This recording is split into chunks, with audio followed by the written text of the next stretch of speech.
it easy.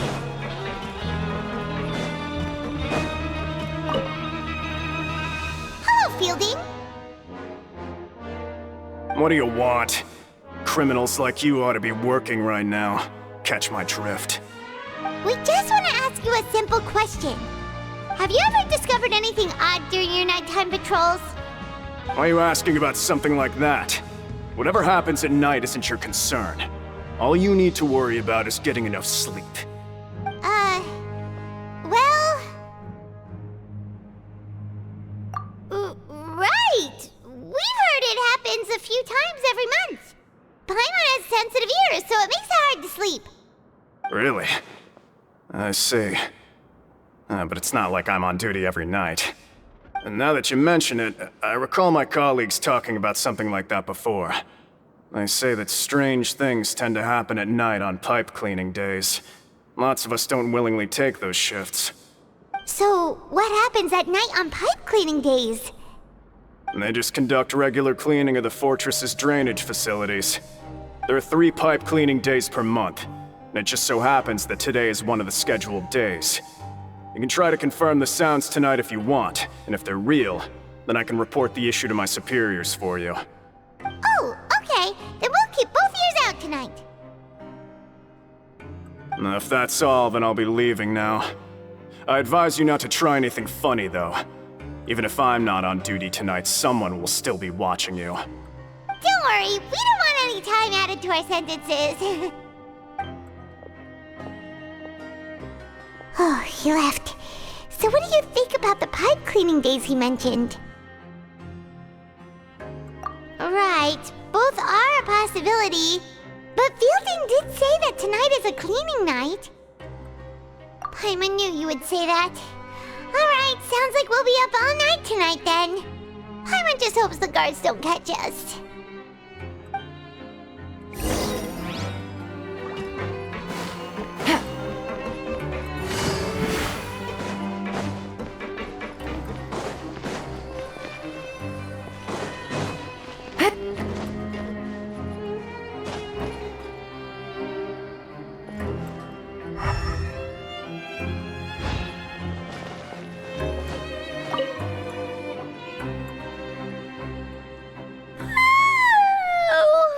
I'm so tired. But we can't sleep yet. They'll be cleaning the pipes tonight, so it's the perfect chance for us to investigate. Whatever. Just be sure to wake Paimon if she dozes off. Paimon's worried something might happen if you go alone. Huh? Traveler? Did you fall asleep already?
Traveler, come on, wake up! Oh, it looked like you were just peacefully sleeping to Paimon. Well, what did you see this time? Really? So we're finally starting to figure out what actually happened! But what about the cannibals? How do you explain them? Okay, well it's about time for us to get moving. Just be careful to avoid the patrolling guards.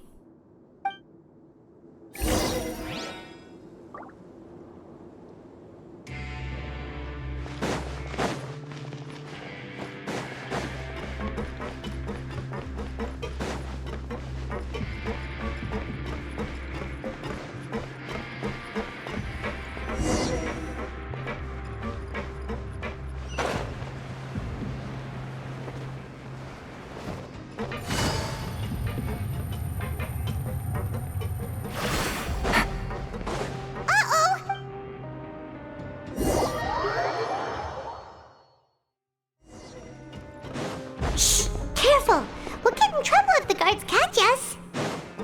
Hey, not this way. We need to get to that pipe, remember?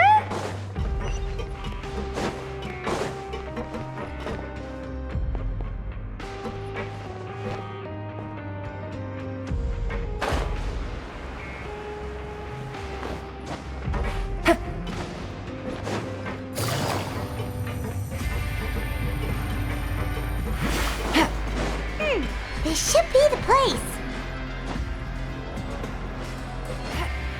Yeah.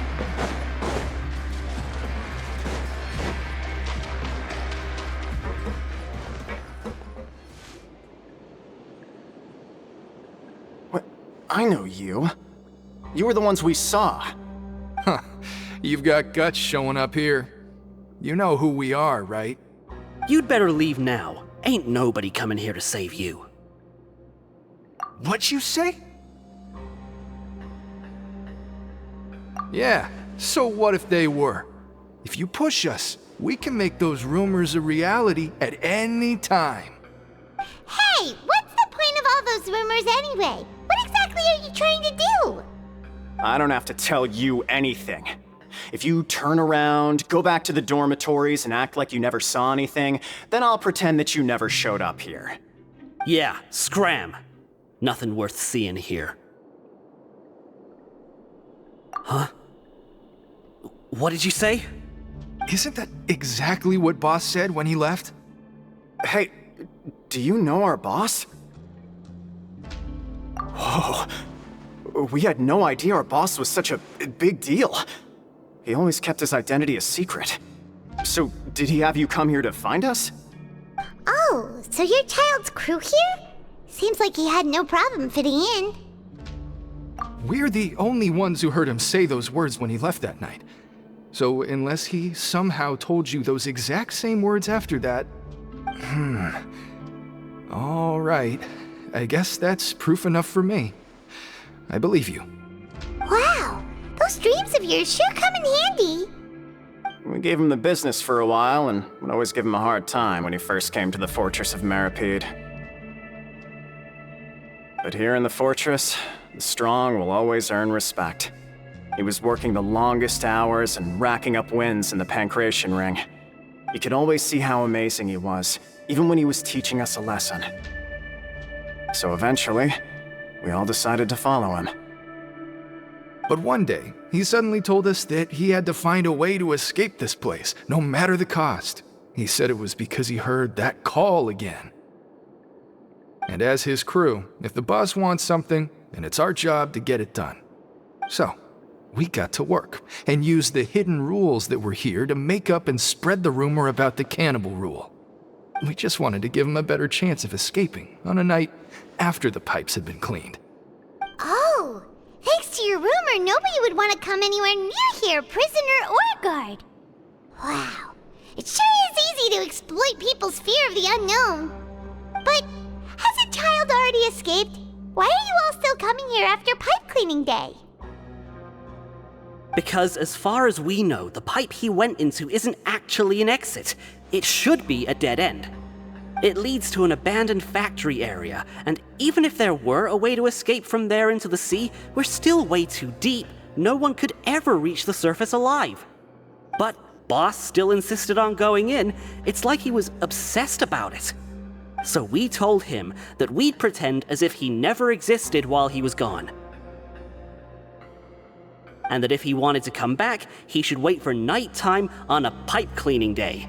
That way, we could meet him here and help cover the whole thing up. So you come and wait here through the night a few times a month just because of that promise?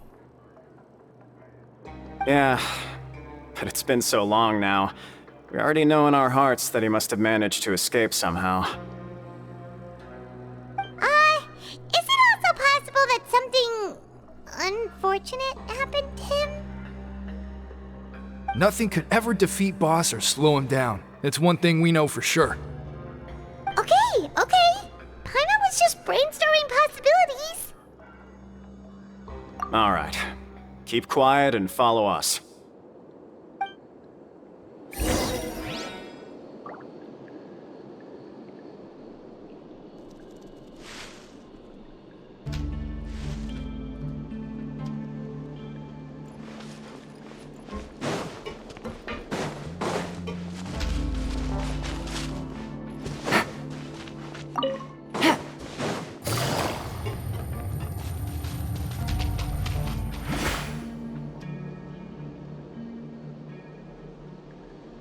The way up from here has been sealed off. It's impossible to get through. Boss left by going down from here. It wasn't full of water at the time. Later, we came back hoping to have a look. That's when we found out it had been completely flooded. It's impossible to navigate unless you're an extremely skilled diver. Do you think Child got trapped by the water? Not likely. We all know that Boss was an incredible swimmer. Really? Then have him come investigate, pronto. Just be sure to tell us if you get any news about Boss. It's getting late. We should leave before the guards come this way. Yeah, we learned a lot about what happened to Child here. Let's get going!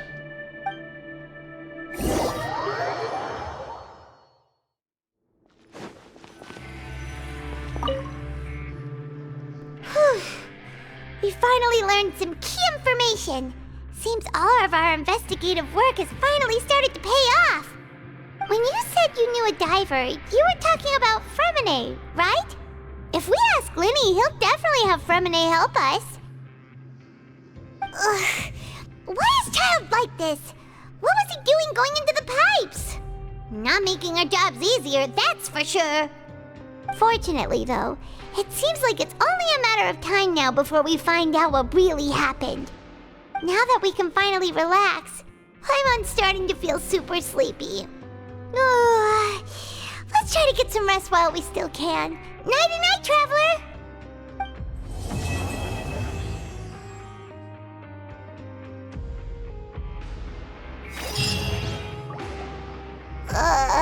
It's morning already? Oh, Paimon still needs more sleep.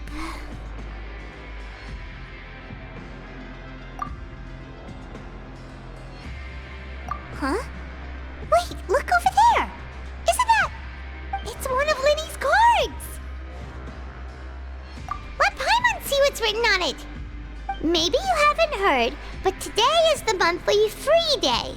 Everyone has the day off today, which makes it the perfect time to do some investigating.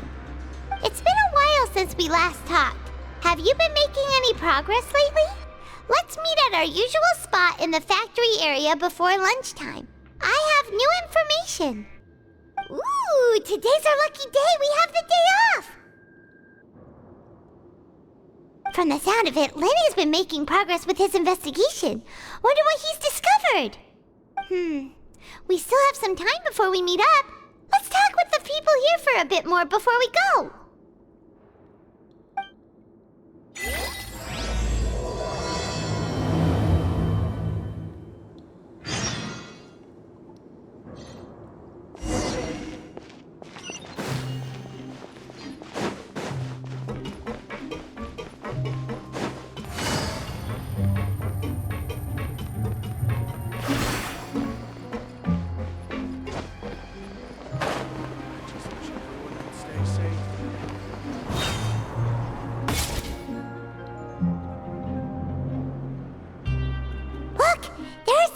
Talking over there. Let's listen in on the conversation.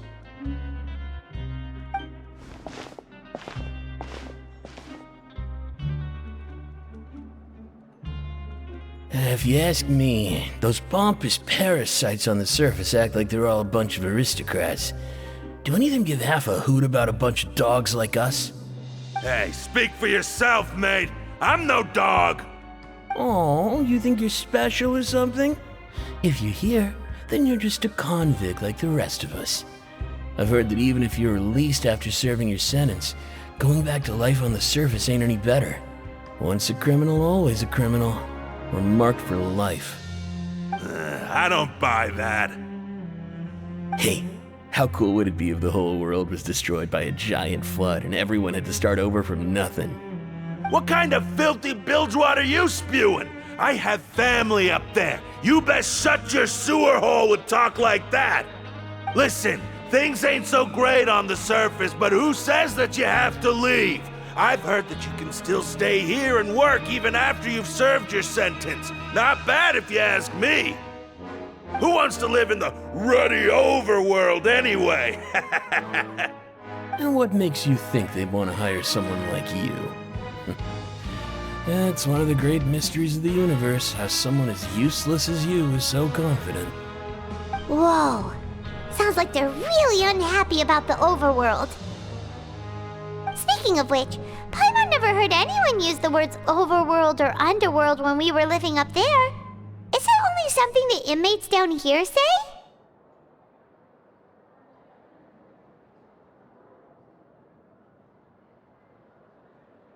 That's true.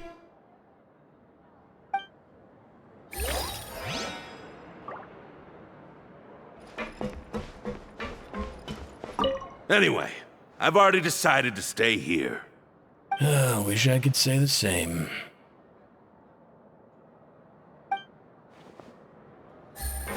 Take it easy.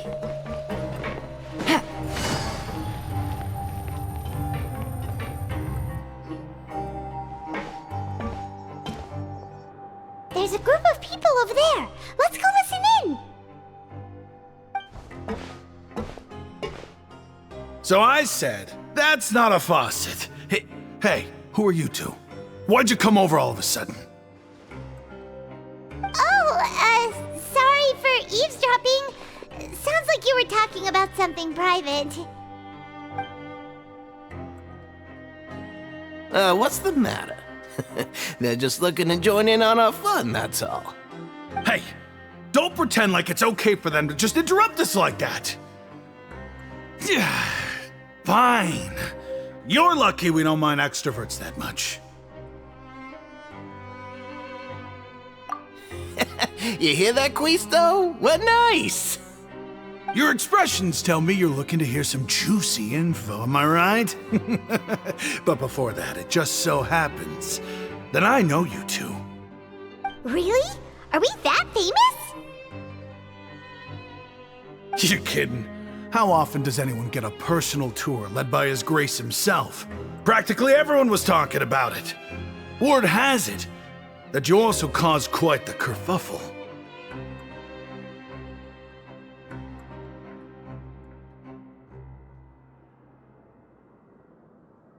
A little mistake, huh?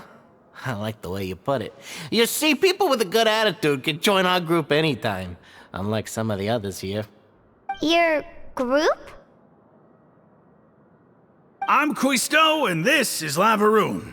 People usually call us the Bombshell Bros, but don't worry. We're not playing with bombs or anything. It's just that our information is always so explosive, and we blow minds on the regular. So, you two really like to gossip? Whew, you sure know how to embellish. No. You don't get it. Knowing intelligence will make things better for you here. For example, knowing who's working with whom, who has the latest rumors, who's not getting along. Wouldn't you like to know all that?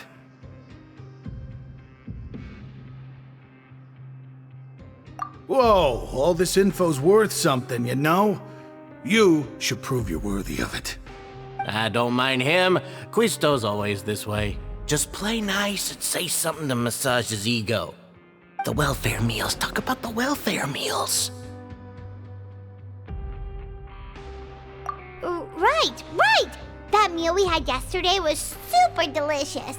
Paimon can still taste it whenever she closes her eyes. Is that so? To tell you the truth, I've been helping out with making those welfare meals. I've been working as a kitchen assistant for about a month and a half now. Oh, so you're the one who made those delicious steaks. Amazing! You could be a professional chef. You are correct. I am a true professional. In fact, I even went to culinary school. But enough about that. Since you like my cooking, I guess that means we share similar tastes.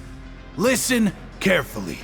This little bombshell will help you learn what's really going on here in the fortress.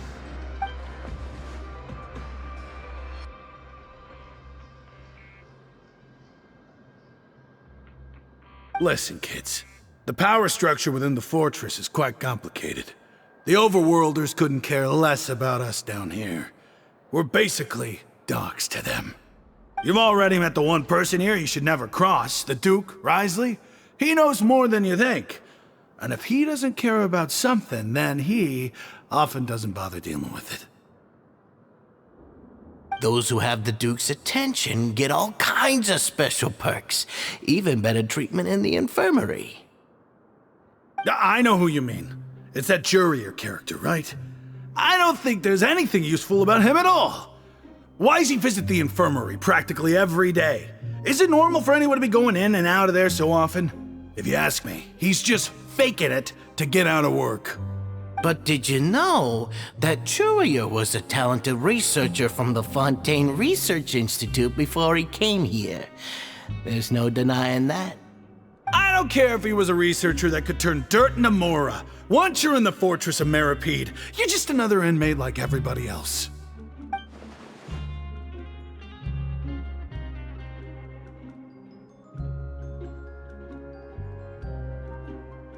Speaking of which, the last time I saw him, he was passing by the corridor with Lorvine. I also heard they started arguing in the library and got into a fight, right? Guess that's just how terrible of a guy he is. You mean he hit a woman? Wow, I never imagined he was that bad. But that Lorvine's also quite the odd one, you know? She's always gabbing away, got into a fight with a man, and she also got sent to the infirmary. Come to think of it, I always see her going to the sick bay every couple of days, too. Huh. Wait a second. You don't think? Do you think could it be that they're secretly meeting there to go on dates? But it's really hard to imagine. After all, I do remember seeing Lorvine beat Jurier to a pulp that one time. And we might be overthinking things.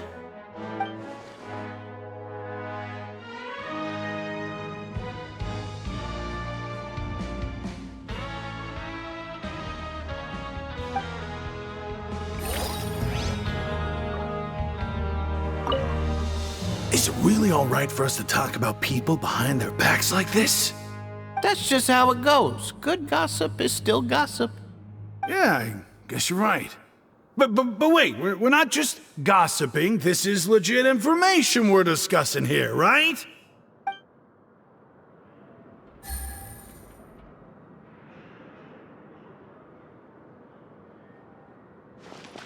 Take it easy.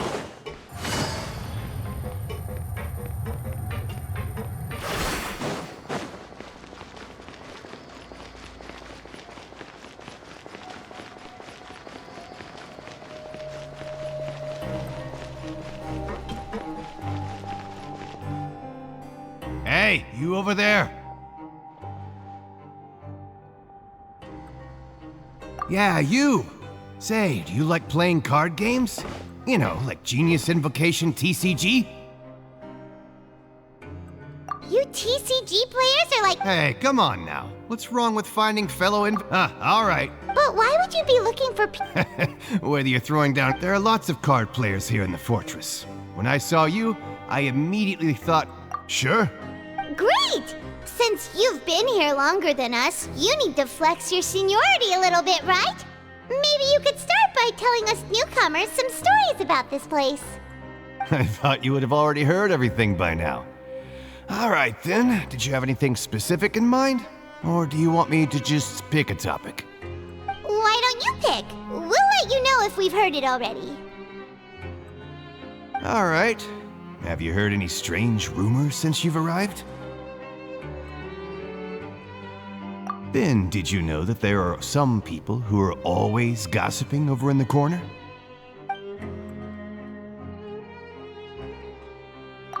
Yeah, so you've already met those two. They're quite a pair. They always keep an eye out for the latest happenings and gossip about everything. I've never seen anyone with more time on their hands. I heard that they used to be a chef and a bartender before they were sent down here. You know how bartenders are, always chatting with customers. And chefs love to pass the time just hanging out when they're not cooking. Good to know. Do you have anything else to tell us? Let me think. Sounds like you want to hear something a little more tantalizing. Oh, did you know that the Duke was also a convict in the fortress of Meripede before? Huh? Wait, are you serious? That's right. The Duke was an inmate just like you and me.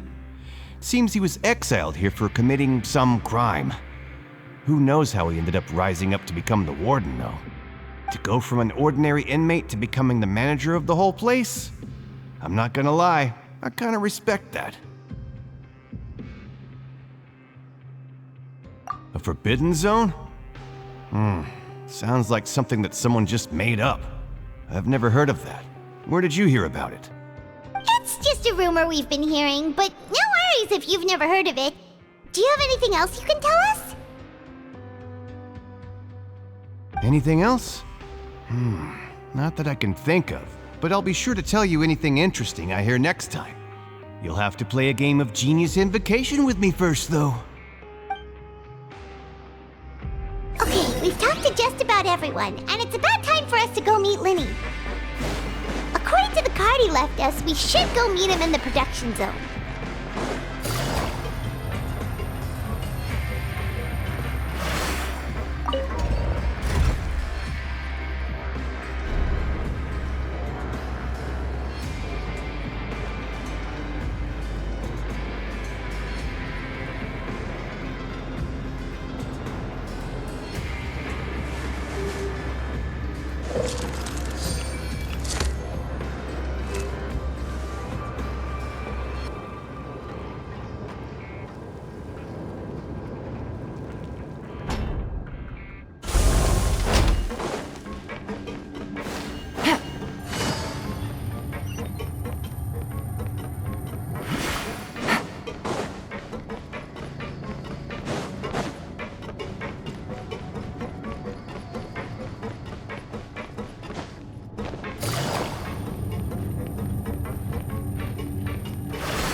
Huh?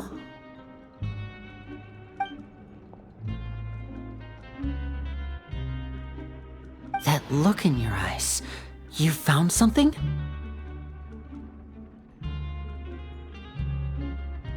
Hey, this is no time to be modest. Just tell him we found a boatload of information. Oh, as expected of the legendary duo, you have my full and undivided attention. Huh. I'd have never guessed that myself. The rumors swirling about this place are unreliable after all, and Master Child probably went missing because he found a way out. He is a harbinger after all. I suppose he's much more resourceful than I initially gave him credit for. Unfortunately, this isn't enough for our final report to Father. We need to find out Master Child's exact whereabouts. Father told me that even though Master Child said he was just coming to Fontaine for a vacation, he actually had some personal reasons. His agenda might be linked to his disappearance. His escape route is already flooded, so we'll have to task someone with professional diving skills to chase after him. Well, when you put it that way, it's obvious that only Fremine would be up to the task. Bingo! Is he around? He's working today. Coming here as a group would have attracted too much attention. I'll talk to him about it later. It's the least I can do. We're all in this together, so it's only fair for us to fulfill our end of the bargain. Honestly, I'm far more impressed by you guys managing to collect all this information right under Risley's watchful eyes. Collecting information has always been our strong point. Now, let me think. To find out more information, Fremine will have to retrace Master Child's original route. And if he's to do that, he'll have to set out on the next pipe cleaning day at the earliest. That's 6 days from now. And after that, he'll probably take another 2 or 3 days to return. You can even estimate how long it'll take for him to get back? We've been working together for a long time. We know each other's capabilities like the backs of our hands. Traveler, what say you to meeting here 9 days from now? We'll be able to pick up Fremine while we're at it, too. Oh, and there's just one last thing we'd like your help with. Though we can just sit back and wait for Fremine's report on Master Child's whereabouts, we still need to make more progress on the investigation of the Forbidden Zone. Fremine's no master of disguise, Lynette's still working on getting intel from the other areas, and I'll need to spend some time helping Fremine prepare for his diving mission. So, you are the only ones we can count on. What do you want us to do? Will it be hard? Well, I won't call it easy per se, but I think you'll be able to pull it off. Listen carefully. You'll need to find an excuse to get into the infirmary and investigate the room and environs. You've mentioned several sketchy-looking people always meeting at the infirmary earlier, so it probably has something to do with the secret we're hoping to uncover. You've already met the head nurse, so she'll be less suspicious of you. Investigate the internal structure of the infirmary and any active dealings within, and pass those on to me alongside anything else you're able to discover. But also, there's no need to take risks. Don't forget, safety always comes first. My apologies. I just started rambling out of habit. It was almost as if I was talking to my younger sister. But that's not a bad thing, right? All right, then we'll head out as soon as we finish our prep. Let's go our separate ways for now, then. Don't forget, we meet here again in 9 days. Stay safe.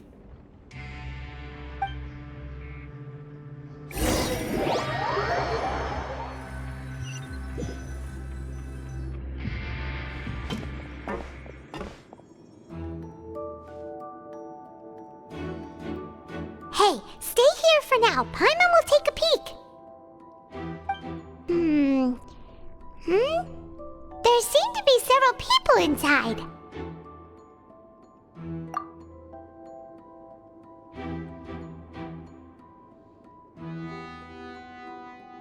Right. I feel like this. It's not impossible. Oh.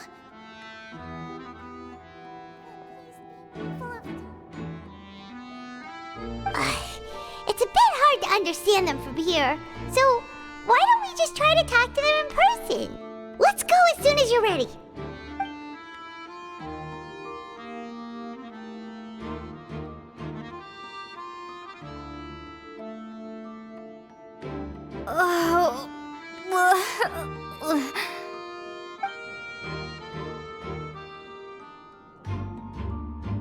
Someone, please help! She's sick!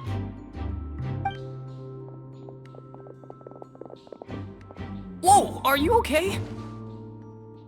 Oh my! What's wrong, little one? There's no need to panic. Take a deep breath before you begin. The traveler started complaining of a stomachache, and then nausea, and then collapsed onto the ground.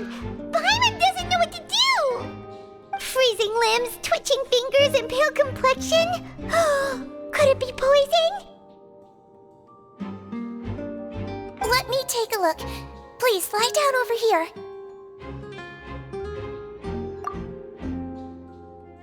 Don't worry, I'll get you to the bed safely. Here, hold on to my shoulder and walk slowly.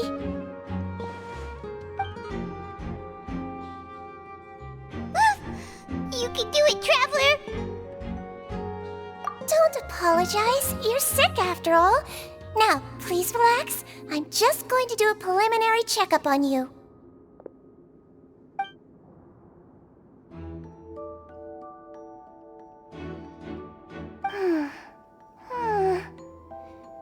I see now. My checkup has confirmed that she's not in any mortal danger. That's our worst fear out of the way. Eh? Oh, that's good. But... I'll continue my diagnosis of the patient now. Please, relax and take a deep breath.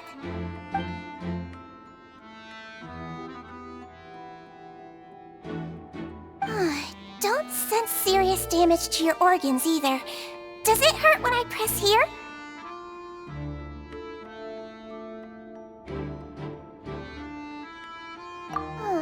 And here? Huh? But based on my initial checkup, there shouldn't be a problem here. Oh, how strange.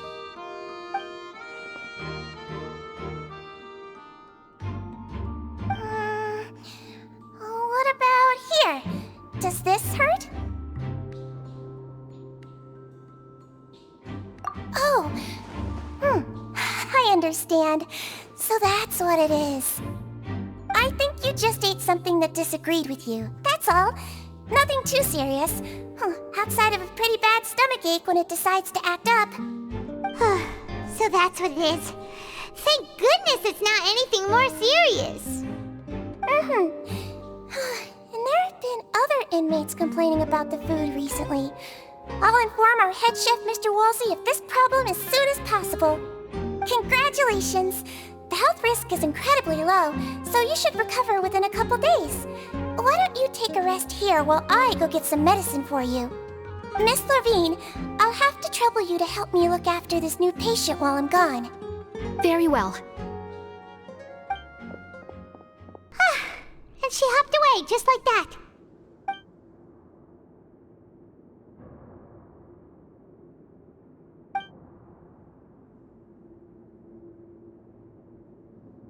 Hello. So how are you feeling now?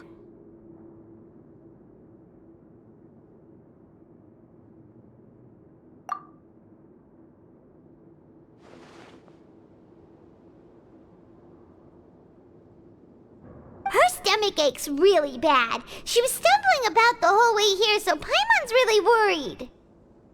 If Miss Sijuin says it's not a serious problem, then there's no need to worry. She's the best medic we've got down here. But it also looks like she's the only medic you've got down here.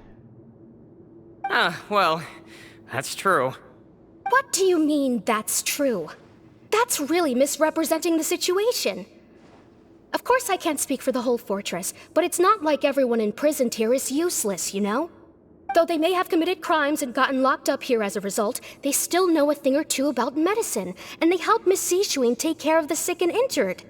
Yeah, you're right. But did you have to lecture me about it in front of another patient? Aren't you a patient too? Where did all your energy come from? That's correct. Sorry, I got a bit ahead of myself. Are you two also sick? We've been sick a while. I come back every once in a while for checkups, and to pick up the medicines Miss Sijuin prescribes for us. That's just the nature of chronic illnesses. As for her... you could say she fancies herself as Miss Sijuin's capable helper because she learned a bit of medical knowledge ages ago. Please watch your mouth, Mr. Jurier.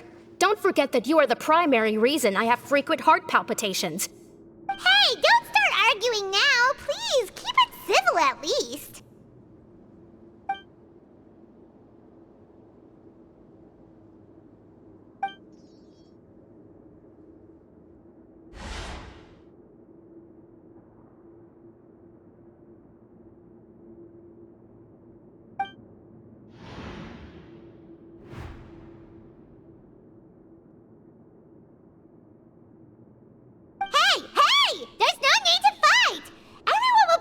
Someday, so there's no need to argue over silly things like this!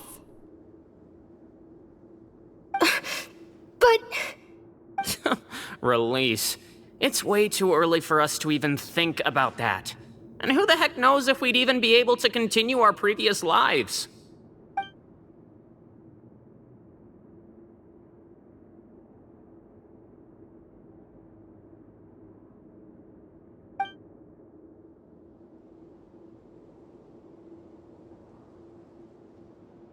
Please allow me to end this boring and useless conversation.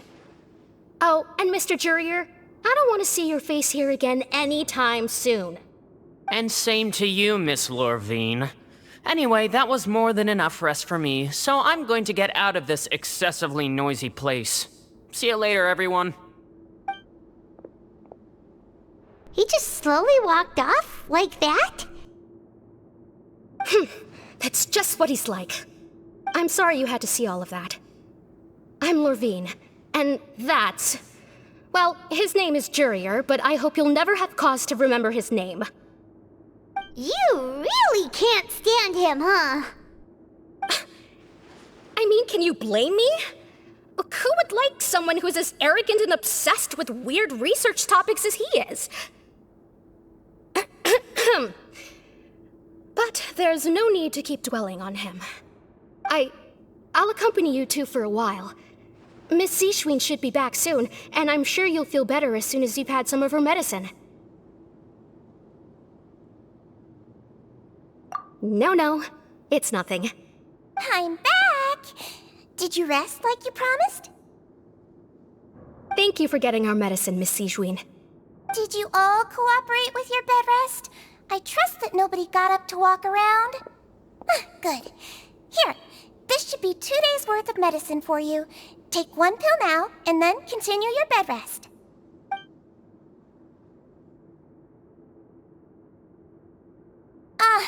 Miss Lorvine, I left in a bit of a hurry just now. Do you still remember if we discussed the color of the pill that you should be taking today? I remember. You said it should be yellow.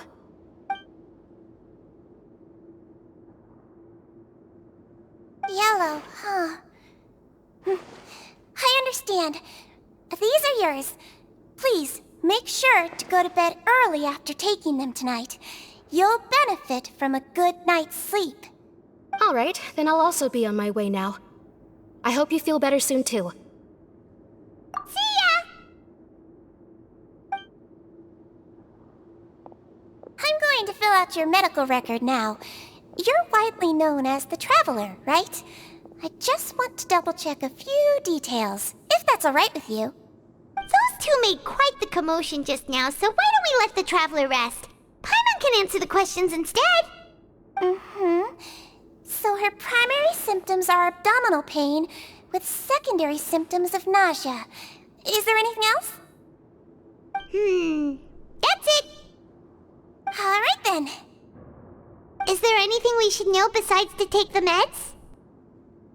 No, her base constitution is quite good, so I'm sure she'll recover quite quickly after taking the medicine. Please, make sure to stick to bland or less stimulating foods, and don't stay up too late at night. Got it! Paimon will hold the Traveler to that for sure.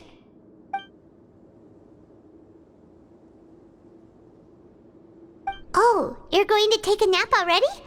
Okay then, you get some rest.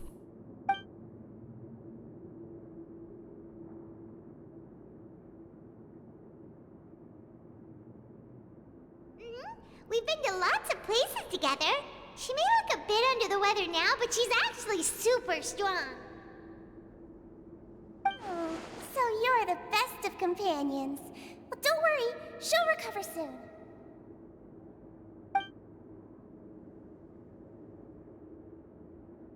You're awake. How do you feel? You slept for a really long time, but we never left. Well, now you can go back without a worry in the world. Remember to take your meds regularly, and remember bland foods. Thank you, Miss Seashween.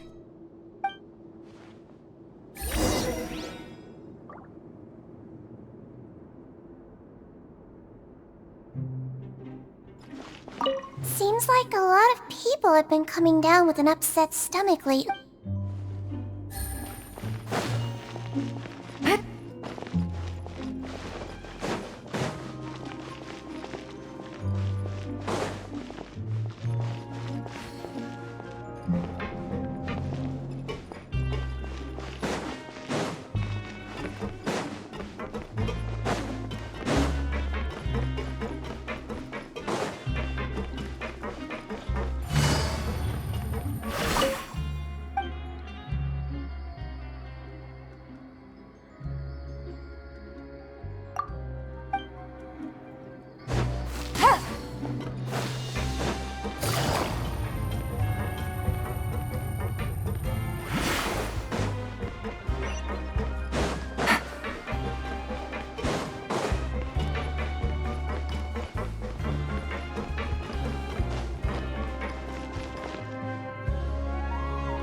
really are something. To be able to fall asleep like that and even sleep talk the entire time, you scared Paimon half to death!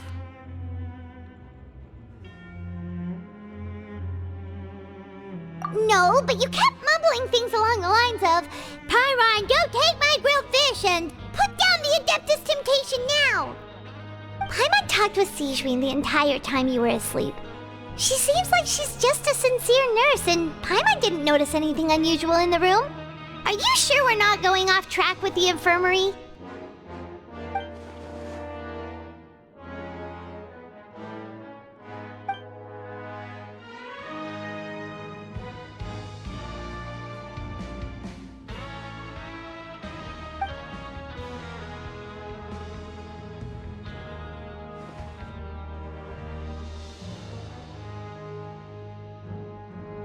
Whoa! You really are super thorough! All those tiny little suspicious things that Paimon didn't even pick up on! We've gotta give the info to Linny!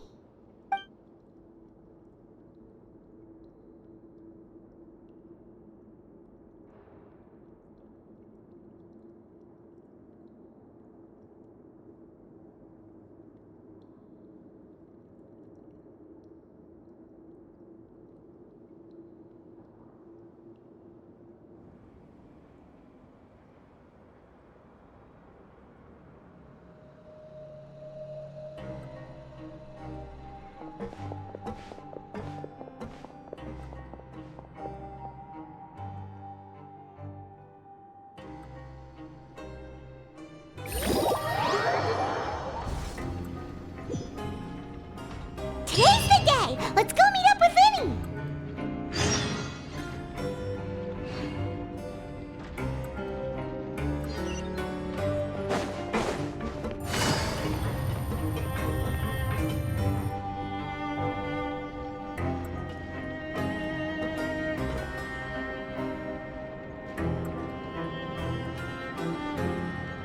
Oh!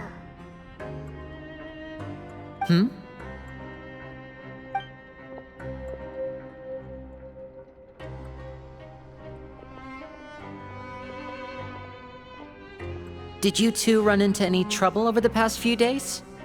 No, we just worked our shifts according to the schedule. Nothing weird happened. That's good. That means you didn't raise any suspicions when you infiltrated the infirmary. We've taken a look at the slip you've sent. Fremine successfully left the grounds via the pipes 2 days ago, and as of last night, Lynette has also infiltrated the infirmary after faking an illness. Wait, why is she getting involved as well? You already went above and beyond when you scoped out the infirmary. To put it more bluntly, even if we were to view that as something you did in exchange for Fremine's help, you've already done more than enough.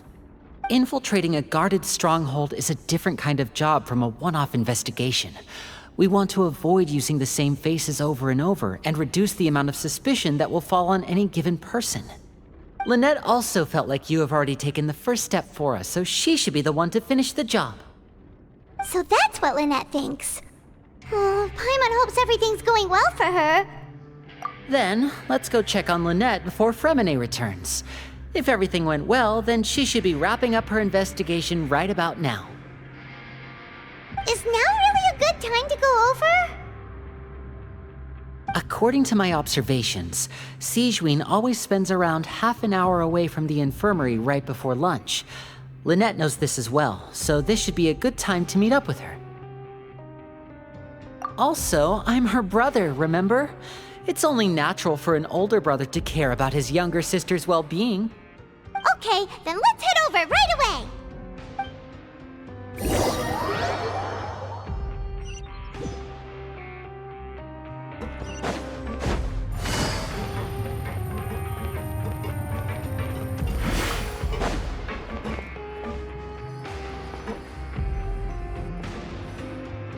Lynette should be here right now. Huh. Strange. Lynette? As expected, Sigewinne isn't here, but why isn't Lynette here? No, Lynette rarely deviates from the plan. We agreed that if she were to make changes on the fly, she'd find a way to let me know. Unless...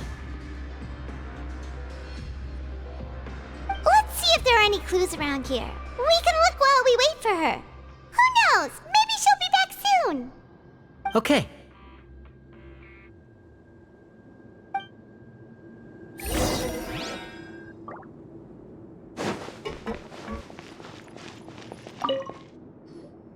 There are some books here and a few files.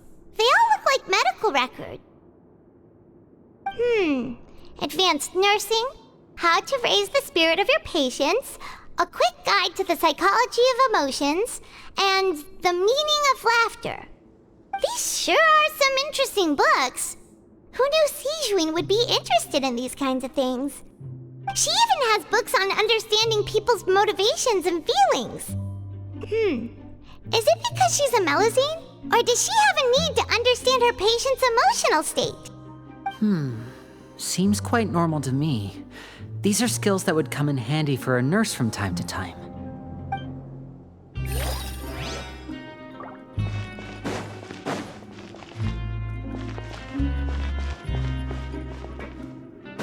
Take it easy. None of the beds have any signs of having been slept in, except that one over there. That's the one Lynette must have used, right? You said she was pretending to be sick. She would have said her migraine was having a particularly bad flare-up. Generally speaking, the head nurse would then ask her to lie down and rest while she left to retrieve the medication. Which means either the head nurse didn't return the entire time from when Lynette laid down up until she left the bed, or the nurse intentionally left it this way.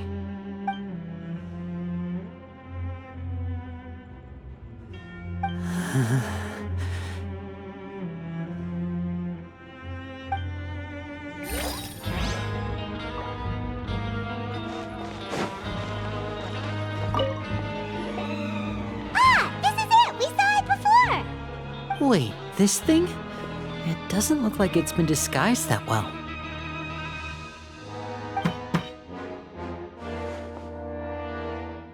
The space behind it is empty. From its size, I don't think it's an entrance that is meant to be taken apart. There's probably a mechanism around here somewhere. Could Lynette have tried to get inside? But if that's the case, she would have contacted me for sure.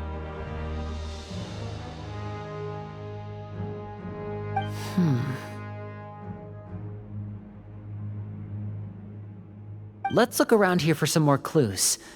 Don't panic, just take another look.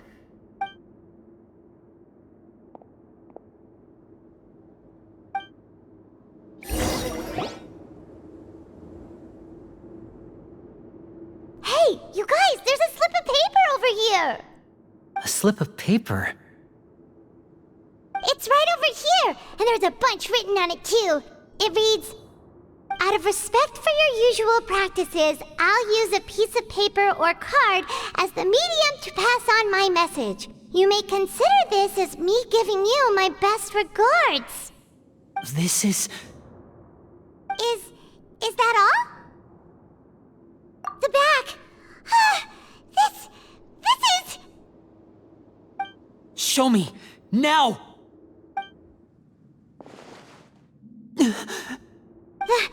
That look on your face. Paimon's reading it now. Would you care to guess where Miss Lynette of the Fatui could be right now? No. Could she have... Is she already... Writhsley. Did he deliberately leave the infirmary unguarded to use it as bait? Wait, you mean he was aware of our goals from the very beginning? But why? We didn't run into any trouble last time, and he also never reached out to us since. Yes, that is a crucial question. Writhsley, he doesn't do anything without a clear goal or reason.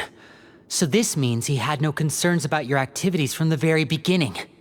You're not from the same camp as us. You were sent down here by Nervulet, so you have no conflict of interest with Writhsley. We're a completely different story, though.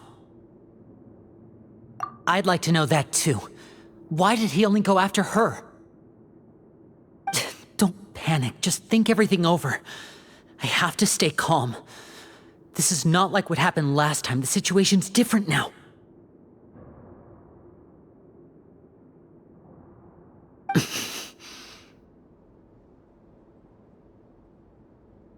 Wait, you're right. Wait, but that means... The fact that Fremine was able to leave the grounds, could Risley have let him go as well? But what does he gain by letting Fremine leave like that?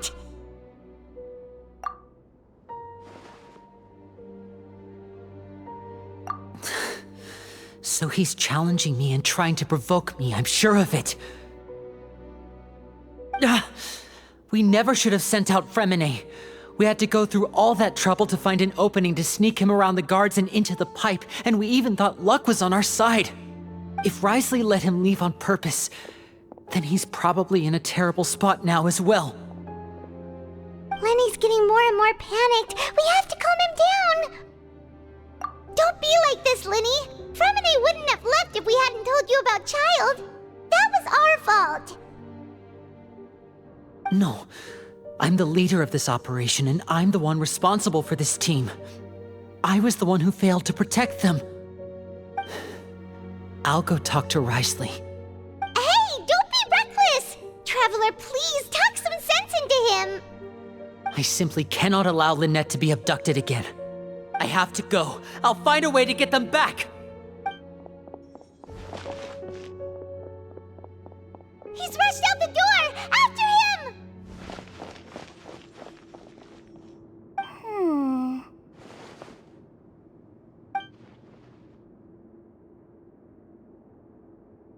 Right. I feel like we still have some room to make changes on these details. It's not impossible, but it'll require extensive testing. Is that so? Very well. Then please be mindful of the time.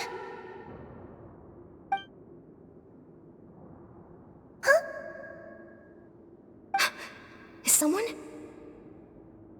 Pack everything up. Whoever's outside is eavesdropping. They'll probably come in once we stop talking.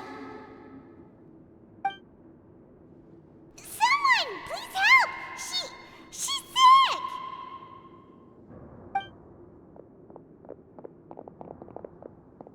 Whoa, are you okay? These two. As expected, they've already found this place. Oh, they are quite sharp. What a delightful turn of events. I like smart people, but I also like playing dumb. I like the feeling of being trusted. Oh my! What's wrong, little one? There's no need to panic. Take a deep breath before you begin. Being able to read human expressions is quite the useful skill. Wait! It's no use, we have to catch up to him!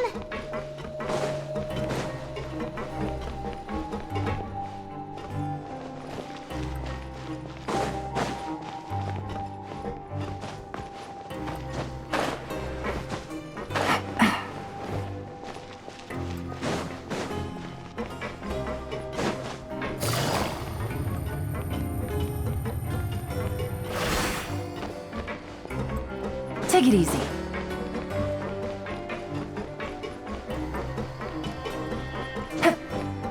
He's already out of sight! How is he so fast?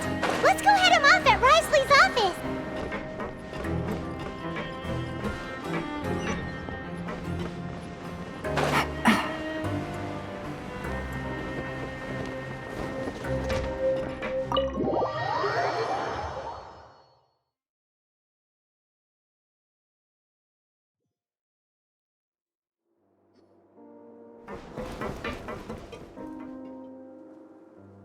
Come out and face me, Risley! Aren't we at an administrative office space? Why don't you at least try to follow even a couple rules from the fortress's indoor management regulations? What did you do to my sister? I ran into the young miss at the infirmary. I'd heard that she was suffering from quite the migraine, so I decided to invite her over for a cup of tea. I do have some teas in my collection that can work wonders against such an illness. Stop joking around! Where did you take my siblings? I have also heard that your performances are quite the spectacle. Miss Lynette would sometimes enter a box filled with water, only to emerge the next second from another place altogether. Maybe she'll appear behind you right now if you were to turn your head. Is he trying to trick me into turning my head? No, he's probably not looking to attack me right now. All of the hostages are in his hands, and he's even in the mood for small talk. That means Lynette is probably still alive. You knew we were investigating the infirmary from the start, so you deliberately aroused the Traveler's suspicions and baited us into continuing our investigation, just so that you'd be able to kidnap Lynette. As for Fremine, no, you probably didn't even interfere with Child's escape. You let him go so you could purge the Fatui members that we had planted into your ranks. There was no need to do so. The Fortress of Meripede is a pretty pleasant place. Most people enjoy their lives here. The only ones who act differently are those with personal agendas. It was quite easy to identify your colleagues. You removed our original members and spread the news of Child's escape so Father would assign our team to come down and investigate. Fremine has also fallen into your hands, right? If you're oh so omnipotent and so in control, why would you need hostages? One correction. Lynette is in my hands right now, but Fremine is not. He's not? What do you really want? Lenny! Oh, wonderful.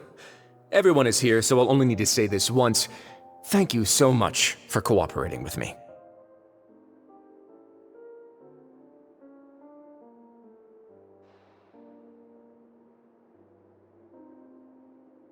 Eager and to the point, I see.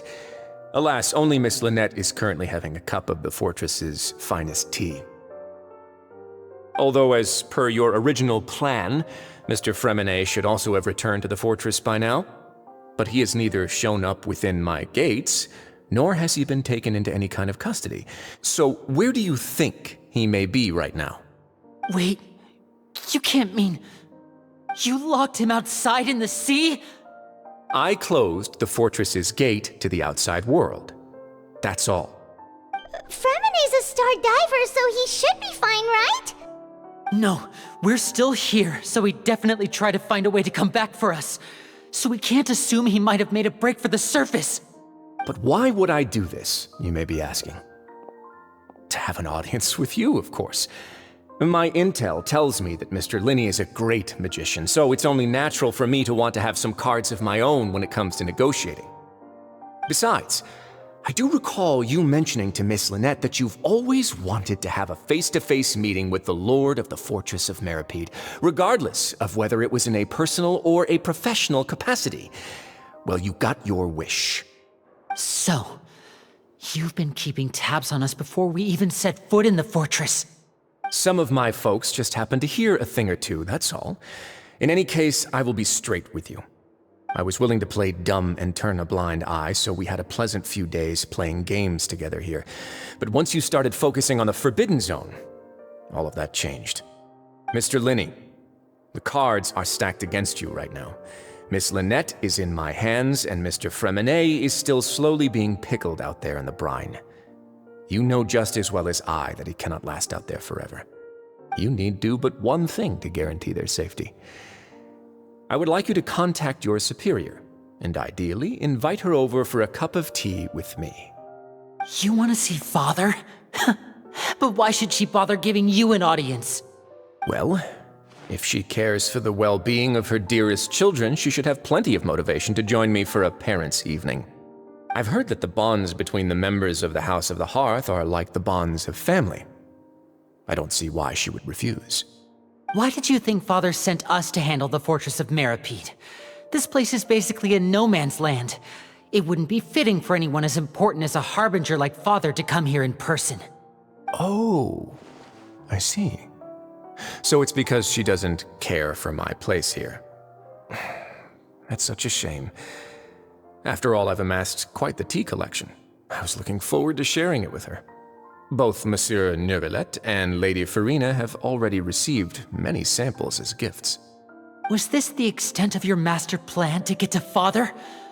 No matter how much pressure you may put on me, I won't allow you to use us to blackmail her. You people really are difficult to get along with. All I'm asking for is a face-to-face conversation. Does she truly have no interest in the fortress's secret? Mr. Linney, you have one last chance to invite your father here. If you refuse... Linny!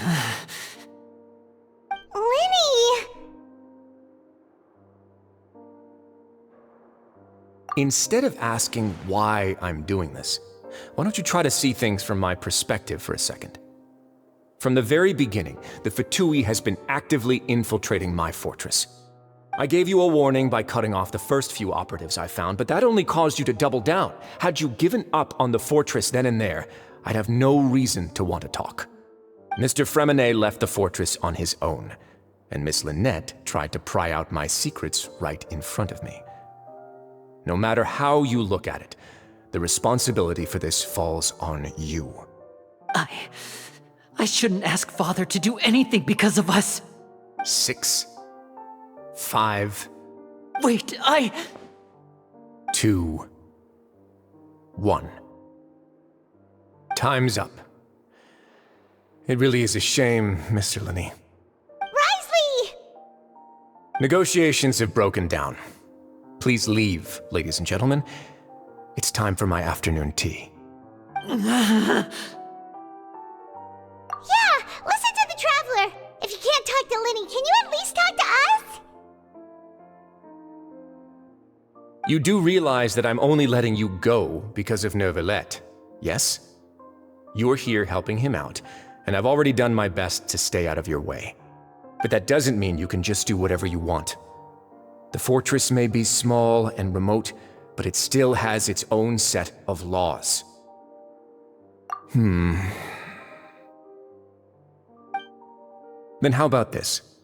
Those who are capable deserve respect. You've spent quite some time investigating my home turf by now, so why don't you tell me a thing or two about what you found, I'll ask you 3 questions.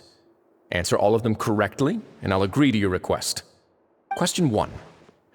Regarding the hidden rules of the production zone, what is the truth behind the one about not being allowed to work for 3 days in a row?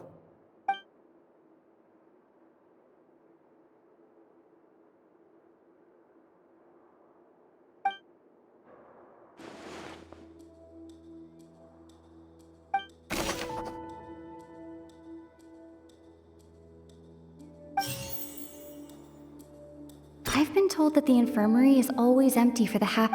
The Fonta promoter has been struggling because we often see Miss Sijuin observing the prisoners at work near their production. Fonta's internal reports suggest that they're starting. The research note said that the Melusine rape. According to Collins, the Pancration tournament only took place Fonta's internal reports suggest that they're starting a new trial of an unnamed and unpackaged product. But the product has to undergo a trial because I've been told that the infirmary is always empty. The Fonta promoter has been struggling because he doesn't recognize. We often see Miss Sijuin observing the prisoners at work near their production zone. It seems like she...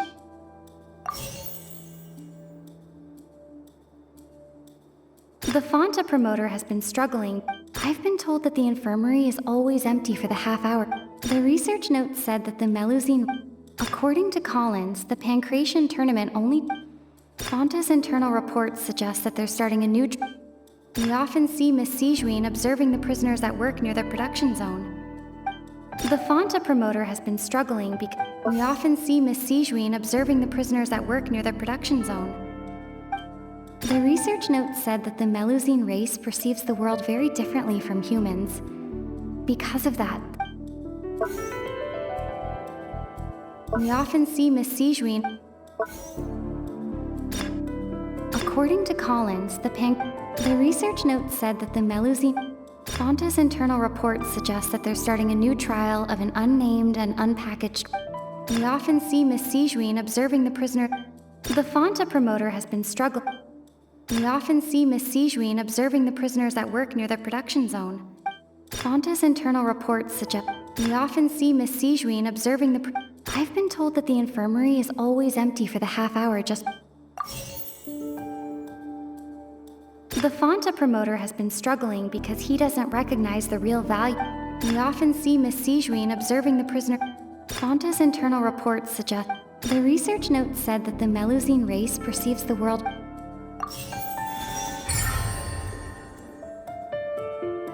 Ah, so that's what's going on. Paimon understands it now. Who would have guessed? The hidden rule of the production zone. People are not supposed to work 3 days in a row, and if they do, they'll get strange meat in their welfare meal. At first, we thought this strange meat must have something to do with the people who disappeared, but in reality, they were all prepared by Sijuin, the head nurse. She often visits the production zone to observe the workers' health and makes a note of anyone who has worn themselves out after 3 full days of work. Out of her sense of duty as the head nurse, as well as her genuine concern for the workers' health, Sijuin visits the cafeteria right before lunch and cooks an extra dish for those who can use the stamina boost. Sijuin has only the best intentions with her surprise gift and doesn't want anyone to find out about what she does. However, unfortunately, Melusines as a race perceive the world differently from humans, and their sense of aesthetics is even more alien to us. The recipients of her lovingly prepared special meals cannot taste the care within and usually just freak out. Are we on the right track? Not bad. You've uncovered Sijuin's secret and even guessed her intentions correctly as well. It's nice to know that her efforts have not gone unacknowledged. All right, now for my next question. There are also some hidden rules in the Pancration Ring, including the one that you're not allowed to support both sides of a fight. Why is that?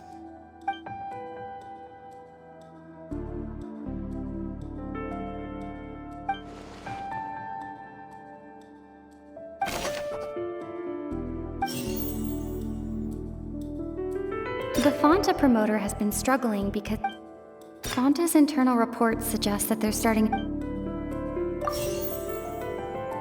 I've been told that the infirmary is... The research note said that the Melusine rate... According to Collins, the Pancration tournament only... Fonta's internal reports suggest... The Fonta promoter has been struggling. We often see Miss Siege... Fonta's internal reports... I've been told that the infirmary is always... We often see Miss Sijuin observing the prison... The Fonta promoter has been struggling. The research note said that the Melusine raid... According to Collins, the Pancration tournament only took place because the Fonta company sponsored it. The company must...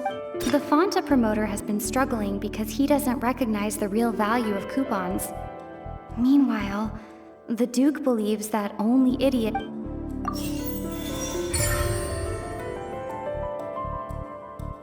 Ah! Paimon gets this rule too now, so there really was nothing to be afraid of. That hidden rule of the Pancration Ring is about how, people are not supposed to bet on both boxers at the same time. And if they do, they'll receive a package containing a strange, blood-colored liquid. People get scared when they see it because they've subconsciously begun to associate it with the missing boxer. But really, it's just a bottle of the latest yet-to-be-named and packaged new Fonta trial product. A blood-red drink. It's no wonder even Fonta's own staff were questioning the company's decision-making. The company, facing backlash from its own staff, decided to try to trial the product on a smaller scale to see how it might be received by customers.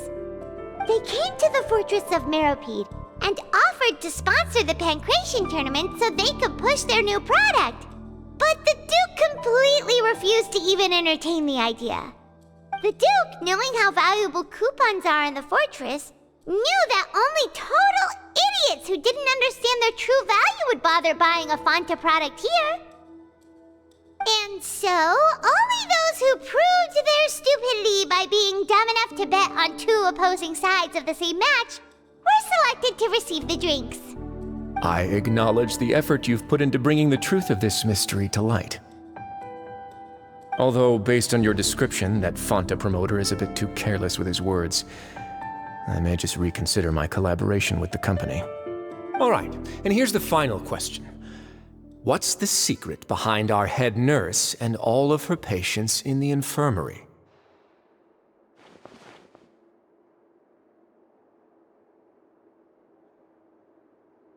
Stop your cruel and pointless games, Risley! You know that we haven't finished our investigation, so there's no way we can answer the last question. The thought of sparing Lynette and Fremine never even crossed your mind! You'll pay for this! Ah! Lenny, are you alright? Oh, close one. I owe you, Sigewinne. That was a fantastic shot. It was nothing, Your Grace. Sigewinne? Though this gun may look like a toy, it's actually fully functional, as I just demonstrated. Sigewinne... You... Not at all. I am merely a resident of the fortress, and thus protecting it is my duty. When Monsieur Nervillette asked me to come here, he told me that my job would be to take care of the well-being of everyone here. I am merely discharging my duties. But if you mean what you just said, then isn't Linny someone you should be looking after as well? Isn't he a resident here just like the rest of us? But I really am just doing what Monsieur Nervillette told me to do. Everything I did, I've done to protect them. Had I not, they would be in far more dire straits right now. His Grace knows it too, right? Your Grace? Mind proving my innocence to them? My dear Sigewinne, whatever shall I do with you? Would it have killed you to just wait another minute or two? Well, it's nearly time after all. The way you do things can be truly frustrating sometimes, Your Grace. I figured I should try to talk some sense into you. What are you talking about? What time? Take me if you want, but let them go. How touching. Can you just give me one more minute? Don't be like that, Your Grace. All right, everyone, calm down. 2 more visitors will be arriving any time now. I'll go get a cup of tea. Miss Sigewinne, I leave Miss Lynette in your care. You... What are you doing? I believe I hear footsteps.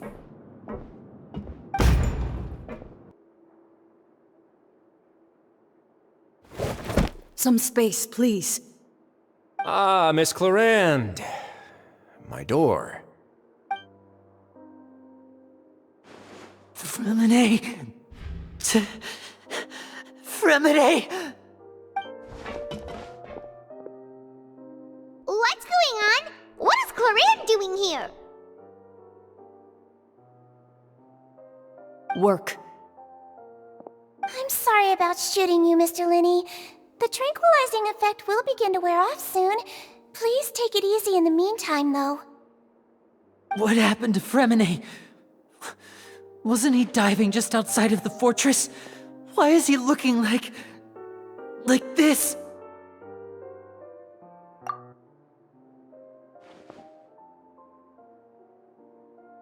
A flushed face, an accelerated pulse. He must have consumed primordial seawater. What did you say? Please, make some space. I'll need to give Mr. Fremine a more thorough checkup. Your Grace, I'll leave the rest to you. I'll talk to Clarande while you get Fremine to where he needs to be. Everything else can wait.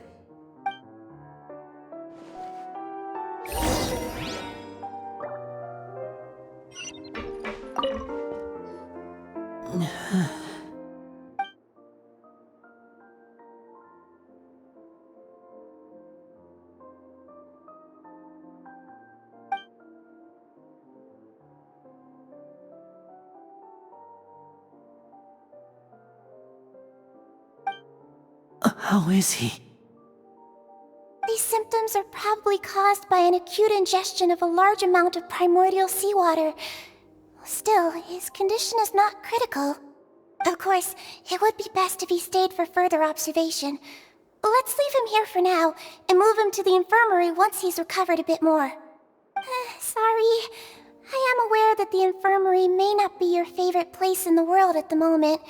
We do only have a single clinic in the fortress, however. Why would he ingest a large amount of primordial seawater after leaving the fortress? How could that possibly happen? Please, look after Mr. Fremine for the moment. I'll go fetch some medicine and a respirator. Oh, I'll bring Miss Lynette back with me. Where is she? How is she right now? Oh, she just took a nap in an empty room after I tranquilized her. If my calculations are correct, she should also be waking up right around now. You might not believe me, but His Grace and I actually made some snacks and tea for her.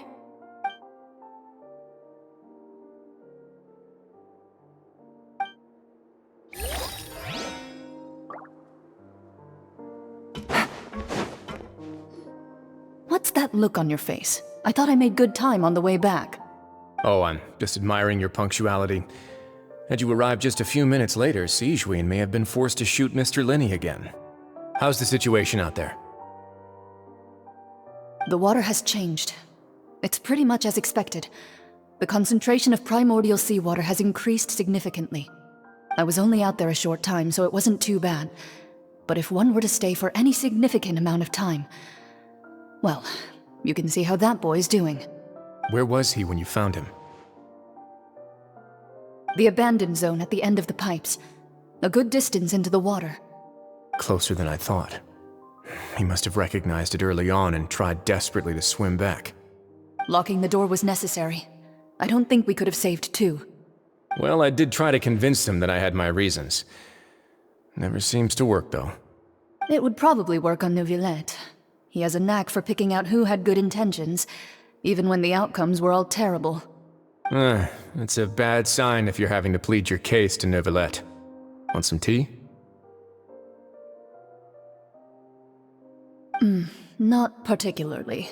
If you want to drink some that badly, just say so. Fine, I'd like to get some tea.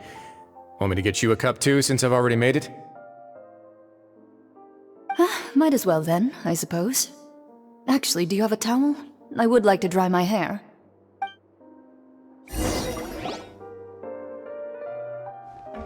Linny, are you okay?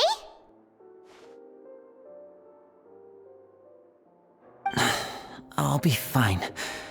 They're all here now. Don't worry about me. Are you sure? You don't look alright. My hands and feet are still a bit weak, but that's probably just the residual effects of the tranquilizer shot. I'm back, everyone. Lenny! Oh, Traveler, Paimon, you're here too. Fremine?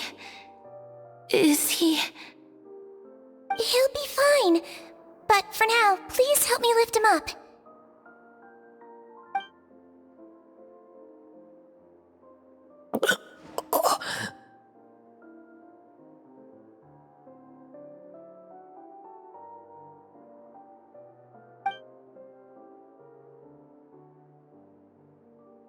His breathing's beginning to slow down. Give me a hand and help me get him to the infirmary.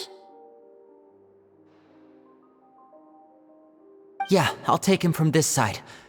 Lynette, together? On it. Traveler, you seem pretty worried about him. Want to come with us?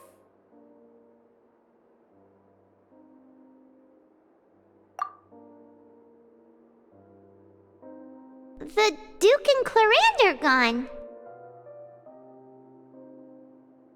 They probably went to get some tea.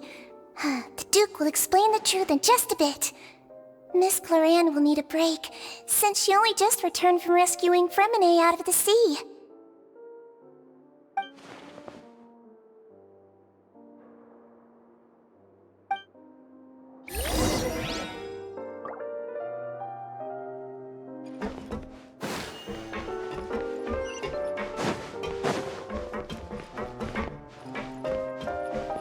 Could I tempt you with some sugar for your tea? No need.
Take it easy.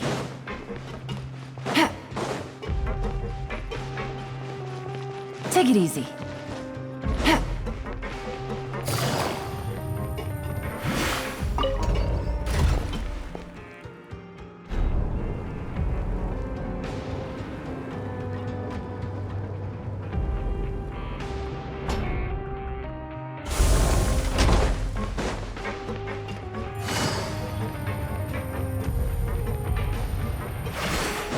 Take it easy.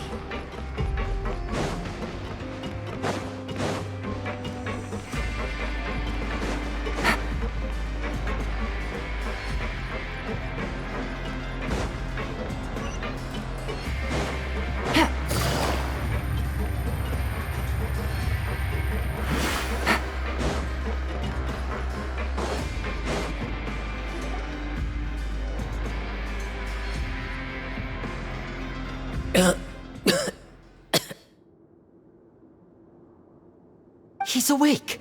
Fremine, how do you feel? Lenny. Lynette. We're all here. Where am I? The infirmary, at the Fortress of Meripede, Mr. Fremine, and you are no longer in any danger. How do you feel? Don't push yourself if you're not feeling up to it. Traveler. Paimon. It's been so long. The sea. There's something wrong with the seawater. Shh, it's okay. We can talk about it after you've recovered. No, listen to me. This is really serious. There's primordial seawater mixed into the regular seawater. I don't know why it's there, but no one should touch it. Pipes. Right, the pipes. It's all coming back to me now.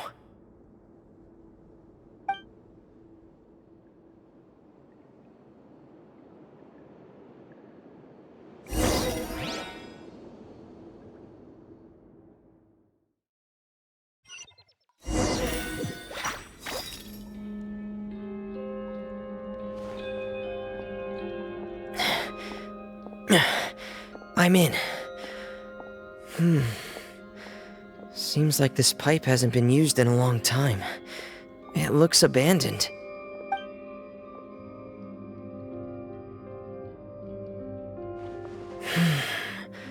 Where could Master Child be?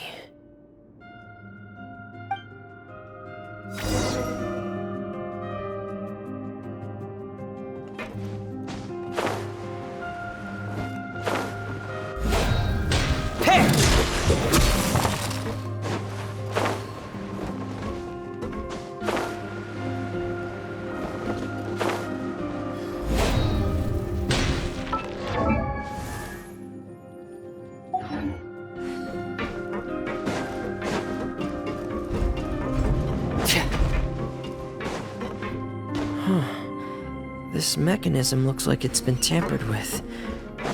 Could he have done it?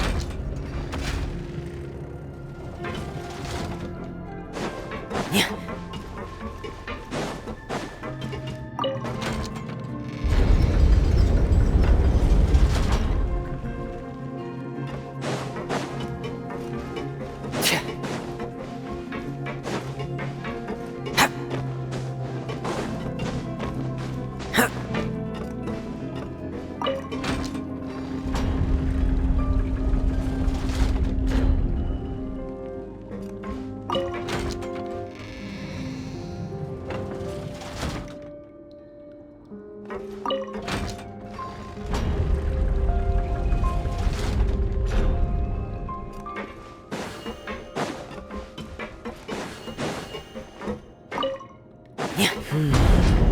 getting stuck on something. Seems like I'll have to avoid those obstacles while I turn it.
This is where the water starts. Okay. Master Child probably dived into the water. I'll go take a look as well.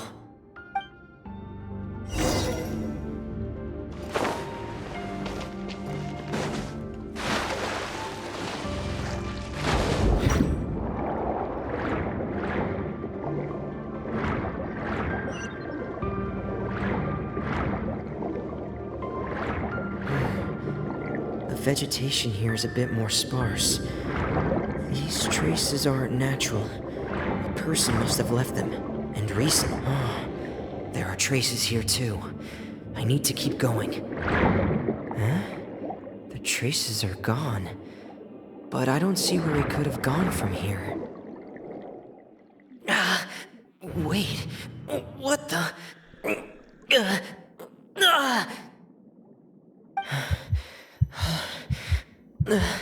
My heart is racing, and it's getting harder and harder to breathe. What's going on?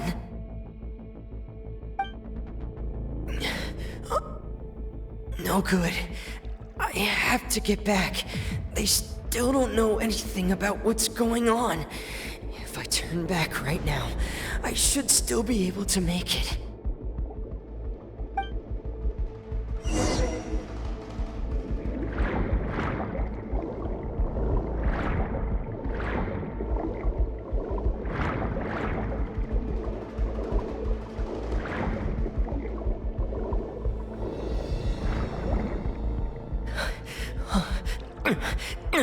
I can't die here.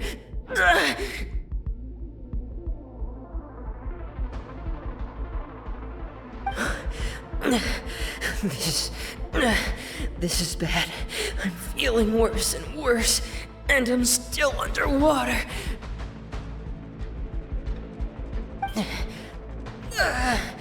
I have to push on.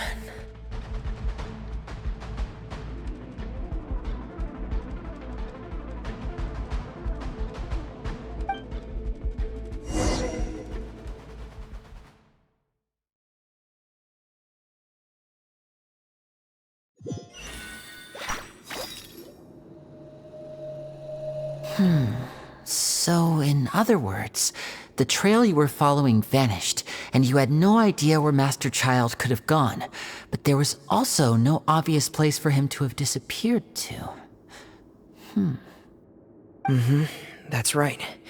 I tried my best to swim back, but I had already put some distance between myself and the fortress, and I just couldn't find the strength to keep going. I probably passed out some time after that, and you know the rest. Miss Clarande brought you back, but we also don't know why she just suddenly appeared at the fortress, or why she went out to save you. Miss Clarande, you say? I must go thank her in person.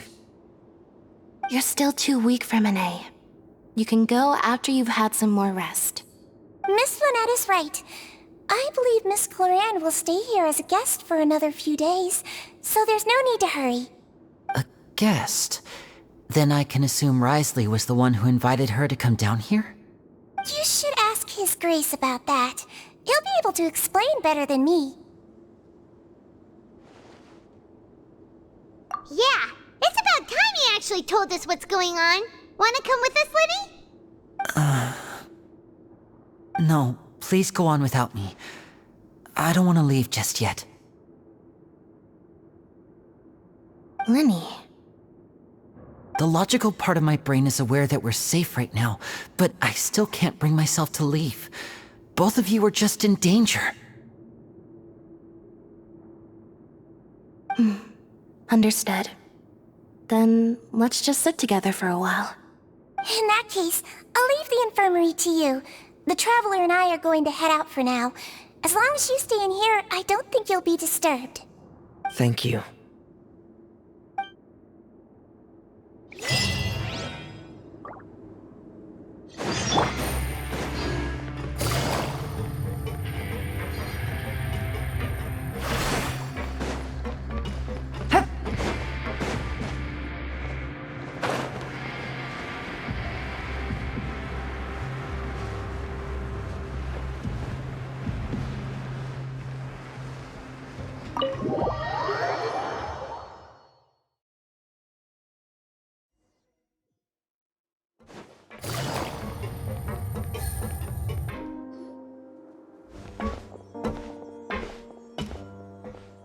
Excuse me? I take it Mr. Fremonet's condition has stabilized? Of course. I wouldn't have left the infirmary otherwise. I've been expecting those two, but might I inquire as to the purpose of your visit, Miss Sejuin? I wanted to check up on Miss Cloran. How are you feeling? Mostly fine, I think. If you don't mind, I'd like to perform another quick physical exam. It'll just take a few minutes. All right. Thank you for looking out for me. I'll take my leave for now, then.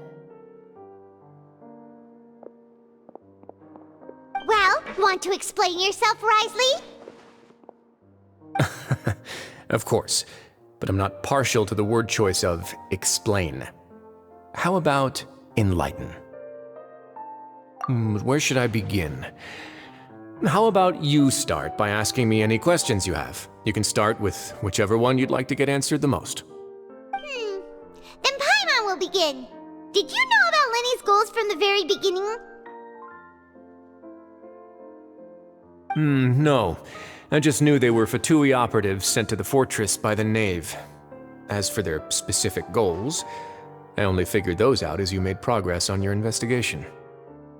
You managed to monitor and stay ahead of them even though you didn't know what they were trying to do? They came here with ulterior motives.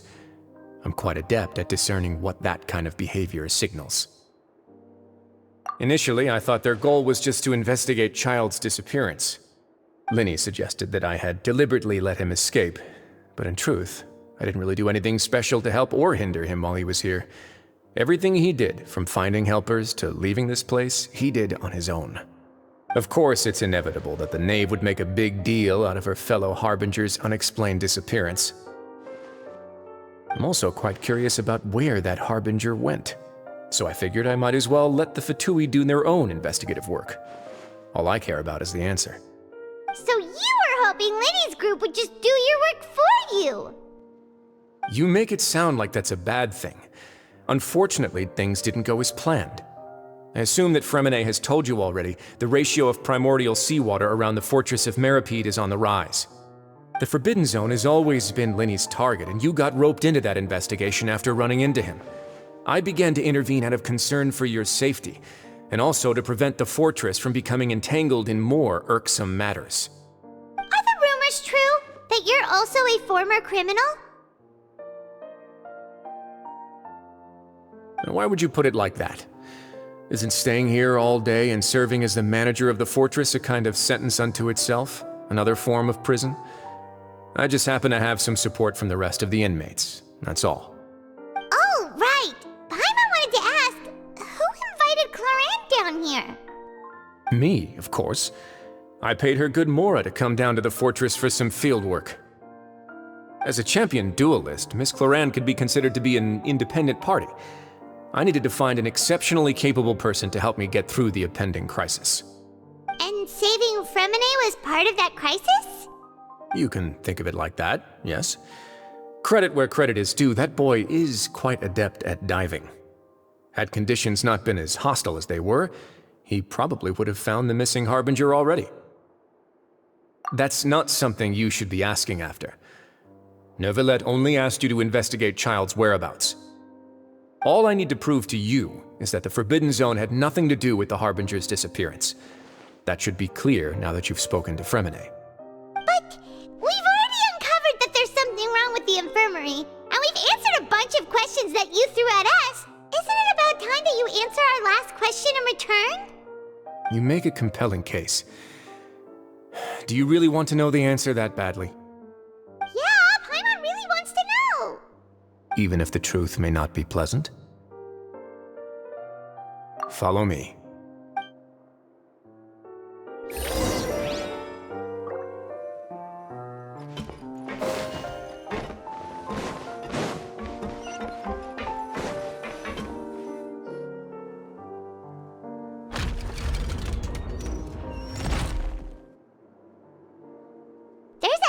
Door here? And a whole basement behind it? Huh. You're pretty good at hiding stuff, Risley. It seems you've forgotten just what kind of place the Fortress of Meripede is.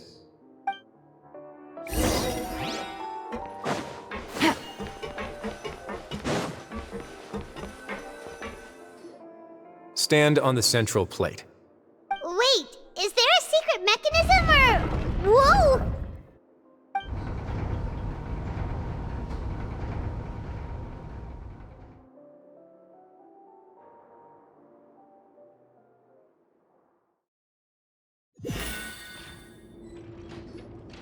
So, this is the Forbidden Zone? Honestly, for a place so well hidden, Paimon sure doesn't see anything special. What a huge door! There are 3 such isolation gates in total. Generally speaking, I'm the only one who's allowed to go inside. Hence the name Forbidden Zone. Am I correct to assume you're going to run on back and tell your little Fatui friends everything? Well, Paimon wasn't thinking of keeping anything from them. Well, I'd advise you wait until you've seen the whole truth of this place for yourself before deciding whether or not to tell them.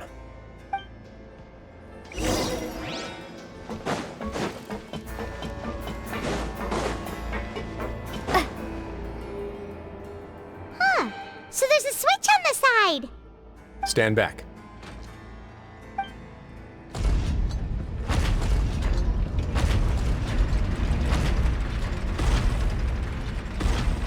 Whoa! They all just went up one by one! Go on, have a look.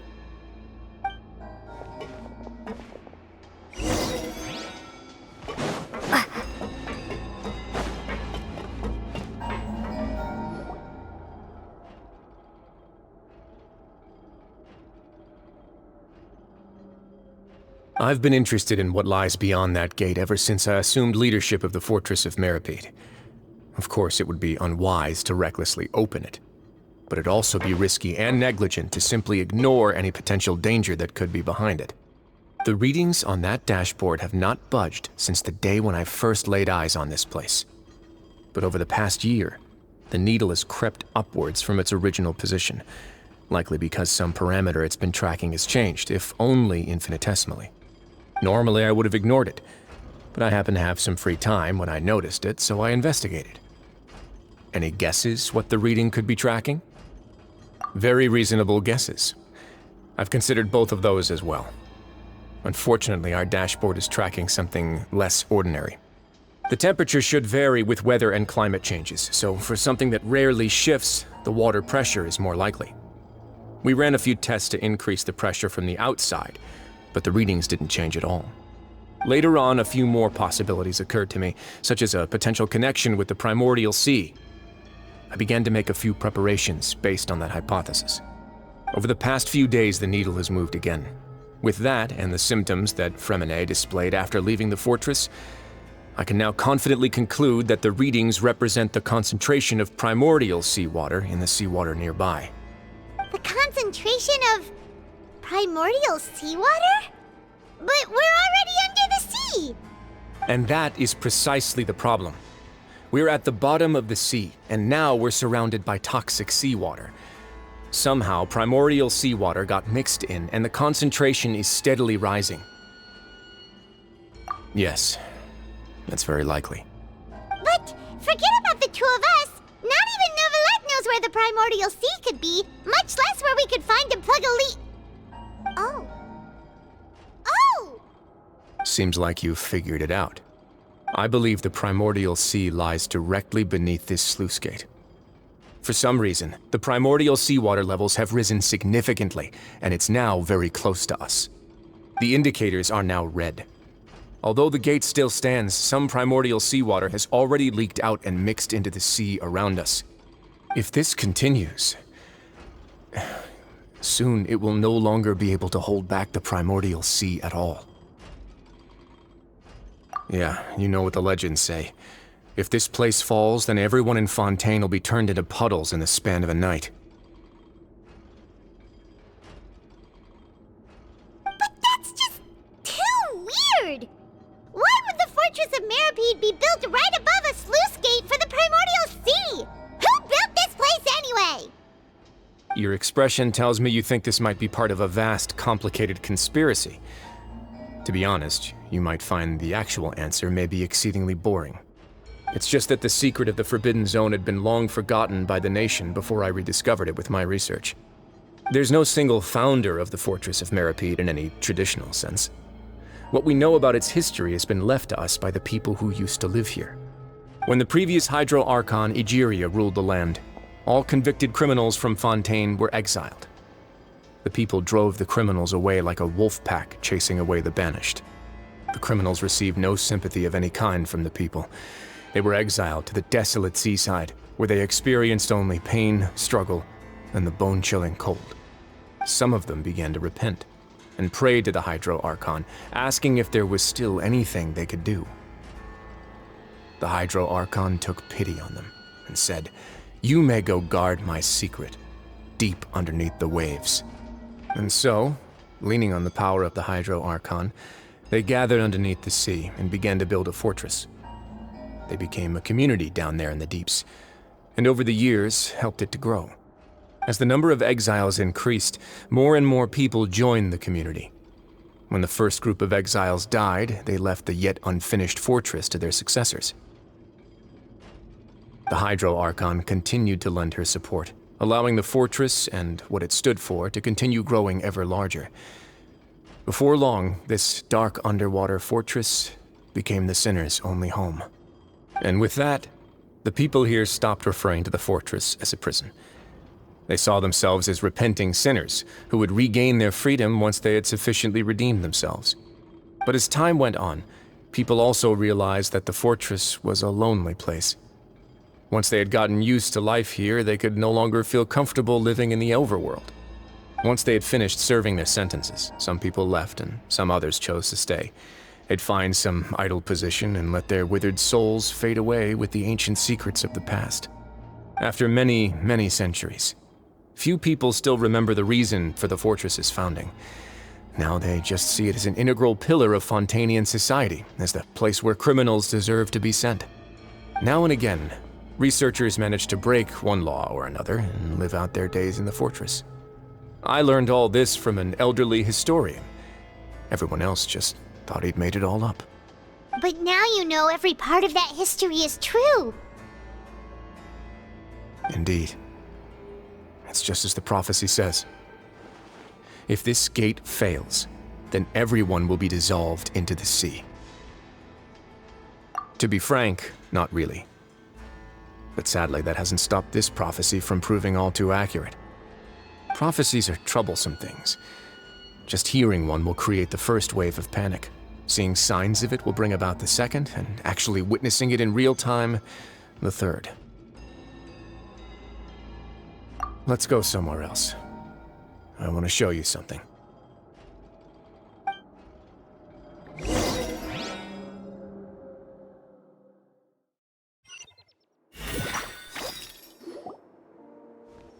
This is it. Your Grace, perfect timing. The results from our last round of experiments have... Wait, Jurier, he's not alone! Huh? Lorvine and Jurier? No need to panic, you two.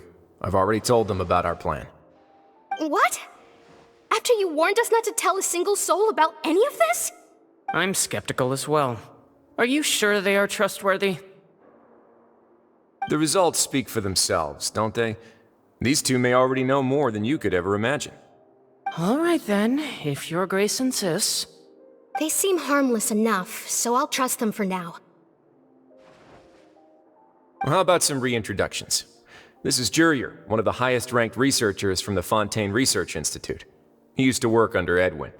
I trust that you've heard of Edwin? He's the one who blew the whole institute sky high.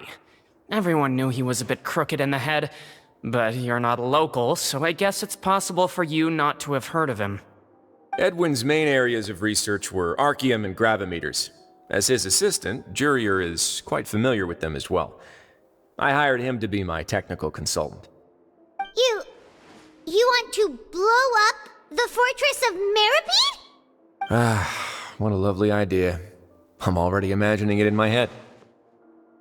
Gotta admit, I'm tempted as well. Guys, focus! Focus! That taskmaster over there is Miss Lorvine, and is also one of my technical consultants. While Jurier used to be Edwin's assistant, she used to be Jurier's assistant. Ooh, are they together? See, everyone keeps asking this question. Are you too sure you're not a couple and just using your work as a convenient cover? Your Grace, I am not in a relationship with this man. If I dated her, I'd officially be madder than Edwin. Jeez, forget I said anything then. Follow me. Whoa, there's another door that goes right up. Your constant amazement makes it seem like the fortress can do anything. But Paimon really thinks everything's super cool.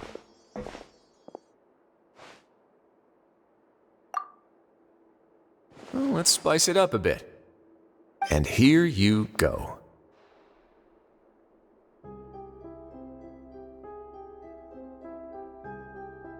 What a huge ship! This is also a production zone that Paimon's never seen before. What's going on? How much do you know about Fontainian history? Not much at all. Well, then maybe you haven't heard the story of ancient Lemuria. To give you a quick rundown, Fontaine used to be ruled by the Lemurian dynasty.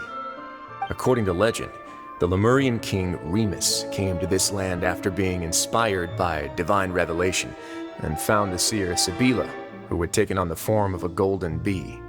Taking the golden bee with him and riding on a huge ship, the Fortuna, he created his nation above the surging waves. He called his nation Lemuria and used the Fortuna to incessantly search for new tribes and islands, calling on them to join his empire. There's a ship in this story too? Where there's water, there'll be ships. People believe that hope can always be found at the end of a voyage. Do you believe that too? To a point, I think. As you've already seen, I have a whole factory's worth of labor, materials, and technology at my disposal. Certainly can't hurt to give it a try. So the moment I began to speculate that the primordial sea might lie underneath the gate, I also began this project. Were you inspired by the legendary Fortuna? Maybe. Fontainians need something to hold on to cope with the impending disaster. Were the workers to find out the truth behind this ship, riots would destroy the fortress faster than any catastrophe. As the fortress's administrator, I'd never make such a reckless call. All right, that's enough talking for now. I'll need another 3 cups of tea to soothe my throat. Do you have any other questions? Seems like you're good. Come on, I'll take you back.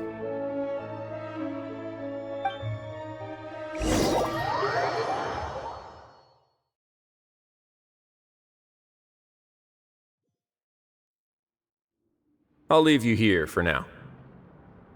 Oh, thank you so much. No worries. But don't forget, it's up to you whether or not you want to share what you just saw.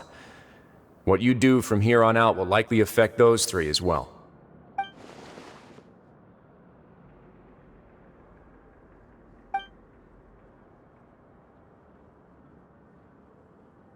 Yeah, we'll put a lot of thought into it for sure.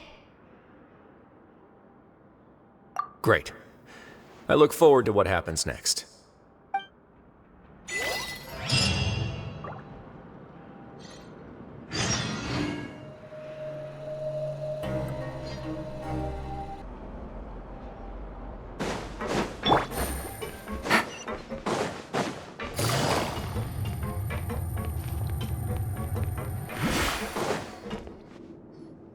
We're back! Welcome back. Do you want a cup of tea? How can you be so much like Risley, always drinking tea? Huh. Actually, now that you mention it, I just remembered something now. While I was sedated, I could still barely hear two people talking next to me. They were discussing everything, from the leaves to the water and even the teacups themselves. Must have been Risley and Seishween. Yeah, I heard one male voice and one female, so it should have been the two of them. They really were just talking about brewing tea. I really can't make sense of this place. So, Traveler, Paimon, were you able to learn anything from Risley? Yeah, he explained everything. Very well. Then, would you mind checking your answers against my speculations? Yeah, I took the time to rest, so I'm feeling a lot more relaxed now. Nobody else is around, and Miss Seishween is also busy with something or other, so let's just talk here. All right, then I'll posit my theories. I asked myself 3 questions. Firstly, why was Fremine affected by the primordial seawater? It was because he dove into the sea. My theory is, the long-lost primordial sea is probably very close to the fortress of Meripede.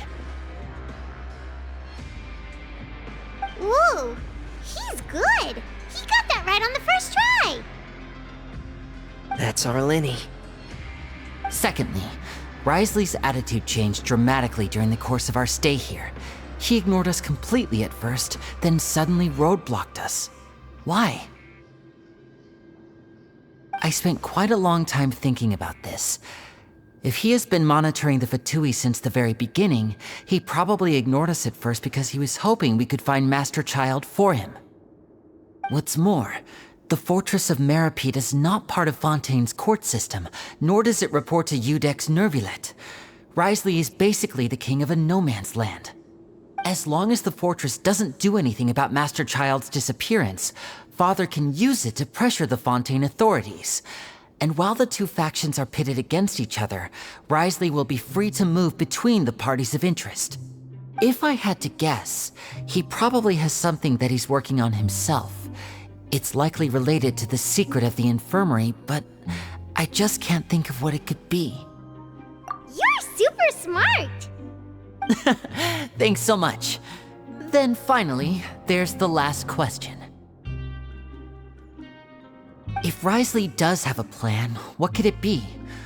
All I know for now is that his plan probably has something to do with the changing nature of the seawater. He's even gotten Cloran to help him out. That can't be the full extent of what he's doing. There's probably a secret passageway behind the block in the infirmary, and there's something big in the fortress that most people here never get to see. He has a bargaining chip, and it could be important enough for Father to deal with him directly. I don't have enough information, so I have no idea what his chip might be. But let me guess. You have the last piece of the puzzle.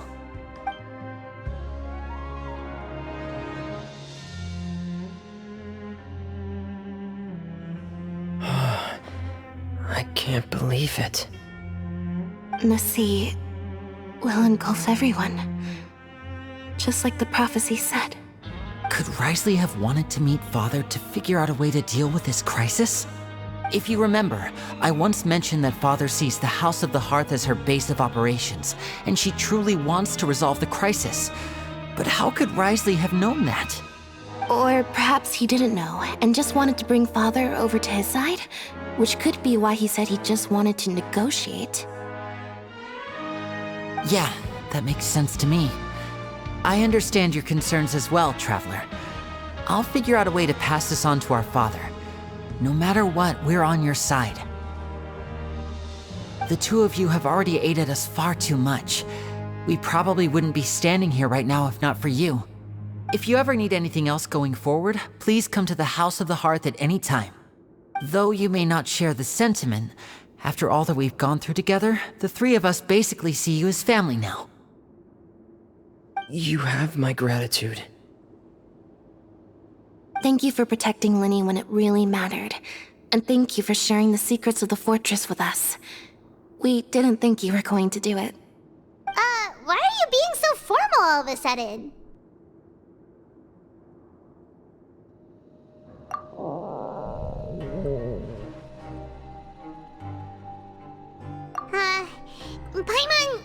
Paimon's hungry. Oh, you've done so much already. Go get some food. Alright, then we'll catch you guys another time.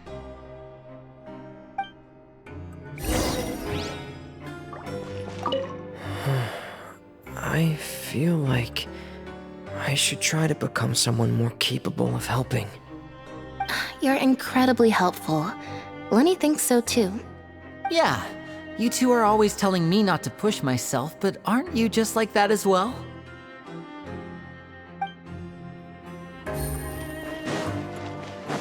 Take it easy.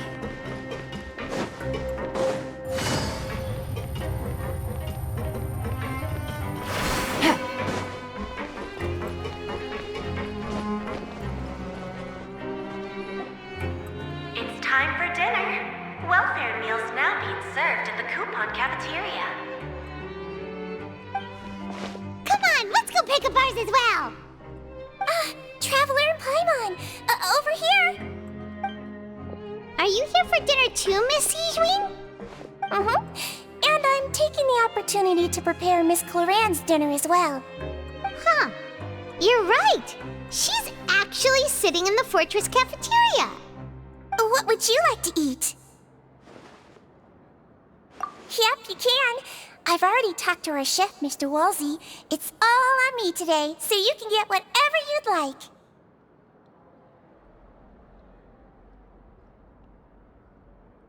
Me too! Don't forget Paimon! No problem. Just leave it to me.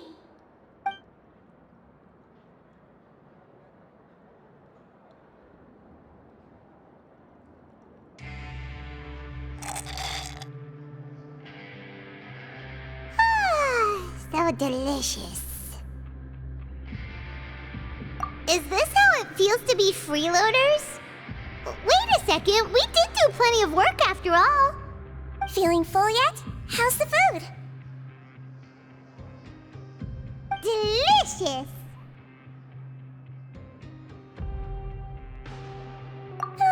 I'm so glad to see you all so happy. Oh, see, the expression on your face just now? The muscle here just moved, which suggests that you're feeling quite relaxed at the moment. Sijwin, do you do this to help your patients or to better understand human beings? A bit of both, I suppose. I'm a Melazine, which means I'm very different from human beings. I must know what you're thinking if I want to take good care of you. You're really good at taking care of people. Even though you're so short, you still talk and act like an older sister. Really? You're reminded of an older sister? That's great to hear. Oh, and what did you mean back in Risley's office? When you said that you were protecting Linny and his siblings as well? Oh, that. I just asked His Grace to look out for those children, especially that diver boy. I was getting a bit worried after hearing that something was wrong with the water. Thankfully, Clorand is very strong and managed to save him in the nick of time. His Grace also sealed the pipes after Clorand left. to make sure that Linny wouldn't impulsively chase after his brother. Although the path was blocked, we still stationed some guards there to stop anyone from approaching. They were instructed to only open the door once Miss Clorand had returned. Oh, and I was keeping an eye on Mr. Linny as well. We had to press him, but we couldn't allow him to be in any real danger. You were all super considerate and really thought everything through. It's just what we do down here at the fortress. At least this has been His Grace's style for as long as he's been the leader. Oh, I really wish Monsieur Nervulette would come down here more often too. I feel like he'd like it here, with all the darkness and chaos.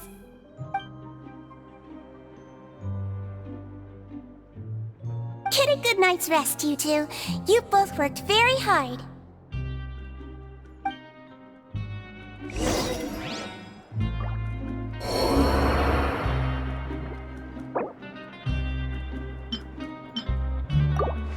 Rest and rebuild!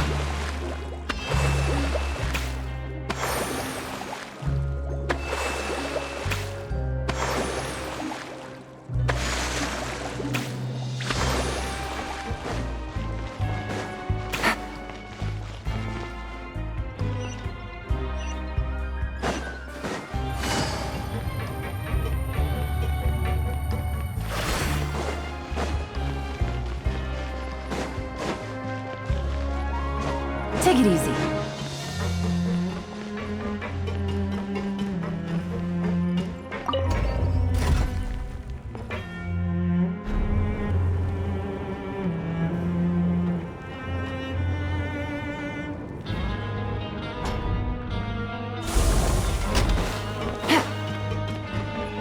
Take it easy.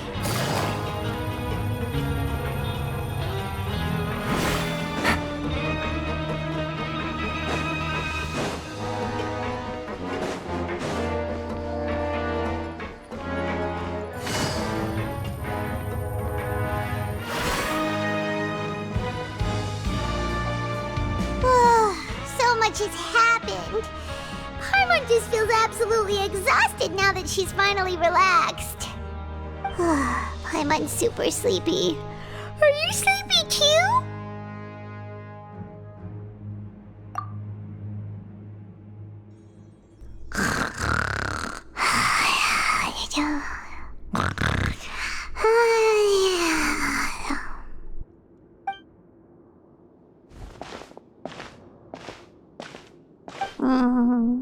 Delicious.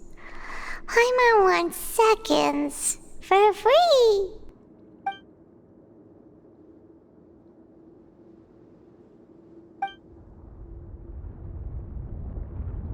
Out of my way! Get out of my way! What happened? Why is everyone running? No idea, but something must have happened. Stop asking! Who's yelling? Paimon still wants to sleep.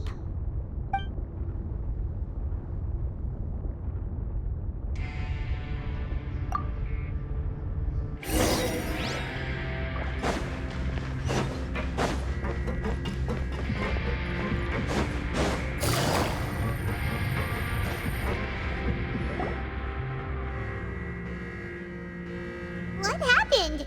Why is everyone running around? Hey! What are you doing? No time to explain, mate. Goodbye! Hey! Wait! What's wrong with these people? They won't even talk to us. They're here! Yeah, there you are! Oh, thank goodness! Quisto and Lavaroon, do you know what happened here? We came here especially to inform you. Something seems to have gone terribly wrong just now. His Grace is telling everyone to evacuate and get out of here. Lavaroon was saying you two are new here and you don't have many friends, so you might slip through the cracks. Haven't you heard all the stories like that? An evacuation is successfully completed, yet you only find out once you do a head count that 1 or 2 people are missing. Wait, weren't you the one who brought that up? Why is it suddenly my idea? Hey, shut up! Okay, whatever. The point is, you should come with us. Yeah, he said to get as far away as possible, upwards and outwards.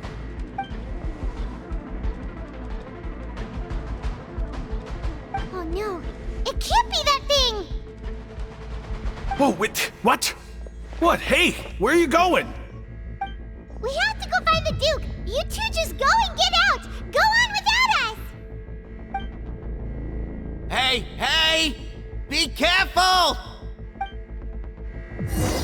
Attention, please evacuate upwards and outwards, upwards and outwards. If you're already at the topmost layer, then try to move as far outwards as possible.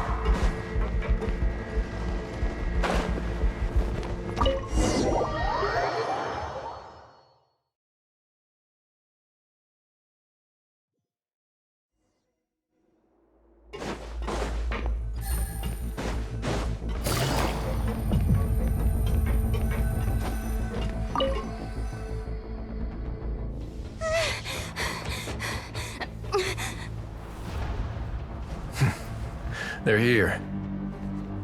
Just like I said. What happened? Huh.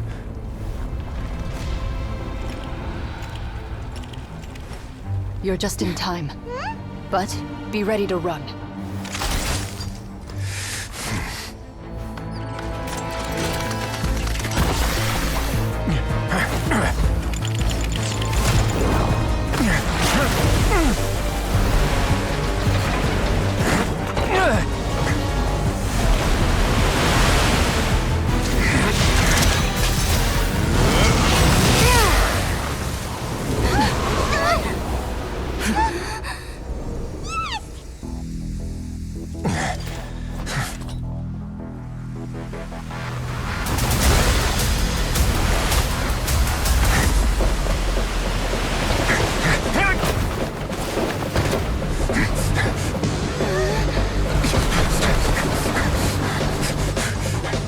Three, 2, 1.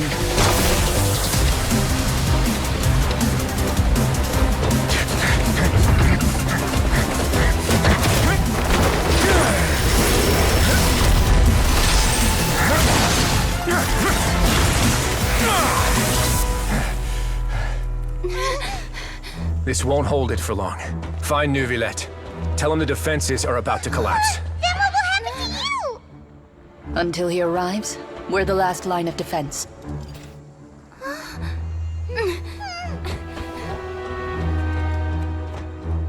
The gate. How long do you think it'll hold? That depends on us.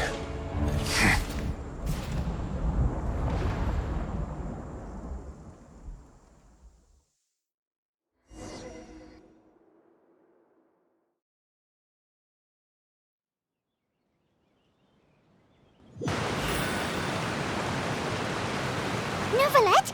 Why are you here? Traveler, I need you to head to the Opera House immediately. Farina will soon be meeting with the knave there. You must protect Farina, and make sure she doesn't spend too much time alone with her. Will do.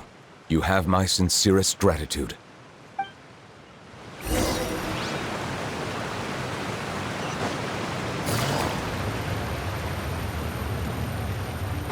Take it easy.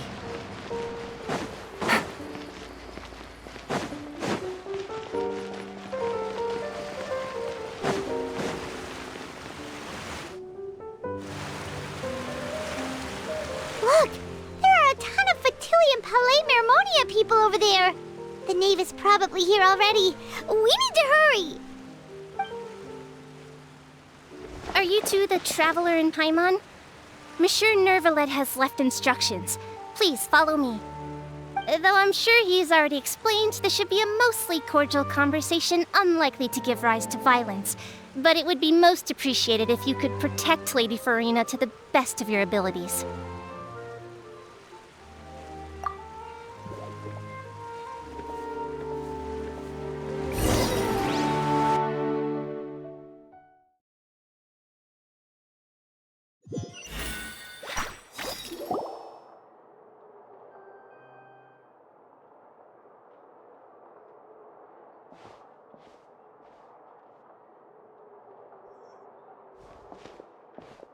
Oh, so you two are the honored guests Miss Farina mentioned.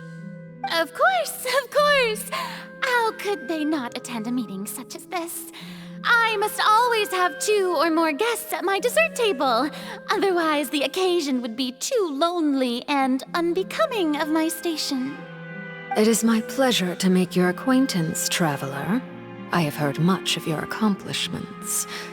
I am the Knave, one of the 11 Fatui Harbingers.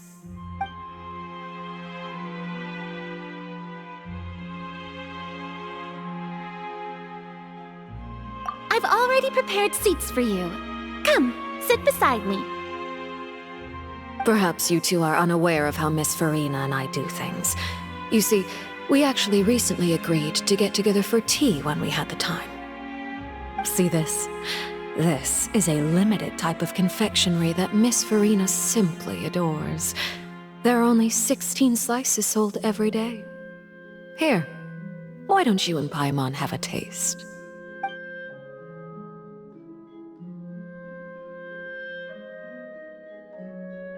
Traveler, what do you think of this cake?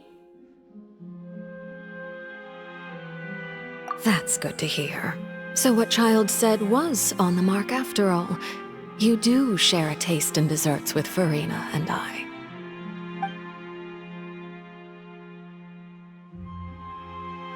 I wonder how he's doing nowadays. You must have heard, right? He's suddenly gone missing. I'm really worried about his safety, you know. Here's to hoping that he's an excellent swimmer.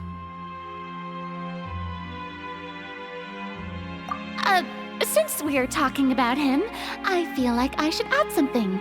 His martial prowess really looked certainly pretty impressive, yeah.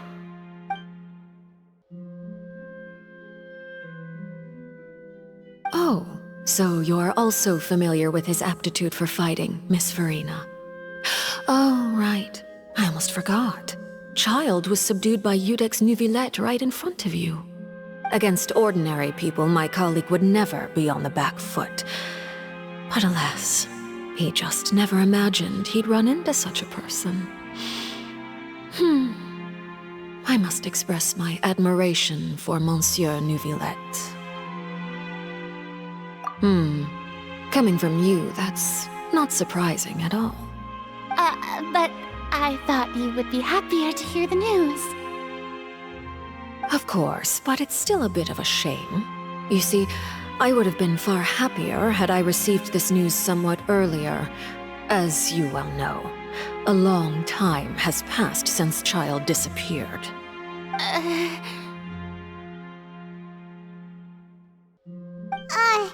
Well, in any case, there's no need to worry.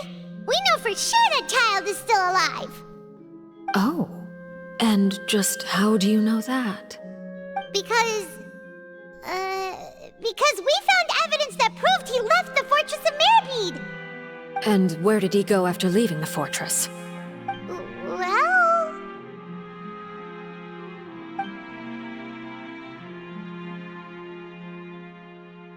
The Fortress of Mirapede lies deep beneath the waves. Unless he pranced right out of the main gate, he must have had to swim for it. Do you have any proof that he surfaced safely?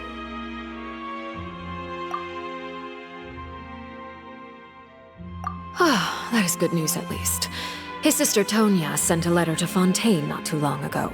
Since he was unfortunately unavailable, I picked it up on his behalf. Do you have any idea how he usually writes back to his family? Dear Tonya, your letter made me feel like we were still enjoying our time in Snezhnaya together. I'm currently admiring the scenery on the streets in front of the opera house. Is it something like that?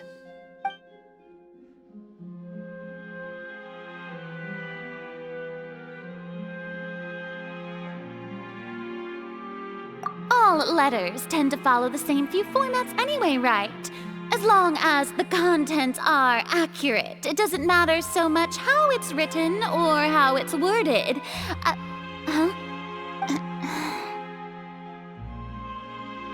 Hold on.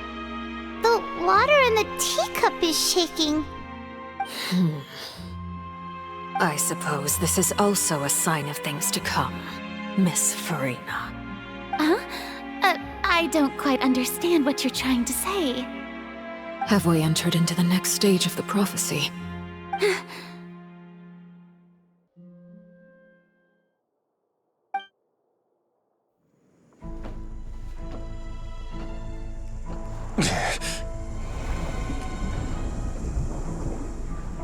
My thanks to you both. I will take it from here.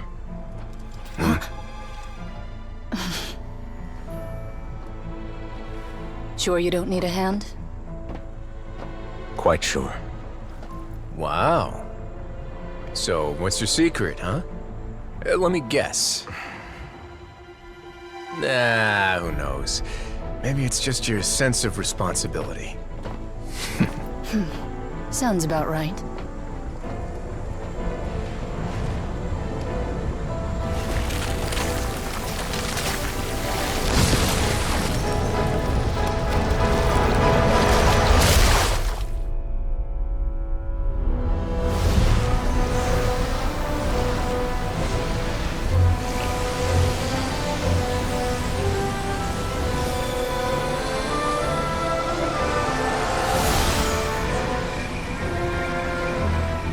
Day may come when the prophecy is fulfilled, and the waters burst forth.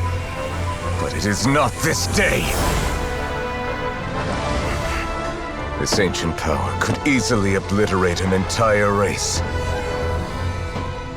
tsunami of fury would unleash endless catastrophe.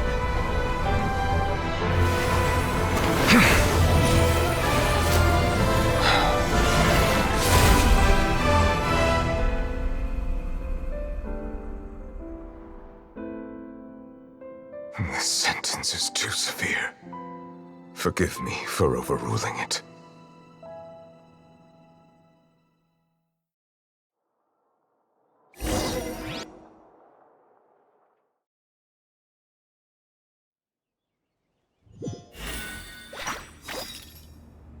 All right. Seems like the problem inside has been suppressed. Let me guess, we're safe for now. Indeed. But only for now. I win this bet. You owe me a present. Very well. It was indeed just as you said. You made a bet? We made a bet on the size of your entourage. Cloran thought you wouldn't come down by yourself. I figured you would have at least brought a few people along for appearance's sake. It appears I underestimated just how confidential the mission was. Shouldn't you have gotten used to confidential missions by now? That's just how the courts operate. So what gift must the loser give? Tea? He already has tons of tea in his office. I'm thinking about a set of legal codices. That wouldn't happen to be a dig at my lack of legal awareness, would it? Well, I'm sure His Grace doesn't consider the fortress to be outside the law. I was under the impression the residents of a place like this would be uninterested in the legal codices. That was obviously a joke. Anyway, you've still got some unfinished business to attend to in the overworld, correct? No need to stay here if you have a pressing matter. We all know you can't leave Palais Marmonia for long. Thank you. I hope everything went smoothly with the Fatui Harbinger.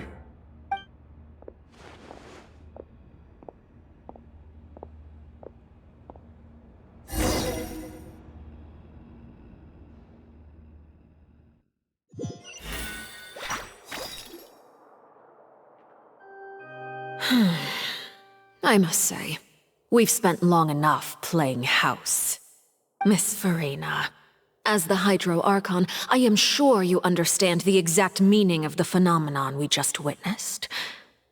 Or should I say, that's what I originally thought. But looking at your expression, was I wrong?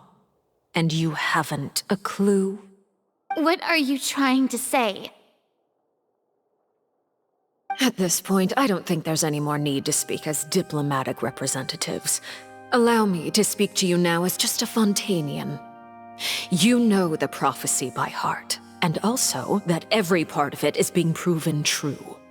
Yet, here you are relaxing, drinking tea, and eating desserts as if it's all nothing more than a few stray bugs in your garden. Do you really think that's acceptable? The prophecy's hanging above our necks like a guillotine. Every faction is looking for a way to either avert the disaster or save their own. Even the orphans of the House of the Hearth have devoted everything to saving their homeland. But you? It beggars belief just how nonchalant and carefree you have been. From the very beginning, you, the god Focalor, you have utterly failed to take action. You're wrong. I've never ignored the prophecy, nor have I just been passing the time in self-indulgence. Retract your accusation and stop doubting the wisdom of the gods with such absurd conjectures! I am not alone in my doubts, you know. All the children of Fontaine may be harboring the exact same thoughts right now. Oh, great Hydro Archon. How are you going to save them? Save us? How are the people you've sworn to protect supposed to survive in a land that will soon disappear beneath the waves? I have my ways, and I've been working on them for all this time. Even if you look down upon me, you have no right to judge me. Fontaine will be saved. Even if I still cannot see the true future right now, as long as I continue on as I am, I will be able to hold my head up high!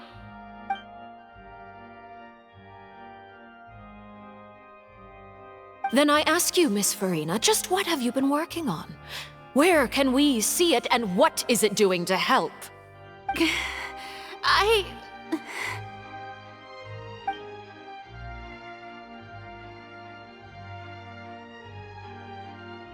My machinations are just like the prophecy itself. They will only reveal themselves at the fated time. It is just that beings like yourselves are unable to perceive them as of yet. I see. As a god, the proof of your labor always lies beyond prying mortal eyes. Allow me to be so bold as to ask another way. Would it be possible for you to tell us the parts of your plan that are not confidential? Such as your emergency response plan for the impending disaster? An emergency response plan? Oh, that look in your eyes. Have you not even prepared one of those? The emergency response plan is also strictly confidential. Then allow me to jog your memory. Miss Farina, what is the purpose of your Oratrice Mécanique d'Annelise Cardinal? And what do you plan to do with the massive amounts of indemnitium that has accumulated over the years? The Oratrice? It's just like it appears to be. So you also have no idea. If I'm not mistaken, someone's using it to prepare for something. But unfortunately, it would seem that someone is not you, Miss Farina. I first caught wind of this when Linny tried to investigate the Oratrice in the Opera House. You see, even just getting close to the core contaminated him with an extremely large amount of indemnitium. But even if that had nothing to do with you, then what could you possibly be working on, oh great Hydro Archon? Oh, right. I almost forgot. Udex Neuvillette is not at the tea party with us today. Miss Farina, I suppose you must have ordered him away to take care of some troublesome business.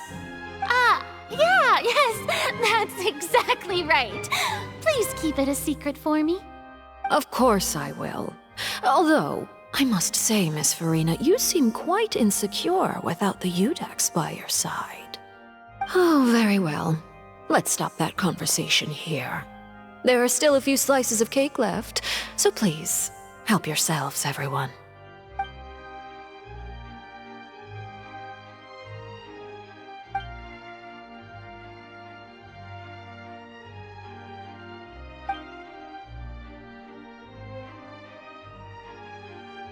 Traveler, I heard that you were recently commissioned to handle a few matters on behalf of the Udex.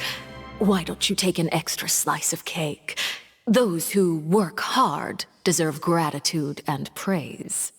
You too, Paimon. Thank you. Paimon will take you up on that offer.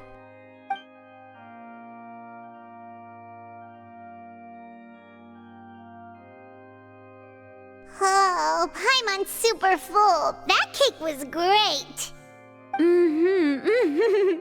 If it's on my tea table, it must be of the highest quality. Yes, and we must thank the knave for bringing these over as well. You're welcome. I'm sure the cake also felt greatly honored to be featured at Miss Farina's table, and I was merely catering to Miss Farina's tastes, seeking a chance to chat over tea. It is getting late. Why don't we call it a day? There are still a few matters that I need to take care of, so I must take my leave now. Very well. We'll end it here. Mind seeing me off, Traveler? We could use the opportunity to discuss Child before I must be on my way.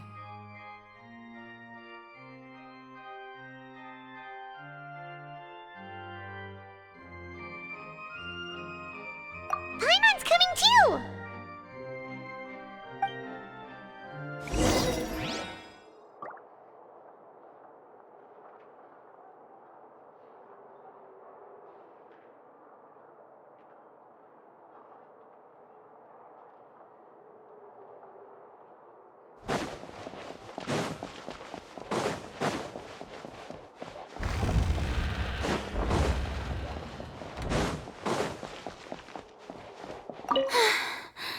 The tea party turned out to be even more difficult than I'd imagined.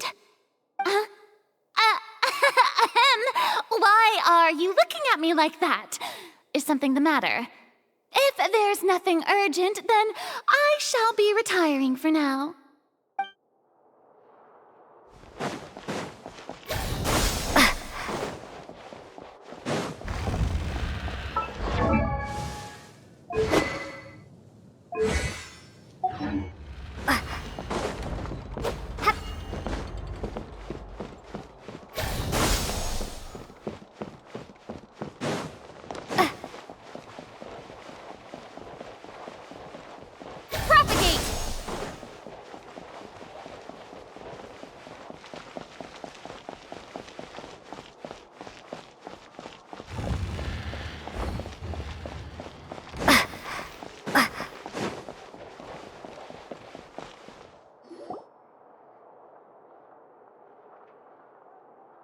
I'm glad that you were willing to come with me.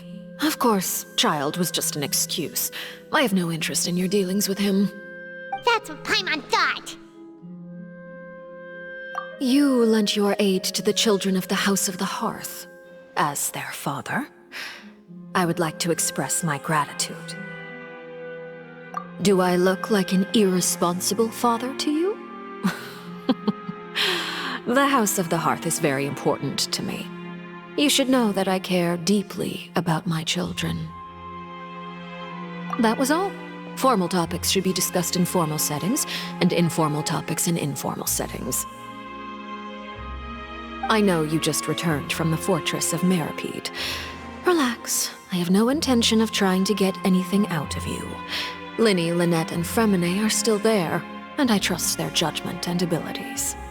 They've all been working very hard and have always done all they can to fight back against anyone who tried to stop them, especially Linny.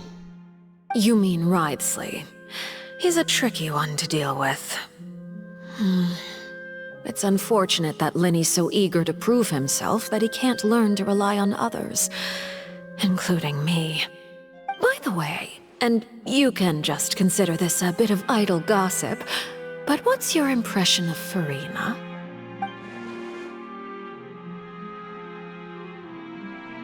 You are outside of our disputes, and the freest person in all of Fontaine, able to move around most easily. Allow me to share my perspective with you. And that's everything that happened during the trial. Master Child was declared guilty and immediately transported to the fortress of Meripede. Didn't he say he was coming here on vacation? Does he not feel an ounce of shame for all the trouble he has caused?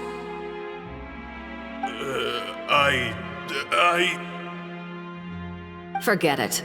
He did give us an opportunity. I will be meeting someone shortly. Do you require help with any preparations? No need. I will take care of it myself. I need to meet with Farina, the Hydro Archon. She is at the heart of Fontaine. But what's fascinating about her is that she often seems more like a celebrity than a working Archon. Oh? Come over here, you little critter, you!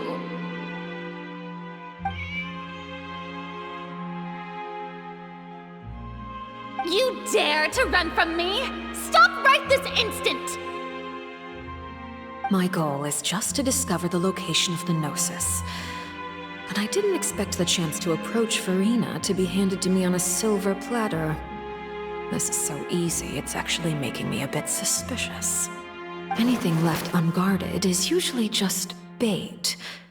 But no one will blame someone for taking the bait.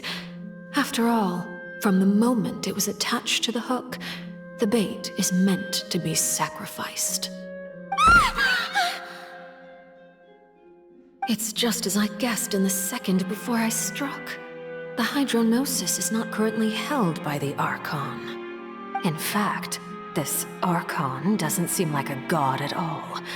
And I sense that she's under some kind of curse. Who are you? And what are you trying to do? Please don't kill me! I'm begging you, please! The fear in her pupils is genuine, so perhaps she's not bait after all.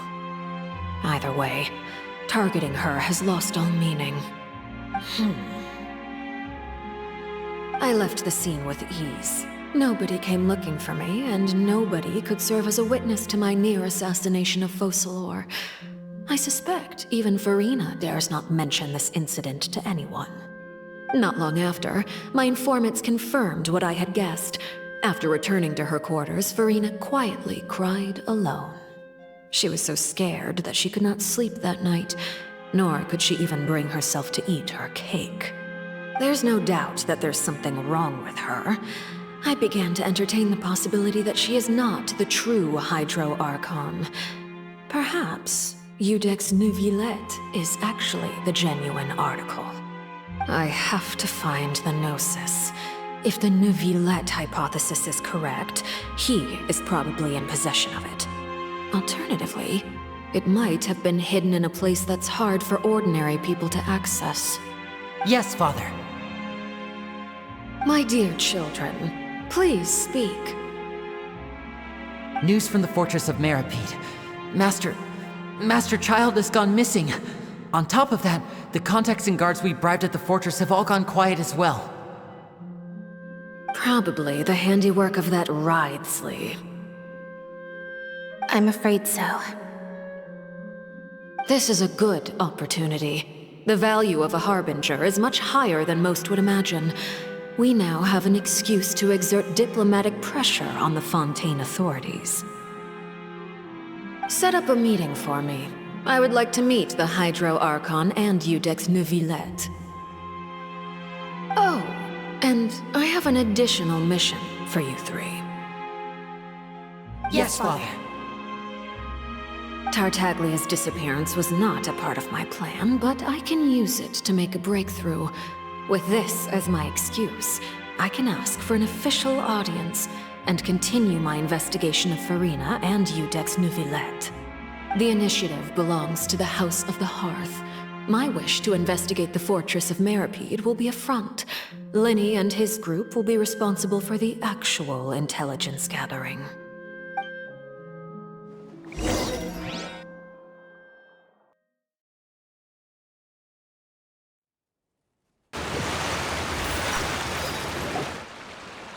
You should know the rest. Linny's group is quite close to you, so they wouldn't have hidden anything from you. You attacked the Hydro Archon? It wouldn't mean anything, even if you shouted it from the rooftops. After all, even Farina herself is still pretending that nothing of that sort ever happened. Alright then. I've now had 2 chances to enjoy tea with Farina. I have to say, the leadership of Fontaine is even more inscrutable than I had imagined. I once surmised that Iudex Neuvillette must be the Hydro Archon, but now, that doesn't seem right to me either. I am a servant of Her Majesty the Tsaritsa. Over my years of service, I've learned how a real Archon conducts and carries themselves. Whether Iudex Neuvillette or Farina, neither fits the bill. It's hard to imagine either of them as the Archon. Of course, that is all just how I feel. Gut feelings often do not require justification. It is, however, quite amusing to me that after all my years working in intelligence gathering, I've come to realize I am at a complete loss regarding the identity of the god of the land of my birth. Don't you think Fontaine is quite intriguing? A catastrophe looms, yet many secrets have yet to rise to the surface. It looks like Fontainians will have no choice but to save themselves. Ultimately, though, one must survive in order to do anything else. Should the need arise, I would be happy to cooperate with you. You don't need to commit to anything right now, of course. I have a feeling that the situation will continue to evolve, and as your name is often connected with noble deeds, I'm sure we will work together someday.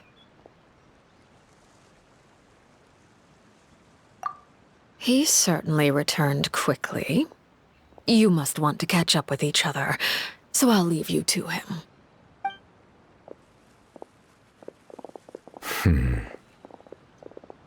Neuvillette, is it over? For now, yes. But this issue will prove quite thorny in the long term. I'm concerned that sooner or later the prophesized events will occur. Thank you for protecting Farina.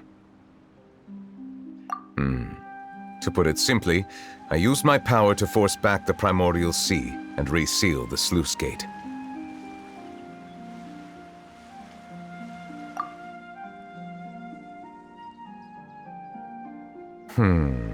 So as expected, the knave has turned up the pressure on Farina. She's trying to feel her out, though I'm still unsure as to her motives. Permission granted. Whoa. It can't be that you're the real Hydro Archon, right? But that's just a speculation on our part, though. You can't tell us? Then that's okay. We can talk about something else. We won't try to force you. You guys in Fontaine are super strange. If by the phrase, you guys, you are referring to Farina and I, then although I'm not sure just what you are trying to imply, I must clarify that I do not share her positions on a multitude of topics. I believe so. The fortress has a long and complex history. It has seen much grief and suffering. And now, another catastrophe will soon be upon us. I mourn this turn of events. Huh? Why is it raining all of a sudden?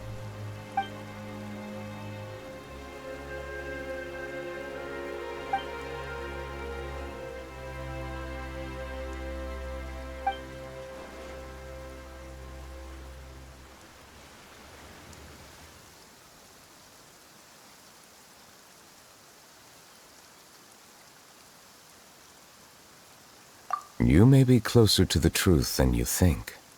Oh? And what are you thinking? The dragon of... what? Huh? Please do not be so surprised. Farina?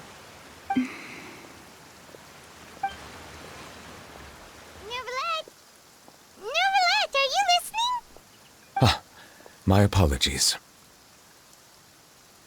We were just guessing randomly. We didn't guess right, did we? You're not actually the Dragon Sovereign of Water, right? Well, if you don't want to confirm or deny... You guessed correctly. I sincerely hope you'll be able to keep this a secret for me. Right, of course. We'll definitely help you keep it a secret.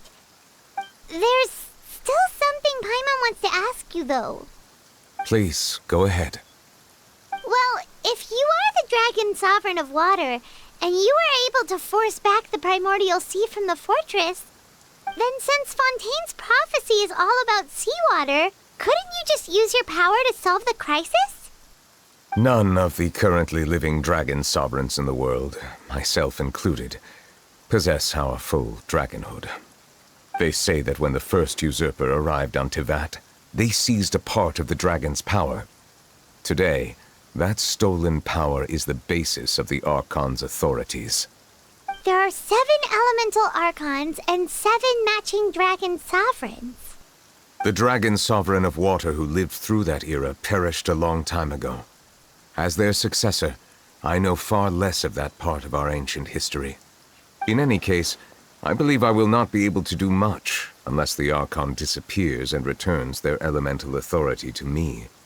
Given the status quo, however, I would recommend finding another way to deal with the prophecy. Oh, so even you can't solve it. I still have some urgent matters to attend to at my office. If you have any more questions regarding ancient history, you are welcome to discuss them with me at a later time. Please go right ahead. There's a place that Paimon wants to go too. Traveler, why don't we pay another visit to the Fortress of Meripede? Paimon is a little worried.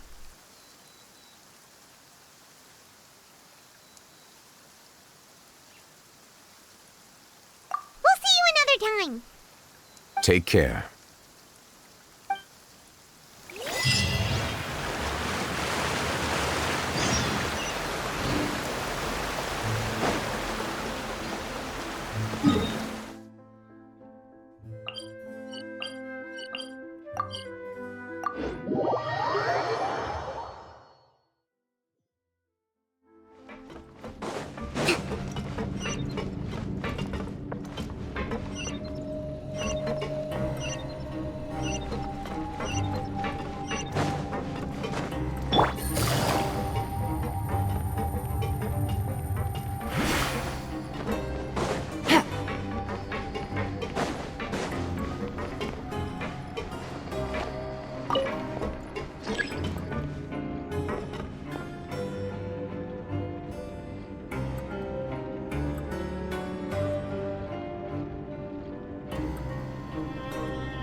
Take it easy.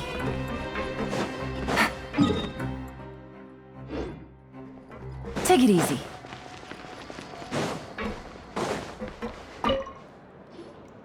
Seedwing! Traveler, Paimon, you're back! Are you still doing all right?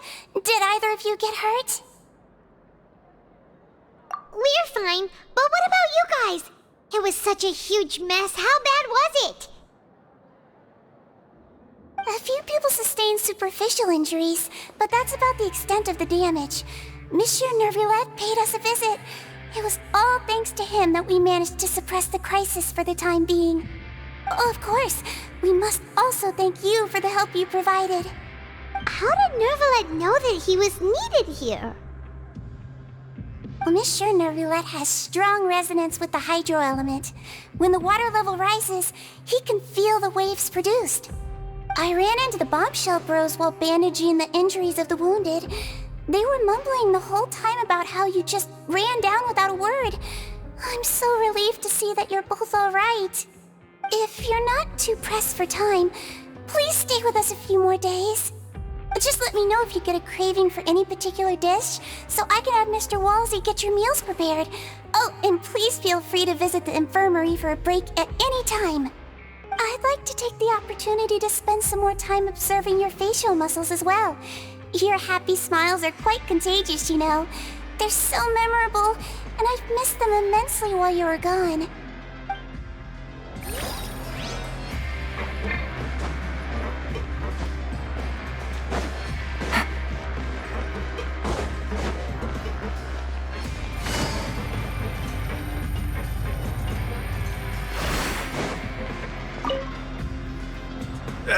You guys are back?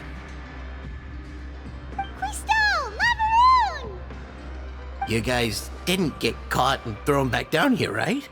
Huh? No, not at all. And here I thought you'd managed to escape from jail during all the commotion. I'd held you up as legendary jailbreakers, but now you're telling me you just never left? We're sorry, but we just had some business to take care of. All right. There's no need to get caught up in the details. We're just relieved to see you. He was super worried about you, you know. Hey, it wasn't just me. Weren't you super worried as well? Something like that, yeah. I was also transferred to work in the kitchen a few days ago. I can still hear Quisto mumbling to the carrots. Are those two all right? Do you think they made it out alive? Whenever he'd say that, I'd tell him I'm sure they're fine. Wherever they are, they're kicking back with drinks in hand, enjoying the lovely scenery. Hey, there's nothing wrong with worrying about your prison pals, is there? I mean, considering how they always love listening to all my gossip. These two, they sure are a lot warmer and friendlier than when Paimon first met them.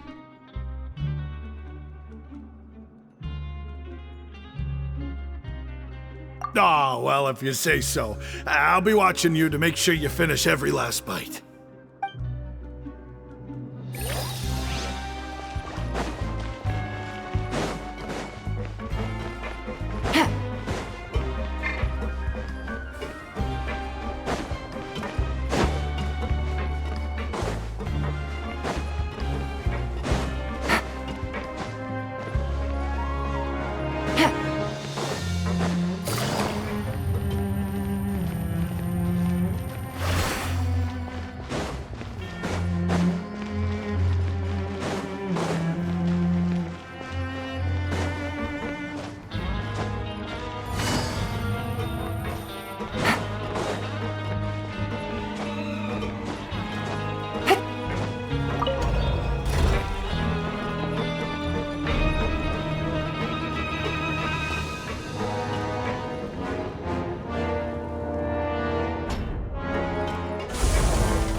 Take it easy.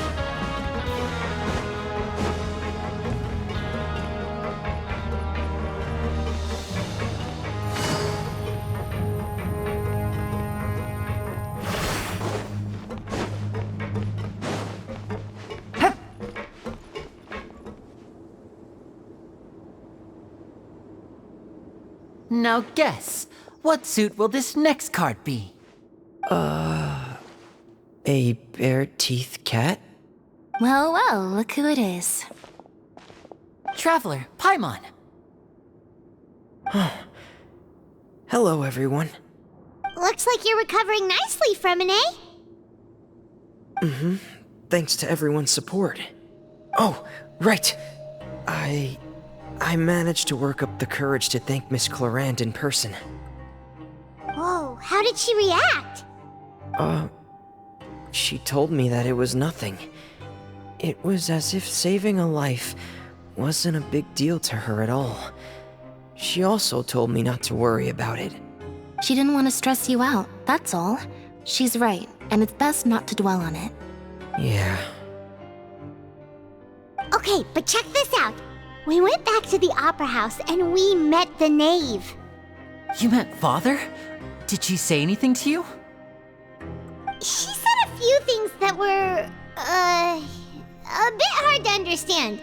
And also that she's looking forward to working with us in the future. Her attitude towards you is even better than what we'd imagined. That's fantastic. You should believe her. She has her own way of doing things, and she'll do everything in her power to help those she considers close, which now might also include you. Mm-hmm. Father is very capable and also trustworthy. Oh, Paimon just remembered that she thought Lenny was a bit too proud as well. She said that you should learn how to rely on others sometimes. Got it. That does sound like something that Father would say. Hey! Are you going to stay here for the next few days? Looks like it, yeah. Excellent. I will host a tea party. For real? Then Paimon wants another serving of cake. Another implies that you were already served some delicious cake while you were up there. How lovely. Well, next time, you're going to have tea and snacks with us.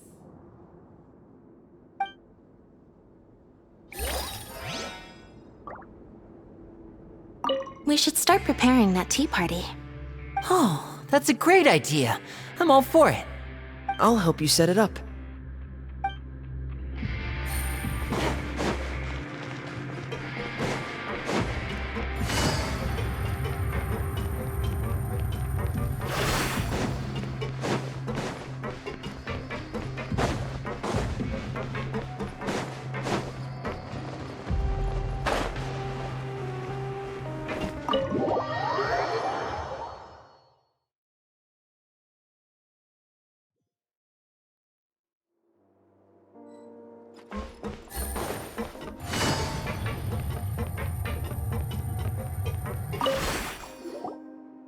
Courier, Miss Sijwin told me you still haven't eaten. Yeah, I was working on something, so I forgot. That's no excuse for... Huh? It's you two. Courier, Lurvine, we're back! Hello there. It's been quite the mess here recently. How have you been? And you? Are you still taking the secret passageway from the infirmary to work on the ship? Yep. That is still top secret, though, so don't say a word to anyone. It can be a bit annoying when there are lots of people in the infirmary, but I still prefer taking that route over the one from the Duke's office. I mean, the infirmary does make it easier for you to slack off. Oh yeah? Then why are you also here so much? You two really are just using your jobs as a cover for your relationship, aren't you? Not at all!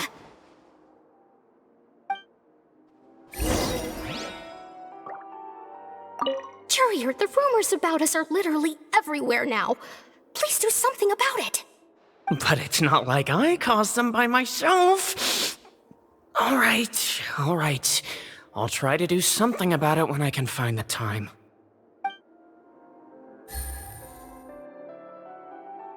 Take it easy.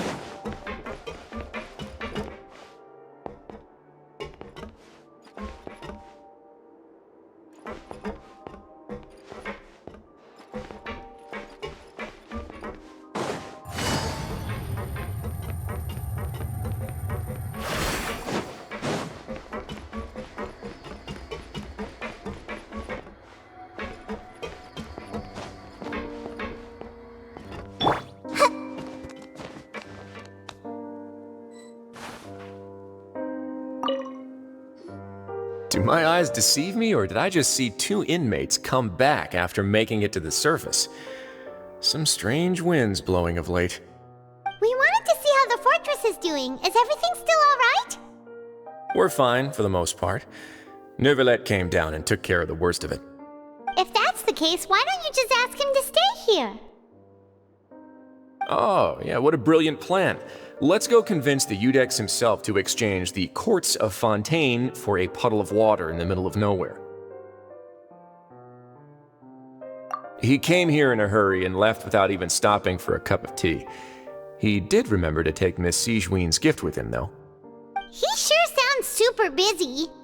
Miss Cloran has left as well. She also took her gift from Miss Sijuin. Were the gifts milkshakes? Nervalette got the milkshake. Clorand received lipstick instead. Those aren't even remotely alike. Well, it's Nervalette's own fault for making Sijuin worried about his health by working so much. But besides that, our head nurse is still pretty fond of picking out beauty products for the ladies. Oh, and I have some gifts here for you as well. Are these from Sijuin too? Nope, they're from yours truly. You've already wrapped up your work at the fortress, so you can return to the surface at any time. You haven't yet served your full prison term, however, so you may continue to use your cell until your term is up. For real? Then we could stay here for a really long time? You may access the cafeteria for free. Hooray! Just remember to come complete your paperwork once it's time for your release.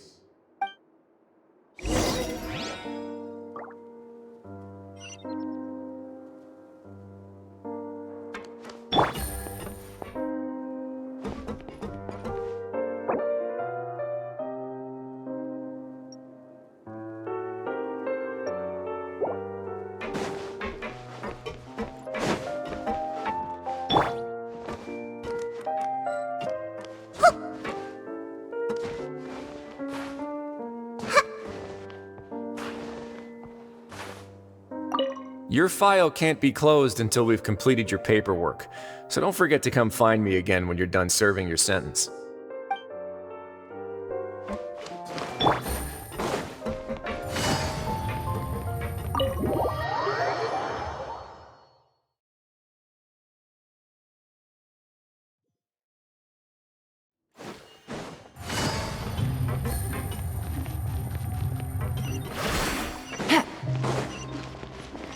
Take it easy.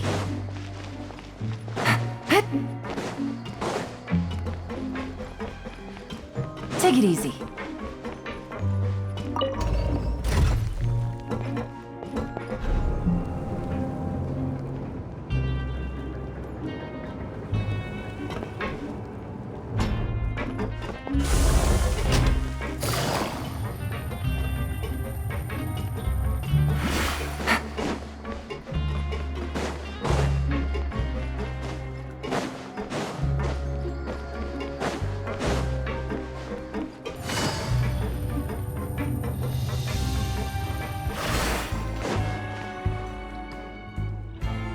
We're back in our cell again.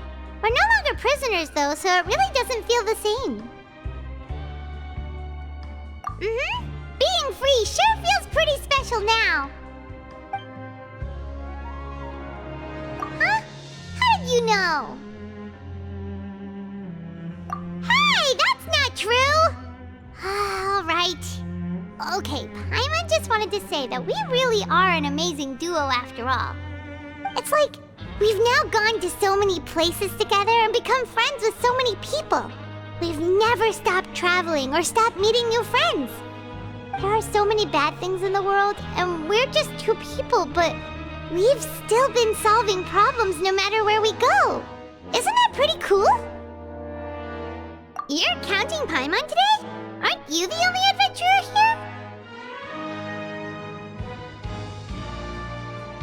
Then let's ask Catherine to give Paimon an adventurer handbook as well. Paimon will also be an adventurer from today forward. Just our thoughts making Paimon giddy. Paimon's gonna crash, so you sleep soon too. The last time we fell asleep here, we woke up to a whole mess outside our cell. The primordial seawater nearly rose up. That was so scary. We should be safe now, right? Alright then, good night to you, traveler!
for a little rest after breakfast.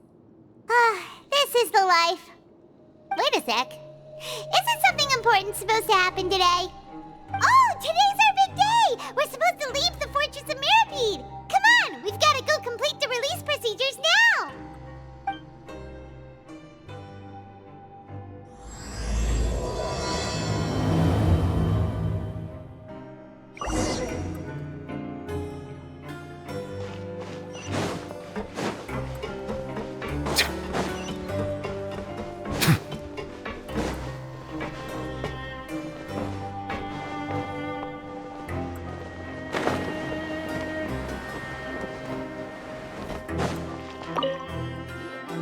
Please, sign here.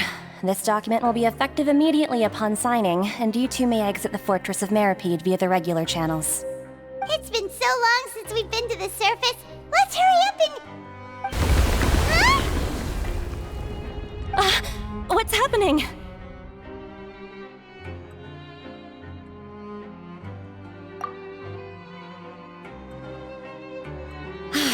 I'm fine, thanks. But I wonder what that tremor was just now. Let's go ask the Duke!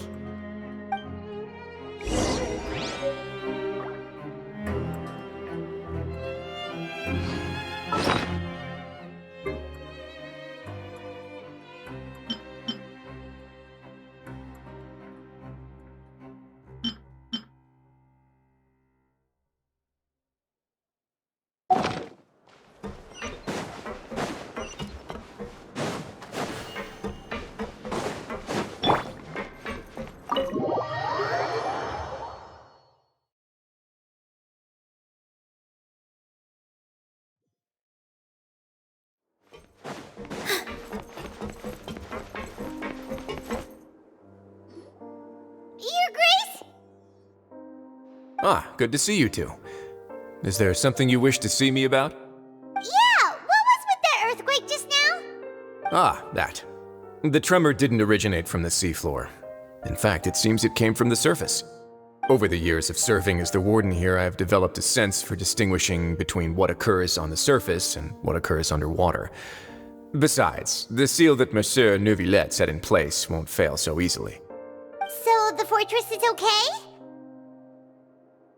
If you recall our last incident, if there really were a problem, there would be crowds of inmates in a panic right now.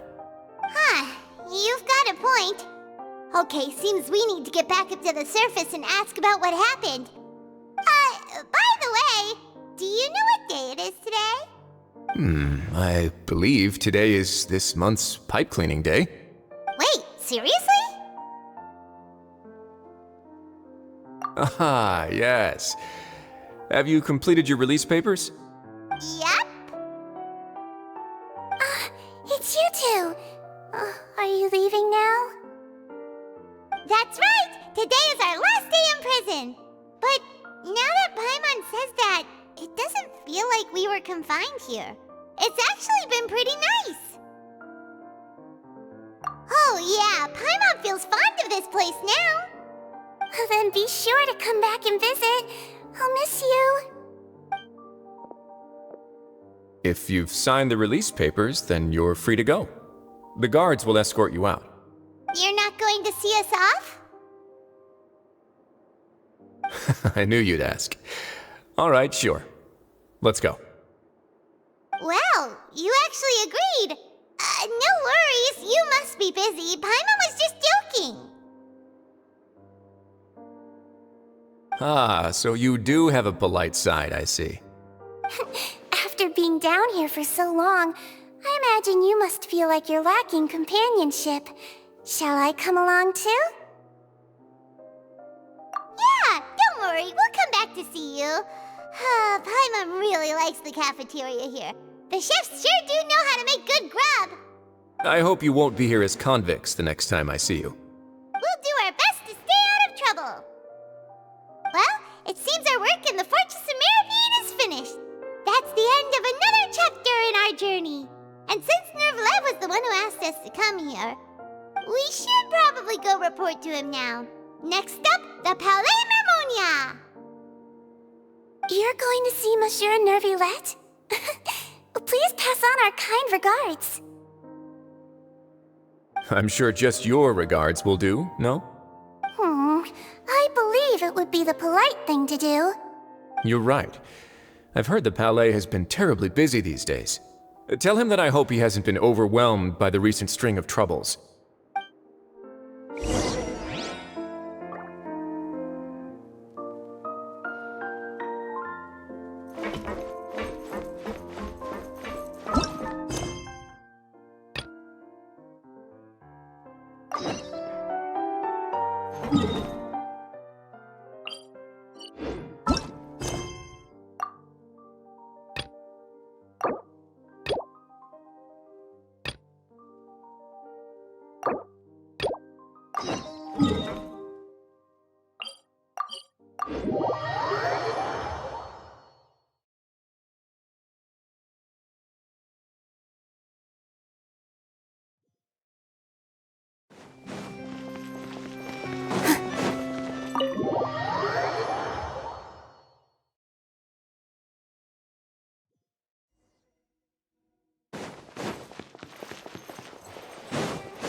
Wait, did I hear that right? Monsieur Neuvillette, are you sure you'd like to take over the case yourself? That's right. No, but why? Technically speaking, cases like this are better left to the guards. Neuvillette! Sidine! Hey there! What are you two talking about? Traveler in Paimon, please help me talk our Chief Justice out of this. He wants to investigate a case on his own. Now, this is completely unprecedented. How can we have the Udex acting like a private detective?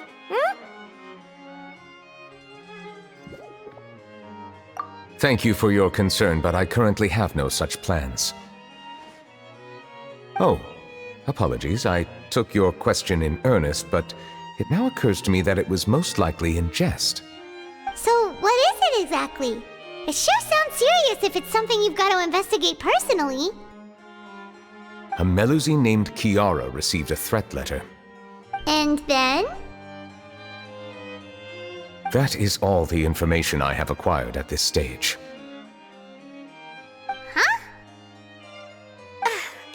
I have no idea why you're so hung up over this.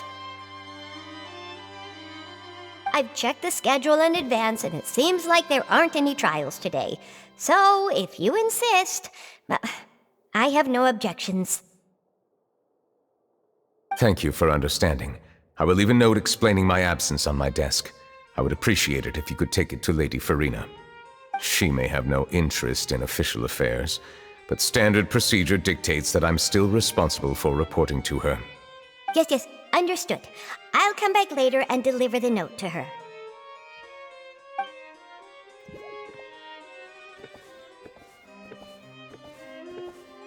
Judging from Sidine's reaction, it must be pretty rare for you to investigate stuff personally. What's so special about this case? I cannot tell you just yet, but it reminded me of certain past events. There could be complicated conflicts of interest behind all this, so I must eliminate all risks in advance. Come on, stop being so secretive! We still have no idea what's going on! It is not my intention to keep you in the dark, but I need some time to revisit those memories and collect my thoughts. Long story short, a little more than 400 years ago, I became the Udex of Fontaine and initiated a series of institutional reforms. There were few people I could trust, but I had two subordinates who were exceptionally trustworthy and capable. Carol, a Melusine, and Vautrin, leader of the Special Security and Surveillance Patrol. They must have been amazing people to receive such high praise from you! Indeed. Unfortunately, I wasn't able to protect them.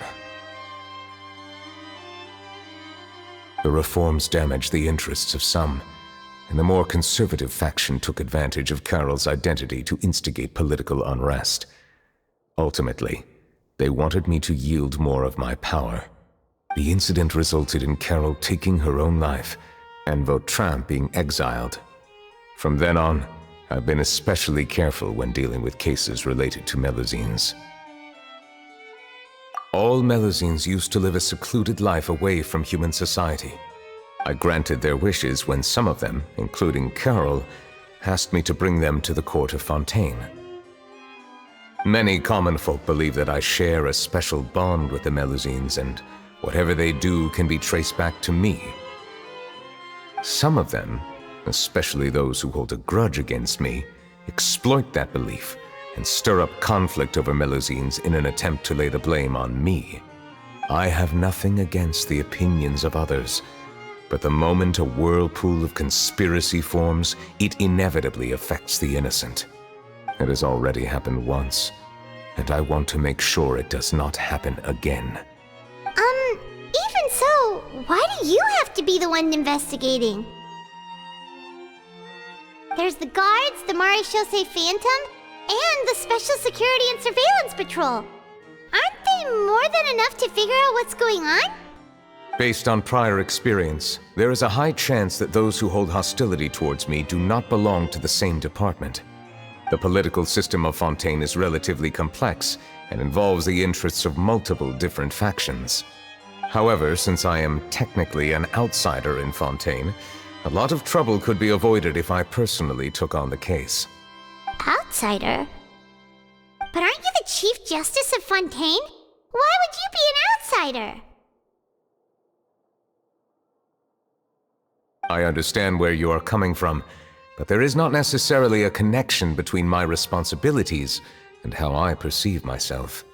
You know very well about my true identity, and have even met others of my kind in other nations. Even though I was born with a human form, there is a fundamental difference between dragons and humans. Taking on the role of Chief Justice does not make me a part of this community. In fact, the status I was granted has prevented me from forming deeper bonds with others. I have lived in Fontaine for a long time, but I do not belong here. That is why I call myself an outsider, a fish out of water. Yeah, we have nothing to do with all those organizations anyway. So how about we come with you on your investigation? Let's team up and round up all the bad guys lurking in the dark. That does not sound like a bad idea.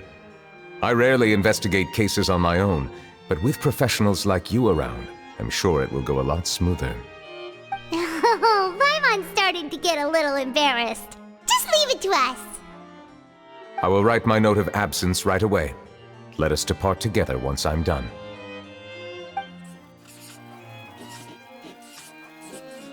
Let us go. We should visit Kiara first and try to gain a better understanding of the situation.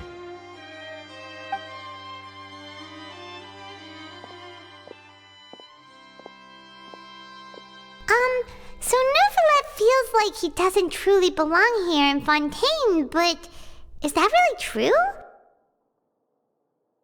Paimon feels like he has a kinda skewed perspective on a lot of things. Anyway, let's catch up with him first.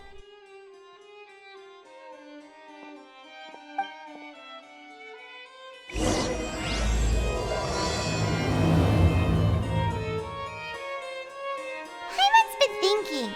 You called yourself a fish out of water, right? But since you're the Hydro Dragon, would a dragon out of water suit you better? Thank you for your suggestion. I will consider using the more accurate term in private occasions. Please allow me to rephrase. Has a dragon out of water? Ugh. That sounds kind of weird. Let's stick with the previous version instead.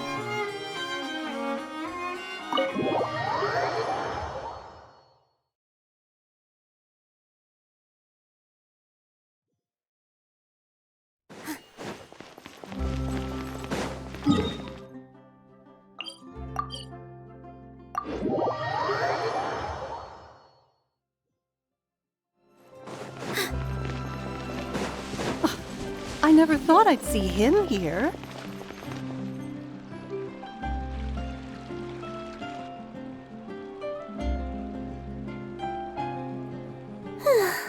The weather's amazing today. Kiara. Huh? Monsieur Neuvillette! And you are? Oh, I remember! You're the Traveler and Paimon! I've heard about you. Aw, she's adorable! Hey there, it's nice to meet you. Thanks for the compliment. Is there anything I can do for you? I heard from Sidine that you received a threatening letter. A threatening letter? Oh, right! I remember now! The letter fell through the crack in my door as I was heading out this morning. It said something about catching me, so I thought someone wanted to play hide and seek. But Sidine told me it was a threatening letter, and that I could be in danger. But that's not gonna happen with everyone looking after me, right? Have you run into any suspicious-looking people recently? Suspicious-looking people? What counts as suspicious?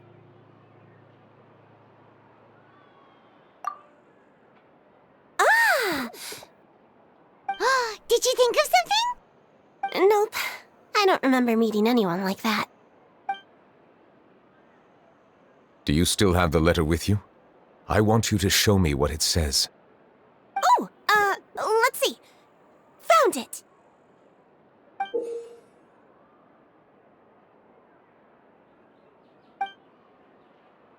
Now then, get lost. If you don't leave the Maréchaussée Phantom, I will come and catch you in person.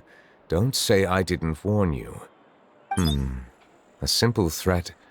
Neither the handwriting nor the content itself reveals anything about the writer's intentions. We can't rule out that possibility.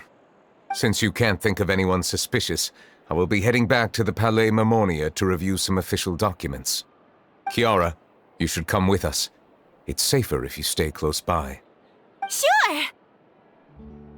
Wait, no. I still have a case to work on. I promised Alof that I'd check on her place later. But you are being watched right now. Going off on your own could be dangerous. And that's where we come in to help. We'll stay with Kiara and make sure she's safe. With us around, anyone scheming to hurt Kiara can forget about it! Thank you, Traveler. Big Sis Paimon.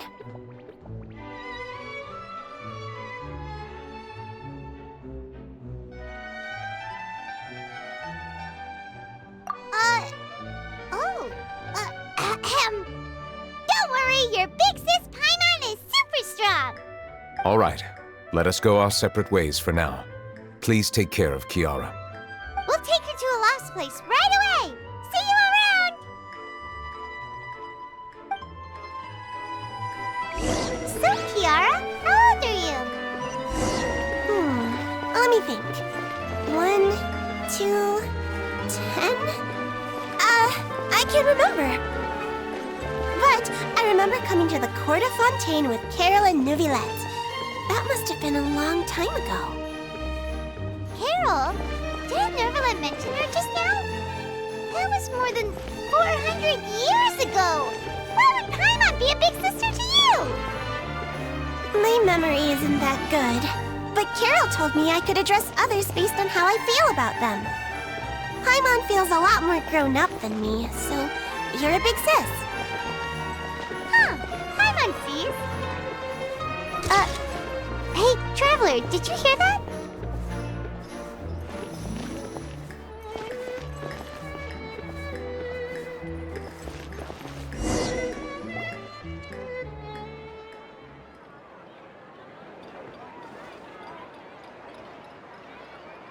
Strange. Alof! Kiara, you're here. Huh? Wait, aren't these two... Oh, they're the Traveler and Big Sis Paimon. I thought so. What brings you here? All right, guess I shouldn't have asked. May I begin inspecting the store as planned? Of course. Go ahead.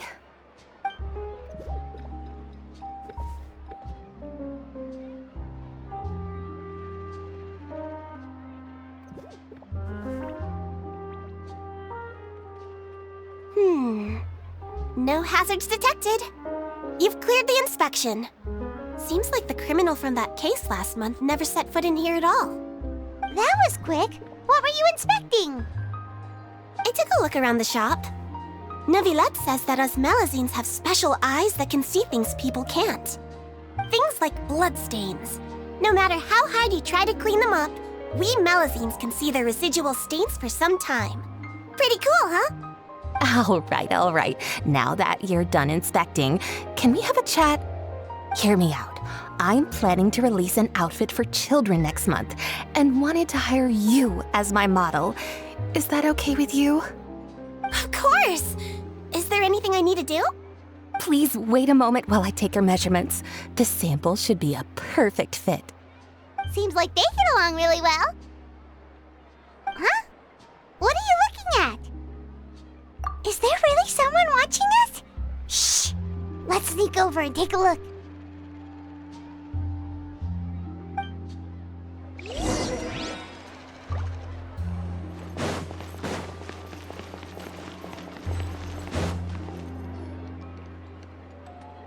Strange. Why isn't he back yet? Gotcha! Ah! Charlotte, what are you doing here? Oh, wait, don't tell Paimon you're the one who sent Kiara that threatening letter. But you don't seem like the type to... Threat letter? What threat letter? This is starting to feel like an interrogation. Okay, I'll be straight with you. I don't know the slightest thing about that threat letter you mentioned. I only wanted to follow Monsieur Neuvillette and request an interview with him. You want to interview him? That's right. I'm not the only one, you know. Interviewing him is every journalist's dream. But it's not an easy task to accomplish. The Palais Mermonia rarely accepts appointment requests from us, and we never have the chance to interrupt when the court's in session. So imagine how surprised I was seeing him out on the streets today. It seemed like you were investigating something too. The perfect opportunity to whip up an exclusive, don't you think? Of course, I'll make sure to turn in my manuscript to him for review. I have my principles, and I'd never publish an article without the consent of all parties involved. Yeah, we're doing a secret investigation that can't be made public knowledge. I see. Well, if you say so, I guess I'll put this matter aside for now. Oh, what a shame. Chances like this don't come by very often, you know. In exchange, could you tell me what the threat letter is about? I swear I won't tell. All right, then.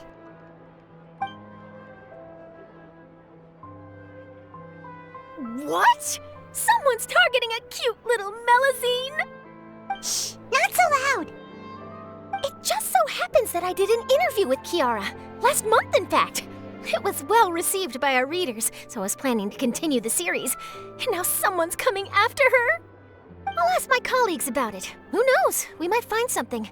And don't worry, I know what I'm doing. This secret's safe with me. But I gotta warn you, even if I keep my lips sealed, others will know eventually. Why? People care a great deal about Monsieur Neuvillette's each and every move. Some may have already realized that something was up. Besides, the case involves Melazines, so... Anyway, I'll get going now. Watch yourselves, all right? Well, that was a nice chat. Let's head back and check on Kiara.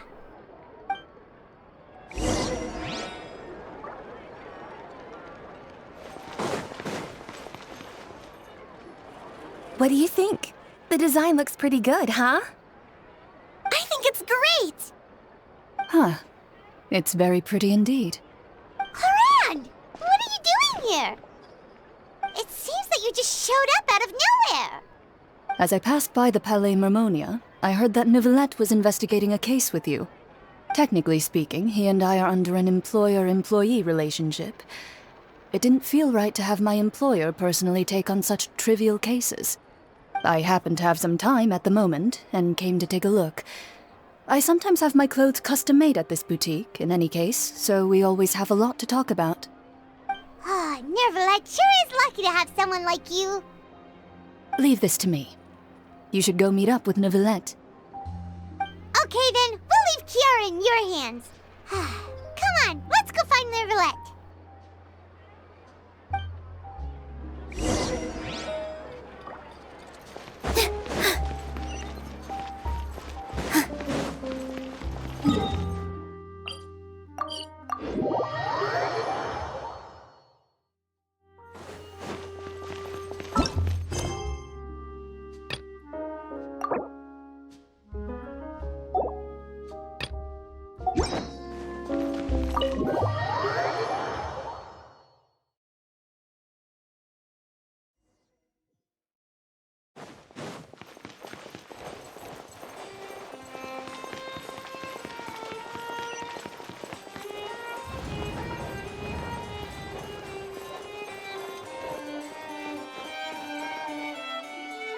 Oh, you're back. Is everything all right? We ran into Cloran. She offered to help us protect Kiara. That is good to hear. I trust her abilities. It looks like Kiara is in good hands. We thought so too. Well, did you find any leads? I've been looking over the case records, specifically inspection reports submitted by Kiara and major cases I've judged over the past decade. I've come up with two plans. On one hand, I could start with Kiara and track down the group behind all this step by step. On the other, I could also analyze the conflicting interests of these major cases and confirm my suspicions if there is indeed a mysterious group that bears a grudge against me. They both sound like pretty solid plans, but can you really finish browsing through all these documents? That's a lot of reading even for Paimon. Don't worry. I'm a fast reader when it comes to official documents. After all, I have several hundred years of reviewing under my belt. We'll help you read through them. We have nothing else to do. Thank you. I will continue looking through the ones piled up on the desk, but feel free to browse through anything else in this room.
Have you made any progress? We skipped through some of them, but there wasn't anything useful. Oh, there are so many documents lying around. Just how many cases have you handled? I would love to answer that question, but the truth is I've never made a precise calculation myself. If memory serves me right, there should be at least 100,000 cases. The documents you see are just a small fraction of what's really there. Whoa, that's a lot. Looks like the work of a Chief Justice isn't easy at all. That might be how it seems from another's perspective, but trials and official duties are, to me, simply routine. There are many documents here. Take a break if you are tired. You read Paimon's mind. All right. Let us take a break then.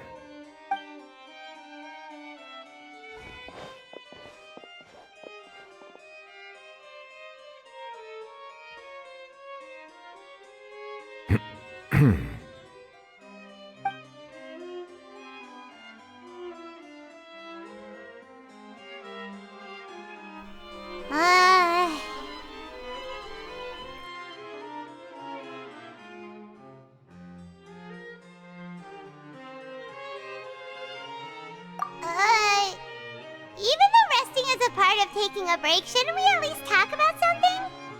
All this silence is making Paimon feel really awkward. Please pardon my lack of consideration.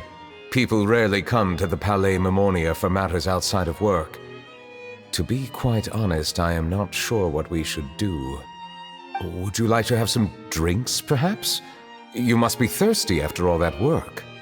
Ooh, drinks! Thank you!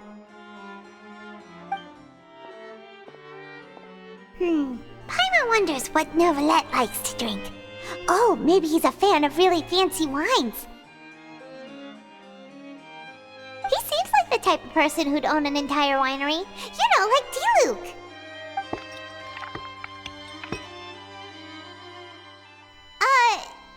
What's inside these glasses? It looks just like water. An astute observation. It is indeed water.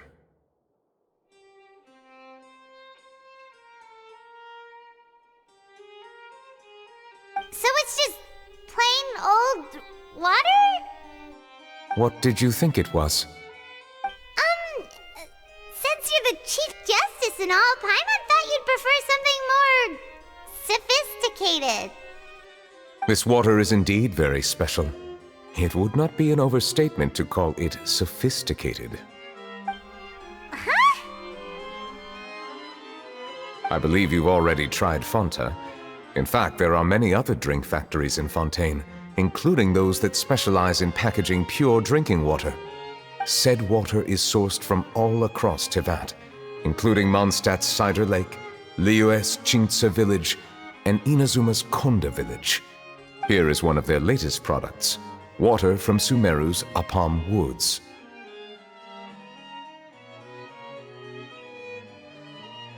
If I were to comment on their mouthfeel, the waters of Cider Lake warm the heart. The waters of Chintsa Village have a poignant touch, while one might call the waters of Konda Village placid. Distinct differences exist between the waters of each area. You will appreciate their intricacies once you taste them carefully. Really? Let Paimon try!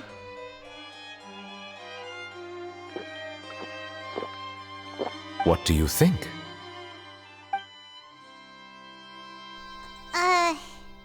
Nope. Paimon couldn't taste any difference at all. Isn't this just normal water? How regrettable. It seems like you still have a long way to go in refining your tastes. Hey, this doesn't have to do with refining our taste. Paimon's pretty sure most ordinary people can't tell the difference. How did you do it anyway? Oh, could it be because you're the Hydro Dragon?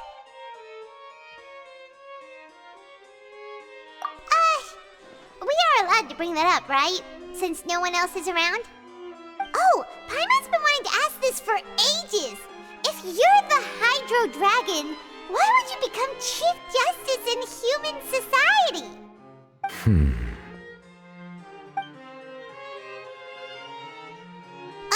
Sorry. Paimon was just curious. You don't have to answer.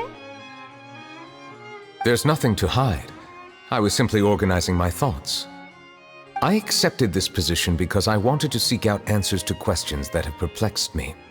Questions? Are there really things you can't figure out? Many, in fact. But the one question that puzzles me the most concerns my own existence. In essence, I neither know why I was born in this form, nor do I understand where my long life should take me. I lost many memories from the moment I was born. The primordial sea, for example. I can only vaguely recall its connection to me, but I am unaware of what that connection is exactly. Perhaps the elemental dragons of other nations may have some form of an answer. However, they are scattered across all of Tevat. Abruptly visiting could very well pose an unpredictable risk. True.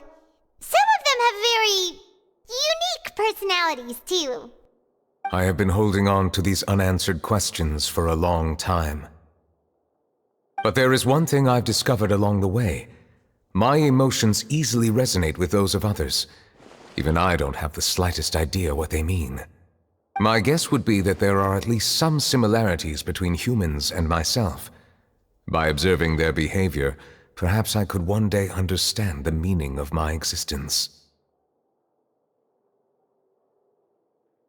Have you made any progress then? Perhaps, but I find such progress difficult to describe. As an outsider, chances to engage in meaningful interactions with others are few and far between. That's why I'm quite thankful for this chat. Such opportunities are rare. Alas, time is limited. We should move on with our investigation. Are we gonna continue reading these documents? Paimon's getting dizzy already. I wasn't able to find any leads even after browsing through most of the documents. But while we were on the topic of water a moment ago, another idea came to me. Water? Do you mean... That's right. The Fountain of Lucine is where all of Fontaine's waters converge. It is the vessel of countless memories and emotions. If there really were an organization attempting to use Melusines against me, they should also hold an intense resentment towards me. Perhaps we'll be able to find some new leads by sensing the hydro element within the fountain. Huh. Why didn't Paimon think of that? Come on, let's go take a look! Perhaps we should go. There shouldn't be too many people near the Fountain of Lucine during the evening.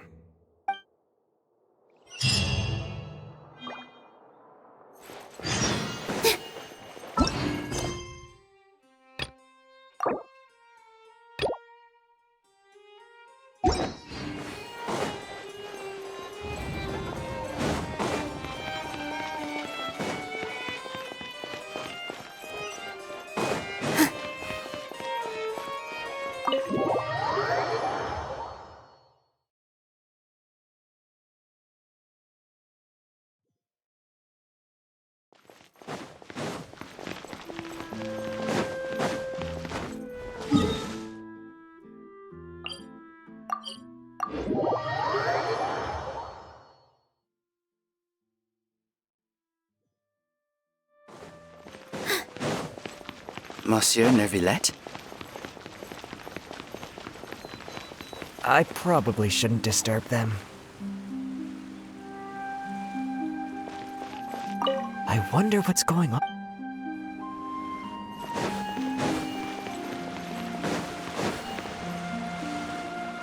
Looks like we got lucky today. There's hardly anyone around. What should we do next? Oh, Traveler, can you still hear the voices from the fountain? Perhaps leave the investigation to me. I need you to take a few steps back and keep a safe distance. A safe distance? Neuvillette, what exactly are you...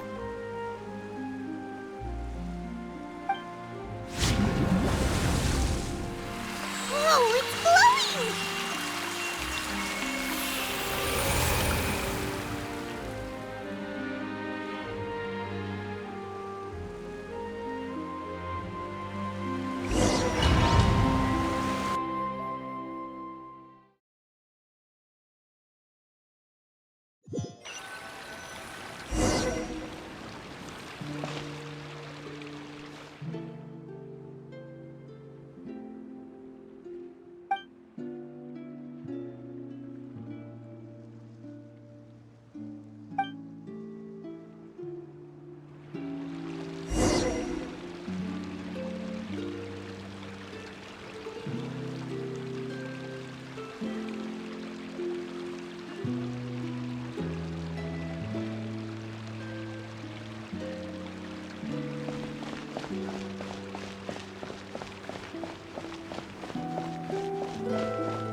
Thank you for bringing us here, Monsieur Neuvillette. The court of Fontaine is truly incredible. There's so many things I've never seen or heard before.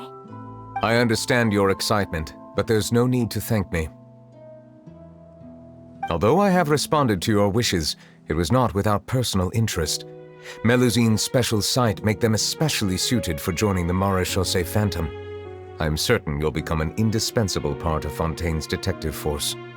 I know, but I'm really glad to be of help. Not only can I repay you for your kindness, but also, it feels like my life has become a lot more meaningful.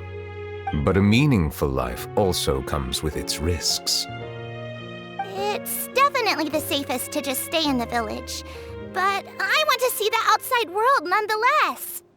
In truth, I've never really understood the purpose of my existence, or what I'm capable of contributing to this world. For almost 20 years, we've stayed in our village without finding any answers. That's why we wanted to leave our village and look for the meaning of our existence elsewhere.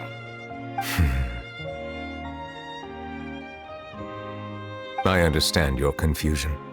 In fact, I feel the same way. I too came here for an answer to my questions about my own existence. Really? Could you tell us what we should do to fit in as you did?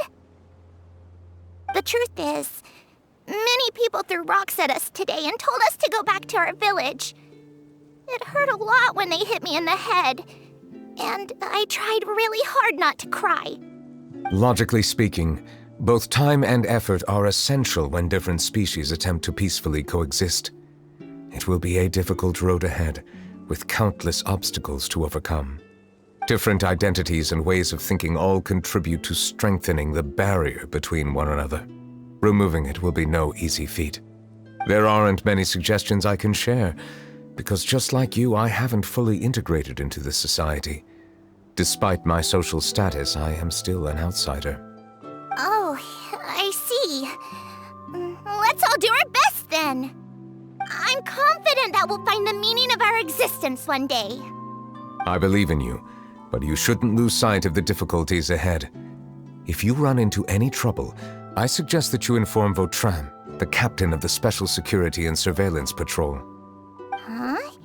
Is he the person I met in the Palais Marmonia earlier? Yes? Do you have any concerns? That stone-faced human. He didn't even bother to look at me when I tried talking to him. It felt like he wasn't interested in anything but work. He is an earnest man. There will be plenty of opportunities to work together in the future, so please try to get along.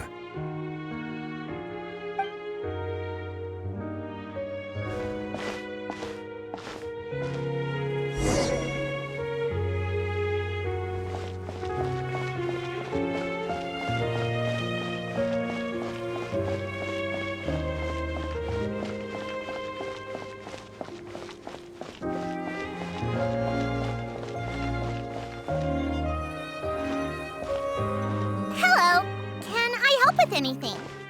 Thanks, but no need. Oh.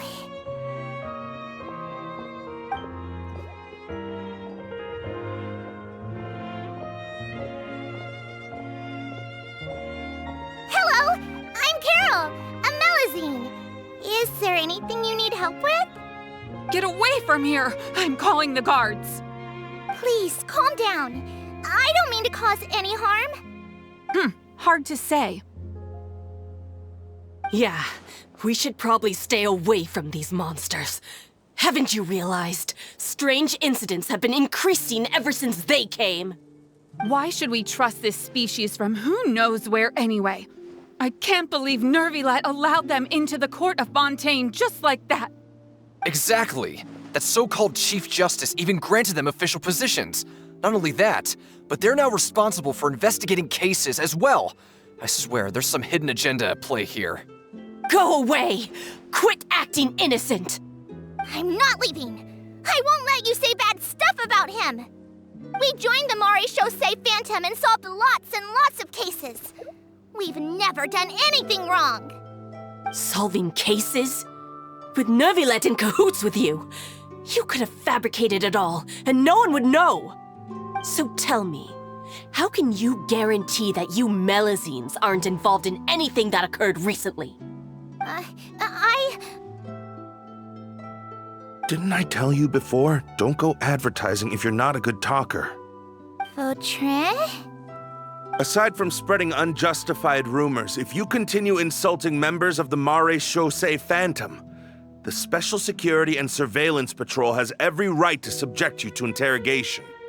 There have indeed been an increase in cases recently, perhaps due to the shifting currents of conspiracy, and I understand your concern. However, there's been no evidence pointing towards Melusines being involved. Even the captain of the security patrol is on their side. Nervilette's newly reformed police force is already corrupt to the core. How can two completely different species possibly coexist? You heard that? Yeah. I don't understand. Why won't anyone believe us? There have been rumors saying that you were born from calamity, and that you inherently bring danger to those around you. There are countless negative rumors about you floating around in Fontaine. It's near impossible for you to become a part of this society. Best if you give up before it's too late. Monsieur Nervilette said that we needed to put both time and effort in. I don't know how long it'll take, but I can at least try making my best effort. I still want to try a little harder. Thank you for bailing me out earlier. Okay, I won't be taking any more of your time. I painted a lot of flyers last night, so I have to stay and hand them out to everyone. Give them to me. You're not gonna take them away, right? We'll hand them out together. The faster we get this done, the sooner we can head back.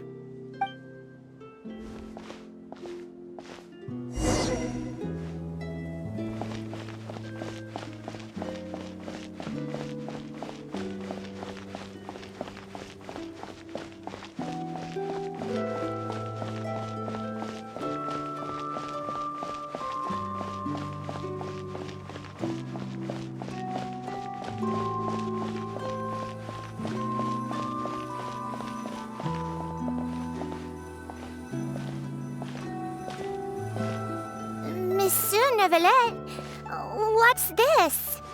Medals of Peace, awarded to you and Vautrin. Thank you for your continued dedication in the past 5 years. You've taken one small step forward in helping Melusines gain the trust of humans. I think I'll pass.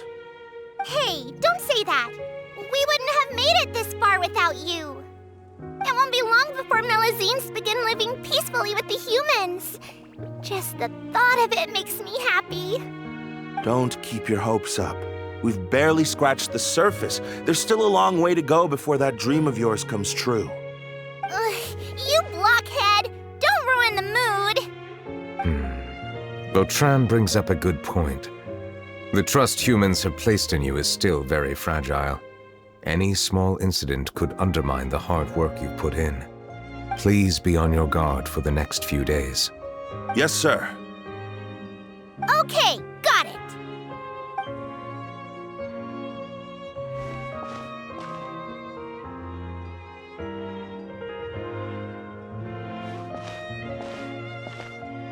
Medal of Peace? Peace isn't going to give us back what's rightfully ours. Are you sure we should do this? We're no match for Nervilette, even with all our powers combined. What if... Nah, not gonna happen. As long as he remains in his position, there's no chance he'd take us out personally. There are rules even he must comply with in the political sphere, unless he wants to become an enemy of Fontaine.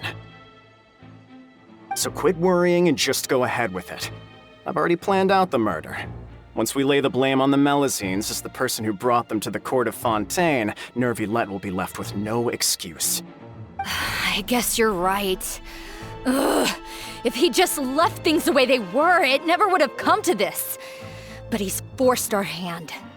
Time to teach him a lesson.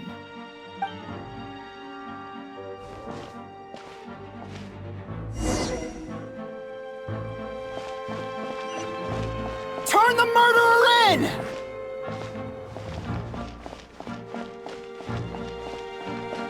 Melusines can't be trusted! That goes for Nervilette, too!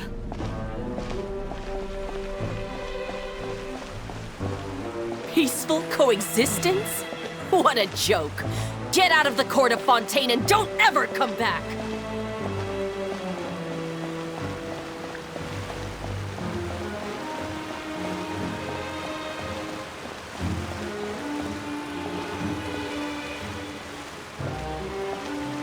The results of the investigation are in, Captain Vautrin. Go on. There is no direct evidence, but reasonable inference indicates that the ones controlling the situation are supporters of the old regime, whose interests have been undermined by the reform. They tricked Miss Carroll into going to the crime scene and pressed charges against her. After that, they incited panic among the people in order to make Monsieur Neuvillette confess to his mistakes and yield up power. The guards were stopped by the enraged mob and couldn't intervene in time. Miss Carroll chose to sacrifice herself to pacify the situation. And she called me a blockhead. A little investigation would have cleared things up. Why didn't she wait until we'd established the truth? She didn't have to prove her innocence like that. The situation had rapidly escalated to a physical altercation between infuriated citizens and the guards. Miss Carroll might have thought there was no better plan. That is indeed something she'd do. Captain Vautrin, should I present these results to Monsieur Neuvillette right away? There's no need. Notify the guards to restrict public access to all information. Restrict access to... Wait, are you planning to... There's something I've never told Carol. I had a little sister named Ilaria who passed away when I was very young. She's just like Carol in every possible way. Innocent, kind, always believing the best of people.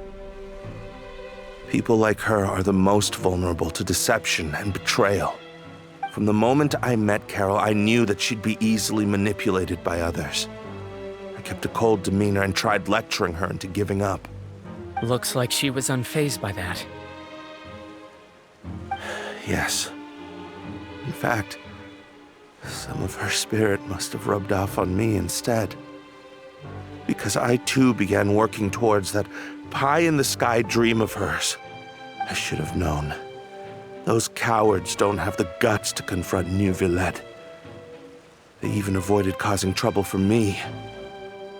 They were after Carol all along. Can you understand how I feel? Right now, there's only one thought on my mind. Only through bloodshed can their debt be repaid. I understand, but I'm certain Monsieur Neuvillette wouldn't accept that as a solution. That's exactly why we need to keep this a secret. Give me the list of suspects. What happens after this has nothing to do with any of you. I will take responsibility for everything.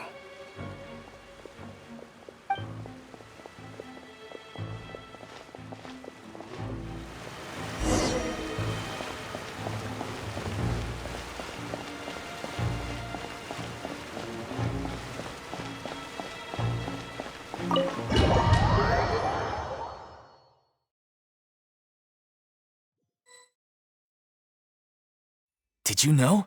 They're hearing a major case today, and the criminal is Captain Vautrin of the Special Security and Surveillance Patrol. Apparently, he resorted to personal measures to seek revenge for Carol and settled the score with the group that framed his friend. Hey, why aren't you saying anything? I'm thinking... we should try our best to bail him out when the trial commences. Bail him out? Why? Shh, keep it down! Haven't you realized? Both Vautrin and Carol are Nervillette's most trusted subordinates.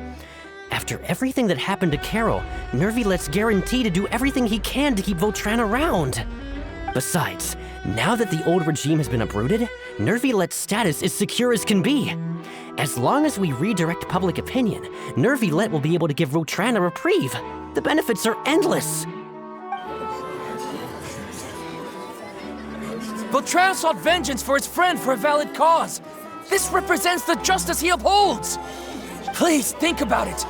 If the same thing had happened to you, wouldn't you feel the same way he did? Yeah, that's right! This whole thing started because of those despicable cowards who levied false accusations against Carol. How could Vautrin be declared guilty for seeking revenge? Monsieur Neuvillette. Mr. Vautrin is innocent! He's innocent! Order! I acknowledge your arguments. Vautrin, your revenge could be seen as a form of justice. I understand your decision, which is why I cannot help but feel regret and even grief about the judgment I must now impose. Personal justice does not equate to justice as defined by the law. To execute your plan for revenge, you abused your authority and conducted informal executions. Your actions have thus violated the law. Therefore, you will be declared guilty. What? That can't be! Monsieur Neuvillette, please give this a little more thought. He has done so much for Fontaine. Vautrin, my friend, is there anything else you want to say? Neuvillette, what have I done to deserve this? I've closely followed every one of your orders. Can't you see? Everyone in this room believes that I'm innocent. Why can't you just let me off? Is this what justice means to you? Answer me, Neuvillette! Order. Since there have been no further objections, the Oratrice will now deliver the final verdict regarding the charges against Mr. Vautrin.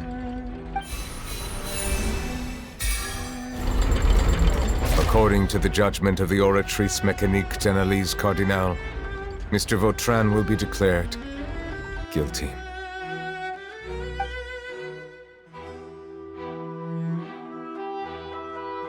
Goodbye, Monsieur Neuvillette.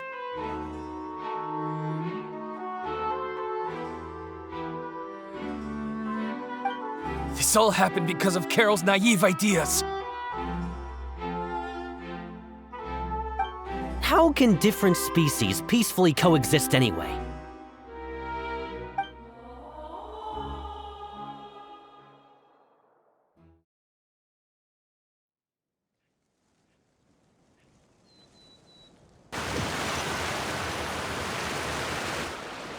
Hey, stop spacing out! What's wrong? Are you not feeling well? Apologies, it seems like my memories got the better of me. I tried my best to suppress the power of Hydro within myself, but it seems like it still caused the emotions within the Fountain of Lucine to boil over. Due to my negligence, the overflow of emotions and memories must have affected you as well. Are you all right? Wow. The Hydro Dragon is more powerful than Paimon thought. Anyways, the last time we came here, the Traveler only heard voices from the Fountain of Lucine. No emotions boiling over or anything. It is as you said. This might be because I am different. It is not only the fountain. I can sense emotions from all waters in Fontaine. Rivers, lakes, and even the rain. That sounds awesome! But I rarely ever do anything like this. Emotions carried by water are always chaotic and disconnected. As an outsider, having my mind occupied with irrelevant memories isn't exactly a pleasant experience.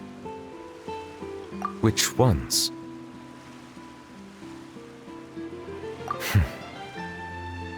It's fine. I prefer not to speak of those memories. That does not mean I am deliberately hiding them. It was a coincidence, but perhaps it is a good thing that you saw everything in that form. You should now understand why I believe there to be a conspiracy behind all this. These two cases are much too similar. I felt like I needed to do something. Paimon's starting to lose track of what you're saying. Don't leave Paimon out of the conversation. Paimon wants to help too. Then let us get back to the point. While I was investigating the fountain, I discovered something strange. I did not sense too much hatred towards me within its accumulated emotions. I don't know what caused this to happen, but it seems like there won't be a shortcut to finding the organization that may be pulling the strings here. However, I did find some resentment directed towards Kiara. If I remember correctly, it seemed to be related to a smuggling case. Oh! Didn't we read about that in one of the documents? You've read about it? In that case, the resentment should have come from that incident. Huh?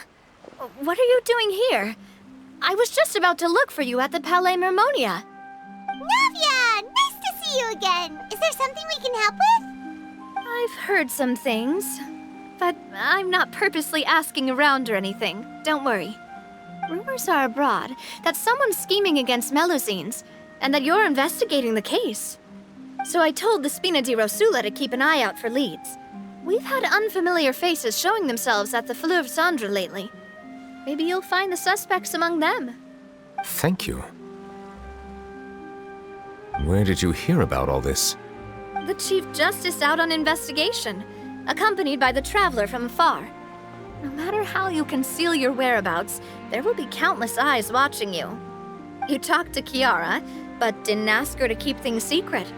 People curious to know asked around for information, then it was only a matter of time before word of the threatening letter spread all across Fontaine. So that's what Charlotte meant. Indeed. I did not expect that this could be kept hidden for too long, but the rumors still spread faster than I imagined.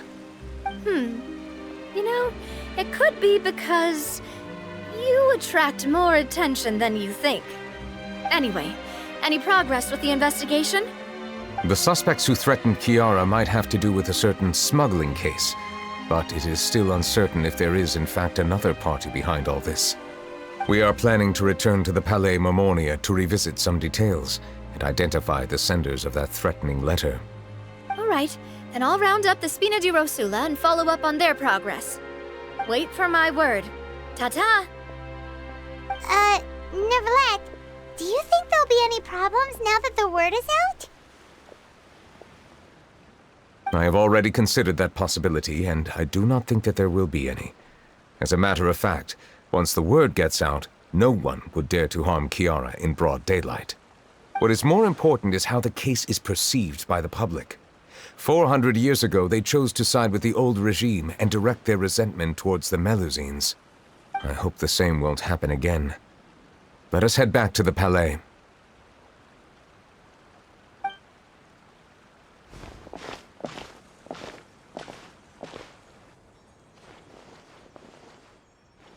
Strange.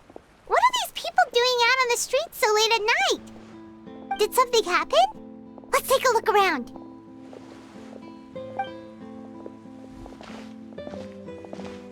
Have you heard? Someone's plotting against a Melusine. This is 100% the truth. Even the Chief Justice is investigating in person. What? That's it! Who's been threatening Melusines? Show yourself! Our enemies are lurking in the shadows and won't easily reveal themselves.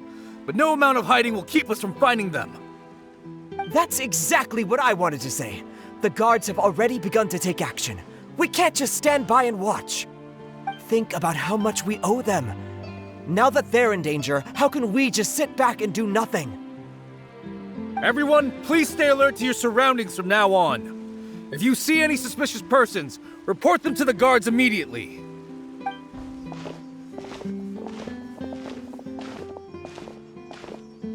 It feels like you've been following me this whole time. Did something happen? We were informed that. Nope. We just finished our shifts and happened to be strolling by. Have you had dinner yet? Why don't we check out the new items at the dessert shop together? This isn't a good time to be out and about. Come on, don't act tough. I bet you're hungry too. All right, let's go buy a cake or something. You shouldn't ever skip meals, especially if you have another shift scheduled for later.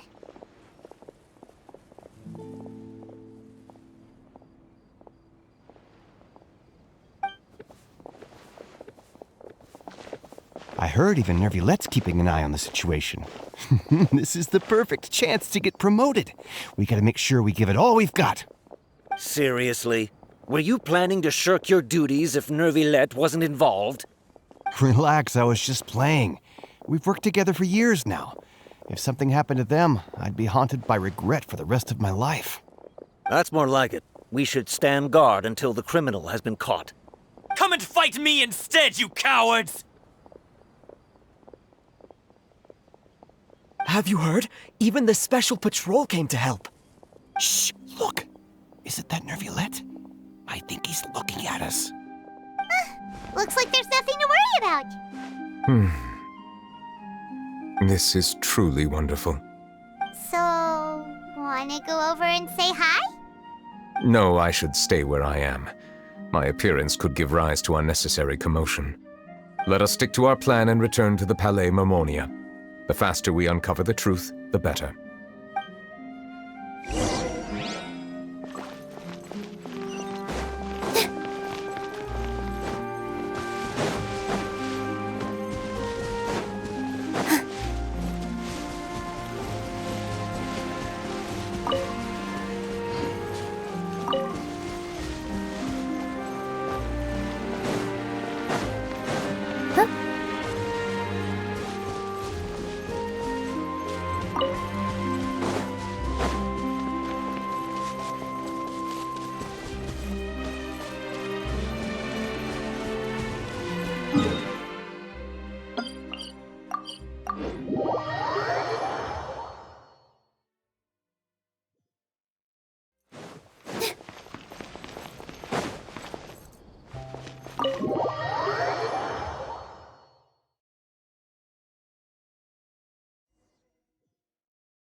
The smuggling case was solved by the joint forces of the guards and the Maréchaussée Phantom.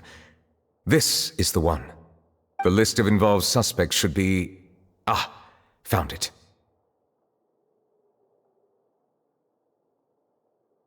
What does it say? The principal offenders Domenico, Inica, Yuna, and others have been caught. They have been sent to the fortress of Meropide following trial. Those with close connections or mutual interests with the offenders but who did not participate in the case will not stand trial. Among them, surveillance of Essin has ceased on account of his good behavior. All other personnel remain on our watch list. So many names. Is the one who sent that threatening letter to Chiara on the list? Yes, there is something suspicious about Essin, to be precise. It seems like he's closely related to the core members of the smuggling case, and he moves around without much restriction. Monsieur Nervalette, someone claiming to be from the Spina Durasula just checked in with us. He said, and I quote, "We have located the suspect. They're chatting at the cafe." Huh? How did Navia find them so quickly? We've only just figured out the suspect's name. I too am perplexed. The cafe isn't too far from here. We should head over and take a look.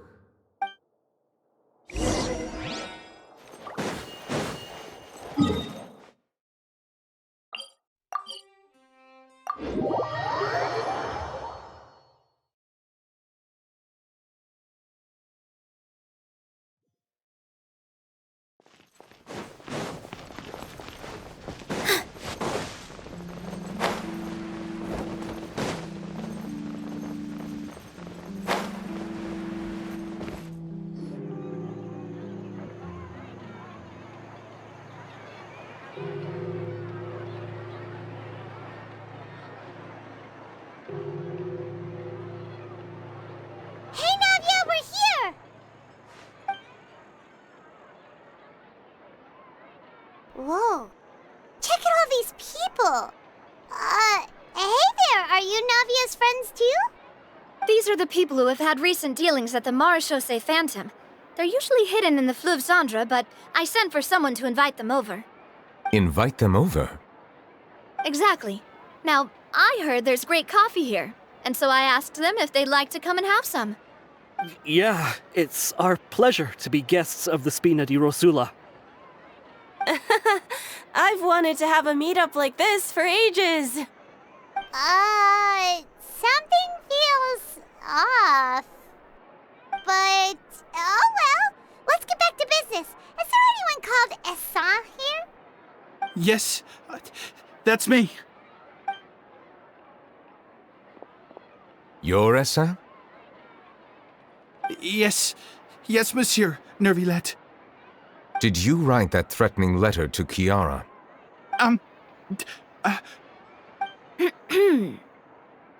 I did, but I was just following orders. Orders from whom? Domenico.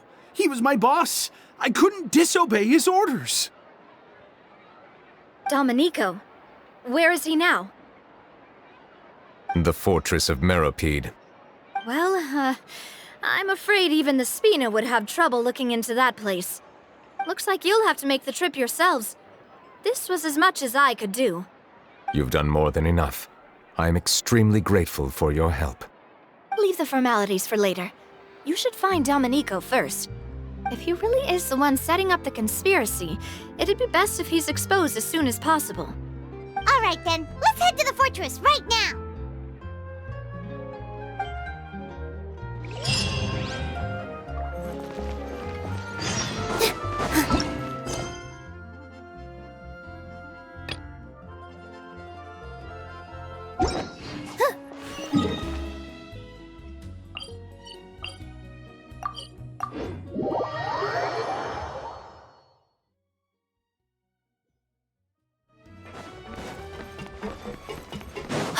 It's Monsieur Nervilette.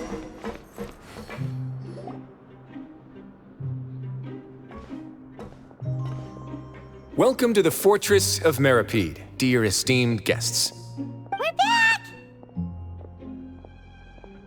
Oh, and a greeting from none other than the Duke himself! Guess we've made a name for ourselves at this place. This isn't anything new. I figured you had important matters to discuss when the two of you, not to mention the Chief Justice, showed up. Let's assume we've gone through the pleasantries and cut right to the chase.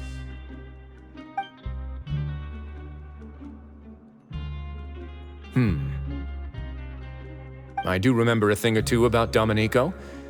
He once attempted to round up the other inmates and instigate a protest. Who does this guy think he is? Paimon hopes nothing came of it. He once attempted to, I said, meaning that it was over before it even started. And now he's threatening Melazines, is he? To be honest, Domenico doesn't seem like much of a conspirator. The fact that the three of you bothered to personally investigate raises a flag. Is there something else going on behind the scenes here? He's got the same concerns we do. I am concerned about this incident because something similar has occurred in the past. I wish to meet Domenico in person and have my questions answered. That's an easy one. Let me think. I think he's at... Oh, did I hear someone say Melazine? What happened? Sijuin! Yeah, and we're investigating. The person who threatened her seems to be imprisoned here. Really? Is Kiara gonna be okay? There's no need to worry. Clarande is protecting her as we speak. Well, that's great. But if the criminal's still... Is there anything you can do about this? Ah, head nurse. Do you require me to personally deal with the criminal? Wriothesley. Okay, I get it. I'll bring Domenico to you. That's your only demand, correct? Think of it as more of a humble request. I'm here on my own accord, not to formally transfer a criminal for trial. I urge you to set aside any concerns. Thanks for the trouble. Consider me in your debt. Whoa! If Paimon were the Duke, Paimon would take this chance to ask for something really important. Well, were I still a criminal, I'd probably ask for a lighter sentence. But I'm sure Monsieur Nervilette would reject that. But enough jokes. I'll look for Domenico and bring him to you. Make yourselves at home. Our dear head nurse has mentioned you quite a few times, so I'm sure she has a lot to say. Please come with me to the infirmary. Ah, and watch your step. There's some pretty dark areas, so make sure you don't trip over anything.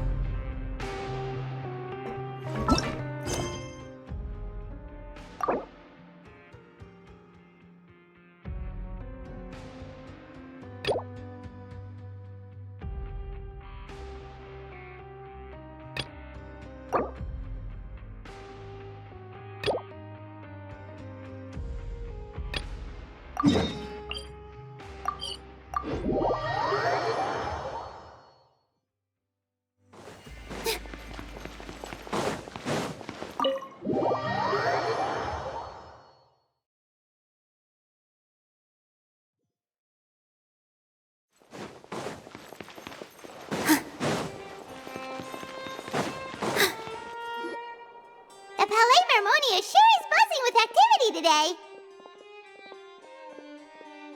Halt! Huh? Oh, it's you two. Apologies. Monsieur Neuvillette did say you'd be welcome at any time. Excuse me, would you mind helping me take a look at this report? I'll be right there. Sorry, I've got my hands full here. You can see yourselves in. Everyone's so busy. Seems a lot has been happening.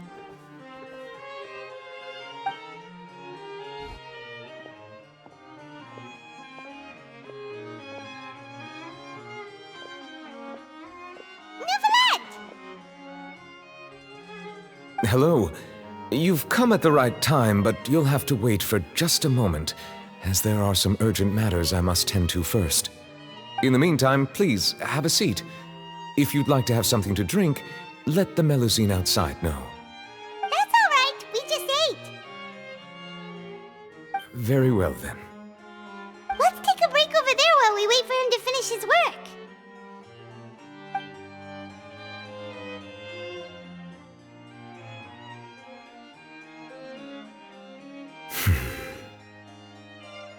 All right. That should wrap things up for now. Are you done with your work? Yes, sorry to keep you waiting. Today should be the day you were released from the Fortress of Meripede, and it appears that you have managed to complete all the release paperwork. That's right, and we came here to see you right away.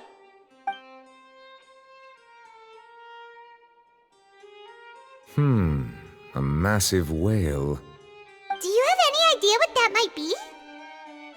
Judging from your description, that cannot have occurred in any ordinary waters, but rather something like the primordial sea. A whale of that size and shape cannot usually be found in the waters of Tevat.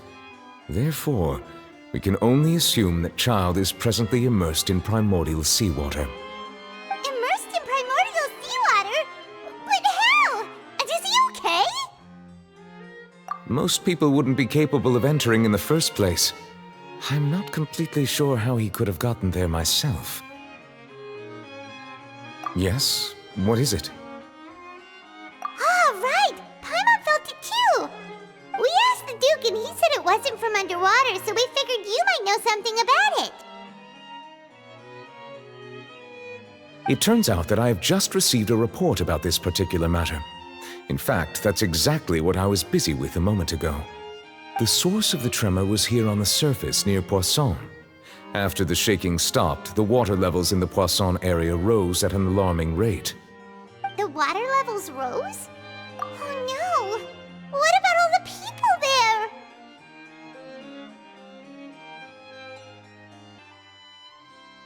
Fortunately, the water levels only rose for a short period of time and have already returned to normal now. However, I still have a bad feeling about the whole phenomenon. If the change in water levels is connected with the leaking primordial seawater, then the situation in Poisson may be much worse than it appears. Navia should be in Poisson, right? We need to go check on her!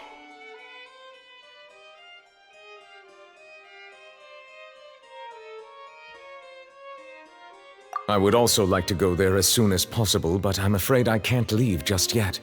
We must immediately formulate disaster prevention plans for the surrounding coastal areas to avoid potential catastrophes. I'll have to ask you two to go to Poisson first. I'll meet you there to check on the situation once I finish things here.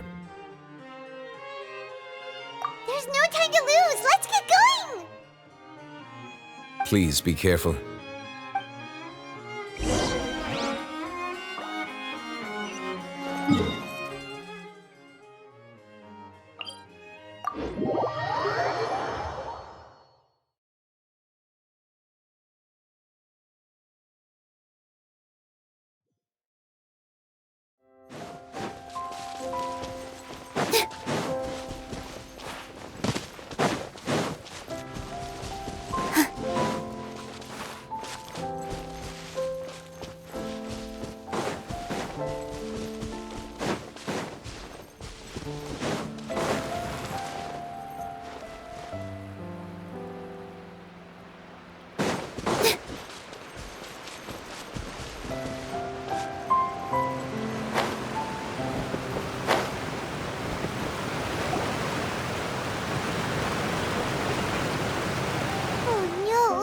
What happened here?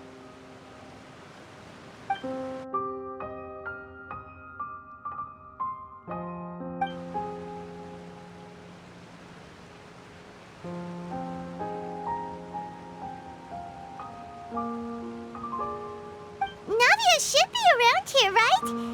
We need to make sure she's still... Paimon means we need to check on her.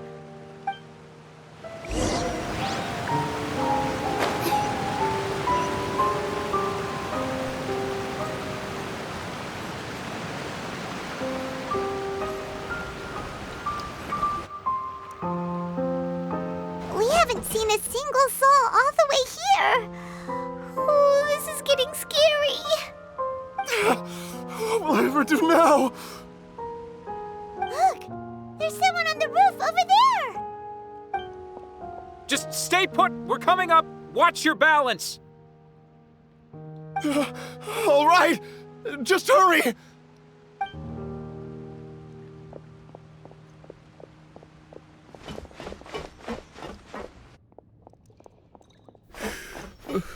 I'm not young anymore. How will I survive on my own?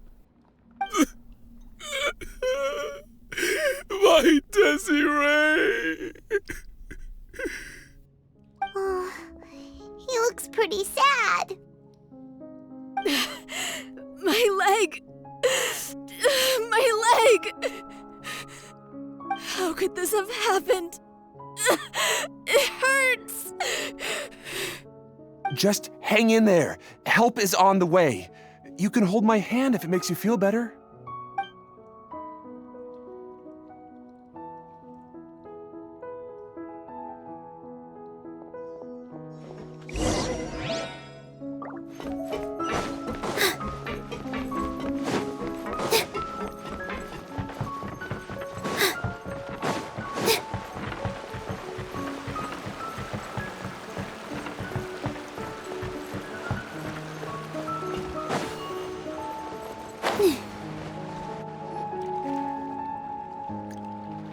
Oh, it's Navia. She's over there. Hey, Navia, are you okay?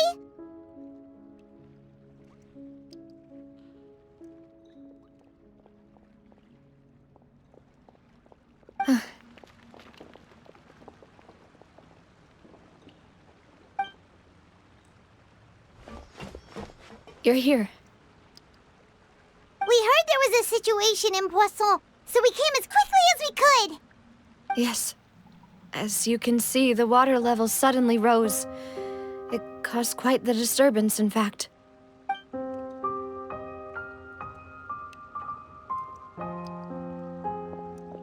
Demoiselle! There was a wounded resident next to a building southeast of here. We've already transported him to safety, but we've run out of medical supplies. He's wounded? How badly? He fell, so it's probably a broken leg. He's pretty shaken up. When the water level rose, he desperately climbed up to the roof. Once the water receded and he saw the ground, he became terrified and eventually... He jumped down then. Find the leader of Squad 1 and tell him to take the wounded resident to see a doctor. He should know where to go. Understood. I'll take over his search and rescue mission in the meantime. All right, you'll be in charge.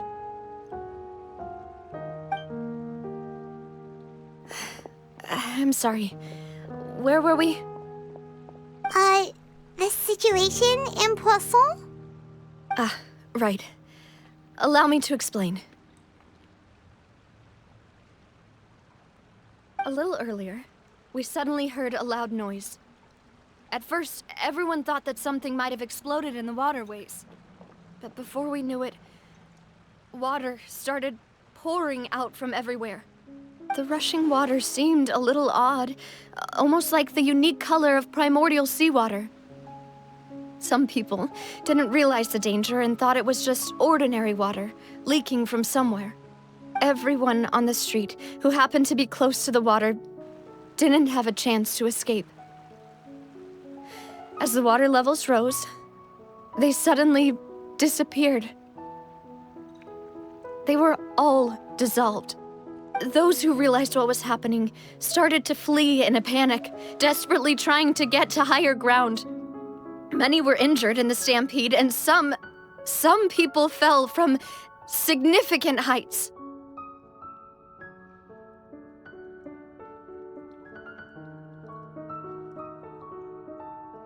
The Spina di Rosula initiated rescue operations as quickly as possible, but there have been a lot of casualties.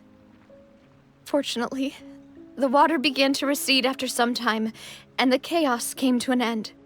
The water that flooded the area contained primordial seawater, so the lower levels of Poisson are still hazardous. To ensure everyone's safety, I've asked the people there to leave as soon as possible. No one knows if this could happen again. All we can do for now is try our best to help evacuate the residents. We still haven't completed the head count, but we'll have some numbers soon. How awful. And all of this just came out of nowhere. It was quite frightening indeed. I only wish that everything that just happened was a bad dream. Is there any way we can help, Navia?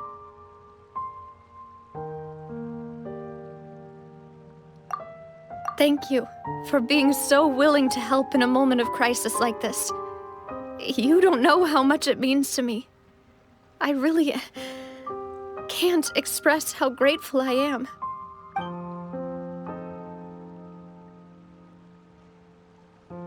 Don't say that, Navia. That's what friends are for.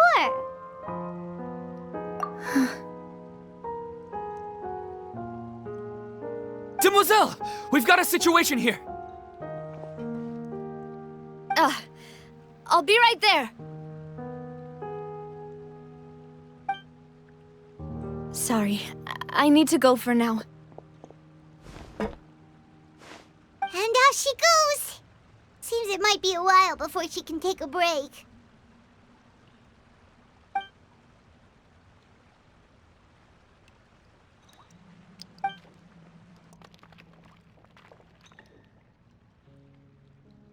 Okay, the wounded are being tended to, and we finished a preliminary head count. More support has just arrived, so I suppose I finally have a moment to focus on my own matters. Of course, we should remain ready for anything, and continue doing our best to rescue others. I'll be sure to have everyone at the Spina di Rosula ready to render assistance.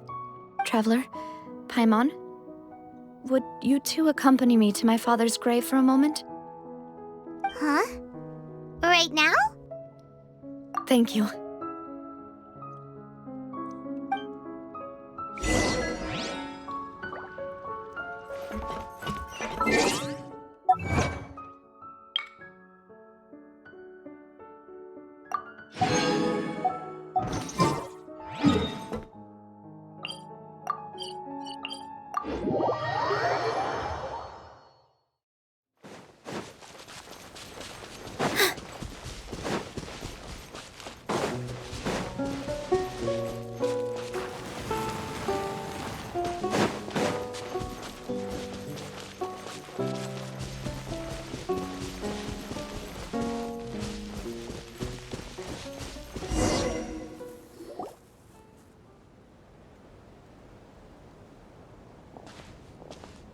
Not a lot of people here, huh?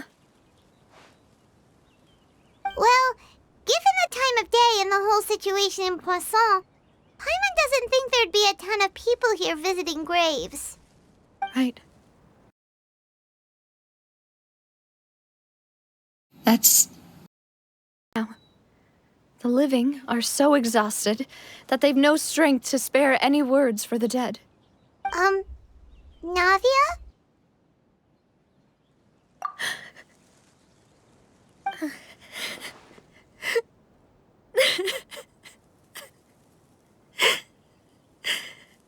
Navia, what's wrong? Sorry. I just... Malus and Silver. They won't ever come back here again. What should I do, Papa? Huh? What happened to them? Everyone agreed on the rescue plan, but still, I was the one who initiated it. They were helping evacuate the residents, but they couldn't leave in time. And they were caught in the seawater.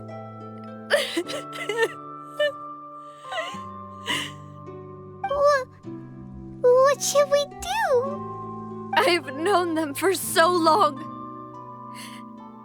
And I know they weren't afraid. But I could at least hold a funeral for my father. And I know where he rests. But as for Malus and Silver, they're just gone. I just can't.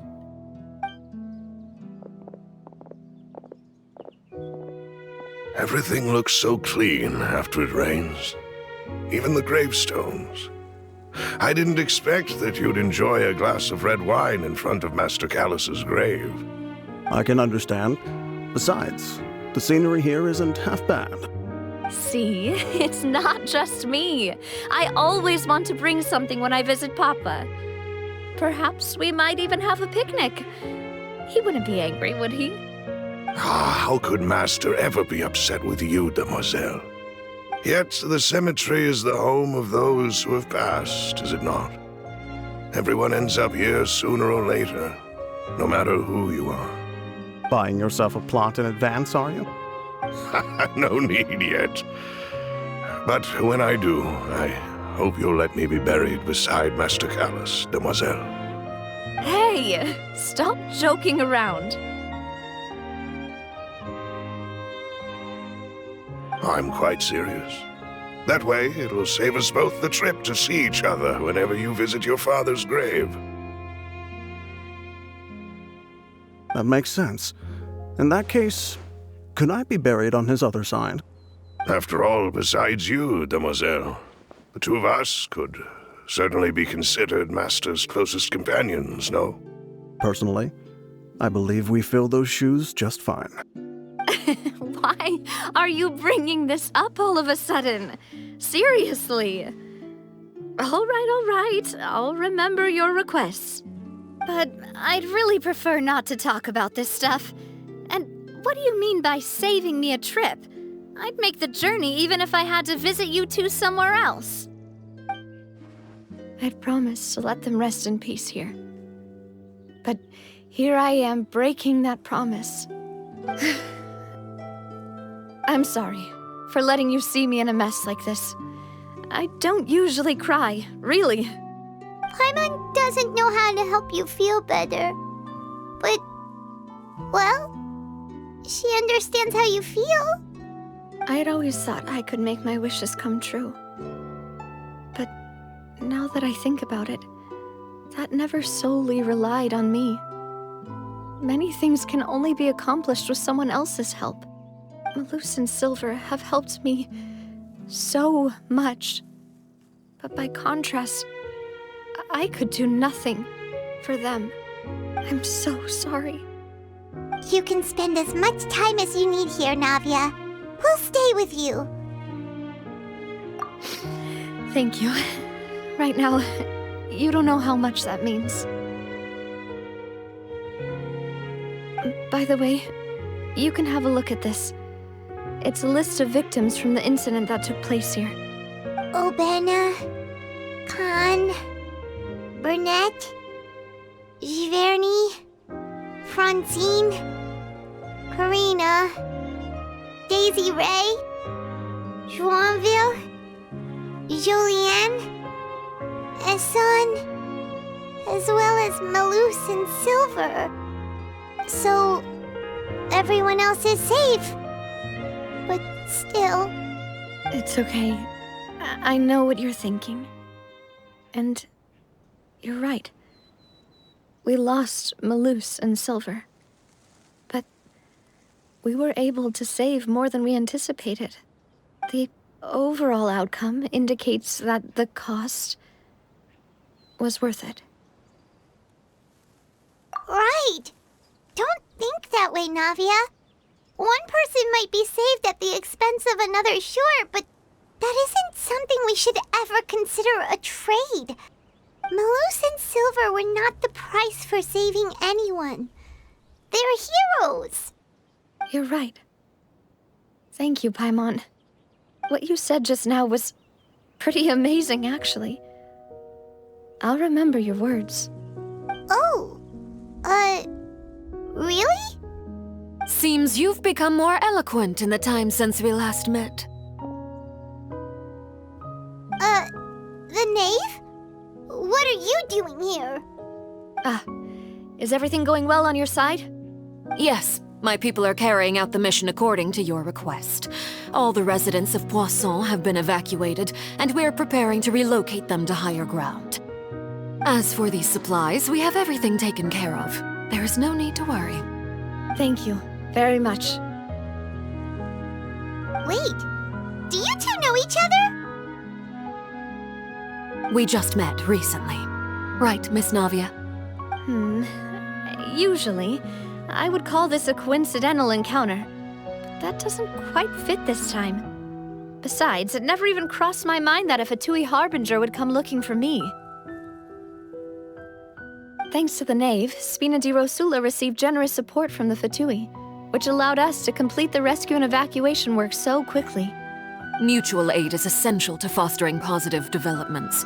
We were already in the area, in any case, so it was nothing. That said, I must say that you're a lot sharper than you let on. I'm sure you understand what I mean. I apologize for all the ways in which I tested you previously. We've never worked with a Fatui before, and it's extremely important for us to know who we're working with. My subordinates have reported that Fatui soldiers have been observing water levels and taking head counts in various locations. I hear that they've also prepared a large amount of emergency supplies. I'm quite surprised. This is nothing to brag about, nor do I intend to. It is simply the way of powerful organizations to act forcefully, whether they are doing good or ill. You've witnessed that firsthand, in any case.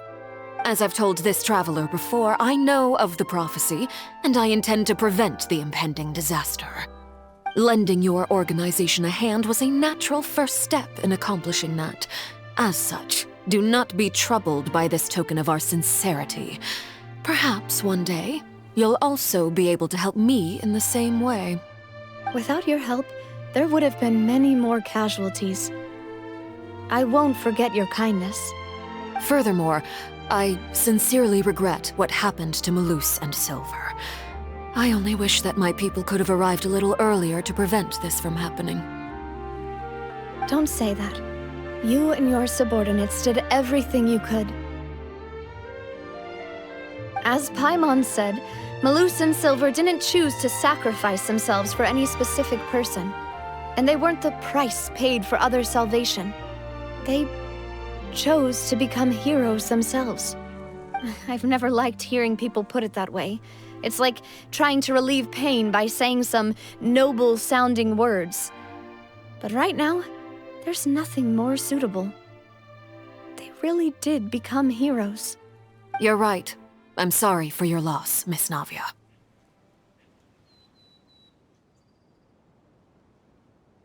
Water is life to Fontaine's people, and it also spells disaster. It's no wonder that people always say that prophecies represent fate. Fortunately, I've never been one for such opinions. So, you're one who will try to change fate then? Of course. That is why I'm going to Hotel Bouffe de Terre. I still have some things to take care of, and the children need my attention. By the way, Traveler, Paimon, one more thing. Alright, then we'll just... Huh? This isn't right. Paimon thought you would ask us to walk with you for a moment so you could tell us something in private. That is a clever and useful conversation technique, which I do like to use when necessary. But there's no need today. It would not hurt to have Miss Navia listening in. Traveler, I'm sure you remember that I said we could work together when we had the chance. You and I both know that there may be issues with the Primordial Sea. Previously, it was the Fortress of Meripede's sluice gate, and this time it was the water levels in Poisson. These are both signals. Indeed. Allow me to share the latest intel I've received from the House of the Hearth's intelligence network with you. During some recent investigations, a child claimed to have discovered some ruins near Poisson. The ruins date back to ancient times, and seem to be worth investigating in many ways. Judging by the dating of the ruins, they may be related to the prophecy and the coming crisis. The situation is becoming more urgent, so any pertinent information will prove extremely precious. My people initially came to prepare for ruin exploration.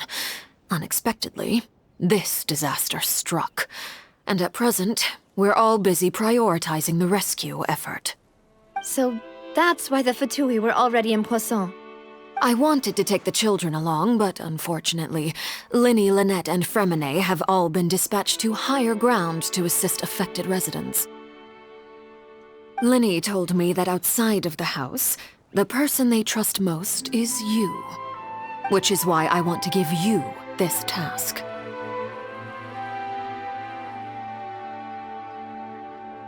The House of the Hearth's members see each other as family, but Linny, Lynette, and Fremine said that they also see you as such, even though you are not from the house. I'm sure you already understand how earnest they consider their friendship with you to be. Oh! That somehow makes Paimon feel kinda happy. The intel I just shared about the ruins could fetch a high price. But since the children consider you family, it's only natural that I freely share it with you. Got it! So all we gotta do is go to some ruins, right? We can handle that. Excuse me, but may I tag along? You wish to join, Miss Navia? But are you sure you're up to exploring some ruins? You need to rest. Well, I'm sad, yes, but I can't just go back and plop myself into a chair by the roadside and do nothing. There's no point in being depressed while we still have a disaster on our hands. As my father's successor, I must live up to the hopes he had in me. Besides, I'm also doing this for myself. I need something, a distraction, to keep my mind off Malus and Silver.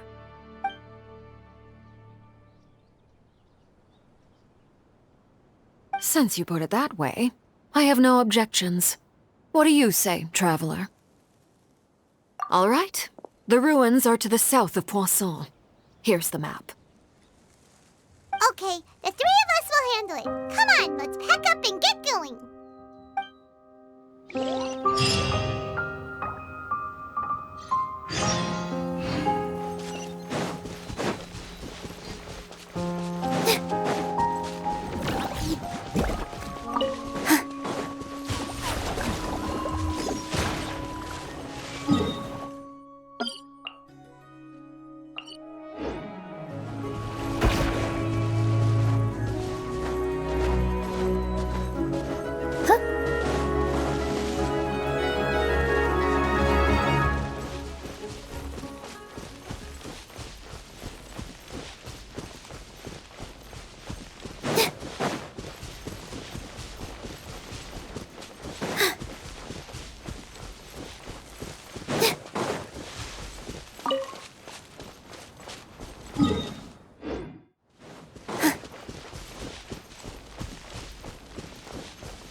Everyone hold hands!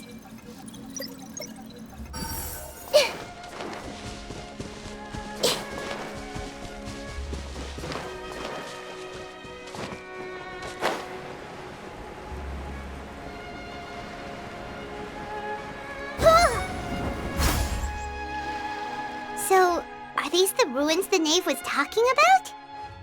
Whoa, talk about old! They seem to be pretty ancient, all right. Let's go in and have a look.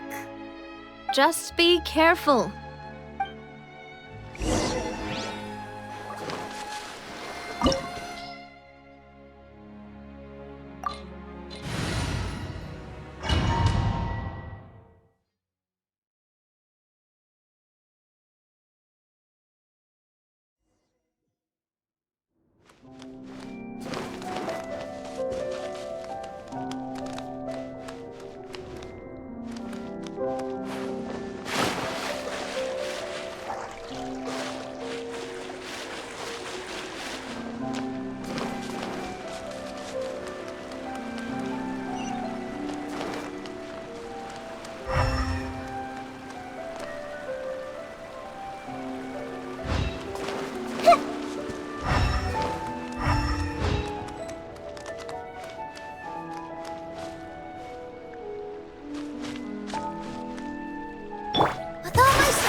This place has also been contaminated by primordial seawater.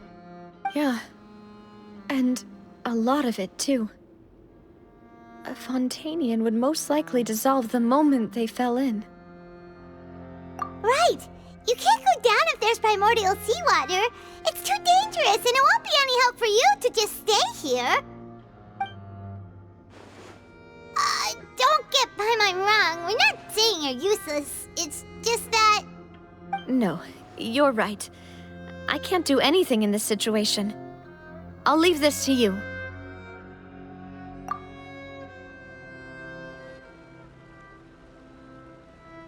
That complicates things. Maybe the only way left is forward. In that case, do you want to wait for us here?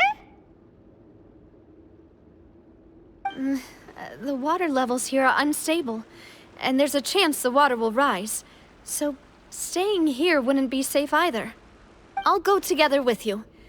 Perhaps we'll find the exit just up ahead. All right. Come with us for now then, but please be careful.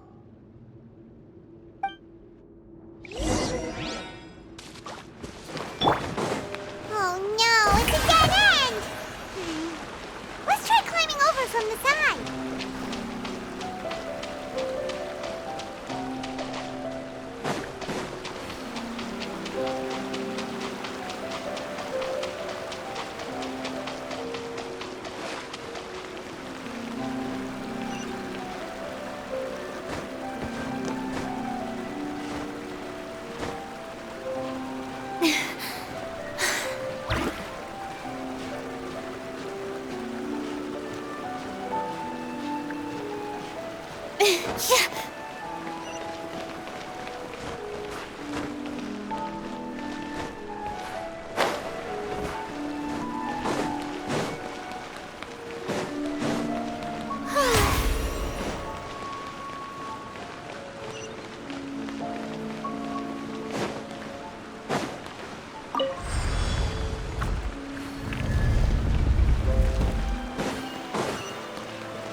with this bridge!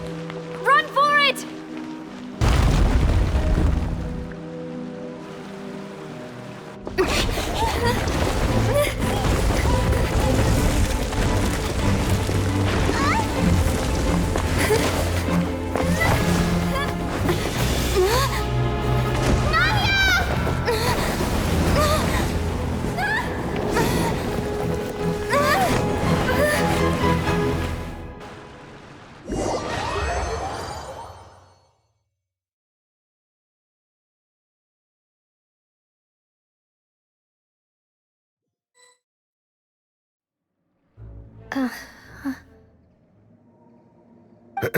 Demoiselle?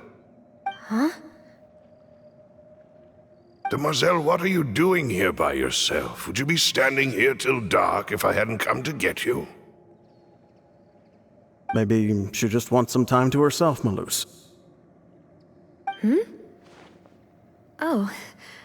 Was I sleeping? Yes, it would appear so.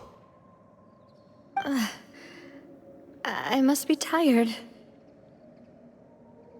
That's quite possible. However, you were the one that suggested we go out for a walk. Oh, right. I nearly forgot. It must have slipped my mind when I dozed off. I haven't had a nap today yet. Have I? This is a familiar feeling, yet something's a little strange. Is something the matter, Demoiselle? Oh, no. No, I'm fine. I was just trying to recall why we came out for a walk. Do you remember Mr. Giverny? He'd requested our help before with foreign merchants who had a debt dispute with him, and we'd resolved the matter not long ago. We were headed to see how things were going with him at the moment. Ah, right. Yes. I remember now. Oh, Miss Navia. Ah, Mr. Malus, and Mr. Silver, too. It's good to see all of you. How have you been? I've been great. Thanks to your help, those bothersome merchants finally realized that I wasn't the one they were looking for. Why, I wasn't even the guarantor for that person. They were knocking at my door day and night. Even my neighbor, Obina, was getting fed up with them. Sometimes force is required to calm someone down and get them to listen to what you have to say. That's right. Oh, by the way, Burnett, what was it that you wanted to give to Miss Navia again? Oh, yes. One moment, I have it right here. Miss Navia, these are some flower seeds that I prepared. Please take them. They're a very good variety, and they'll become very big and beautiful once they bloom.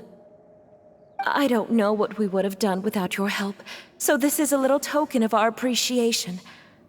I hope you won't refuse. Ah, did you cultivate them yourself? Thank you so much. I'll certainly take them. Malus, we do still have some empty flower pots at home, right? Why, we can have as many pots as you'd like, Demoiselle. Perfect. In that case, we'll swap out some of the decorative plants for some of Mrs. Burnett's flowers. Very well. Wait. Something seems to be off here. Excuse me, madam. If I'm not mistaken, your name is Burnett, correct? That's right. Is something wrong? No, it's nothing. This is the first time we've ever met, but your name seemed familiar to me. I must have heard it when I was discussing things with your husband previously. I've heard this name before. Sometime recently, I'm sure of it. And why are there so few people around here? Where did everyone go? We must mind the time, Demoiselle. We still have important things to attend to today. Huh? We do? Like what? Well, now, did you forget? Miss Navia, here you are. I've been looking for you. Please, come to the Opera House. Your trial is about to begin. My trial? Wait, why would I need to go to the Opera House? Yes, she's right, Demoiselle.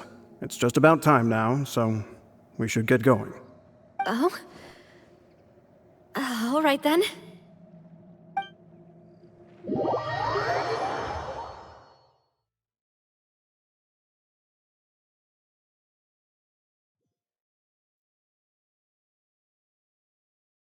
Look, it's Navia! She's here! And her two attendants are with her! Goodness, everyone's finally here. There sure are a lot of people here to see the trial. And they all seem to be oddly excited about something. I even know some of these people. Karina, Desiree, Joyville, Jolien, Essen. Why are so many people here? And why do I have no recollection of this case? And as for the judge...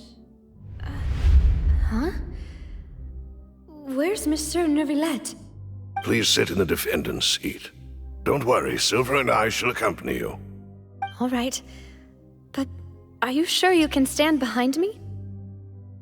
Typically, it wouldn't be allowed, but today is an exception.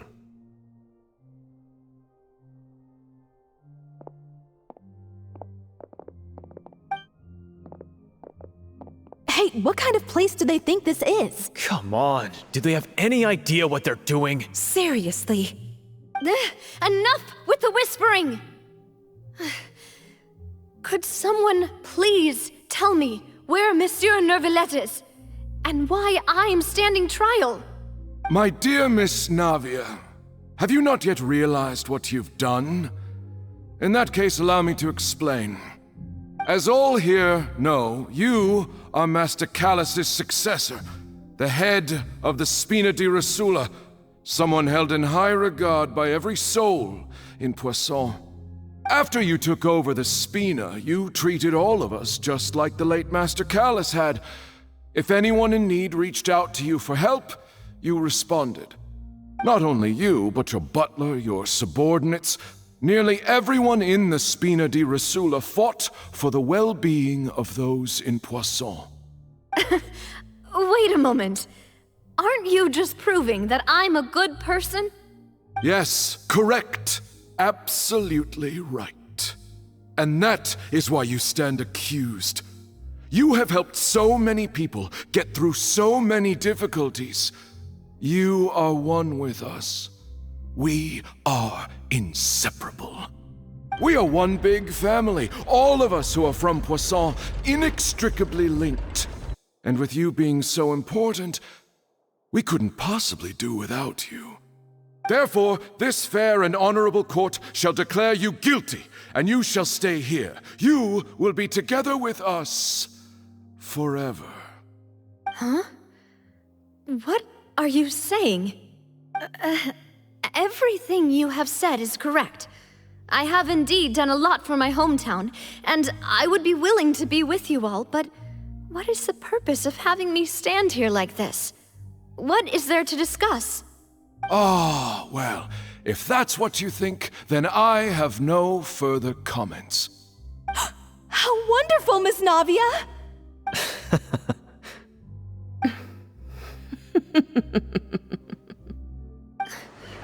I know all these people. Why are they laughing? I seem to remember now. Yes, I get it. This trial is... Wait just a moment. This isn't right! Melus? What was that, Mr. Melus? Our conclusion is very clear and unanimous. Let the court judge her now. She's guilty! Stay here, Navia! You're one of us! Demoiselle, don't admit guilt. This trial means to keep you here forever. I wish to exercise my right to defend Our Lady. Mr. Joinville, you only know of Navia's goodness, but nothing of her utterly independent mind. She was born a free and independent spirit. She has never been tied down by anything. Indeed, even the death of Master Callus couldn't stop her.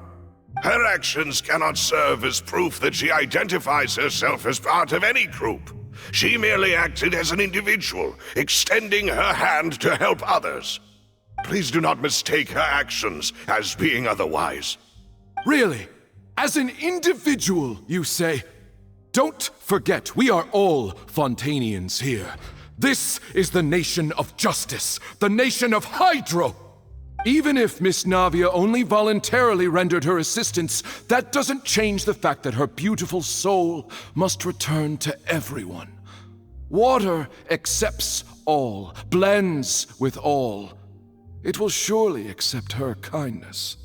Everything is measured here in the nation of Hydro, and in the end, everyone shall meld together.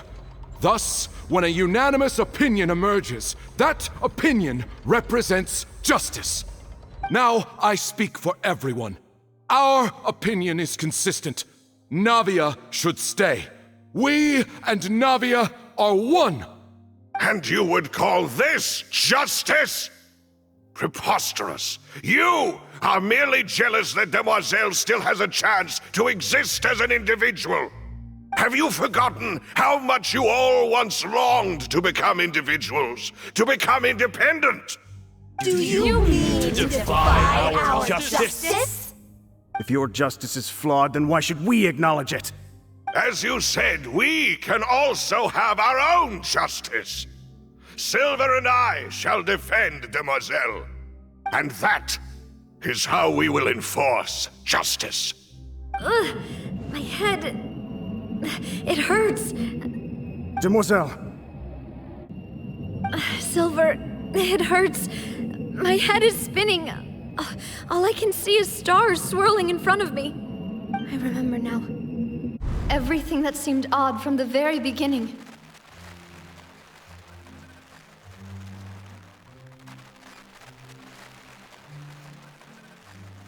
Karina, Desiree, Joyville, Jolien, Essen, and Mr. Giverny and Mrs. Burnett, who we met earlier.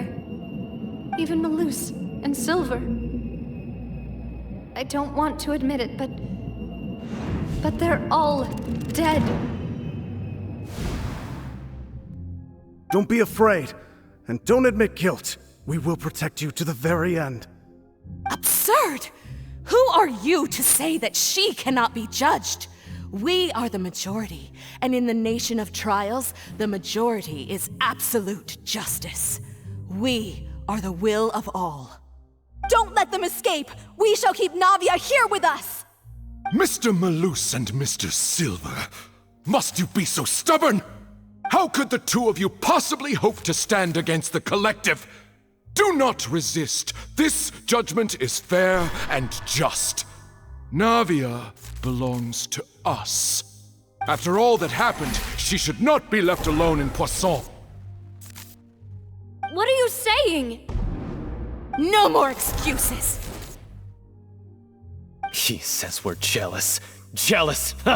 How could she possibly be an independent individual? What's with these people? Who's jealous of her? She belongs to us! Miss Navia, she... Silence!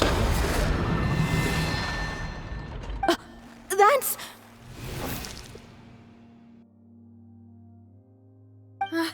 Monsieur Neuvillette! Such commotion is prohibited in the court. The accusations you just presented are nonsense and cannot constitute a proper trial. The court will adjourn for the rest of the day. In this, I shall hear no objections from any unauthorized party. Our thanks, Monsieur Neuvillette. Please leave with me, Miss Navia, while there is still time. But... Go on now, Demoiselle. This is your only chance to leave this place. What, can't bear to leave us behind or something? Malus. My apologies. I couldn't resist making one little joke once I realized that this shall be our last goodbye. Malus. Silver. Quickly, you must come now! Goodbye, demoiselle. Farewell.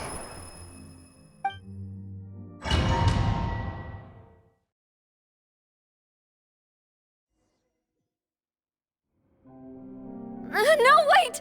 Just a second! Navia? You're awake. Good. I must have been dreaming. Malus and Silver were still alive, and they were defending me at some insane trial. It looks like you're all right. Did all the sad feelings cause you to have a nightmare? Paimon could give you a hug. The ruins you were exploring suffered a cave-in. When I arrived, I found you falling toward the water. You were just about to be dissolved within, but I...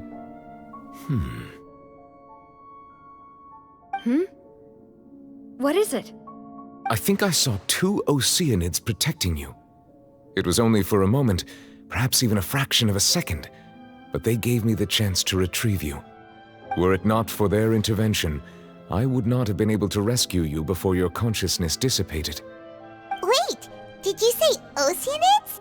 You mean like what happened with Vache? Perhaps those 2 Oceanids were the people you saw in your dream. I always told them that they didn't have to protect me.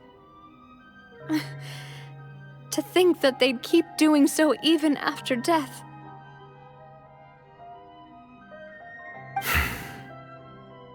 Please come with me.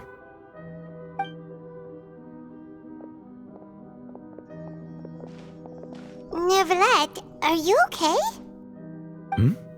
Oh, I am quite all right. Perhaps there's something we could chat about? Why do you look so stiff all of a sudden? Oh, Paimon knows. You're the type who feels awkward when there's nothing to talk about, right?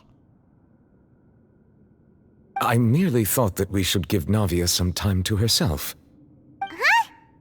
Why didn't you just say so then? Don't you think it's even more awkward to call us over like this and then have nothing to talk about? I suppose so. Ah, Sigewinne. I hope all is well with her these days. Her work in the Fortress of Meropide has not been too much for her, has it? No way, don't worry. She's doing fine down there. She's an amazing head nurse. I see. Well, that is good. I have always worried that Sigewinne would need a lot of time to understand the world of humanity, just as I have. Oh, and the Duke also says hi. Even though Sigewinne made him do that. He hopes that you haven't been overwhelmed by all that's happened lately. Thank you. I have indeed been busy lately, and I also hope that everything is going well in the Fortress of Meropide. He still doesn't know what to talk about. Let's chat about something else then. So, Neuvillette, you're probably quite the swimmer, huh? Yes, of course. This isn't going anywhere. Let's try something else. How did you find these ruins? Did the knave tell you? Yes, in fact. I had arranged to meet you in Poisson, but when I arrived, I discovered that the Fatui were helping the residents evacuate. They had even transported a large quantity of supplies to the area. Amid my astonishment, I ran into the knave, and we had a chat. She informed me that she had asked you to investigate the ancient ruins here. Yeah, we originally planned to meet up with you, but we thought you might still be busy with all those official documents. We didn't think exploring the ruins would take very long, and who would have thought you'd wrap things up so quickly?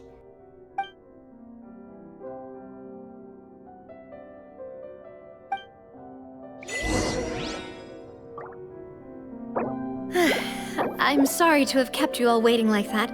I'm feeling much better now. I guess we should get going again. Will you come with us, Monsieur Neuvillette? Yes, if you wouldn't mind my company. All right! Another one joins the party! Let's get going then!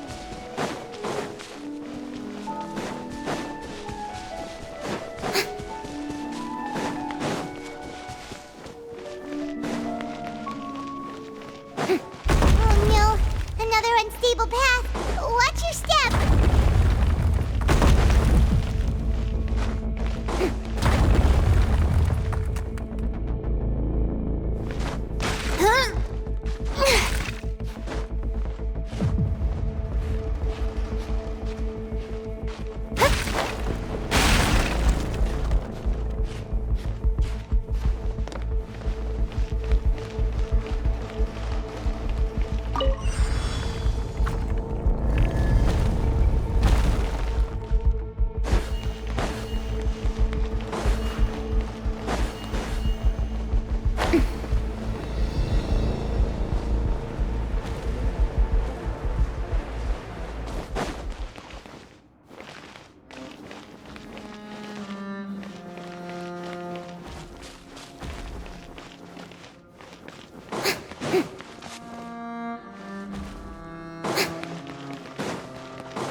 Settle down!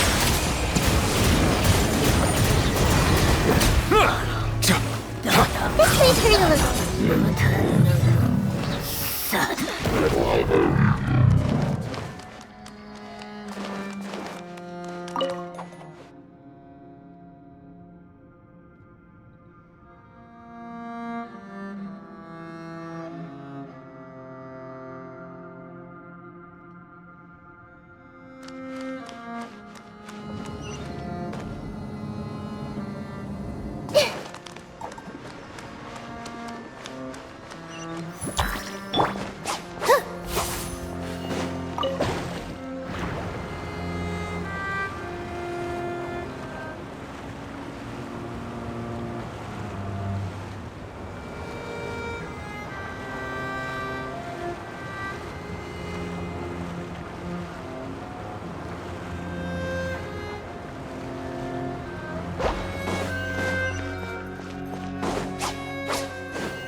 Looks like we've reached the end. This is the place? There should not be any other hidden spaces in the vicinity. The path sure had some twists and turns, but it turns out that this place isn't actually that big.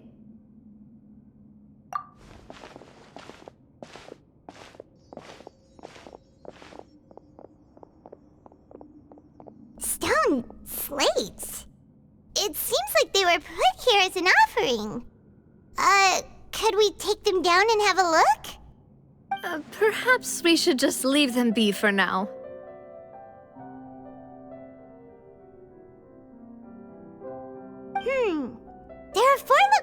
in total, but only 3 stone slates.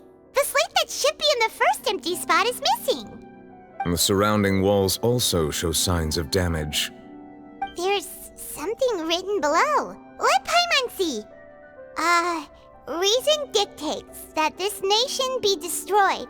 I shall record the history of its future here in its past. Say what? It feels like someone left these slates and these words here for a purpose. But does he mean that Fontaine should be destroyed? That would fit the circumstances dictated by the prophecy, yes.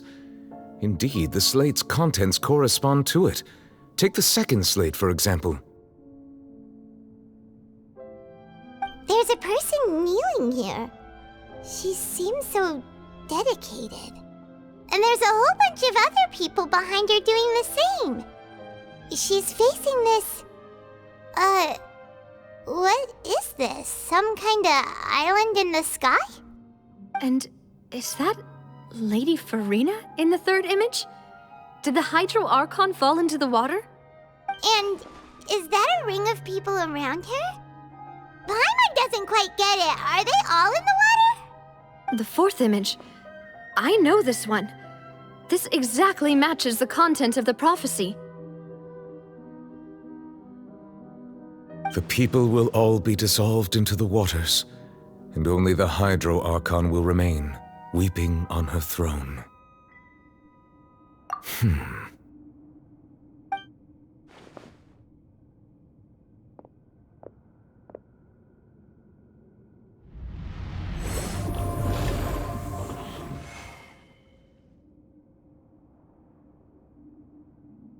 More information should be hidden in these slates, but I fear I cannot easily uncover it, most likely due to us missing the first slate.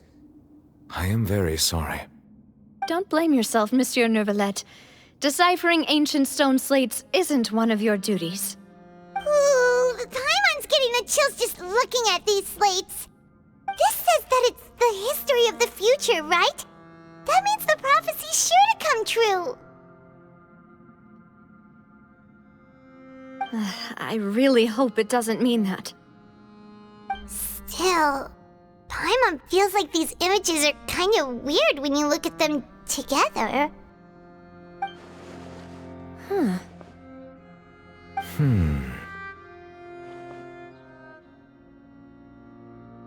That's right! If the images are in chronological order, shouldn't the fourth, the waters drowning Fontaine, come before the third, where the Hydro Archon herself falls into the water? And yet the order is reversed here.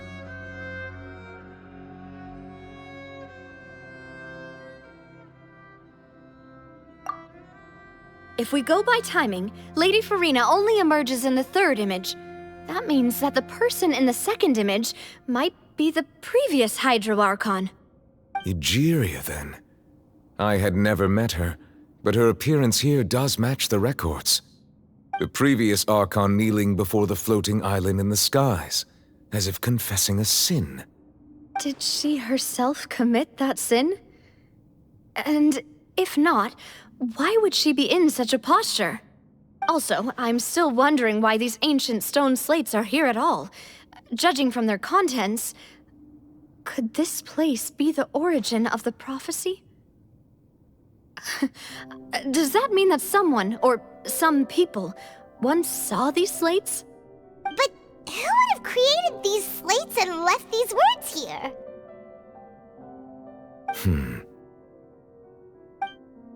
It seems that any further clues will have to come from Farina. In that case, there's no time to lose. There's nothing else to be gained here, so let's head back first. Yeah, we better get somewhere safe for now.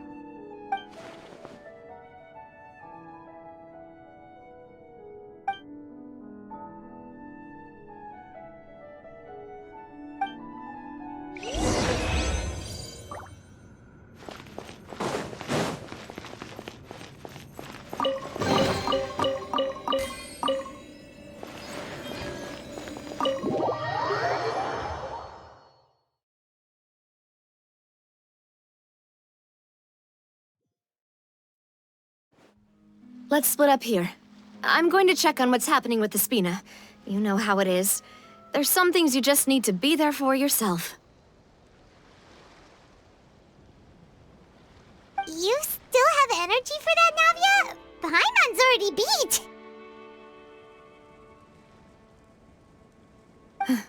Just head back to the Fleuve Cendre and have a rest then. Thanks for keeping me company all this time. I'll depart as well. Thanks for your hard work today. Rest well, everyone. Traveler, I will go talk to Farina tomorrow morning to ask about the stone slates. I'm sure that you're concerned about this matter as well. If you have time, drop by my office. I will share the results of our discussion with you. Are you really gonna talk to her about this directly? Will that be a problem? Paimon's getting a little scared now that it's come to this. She has long been harboring secrets and will not give them up easily, which makes it all the more my duty to ensure that she understands the present situation. Alright, we'll leave it in your hands then. You're probably the best person to talk to her anyway. I will be carefully considering my words tonight. Traveler, Paimon, our safe house at the Fleuve Cendre is always open to you as ever, so please don't think you're an imposition. All right, I'll be on my way then.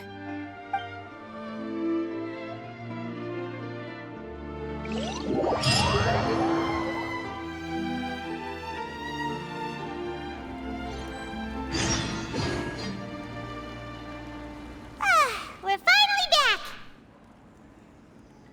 Welcome back. We've got a special menu prepared for you two tonight. Yay! And there's good food too! Navi, no, the boss is the best.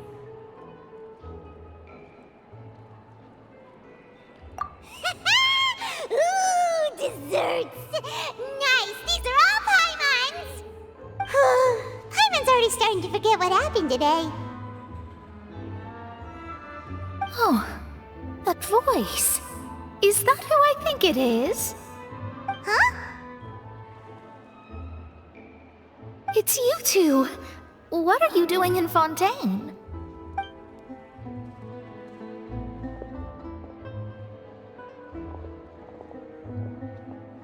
Mona?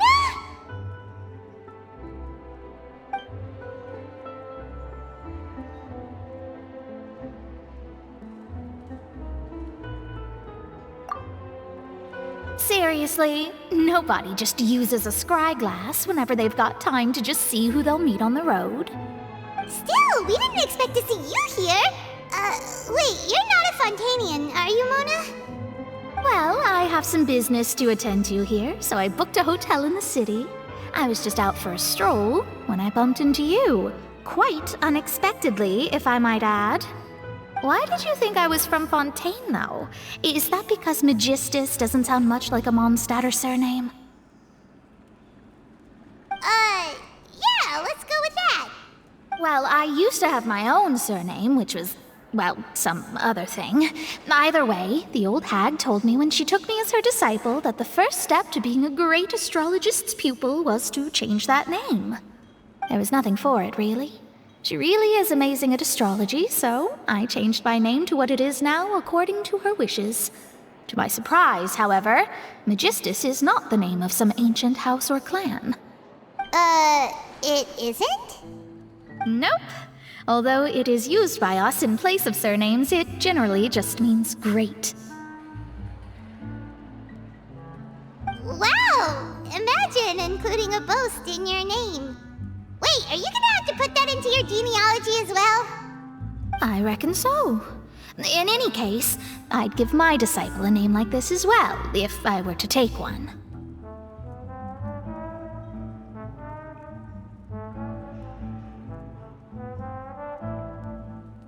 Astromancer Barbeloth Trismegistus. Whoa, that's a long one. Does it also mean great or something? My name means Mona the Great Astrologist. As for the old hag, hers is, in plain speech, the thrice-as-great Scholar of the Stars. Just take it as a title specific to astrologists. Thrice as great? That's so petty. I know, right? That's just how she is. She used to call herself Magistus, actually, but once she took me in, she changed her name to Trismegistus. Talk about excessive. Magistus is thus the calling card of our school, so to speak, which makes it about the same as a surname. It's all right if you don't get it. You can look into it further should you need to study astrology more deeply. That sounds terrible! Ugh. But anyway, you're not Fontainian, are you, Mona? You're from Mondstadt, right? Well, I was born in Mondstadt, yes. My parents migrated to Dornman Port, and I traveled with the old hag for a while, after which I settled down in Mondstadt City. Oh, that's a good thing then. At least we know you won't be dissolved by Fontaine's waters. Speaking of that, I'm sure you're aware that a bunch of things have happened here in Fontaine, right? I know you're not a local, but I'd avoid getting too close to any water that looks strange all the same. There's something ominous about it. Well, the water, I mean.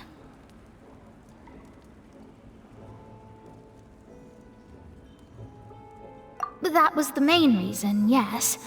Just a while back, the Steambird invited me to take part in a panel and speak about the circulation of the prophecy as an astrologist. The invitation was sent quite early on. I don't think anyone expected Fontaine to be in this much trouble. What do you make of that prophecy, Mona? Just tell us what you think as an astrologist. Your word would go a long way to make things more certain and less scary.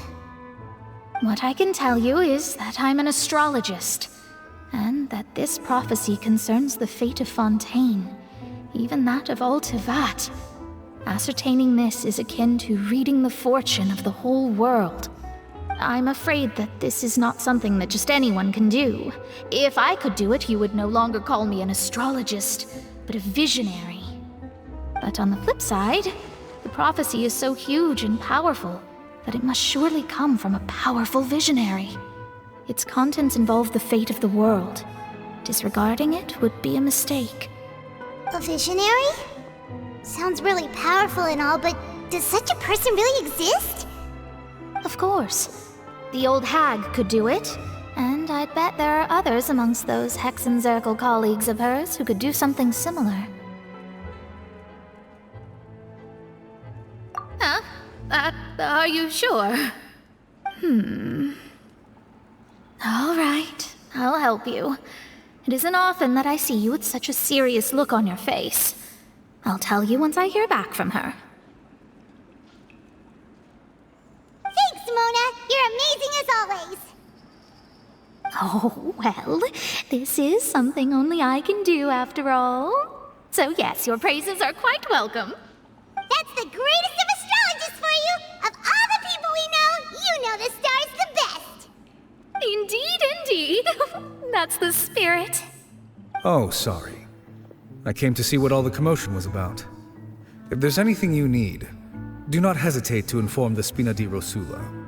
Oh, whoops. Guess we were getting a little too carried away there. Well, I'll go tend to my own business now. If I receive any news, I'll be sure to come find you two again. And there she goes, quick as rushing water. And here we are with the Spina guy giving us suspicious looks. If Paimon hadn't spoken for you, it'd be you getting all the weird looks. Huh. The things Paimon does for you. That's more like it.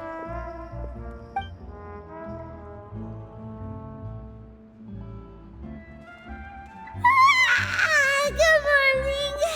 To be honest, Paimon's still feeling kind of sleepy. But it's time to get up, Traveler. We agreed to go see Neuvillette, so let's pack it up and get going.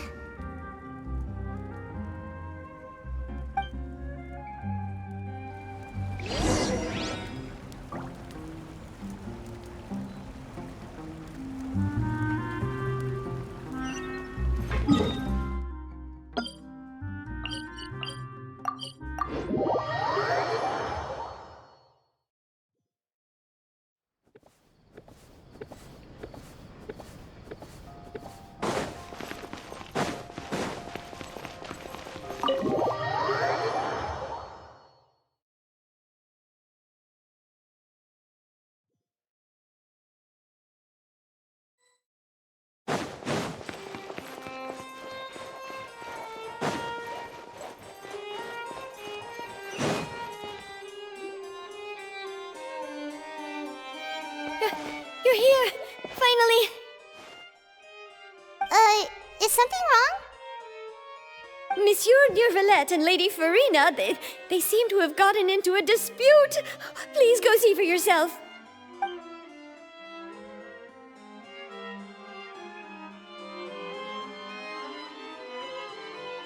Like I said, I've already explained everything.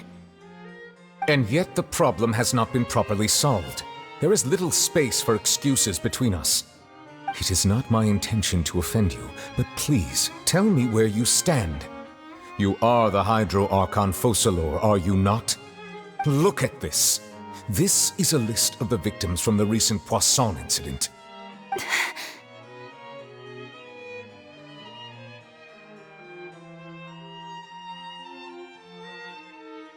You mean... they're all... We did not arrive in time to avert this disaster, and I will not have it happen again.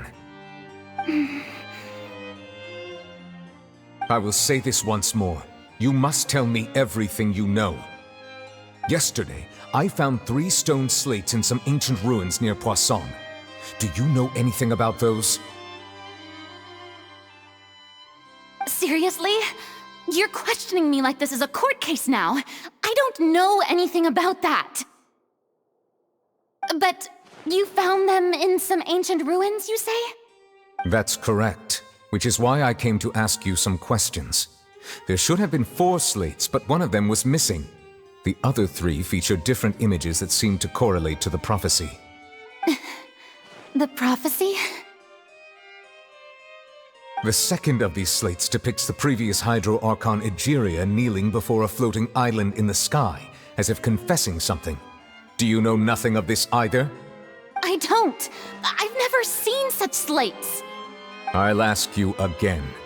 Do you really have no information regarding the previous Archon? My deciphering of the slates indicates that the Hydro Archon Egeria once had to confess to, or apologize for, a certain sin. If anyone would know about it, it should be you. All gods don't have the same secrets, you know. She was herself and I'm me. Is it really so strange that I know nothing? I understand your concerns, but I'm sorry. I just don't have anything to tell you. Forgive me for saying this now, Lady Farina, but I have long known of your various secret investigations into certain matters. There are several indications that you have been investigating the prophecy on the sly. This is not strange in itself, considering that you are the Hydro Archon. But it is strange that you should also claim to not know any of Egeria's secrets, as well as do nothing following your inquiries. You have never been as superficial as you have presented yourself to be, nor are you a fool. And yet, your behavior is very inconsistent.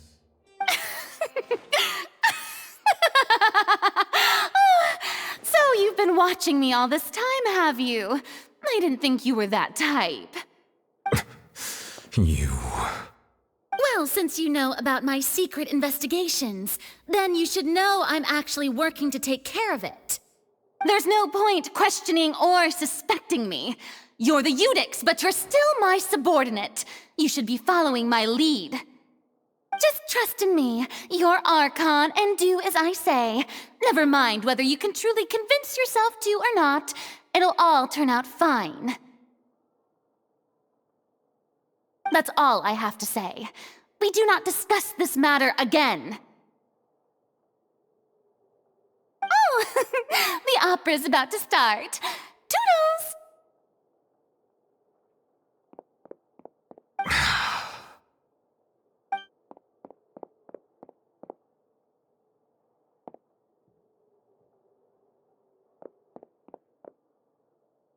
Did Farina not notice us standing by the door?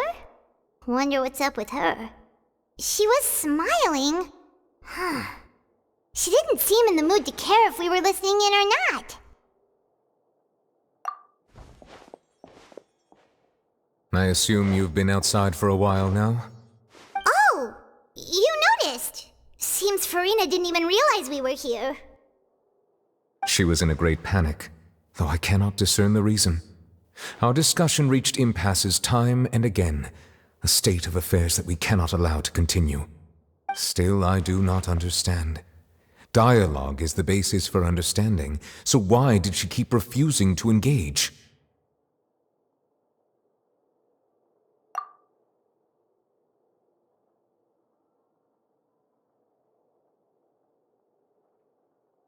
Everyone in her inner circle has noticed that she is hiding some secret. The issue is her attitude. I fear that she will not reveal anything unless absolutely forced to. We may have to create a situation in which she will have no choice but to speak. Oh? Like what? Normally, people will only reveal the truth when standing trial. Perhaps we must have the Hydro Archon experience just such a scenario. But Farina's seen so many trials, and she's really good at dodging questions. How do we make sure that she won't just slip away at the first chance she gets? We will need to consider this thoroughly, join forces with various parties, and then do what we can. If at all possible, I would prefer to recuse myself from this affair, but we must prevent the prophecy from coming to pass. This may be cruel to her, but all Fontaine is in crisis. The information a god possesses is too precious, and so we must take a chance on this. But who will lend us their aid to do such a thing?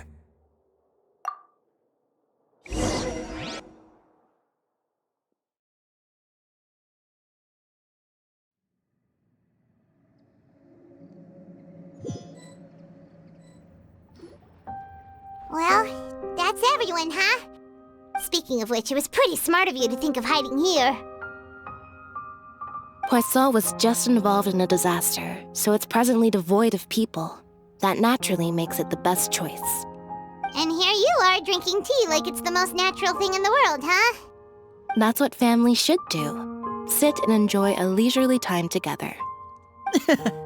It's nice to enjoy tea here, you know? Care for a cup? Lend me your ears, everyone. Or perhaps one of you might like to start us off. How about you, friend? Me? No, I don't think I can. Then, how about you, good sir? I fear that I will cause the mood on this boat to become as somber as it is in court. Well then, I guess we're lucky we've got a local like me to organize things. Wonderful, the spotlight at last. I guess I'll be facilitating things from here. That was a little long-winded, don't you think? Oh, you might be right. Anyway, to cut to the chase, our friend here, the Traveler, has brought us together to discuss something. As for what that is, well, let's start by saying that we'll be pooling our efforts together to create a series of traps. Oh, how intriguing. Well, it's just an expression, really. One that I just learned from Chlorand, and used on the spot. So, let's invite her to explain in detail. A round of applause, please.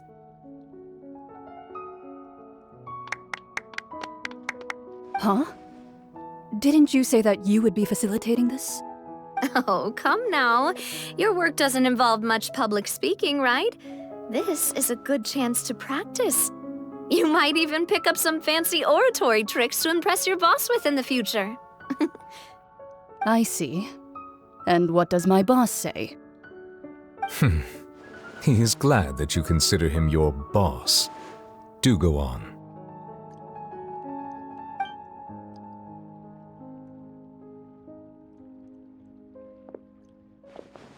In that case, do any of you have experience hunting? Not that I recall. Fremine and I once used a wooden stick in a basket to catch wild rabbits when we were younger. As for Lynette, oh, right. You were sick that day, weren't you? I've also gone diving to catch some fish before. Does that count? I'm afraid not. You may or may not have heard, but Fontaine once played host to a group known as the Marechaussee Hunters. Though that was their name, they did not hunt animals, but rather various monsters left behind by the ancient dynasty of King Remus. Today, Fontaine's monster population has already thinned greatly, so the hunters have blended back into society, taking up arms in other lines of work. They even left a unique methodology of hunting in their wake. A trap comprises of the following components: bait, a trigger, and a containment device. Sometimes a lethal implement will also be necessary to deal with the prey. So, if we were to build a trap together, right now, what would you choose to build it with? For me, I would prefer something basket-shaped. Pigeons and rabbits will see the bait and naturally enter the snare. Our line of work requires a deft hand, and we're some of the best in the industry, so you can count on our techniques. You used some of those techniques while moving the people of Poisson, didn't you? My subordinates mentioned that you even performed some magic for the bawling children. Yes, and I even managed to gather some intelligence in the meantime. I'm quite the multitasker if I do say so myself. I'm afraid I can't claim that as my strong suit. I prefer more stable methods, like placing bait in the water and waiting for the fish to come within reach. That's the kind of method I would count on. Calm and steady. Exactly the kind of person who would catch loads of fish. And I can be their assistant. With discretion, I'm sure. I'd probably use some sort of mechanical animal. Papa once bought me some small clockwork squirrels, mice, and such. When placed in the forest, they can attract others of their kind. I remember that you liked those too, didn't you? I did. And that would be a good way to go about it. If they're realistic enough, animals of the same kind will follow them all the way to the trap. What about you, Monsieur Neuvillette? I fear I do not have any related experience. That makes sense. You usually solve problems directly, without the use of any such tricks. But I do have one more question for you, Monsieur. If we were to create a trap now, how would you design it? I would like for it to be effective, but bring no harm to the prey. A more gentle trap would be ideal. Kind, as always. However, our intention doesn't necessarily change the containment device and the type of implement we need. If we wanted to kill the prey in one strike, we would need a powerful implement. However, that also goes for prey that must be captured and safely contained. Wait, why's that? Only a hunter who's a true expert at subduing their prey can snare it without harming it. The line that divides life and death is often exceedingly thin. So are we going hunting together? We hadn't thought of seeing ourselves as hunters. It kinda works, but maybe it's still not the best metaphor. If our means of capturing and dealing with our prey is to put them on trial, then the hunting metaphor is actually quite accurate. But we shall require much more courage than any hunter to judge a god, a being whose seat is an exalted throne.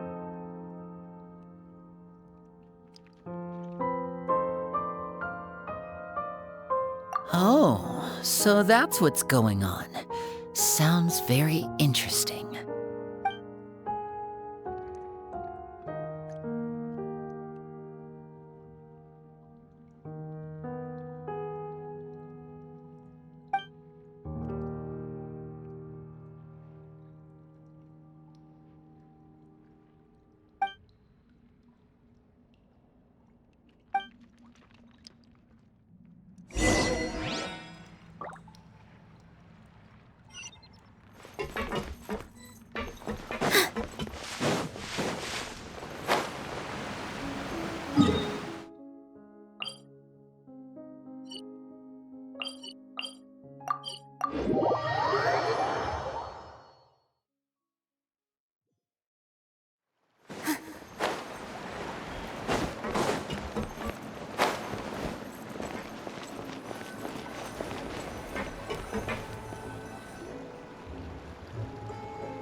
days, hasn't it? So much has been happening. Paimon didn't think the meetings would go on for so long, but everyone seemed pretty fired up, huh? Paimon thought they'd be at least a little frightened. Well, Fremine was, now that Paimon thinks about it, but everyone else just looked a little surprised. Well... It's hard to say. Paimon doesn't have any experience with this sort of thing. But with you around, Paimon sure will do great. After all, you're the most reliable person in the world, aren't you? Huh?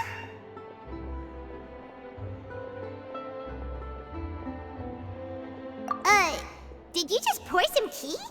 Paimon didn't notice you doing that at all. Then what's that? Paimon's never seen that cup before. Don't be frightened. I'm just joining you two for tea.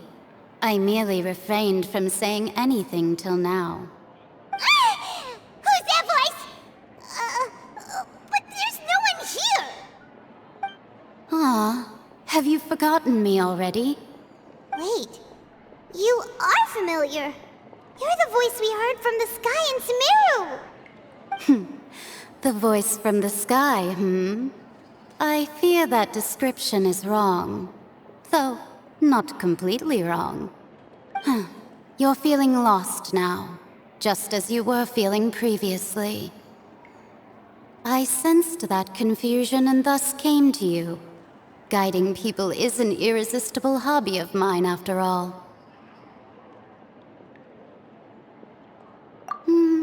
Consider me a passerby, just accepting a commission from my friend's disciple on a whim.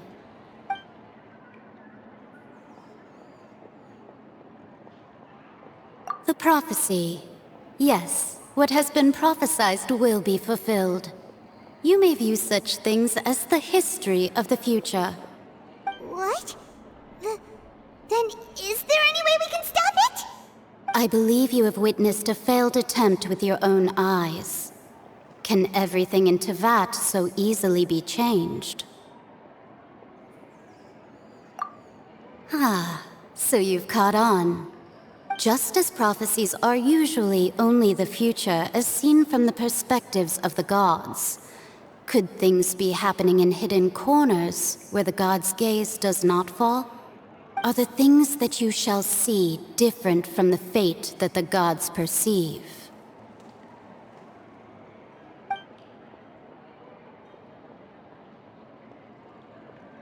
What is she talking about? It all sounds really impressive and important and stuff, but it also sounds kind of scary.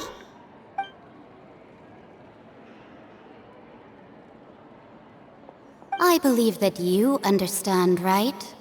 Some things are insignificant, but others you must reach out to change. Ultimately, fate shall serve as your only guide, no matter what will happen in Teyvat's future.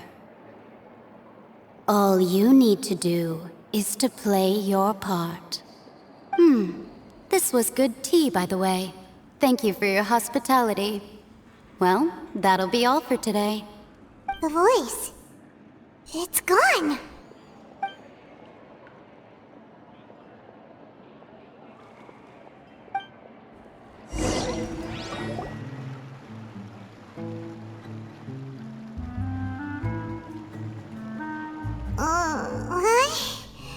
I want to hear someone talking. All right, coming. Hey, it's you who's getting lazy, okay? Well, I see I've walked in on some lively banter. Luna! Fine, just fine. I went to take part in that Steambird panel. It turned out to be more interesting than I expected. Not all Fontainians are pessimistic about this. One journalist mentioned that sitting around and waiting for the end to come would be wrong, and that they should make their own rescue preparations. I agreed, so we had a brief chat with her. Did she have pink hair by any chance? Why, yes! It was Charlotte. You remember her, right? That daredevil journalist. I'm in full support of her view. Prophecies are very important, but how can people allow their lives to be commandeered by just a few words? That's right! Paimon's glad to hear something sensible for once. Ah, yes. About what we had discussed before. I did try, but I'm afraid I couldn't reach the old hag. I'll try again tonight, but I wouldn't get your hopes up. Huh?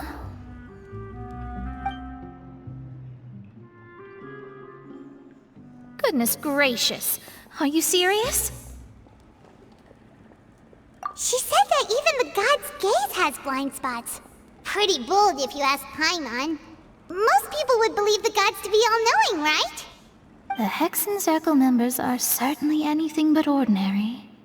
As for the mage named N, the old hag has mentioned her a few times. She said that N's sense of direction is incredible, and that she loves guiding those who are lost. But I've never met her, and if she were still alive, she'd be... Well, suffice it to say that the hag's at least a few hundred now, and N's been around for longer than that. Whoa, the Hexen Circle sounds like a scary group. But they must really stay in shape to live so long. Their abilities alone are pretty terrifying. If she came to see you personally, then the problem you're facing must truly be of great importance. Well, it's not like Paimon could understand anything she said. Yes, she was quite cryptic, but I suspect she means that there is still a way to turn things around. She didn't say when or what that would be, though, so... Perhaps it is something that you cannot know right now.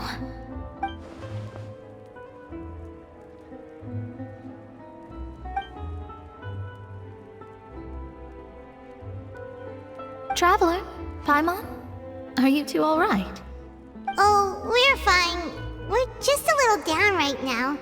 It kind of feels like the end is coming, you know? I see.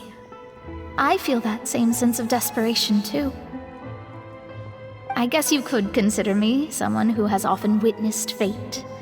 So far as I have seen, it cannot be swayed.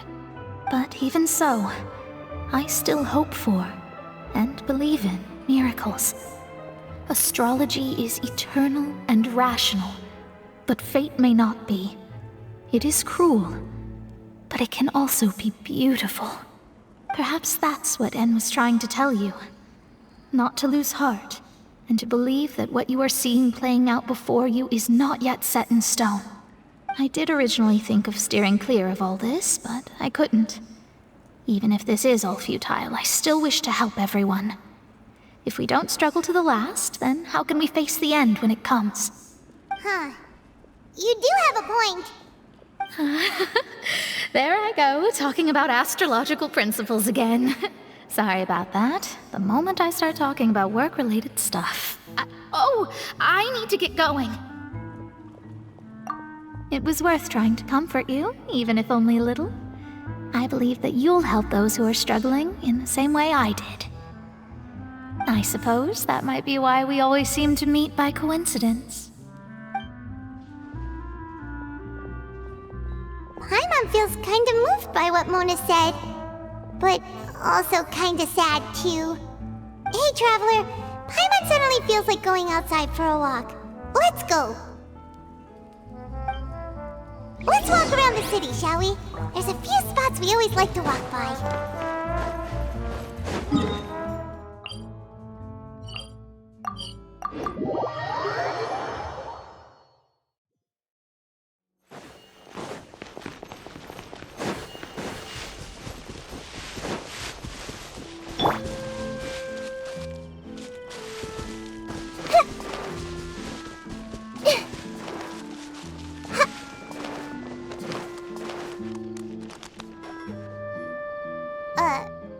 Huh? Our names are written in this newspaper. What's going on? Let Paimon see! The underwater stronghold, the Fortress of Meripede, has continued in its noble autonomy, but that does not mean that others cannot interact with it. My recent attempts to enter the fortress bore little fruit. Huh. Guess Charlotte still hasn't given up on that. did an Outlander friend become the focus of this report. A blonde adventurer with their white fairy legends trailing in their wake. It is said that this mysterious traveler once visited the underwater fortress. So while the fortress's interior remains a mystery behind closed doors, do not fear, for the tales of the traveler contain surprises in spades. Journalist Charlotte's biggest scoop yet, the Traveler's Trail, World Walker. Huh. Charlotte took so many awesome photos of us and we never even noticed her. She hasn't been able to get a hold of anything at the fortress, so since we're easier to find, she's using us as the subject matter instead?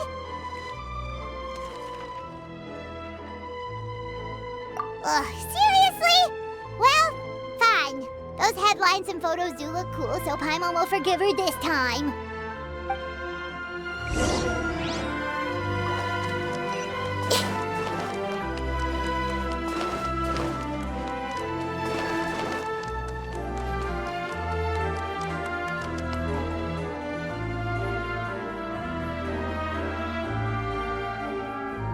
We're here! Paimon's hungry. Should we go in and get something to eat?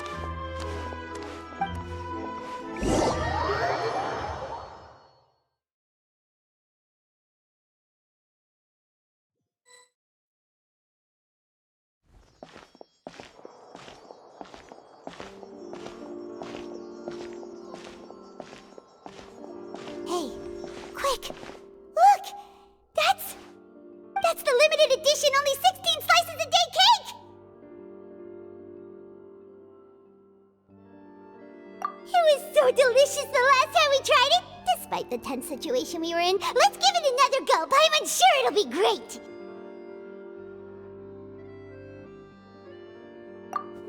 One slice of cake, please.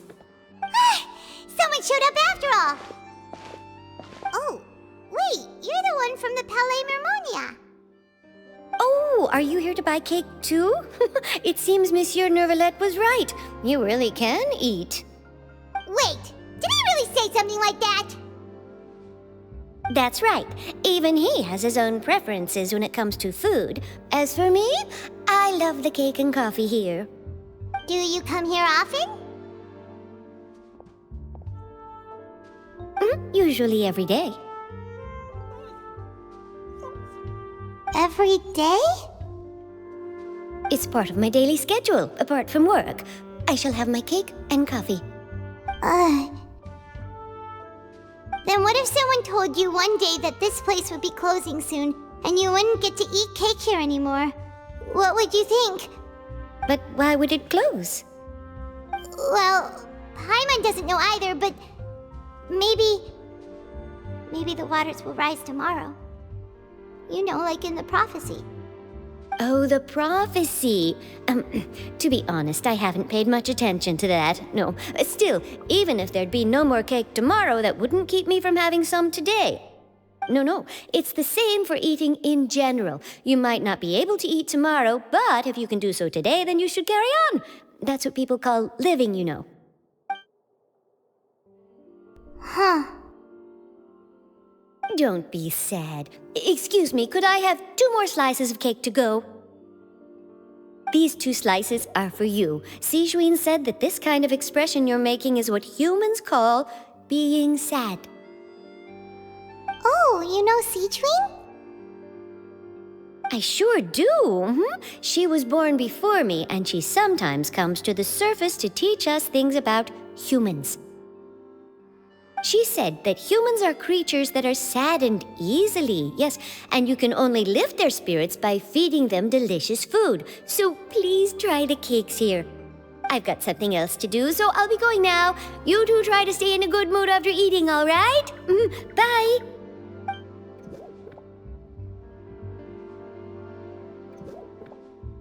And there she goes. All right, let's dig in. I'm unsure this cake will be delicious.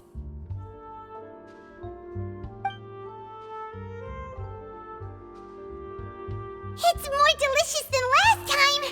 And the flavor gets even better with a sip of tea. It sure would be nice if we could come again tomorrow. Sure would be nice if we could always eat delicious food here.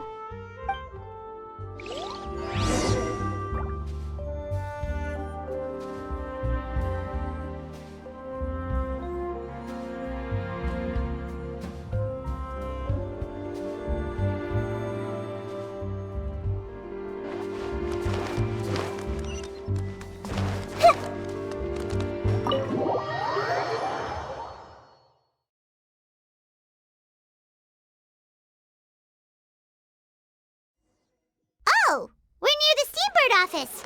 Let's go look for Charlotte and have a chat.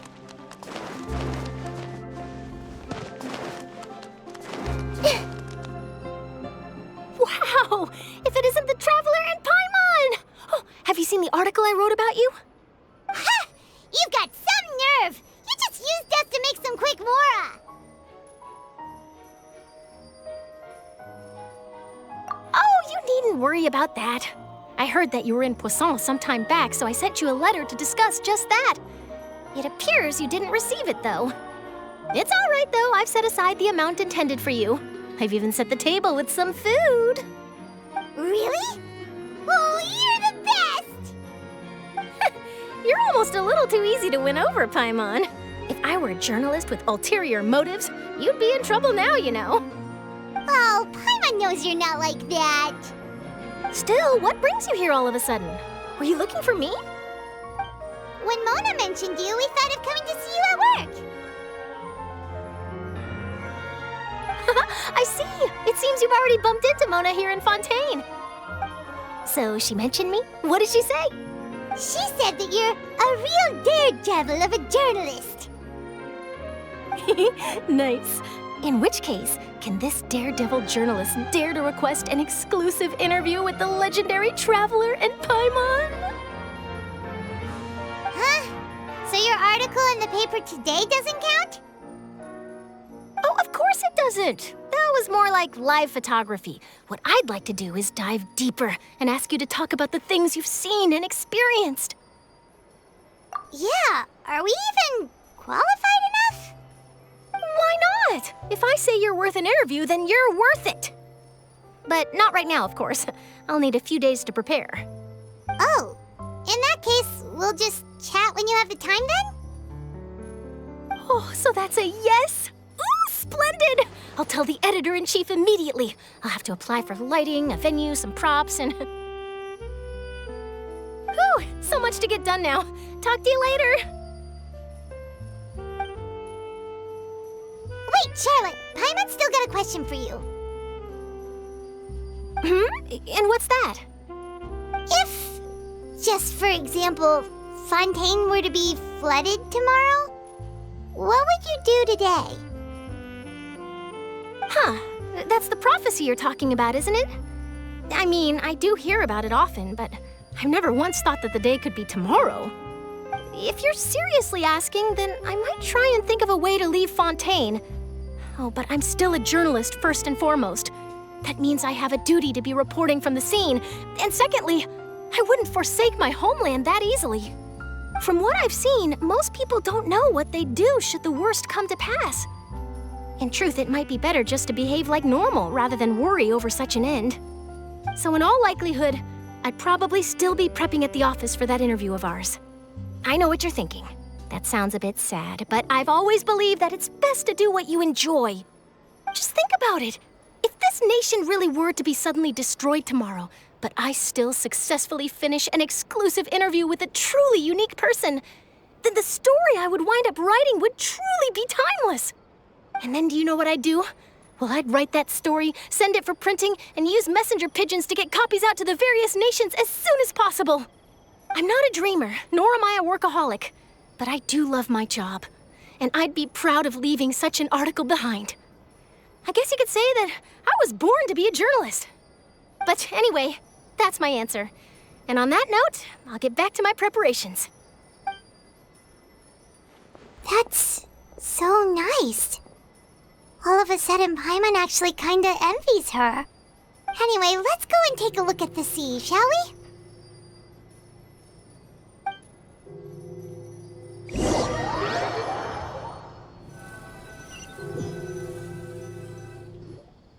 The sea breeze and scenery can be a pretty soothing combo, huh?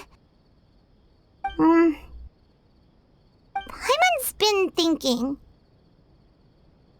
If it wasn't Fontaine, but all of Tevat that would be destroyed tomorrow, where would we go and what would we do? No, Paimon should ask, if you could choose, what would you like to do?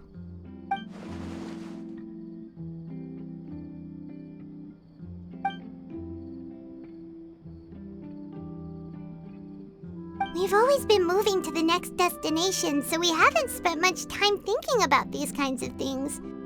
We didn't have to either, with us always being on the road and whatnot.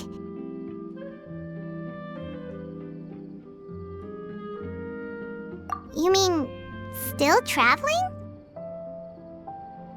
Huh. Wait, isn't that what we've always been doing?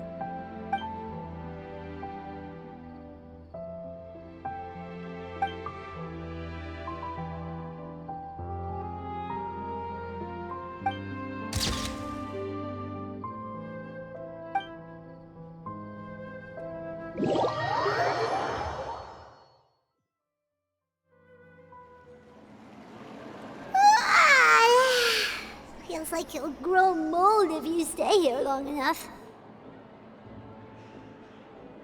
But it's still better than the Fortress of Mirapede, that's for sure. It's not only damp there, but salty too.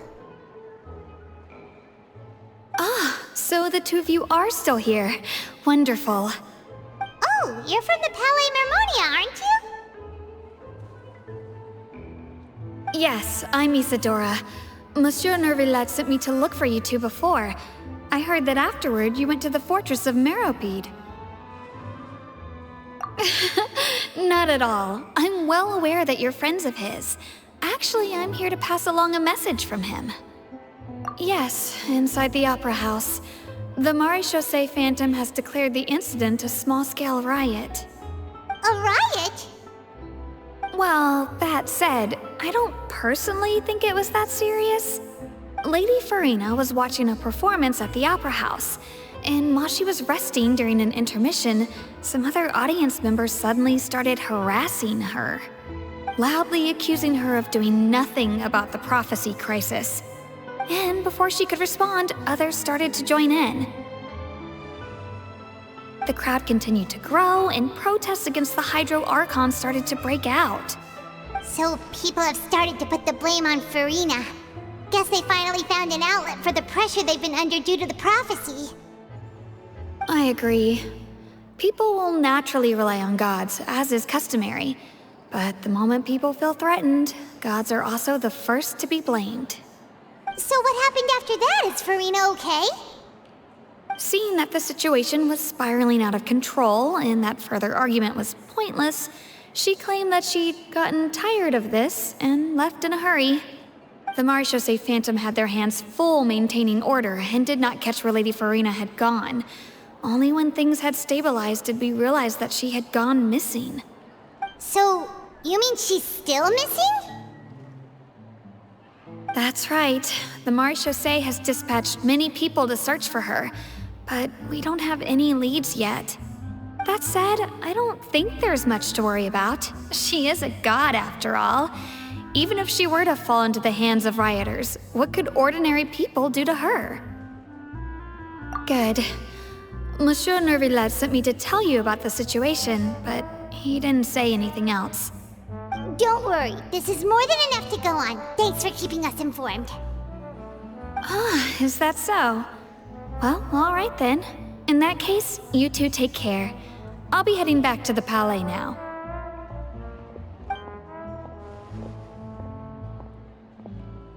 Well, sounds like we should hurry over to Poisson then. If we know Farina, she won't try to fix things in this situation. Instead, she'll look for a place to wait out the heat. And, as we also know, she may be loud and dramatic, but she doesn't have a heart of stone.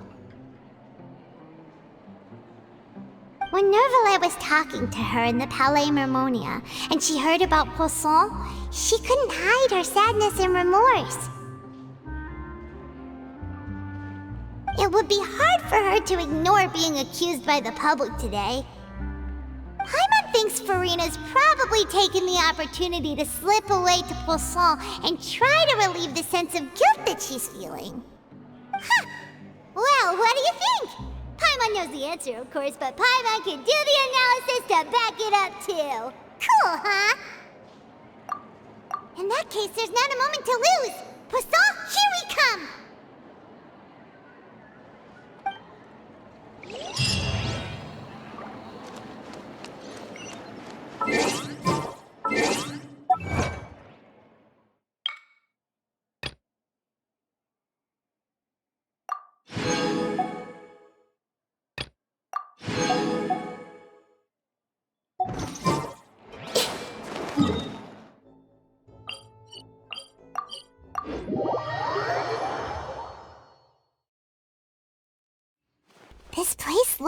deserted.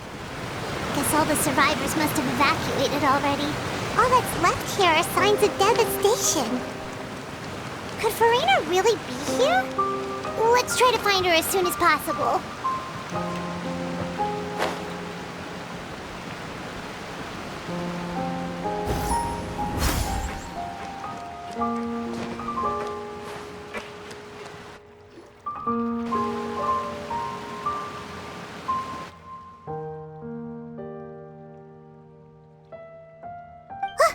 That's Farina, right over there. She really is here all on her own.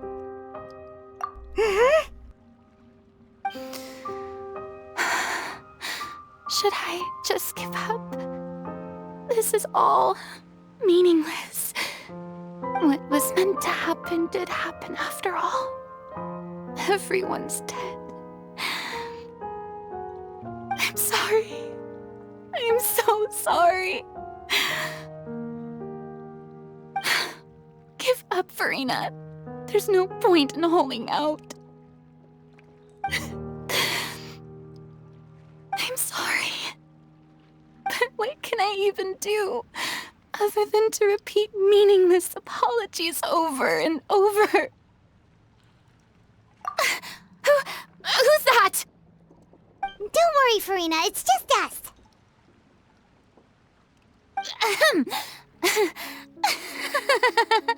So it is you, blonde traveler from another land. Why, I almost thought you were someone from that mob of my ignorant subjects, come to kneel and beg for my forgiveness. Farina, you were crying just now, weren't you? The tear stains on your face are obvious. What do you mean, tear stains? Oh, I remember. The show at the Opera House earlier this morning was so moving. I'm still trying to process it. Who did that uncivilized rabble think they were, disturbing my enjoyment of the arts? They even dare to tout their Archon. I must teach them a lesson. I can just imagine their twisted and frustrated faces once they realize that I'm nowhere to be found. Oh, and I'm sure Nouvellette and those people from the Maréchaussée Phantom are freaking out right next to them, too.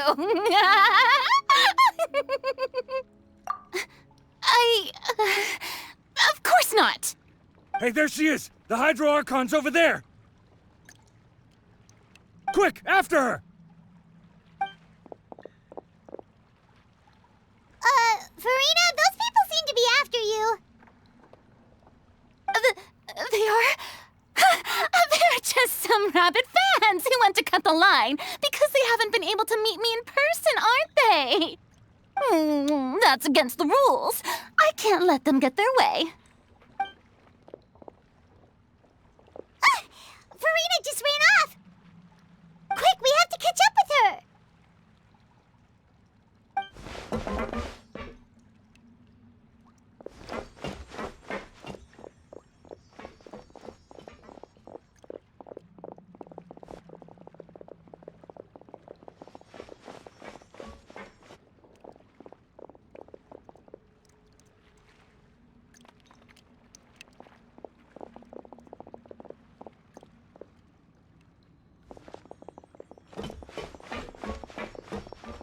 This should be the place, right? Hey, Farina!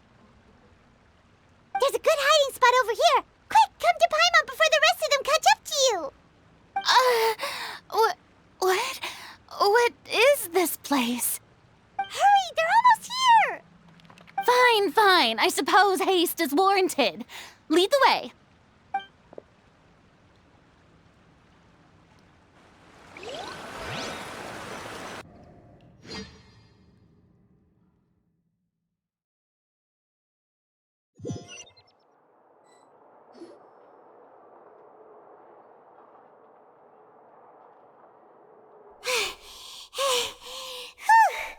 Paimon's exhausted.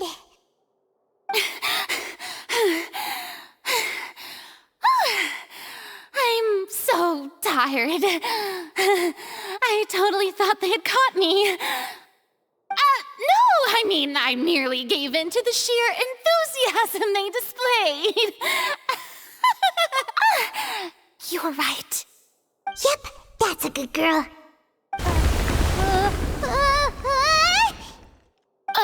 What's happening? The ground's shaking. Is it an earthquake? Yeah, a quake of this kind preceded the flooding in Poisson, didn't it? It can't be. It's happening again. Well, there's no need to worry too much about that. Novelette's made some emergency plans, so the evacuation should go a lot smoother this time. Yeah, I hope you're right. But the people of Poisson, they've already...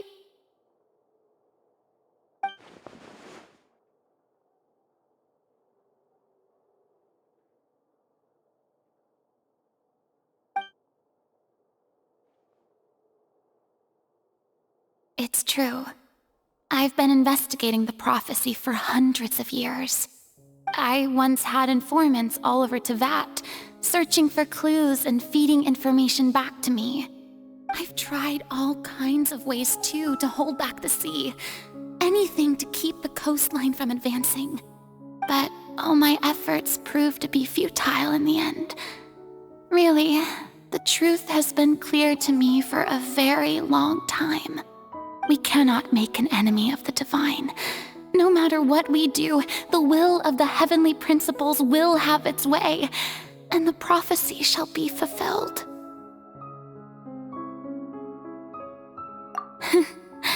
Give up. I do love the sound of that phrase. It would mean finally coming to terms with fate, but also for me to finally be free. Indeed, I've thought about giving up so many times, especially after we almost lost Poisson. Fate is really unreasonable, isn't it? It has no heart and obeys no rules. The prophecy has only just started to come true, and so many people have already lost their lives. But just now, it all became clear to me. I still don't have the right to come to terms with fate on behalf of everyone else. As long as the final moment hasn't come, it's still not too late. Don't worry. I will keep hope alive for everyone until the very end. Well, that's enough for now. I got the impulse to play the stricken maiden, but honestly, considering my rank and station, that wasn't a good fit at all. Don't take any of what I just said seriously. How could I possibly let Fontaine fall to the whims of trivial prophecy? Come on! Paimon could have sworn you were actually being honest just now.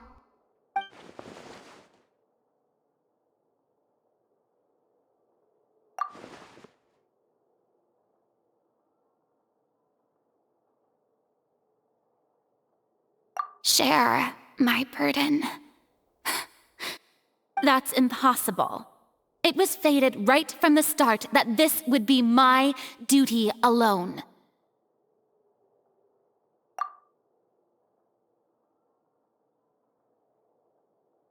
A witness. Yes, I've heard that you came to Tevat from beyond the stars, yes. In other words, you never belonged here. And if Tevat is, in its entirety, a show on a stage, then you're just a spectator, aren't you? If that's the case...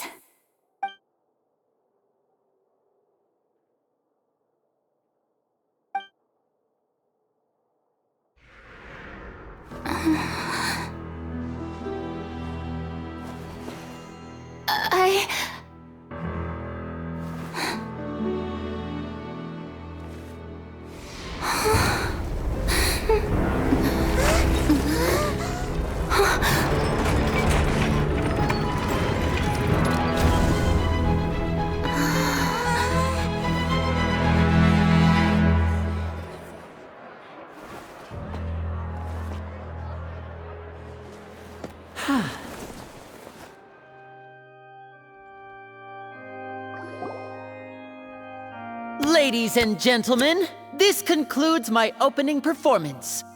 Now, without further ado, we may proceed to the trial of our god. So this is what it is. Yes, you deserve praise for the effort you took to raise the dramatic stakes. Do not forget, however, that I am Focalor, the god of justice, the embodiment of justice itself. Does it not strike you as even the least bit absurd to bring the very concept of justice to trial? May I interpret these words as your refusal to stand trial? In that case, you will have the opportunity to defend your honor through a duel. You would draw your blade against a god? I see. It seems like you have made up your mind.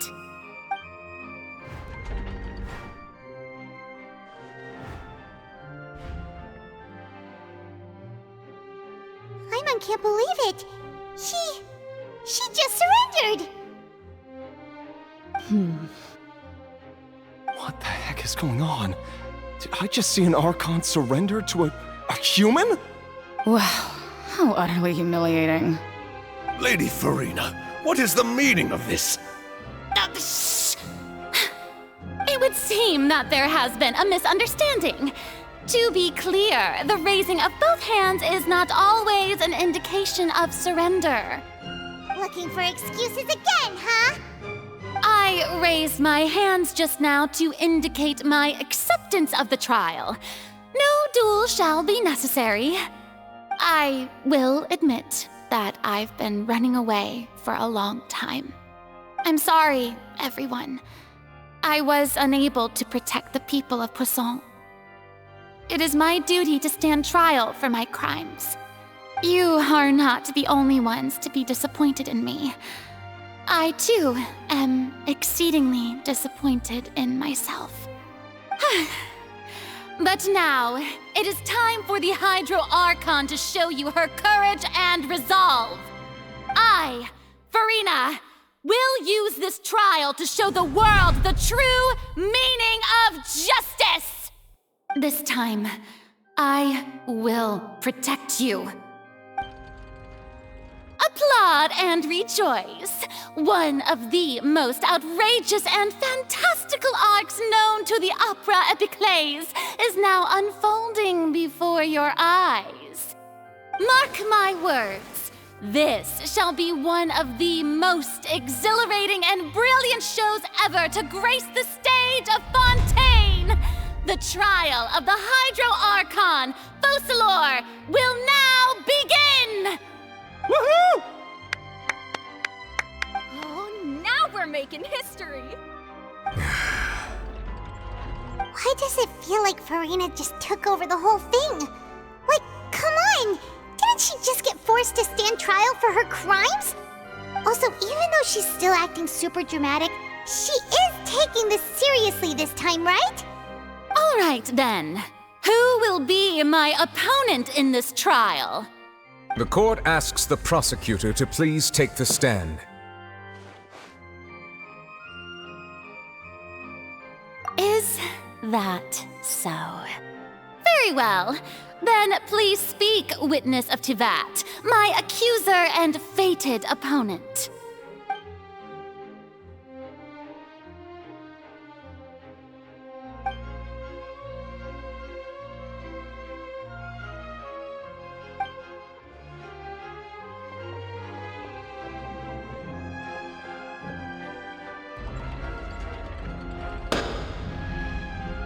Also, please allow me to ask, as a final question before the trial begins. Just how much work did you do to force me onto this stage? Well, we did do a lot of prep after the meeting that day.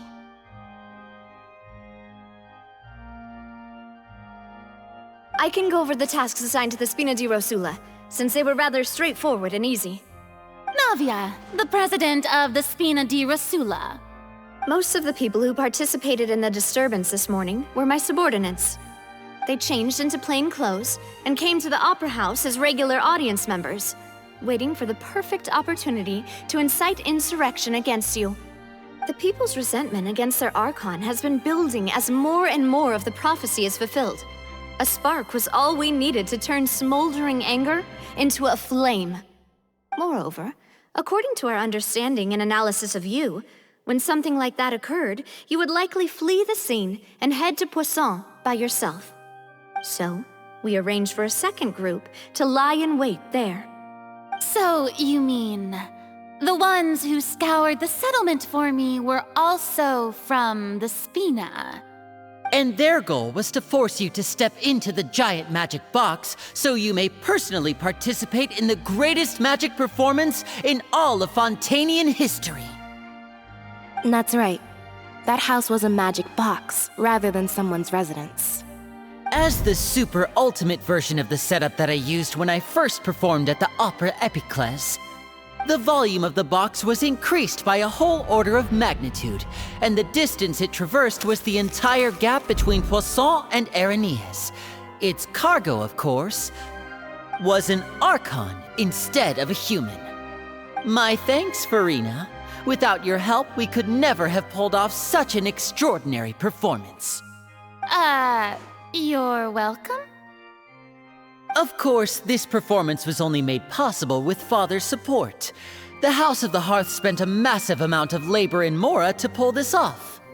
We had to select a location, construct the giant magic box, dig a tunnel, and open up a path through the water. It was a lot of work for all of us. So, in other words, the earthquake that we felt within the giant magic box was just a normal tremor from the transportation of the whole house? That's right. It wasn't a sign of another disaster to come. Then, I can guess Nervilette and Cloran's parts. You gathered a crowd, prepared a stage, and made sure that the champion duelist would be immediately ready for a fight. Also that as soon as I appeared on the stage, the trial may commence without a hitch. Am I right? Yes, that is correct. Well, Clorand, I must commend you for your courage. Only the most outstanding champion duelist in all of Fontaine would accept a duel with an Archon without flinching. Thank you. As for you, Traveler, I suppose your role was to keep me distracted with conversation once you found me in Poisson. You'd make sure that I didn't notice anything amiss before revealing yourself as my prosecutor once we'd arrived onto the stage. Oh?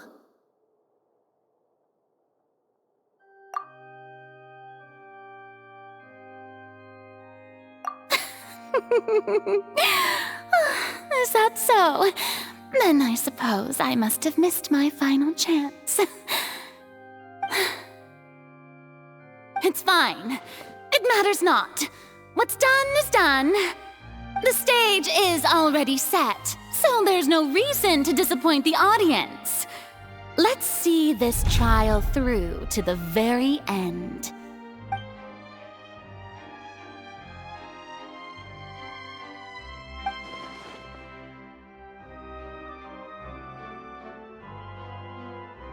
Madam Prosecutor, please allow me to pass this along. This is a document that Miss Charlotte applied for and received permission to share with you during the trial. According to her, it should speed up the proceedings. Huh? Charlotte wanted to give us something? Oh, so she's here too! Hey, Charlotte! Oh, let Paimon see. Isn't this the exclusive interview that she did with us before? So she's already finished it, huh? Wait, then that means this document is a perfect timeline of everything that's happened ever since we stepped foot in Fontaine! So in other words, we can refer to this anthology of evidence every time we want to use something from our journey as evidence for an argument! Let's quickly confirm the information in it. Just think of it as a refresher, alright? You defeated the Hydro Archon in the very first duels you took part in at the Opera House. That's one for the hit. I didn't think that you... This is the first time Monsieur Nervillette had a difference of opinion with the Oratrice. Even the Hydro... A Fatui Harbinger. She's an extraordinary person. Her instinct must mean something. The fortress of Meripede was almost destroyed in a single day. According to Monsieur Nervillette, both Child and that whale should have... I nearly lost my awesome friend Navia. The words of someone as extraordinary as a witch... The prosecution and the defense are both in position.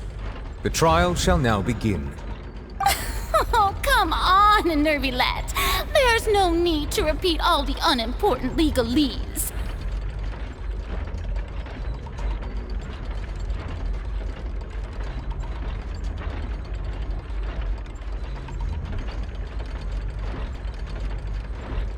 Just fast forward to the part where the prosecution lays out my offenses.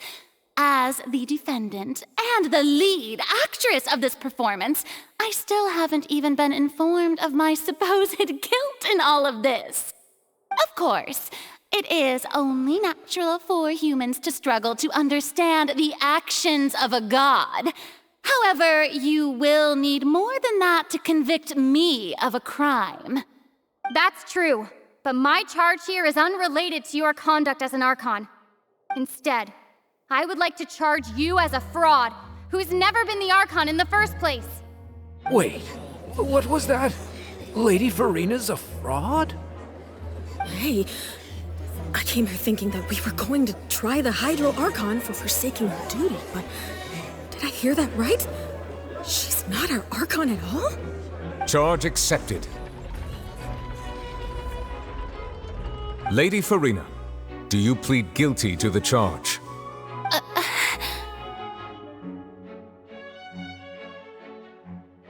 Lady Farina. I plead not guilty. How can I be guilty?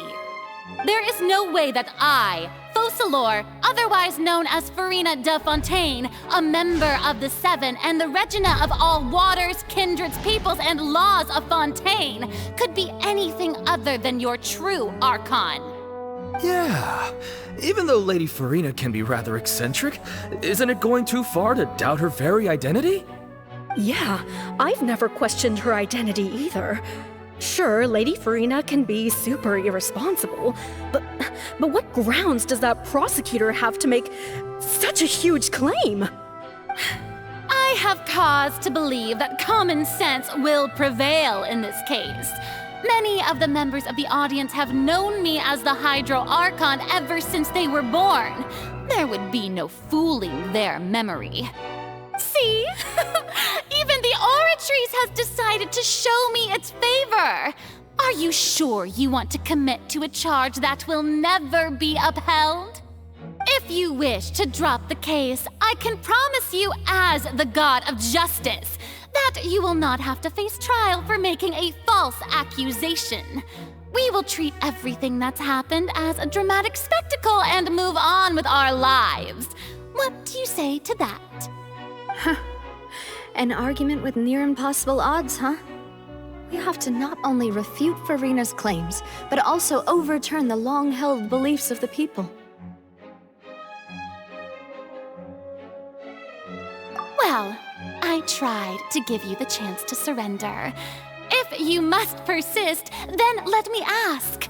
If you believe I'm not the Archon, then what manner of being do you think I am? And if I was not the Archon, then how did I manage to live for over 500 years?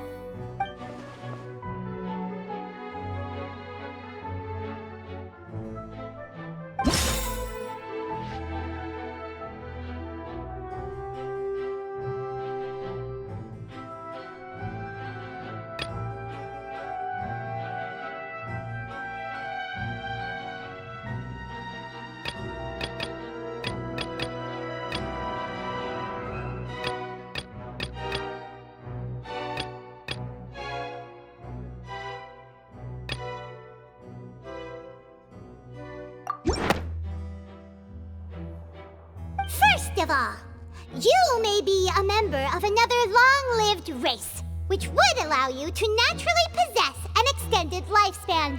And second of all, even if that wasn't the case, there could be other ways to extend your life. Who gave you that idea? Was it the knave? You'd sink so low as to use a harbinger's words against me. A curse? I once thought it possible that the aura of an Archon might naturally resemble a type of curse. But in light of this claim, perhaps what I sensed was not your divinity, but a curse after all. You sensed it too, huh, Nervalet? Lady Farina is actually a human? Well, it is true that it's extremely difficult to tell humans and gods apart just by looking at them. It's not impossible.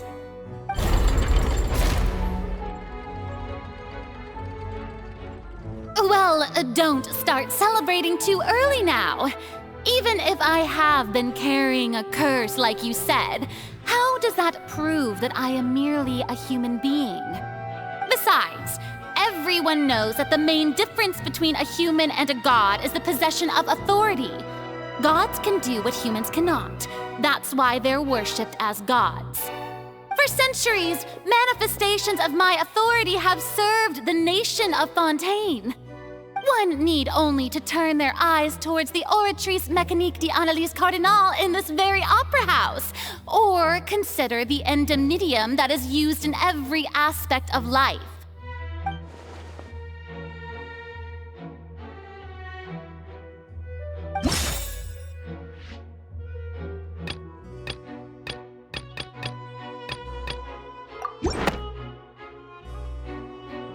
You tried to reference the Oratrice, but weren't you as confused as all the rest of us when the Oratrice declared Child to be guilty without any proof? Otherwise, you should have come up with a good explanation for that by now. Didn't I make myself clear at the time? The decisions of the gods are naturally difficult for humans to comprehend. There is no need to provide an explanation. Lady Farina, I believe a reminder of your current circumstances is in order. While the court is in session, the principles of justice and the law must come before all else. While you are an Archon, you are also first and foremost the defendant in this trial. You will prove yourself unable to defend against the prosecution's charges if you continue to withhold vital information against the rules of the court. I never thought you'd use that kind of rhetoric against me. That was no trick of rhetoric, Lady Farina. I've merely reiterated the rules of the court. Rules that all should respect and follow. So, you neither knew why Child was declared guilty, nor did you understand the structure and operations of the Oratrice. Instead of having been created by you, the manifestations of authority you mentioned have been made by the real Hydro Archon, haven't they? The real Hydro Archon? Well, now you're really losing me. It is true that I did not know why the Oratrice gave out a guilty verdict that day. But the Oratrice handed out that verdict unilaterally, and it has been operating independently ever since it was first created. You can't argue that just because a divine creation is flawed, that the god behind it must also be no god at all. She's still throwing out all kinds of excuses. Seems like she's confident that we won't be able to produce proof that she has no power over the Oratrice. My power as an Archon. There are many ordinary citizens in the audience. How can I just carelessly demonstrate the formidable power of an Archon?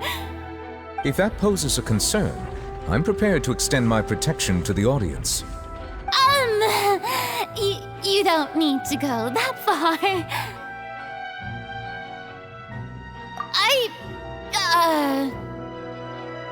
Aren't you the Hydro Archon? Or is it that you can't even wield the power of Hydro, much less the authority of a god? Indemnitium! Yes! It's all because of Indemnitium! All Archons derive their power from the faith of the people, and I've converted the people's faith in justice into Indemnitium! Thus did I give up all of my divine power to provide everyone with energy for their daily lives. Have you ever seen a more magnanimous god? Isn't that a huge stretch? Yeah, no matter how generous an Archon can be, how could they give up all their power? Can a god with no power even still be called a god? It seems like nobody's buying Farina's excuse. Hey, come now, everyone. Please don't stare at me as if I was a liar. I'm still the same Farina you knew, right? The one that you loved. Shouldn't you want to believe in me? Please? You've got to believe me. If what the prosecutor said is true, she really has committed a grave offense. Did she deceive all of us? And all of our parents and grandparents too? And then all of our ancestors? Ever since they were born? Enough! That's enough. Tell me then, if I'm not the real Hydro Archon, then who is? If you have no evidence of another Hydro Archon's existence, nor can you find anyone who can back up their claim to be such, then what grounds have you to say that I'm not actually the real deal? Wow, she came up with yet another argument. How can we refute her now? Seems like she really doesn't want to give up.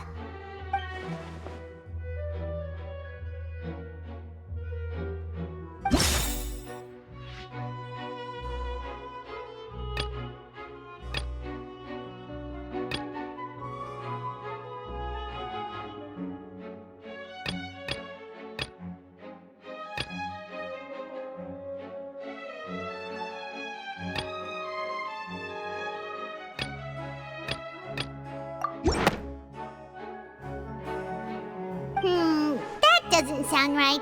Paimon doesn't think this clue can be used as compelling evidence to build our case.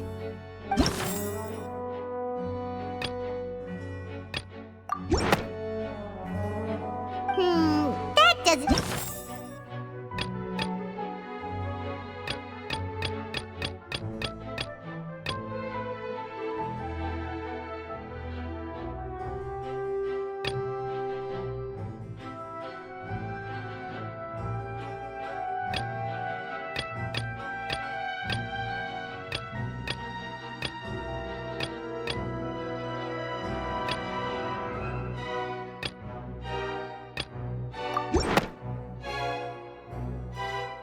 It has been established that all Fontainians can dissolve in water from the primordial sea.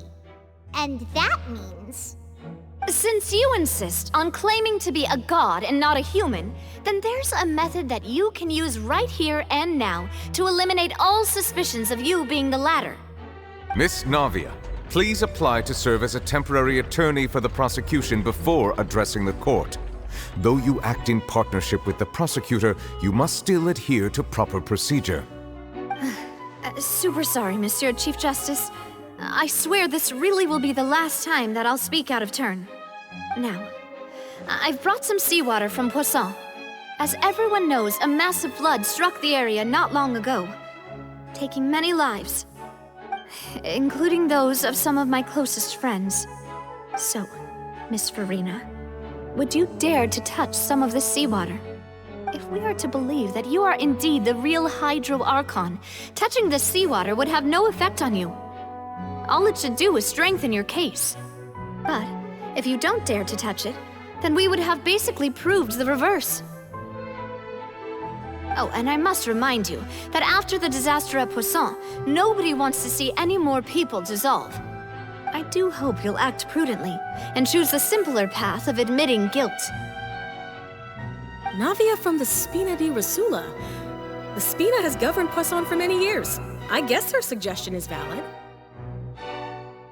If Lady Farina is indeed just a human, she's probably Fontainian like all the rest of us. Would she really dare to try?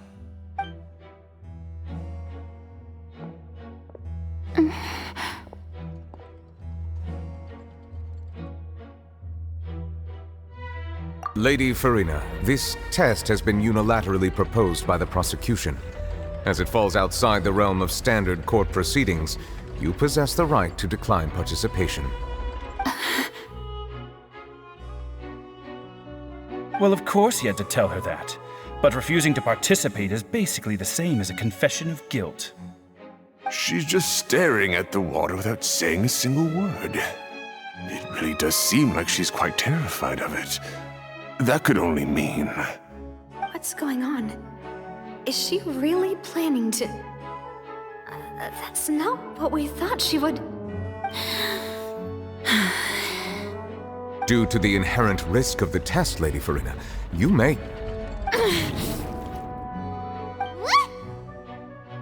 Hey!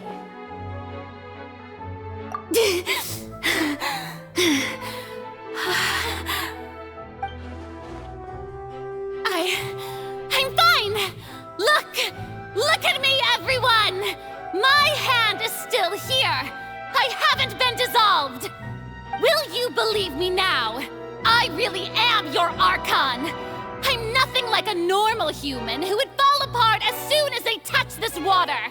Really? Was this not the most obvious thing in the world? Miss Siegewien?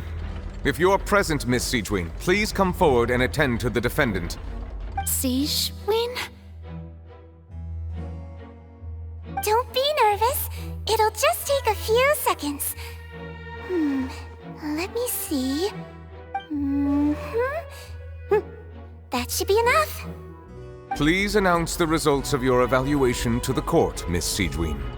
As everyone doubtlessly saw, Miss Farina was displaying symptoms of hyperventilation and flushed skin. These indicate that she was experiencing the adverse effects of exposure to primordial seawater. The extent to which she was affected is the same as other humans when exposed to primordial seawater of a similar concentration. Thank you, Miss Siegewien. Lady Farina, you may return to the defendant's stand. Oh wait, what did she just say? I didn't get dissolved! Shouldn't that be enough to prove my innocence? Well, considering your tendency to run from your problems, we did originally prepare a direct sample of the seawater around Poisson.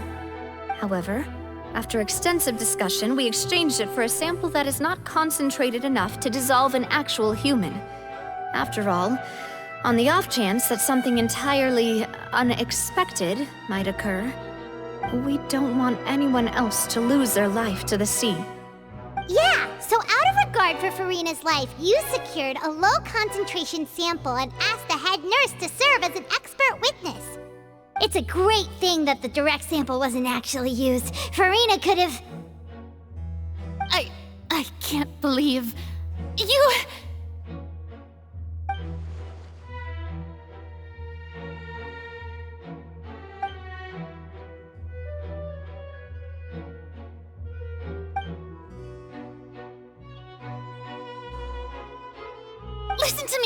Listen to me, everyone! Please don't give me such cold and disdainful looks! What happened just now didn't prove a single thing! Think about it! How can you conclusively prove that an Archon can't also be affected by the primordial seawater? Also, if I was really just a human, why would I dare to just put my hand in that kind of water?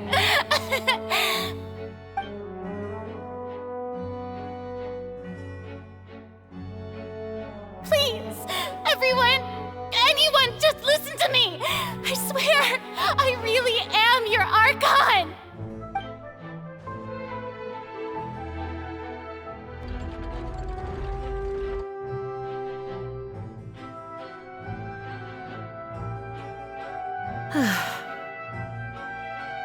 I don't think anything she says at this point will sway anyone. The odds are just too stacked against her now. With all the things that have been said, Paimon doesn't think there's any way left for Farina to win. I believe the time for arguments and presentation of evidence has come to an end. If there are no objections, we will move on to the final judgment.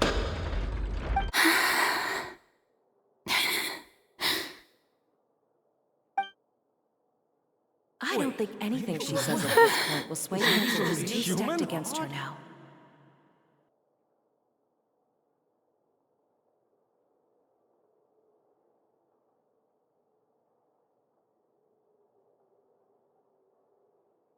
In my capacity as Chief Justice, I shall now render judgment on Farina's misrepresentation of herself as the Archon of Fontaine.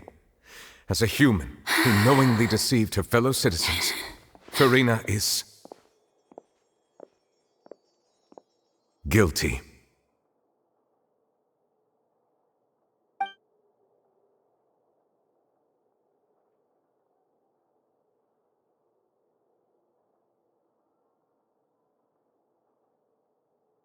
We shall now turn to the Oratrice Mécanique d'Analyse Cardinale to render the final verdict on the charges.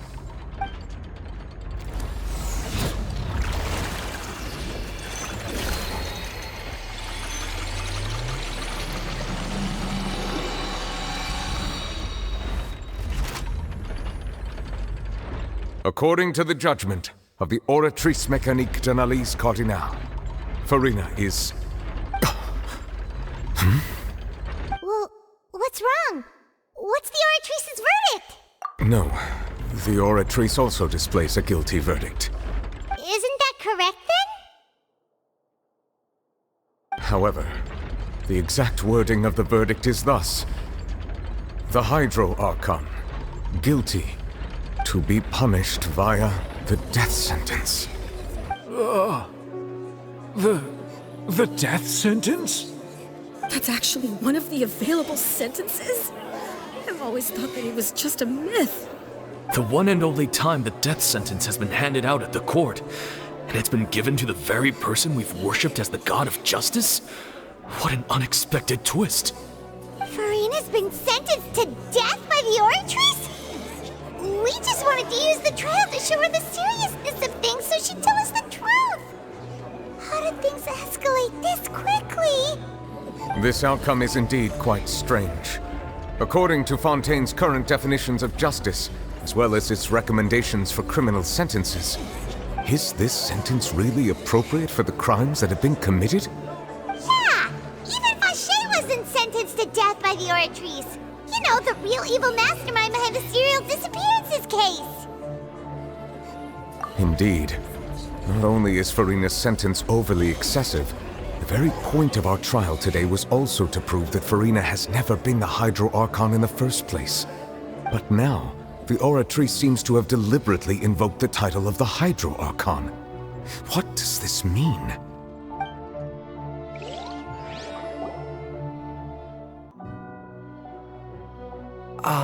Excuse me, if I may interrupt.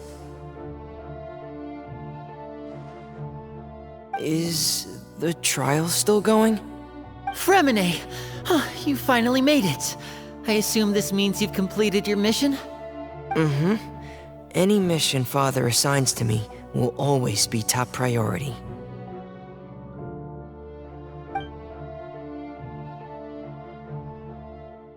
Is that the first prophecy slate? Huh. So the knave privately arranged for Fremine to try and find the missing slate. I looked everywhere and finally found it at the bottom of the sea. It took me a long time to get around some dangerous stretches of water. But has the trial already concluded? Then... doesn't that mean I've come too late? Oh no. Father will be disappointed in me. Thank you for your hard work, Mr. Fremine. Please allow me to review the record left on the slate. Traveler, I believe that you have already seen the other existing slates, and would like you to come here and confirm their contents.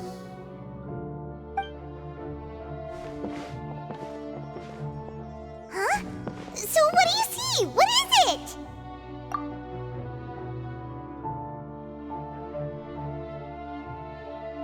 I believe I've now made sense of the Hydro Archon's crime. It has to do with Fontaine's lost history. Huh? Isn't the Hydro Archon just guilty of deceiving her people? Oh, wait, no, that's Farina, and we've already proven that she's not the Hydro Archon. So when you say Hydro Archon, do you mean the real Hydro Archon we've been kinda talking about? In truth, Everything that you've encountered in Fontaine up until this point can be traced back to the contents of these stone slates. However, I'm uncertain as to how much sense they currently make to you. Okay, let's try to recall the contents of the other 3 stone slates. Paimon will do her best to help you remember.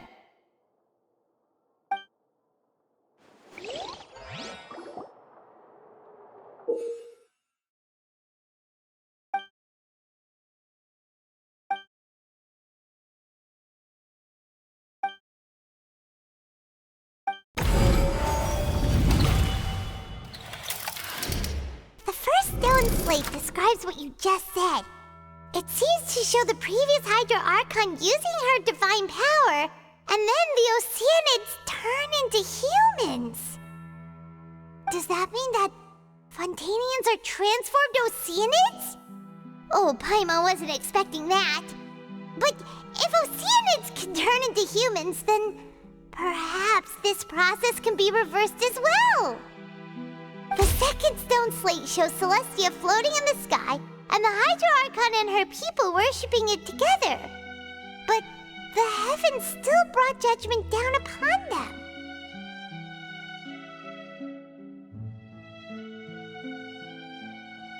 This must be the point when the Hydro Archon and the Fontainians were branded with their original sin.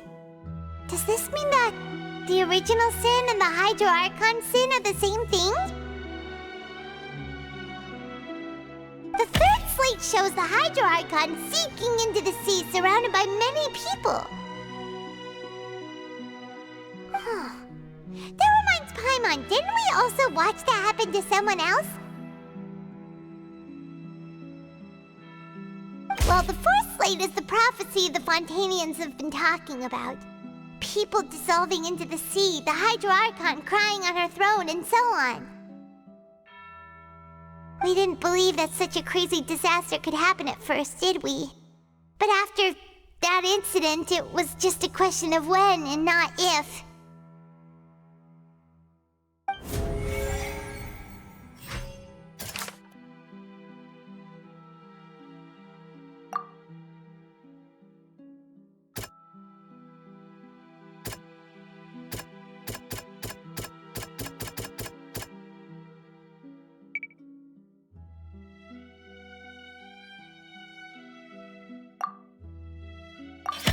We know from the case of the serial disappearances of young women that Fontainians can be dissolved in primordial seawater. And the first stone slate tells us that long ago, the Hydro Archon used her power to turn Oceanids into humans. This might be the reason that Fontainians can dissolve.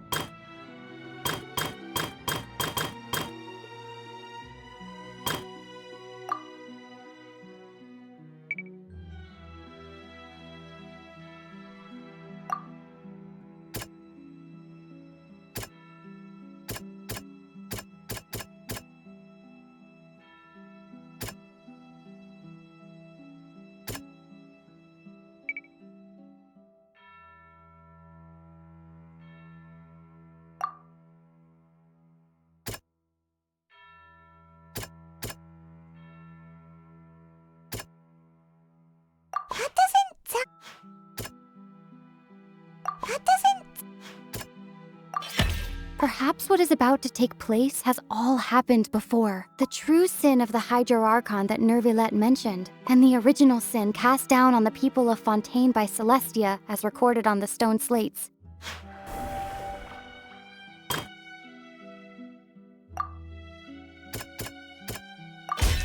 It's not as simple as falling into the sea. When Navia fell into the sea, her consciousness was subjected to judgment. The stone slates show the people gathered around the Hydro Archon in the sea. Could that be alluding to the same thing?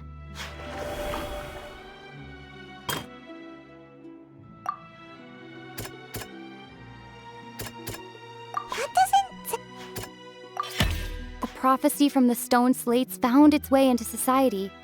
But not many people believed it at first. The fortress of Meropide was nearly flooded with primordial seawater, which we know can cause Fontainians to dissolve. It seems increasingly likely that the prophecy may come true. If we hadn't dealt with it in time, things could have gone very badly. They'll dissolve into the primordial sea but won't cease to exist. Their essence will flow in the seawater, converge, and take the form of an oceanid. The Hydro Archon was sentenced to death in court, shocking everyone present. Perhaps this means that her sin was actually Fontaine's original sin. Navia fell into the water inside those ruins, and she nearly dissolved. She was surrounded by the people of Poisson in a court within her consciousness, and was forced to take part in a trial meant to make her stay. The eruption of the primordial sea at the fortress of Meripede was the surest sign that the prophecy was about to come to pass no matter what.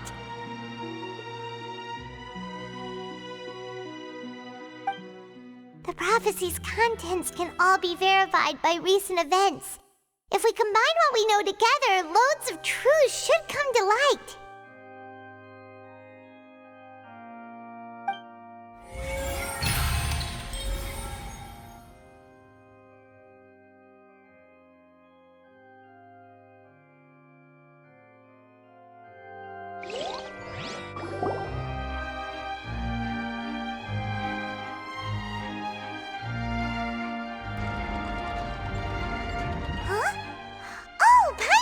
Now, so that's how you can make sense of it.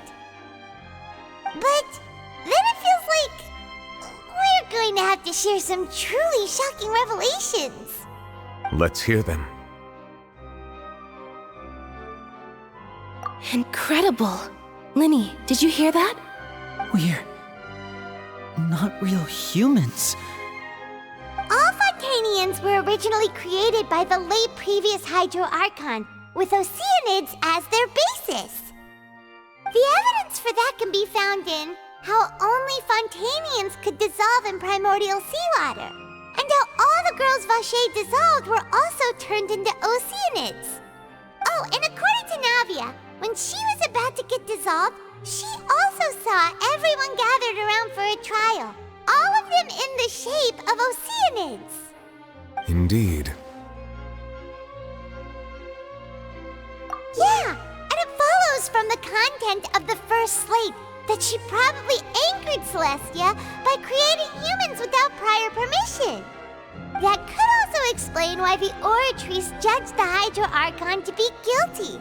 It's to account for that ancient sin. The Hydro Archon's true sin was creating us? And yet, after many hundreds of years, the Hydro Archon's creations have turned around to try to judge the Archon within the Opera Epiclese. The twists of history are often the most unexpected of all. Yeah, isn't the image here just like when Navia fell into the sea? So wouldn't it be trying to show the image of the Hydro Archon also falling into the sea once the prophecy has been fulfilled in the fourth slate?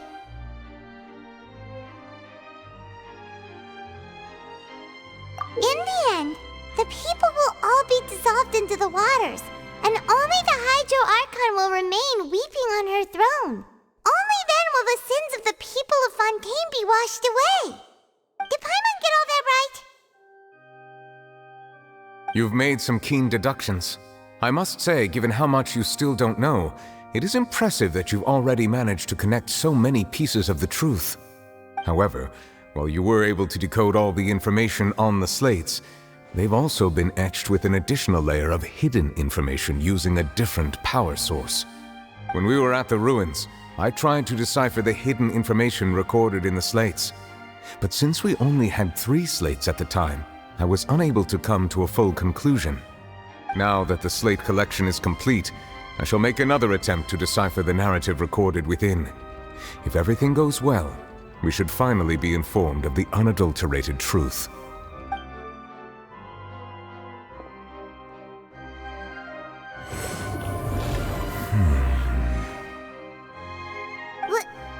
Well? Did you get it? I believe I should share this truth not only with you, but with all the people of Fontaine as well. I will try to briefly summarize it for you.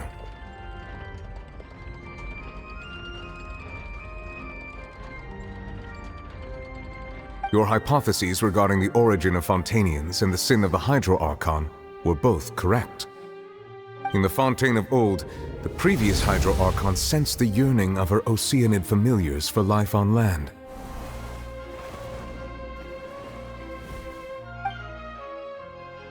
The Oceanids were enamored with the beauty and romanticism of human beings, and wishing to have those experiences for themselves, expressed to the Hydro Archon their desire to become of a similar kind.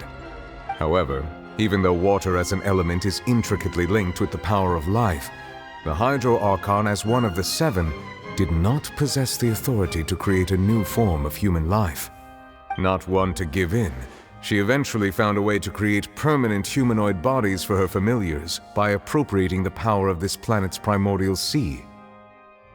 She poured primordial seawater into the Oceanids' blood vessels, creating humanoid mimics in the process. But if Fontainians were to ever come into direct contact with water from the primordial sea, the power within their bodies would escape these artificial restraints and return to the sea. As a result, their forms would collapse, and they would be reverted to their original forms as Oceanids. Of course, the Hydro Archon never received permission from the heavenly principles to create a new human race. And thus, the Hydro Archon and all of her creations came to shoulder the original sin of appropriating the power of the primordial sea. That is the true history of how the people of Fontaine first came into being. So we were all Oceanids before we turned into human beings? That's way too much information for me. I think I'm just going to pretend that I never heard a single thing. Wait, but if that's the truth, we can't let the Hydro Archon be sentenced to death. After all, her only sin was creating us. This really might be too much information for your regular Fontainian, but it does answer a lot of our questions. Alas, your hypothesis regarding the third and fourth stone slates was inaccurate. The slates' respective positions are, in fact, correct. A key point of the visual on the third slate is how all the individuals depicted in the water are humans rather than Oceanids. They have not been dissolved, which implies that the water depicted in this slate is not water from the primordial sea.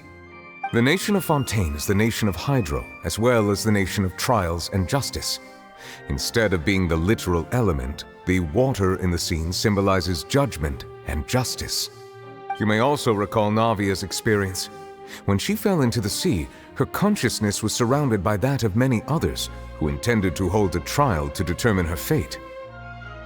Therefore, the meaning of the third slate is that the people of Fontaine shall try the Hydro Archon at the court of justice. Yes, it refers to our present situation. I think I'm following now.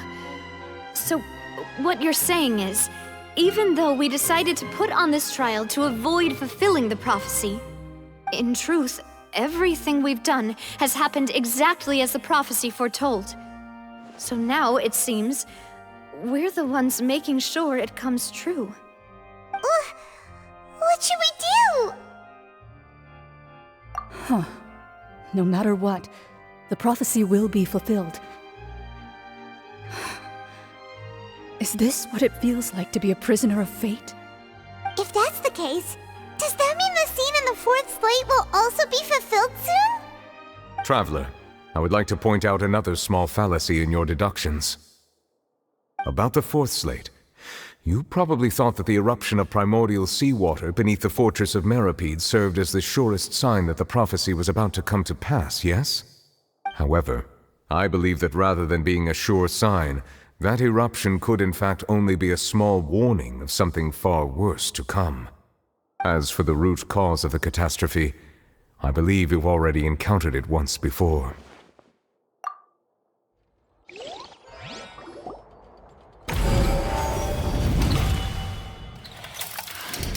This eruption was just a small warning of the things to come.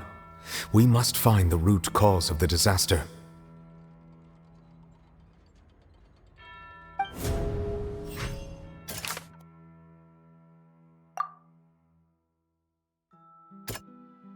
That doesn't sound... It was both dream and reality. If we're talking about a true culprit, that could only be that thing inside the primordial sea, right? The truth, the original sin, the trial, and the root cause of the disaster.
That was way too close!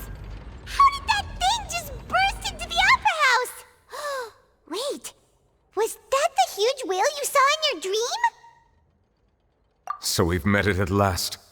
I understand very well why it has chosen to make an appearance here. That whale does not belong to Tevat. It is a monster that has traversed the stars, weeping all the while. It has been greedily consuming the energy from the planet's primordial sea, using it to grow. That is the main cause for the rising sea levels. And once it has finished consuming all of the energy contained within the sea, its next step will be... You said that when the Hydro Archon first created Fontainians out of Oceanids, she filled their blood vessels with primordial seawater. Precisely. That whale finds the blood of Fontainians nigh impossible to resist. Therefore, when it left the primordial sea, it decided to make its next stop a packed opera house full of food. Food in the form of Fontainians. We just barely managed to push it back, right? In that case, won't it come back to target the people again once it's managed to recover its strength? That is correct. Indeed, it is more accurate to say that we should thank that Harbinger for buying us some time. Without him, the whale would have likely come onto land far sooner. From the way he looked, he must have been fighting the creature for quite a long time. That battle maniac. We've always known that he had a special connection with that whale, but we definitely didn't expect it to help us out like this. Anyway, now that we know that this whale is the actual cause of the disaster recorded in the prophecy, all we need to do to stop the prophecy would be to find a way to beat it up, right? It is too late. It had already absorbed too much of the primordial sea's energy before we could notice it.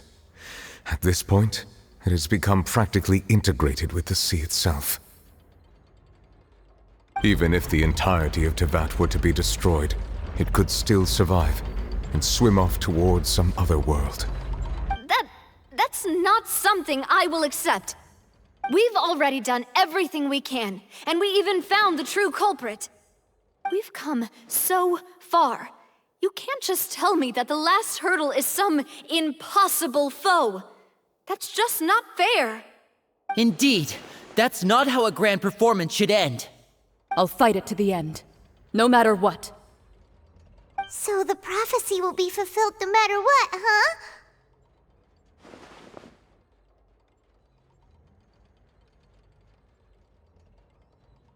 The prophecy. Yes, what has been prophesied will be fulfilled.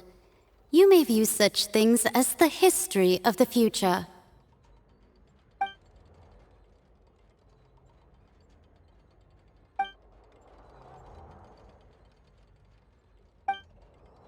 Just as prophecies are usually only the future as seen from the perspectives of the gods, could things be happening in hidden corners where the god's gaze does not fall?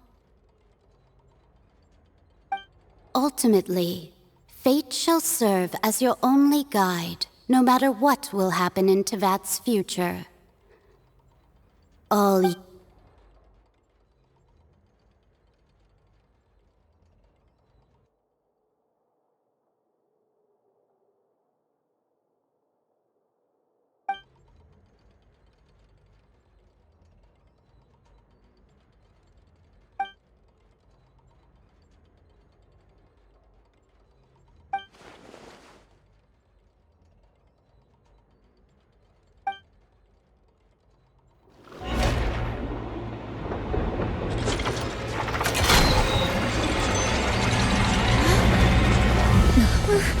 What's happening with the oratories?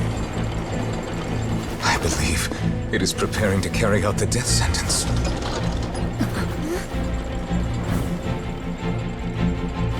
Farina!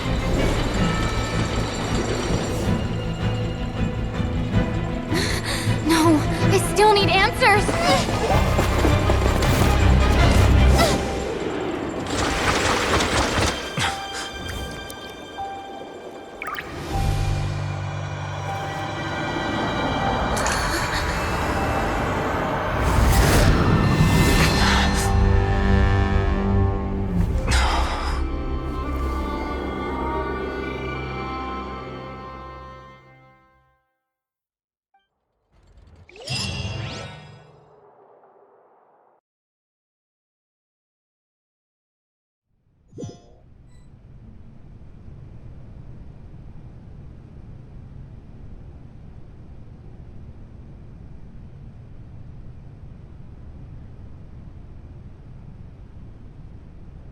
You...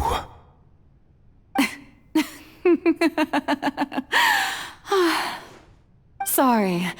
That shocked expression on your face is just too amusing. I couldn't help myself. You are not Farina. Who are you? The sweet sound of bewilderment. Marvelous. A sure sign that my attempt to deceive everyone was a resounding success. But to answer your question, I am Focalor. You know, the god. Focalor? Why did you deceive us? Oh, that wasn't my goal, of course. Goodness, no. But I had to fool everyone else too, if I was to stand any chance of deceiving the heavenly principles. Deceiving the heavenly principles? It's all because of that pernicious prophecy. Dreadful, wasn't it? Everyone doomed to dissolve. Fontaine condemned to be flooded. One was not amused. In fact, one was positively bemused when that problem was thrust upon me by my dearest predecessor. That's the former Hydro Archon Egeria for the uninitiated. It hardly gets more disastrous than a preordained national catastrophe, now does it? She knew full well that the prophecy would surely come to pass. And as one of the seven, she also knew full well that one defies the heavenly principles at one's peril. So yes, as you have no doubt surmised, it was a rather impossible situation that I found myself in. I spent a terribly long time mulling it over, alone on the ocean floor. And I was almost growing barnacles by the time I finally realized there was only one possible solution to this confounding conundrum. I had to outwit the heavenly principles, allow the prophecy to be fulfilled, ostensibly at least, while saving everyone at the same time. I'm a genius, I know. I can only assume that's why Egeria chose me as her successor. Although, looking back now, it was hardly the inheritance one dreams of. Between the task of saving the nation, the quotidian duties of the Hydro Archon, and not to mention the original sin of creating a new race of humans, I dare say she left me quite a colossal mess to clean up. But one can only play the hand one is dealt. I did not choose this, any more than I chose to be one of her Oceanid familiars. So you were also once one of the Oceanids, transformed into a human by Egeria's hand? Yes, I was. I always dreamed of becoming human. And I still do, even now. In my eyes, to be human is to be part of the greatest opera ever known. After becoming a god, I separated my divinity from my body and spirit, leaving behind only a self that was as naive and bewildered as my past self on her first day as a human being. The me you see before you now is that divinity, and the human counterpart I left behind, I named Farina. She could feel joy, sorrow, and everything in between. She could be as vain and conceited, or as meek and vulnerable as she wished. Her strengths were of a kind only a human could possess, as were her shortcomings. But in my eyes, Farina's humanity was what made her perfect. She was perfectly human in every way. The person I always wanted to be. Anyway, so then I cursed her. All part of the plan, of course. The plan to deceive the heavenly principles. Do you still remember the final scene of the prophecy? The Hydra Archon alone, weeping on her throne. In order that the prophecy might appear fulfilled, I invited Farina to be an actress, to play the part of the Hydro Archon in the prophecy. Under the curse I placed on her, so long as I, Focalor's divinity, continued to exist, she could not die. But nor was she free to live her life in the pursuit of happiness. Instead, she was forced to take the stage in the opera house, to embrace the role of leading lady, to forever play the part of the god from the prophecy, all to create a deceitful appearance of that prophecy coming to pass. I suppose now you probably understand why your court is called the Opera Epiclese. But Farina is only human, isn't she? Even though she has had a long life, her mind is no stronger than that of any other ordinary human being. I cannot begin to fathom what she has had to endure. It must have been torture for her. It has indeed. And although she is, in a sense, me in human form, I most definitely owe her an apology for it. It's been 500 years, and all along, she's been playing her part in the most unimaginably long, unbearably lonely, and agonizingly painful opera of all time.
invited you to come onto the stage.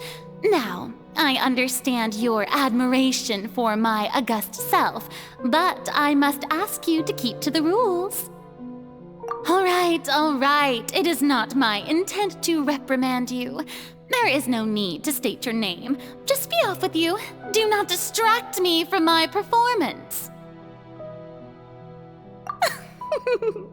Oh, do not jest. Can you not feel it? I am Focalor. The eyes of countless Fontainians are upon me.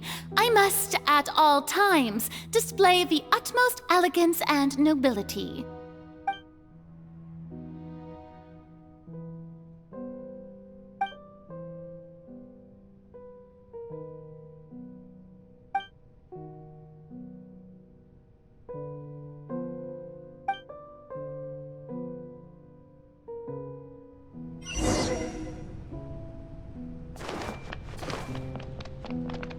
Dear audience, the performance is experiencing a technical difficulty, but worry not.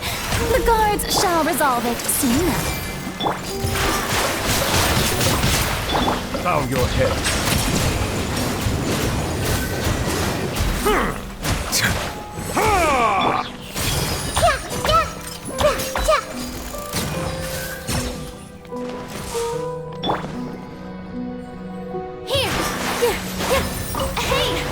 Gibbs.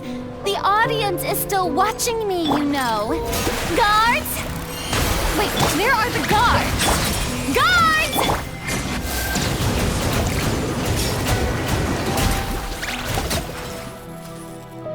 Positions.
Farina. Huh? Who's that? Who's calling me? Where are you? Be not nervous. Be not afraid. I am before you. Wait a moment. You're near me? How can this be?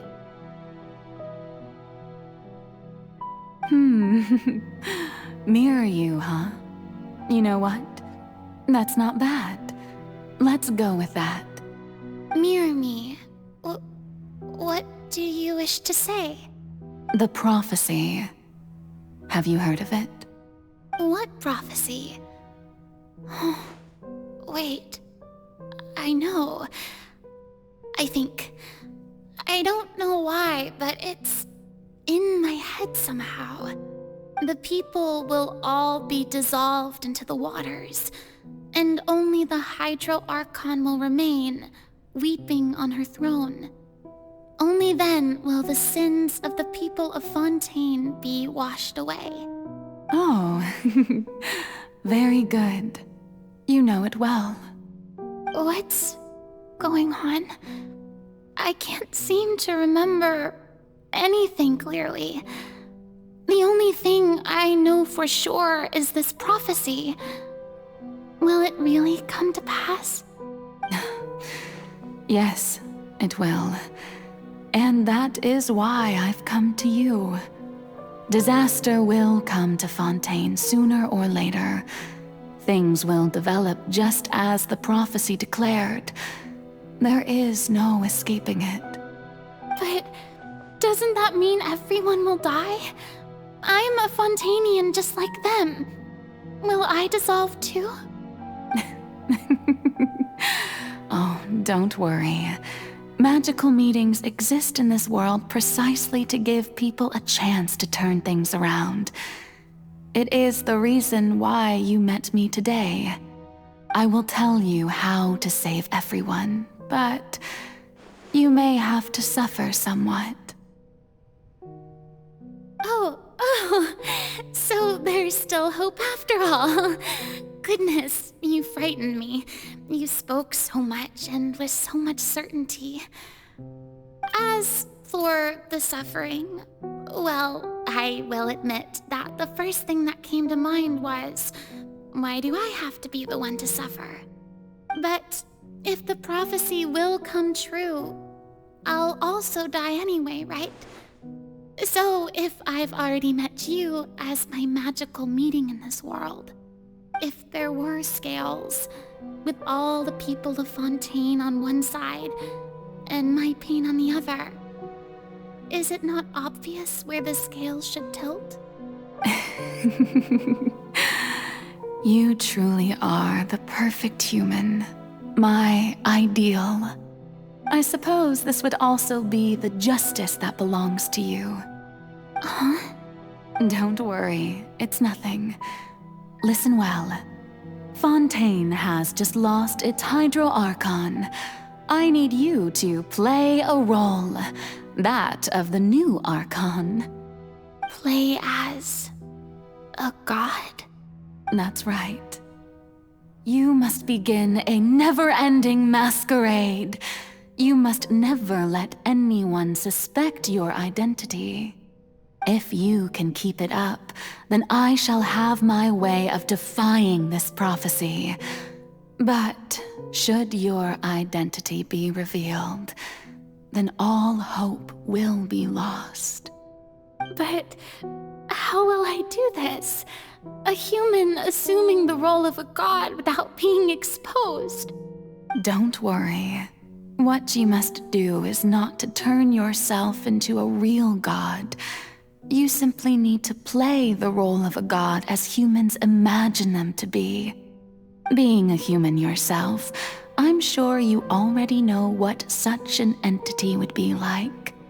Remember, your true challenge will not be pursuing divinity, but contending against humanity.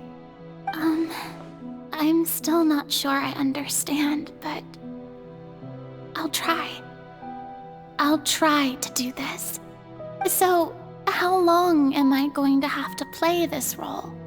To accomplish this mission, you will have to stay on the stage for many, many years. You will endure and not grow old until your task ends. But I promise you, all will eventually end in a magnificent and dramatic trial, and everyone will be saved. A trial, huh? How exciting. I'll be looking forward to it.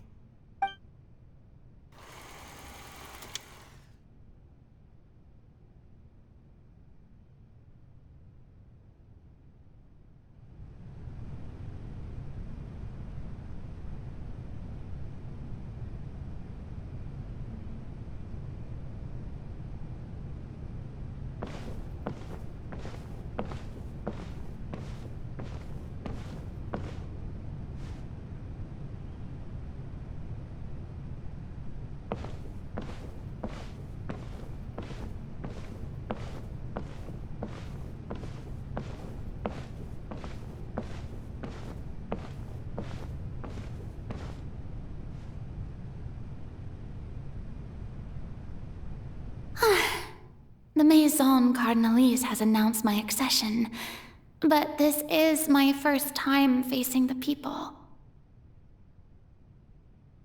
What should I say to most appear like a god? To be honest, I still don't know.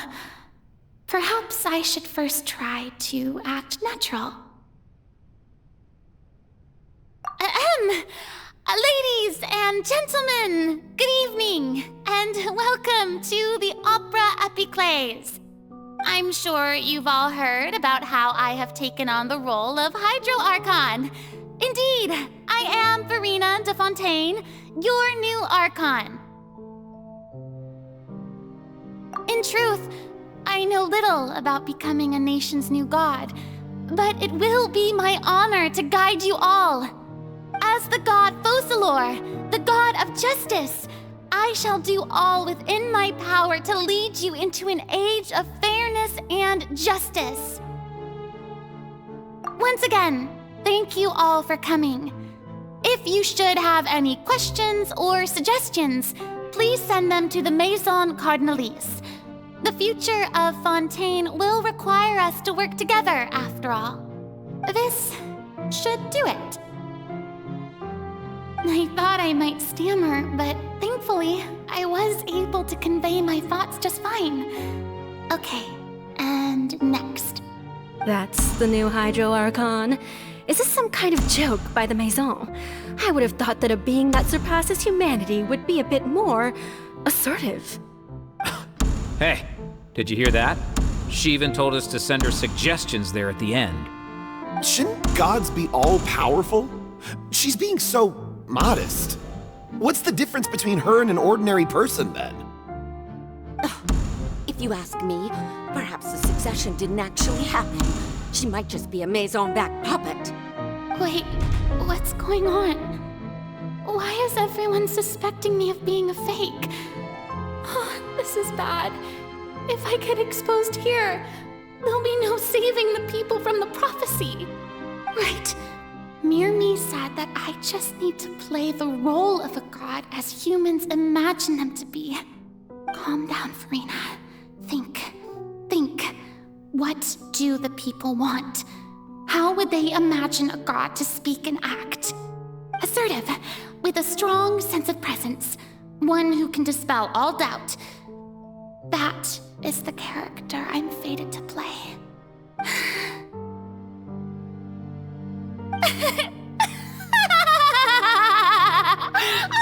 Oh, very good, my people. Only ones such as you are deserving of my rule. Now, I was wondering if some weak puppet were to one day come onto the stage and claim ownership of this opera house, would the children of Fontaine follow them? Well, it seems that you would all see right through them. Having passed my test, you are qualified to witness wondrous trials alongside my august self, here in this opera house. You may consider my previous act a door gift of sorts. I thought it was a debut that suited the atmosphere. Now then, let us be reintroduced. Ah, so that was just a performance. How could I have forgotten that we were inside an opera house? Her personality. It's quite shocking, to be honest, but I suppose it's a better look than before. Such a fascinating and bold deity. How wonderful! Our future may yet be bright after all. It seems I've turned them around. Best follow this flow and restart my accession speech. My dear people, whether you acknowledge me or not, whether you trust me or nay, I say to you, keep faith in your ardor for justice. We have heard it said that this nation's sins can no longer be washed away. Well, I say that justice is most fragrant when it blooms amid sin. The scales of justice should not weigh heavy in the hands of its God. On one side, it must carry fairness and justice. And on the other, praise and applause. May law be the prayer on our lips. May judgment be our worship. Let us light the fires and drink to the future of Fontaine. There is no trouble in this world that justice cannot solve. All that is needed is for you, my people, to believe in it, heart and soul.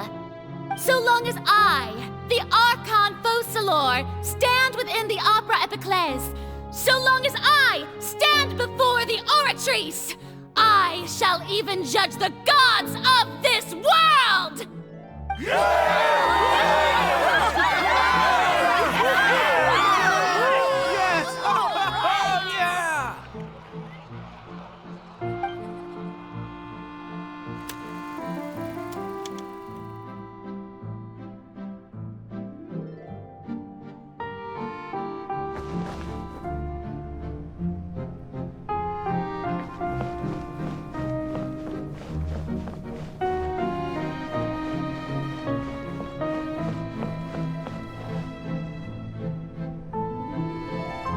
Lady Farina, here are today's case reports, as well as a summary of the follow-up for your perusal. Come now. Was I not just at the Opera House in person? Leave these kinds of things to Neuvillette. Besides, none of these trials were the one that I'm looking forward to the most. If I may be so impertinent, what kind of trial are you truly looking forward to? A magnificent, dramatic, and wondrous trial. A trial to end all things. How could you hope to understand? That's true. I fear I lack the ability to grasp your divine thought, Lady Archon. No need for fright, and do not take what I said before too seriously. Go now, do your duties. The trial I await. It will come one day.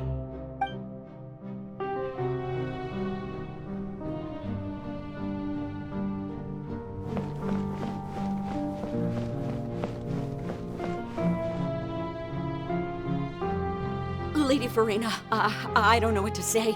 Thank you for agreeing to see me. No need to thank me. Or rather, thank your own sense of perseverance instead. Long have you stood in line to meet me, have you not?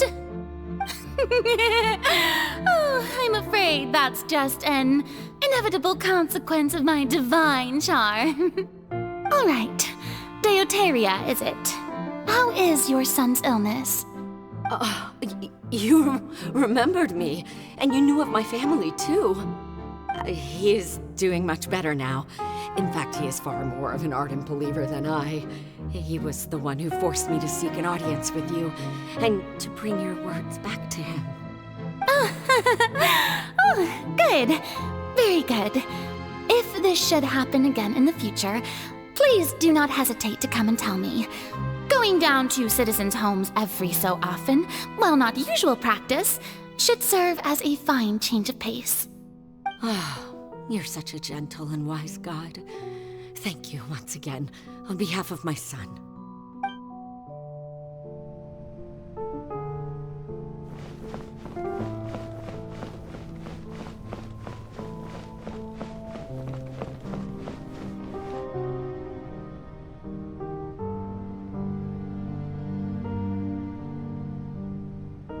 Lady Farina, here are the latest hydrological reports. As for the specific parameters you asked to take note of, I'm afraid things still don't look good. I see. It's as I thought then. As your god, I did already expect this, but I wanted to see how far your human wisdom would allow you to analyze it. All manner of signs indicate that the prophecy will still come to pass.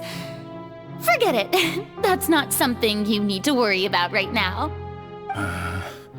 Well, as I understand it, the Fontaine Research Institute is also trying to find a way to counter the rising water levels. Really? Have they found anything? I'm afraid that they haven't found any effective solution thus far. Oh, is that so? Well, no wonder. This issue has reached the realm of the gods, after all. Still, their spirit is praiseworthy.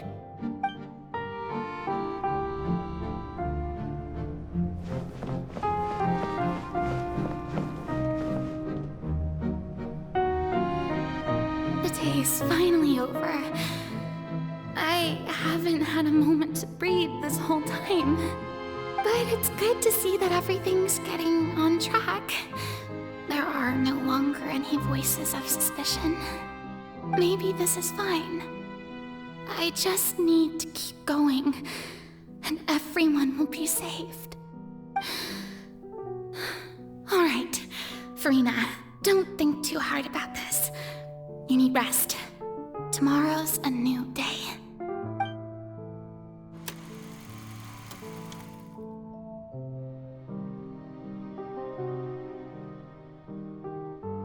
Lady Farina, here are the new trial reports for the latest cases, as well as a summary of the follow-up. There'll be no need for that. I've seen them already. There's no need to go back over scenes I've witnessed in person before. Lady Farina, I've waited so long for this chance to see you in this manner. Indeed, my dear, loyal citizen. This joyous moment is an honor for us both. Lady Farina, we're detecting significant hydrological anomalies near Poisson. Understood. Keep monitoring. Keep me informed should anything come up at the Institute.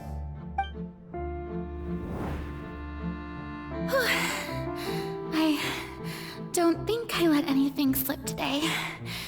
I must show the people that there is nothing to worry about. I just don't know when these days will end. I feel utterly exhausted. Best to rest early today, too.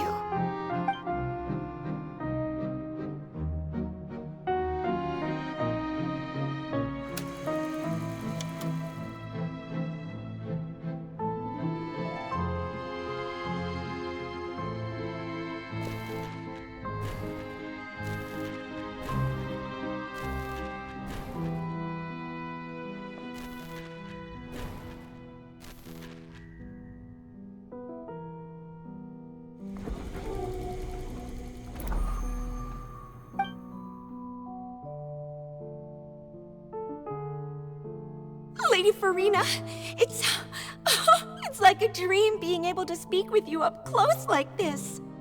I've heard that the first member of our family who was honored to receive an audience with you was Madame Dioteria, almost 20 generations ago.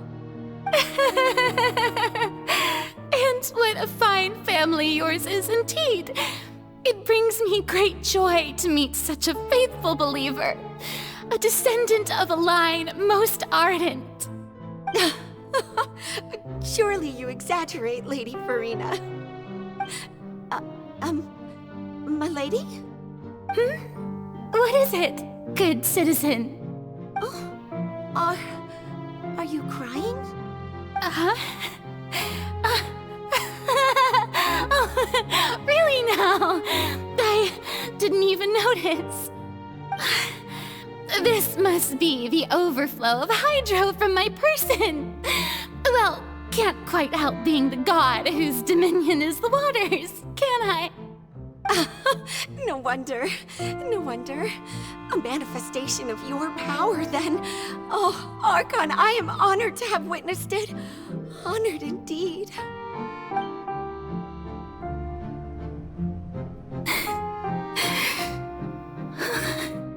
So interminable.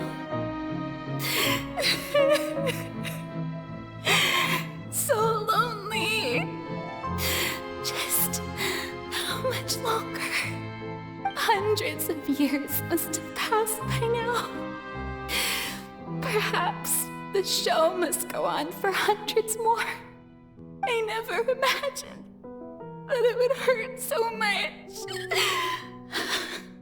Have I reached my limit? No. Perhaps I reached it long ago. Today I didn't even notice my own tears. I want to tell someone, anyone, about this. But would that not destroy all I've done so far? I've conducted so many investigations across the centuries, but there's not even a sliver of hope that we might break the prophecy. All I can do is keep heart. I must maintain this act. It is the only way to save Fontaine. Please, mirror me.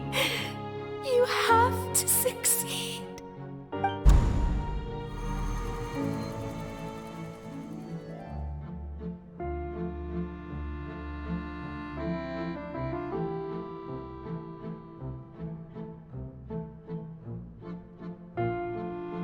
Farina, you don't have to shoulder this burden alone. Although I don't know what you might be keeping from everyone, your people are more than willing to share your burden with you.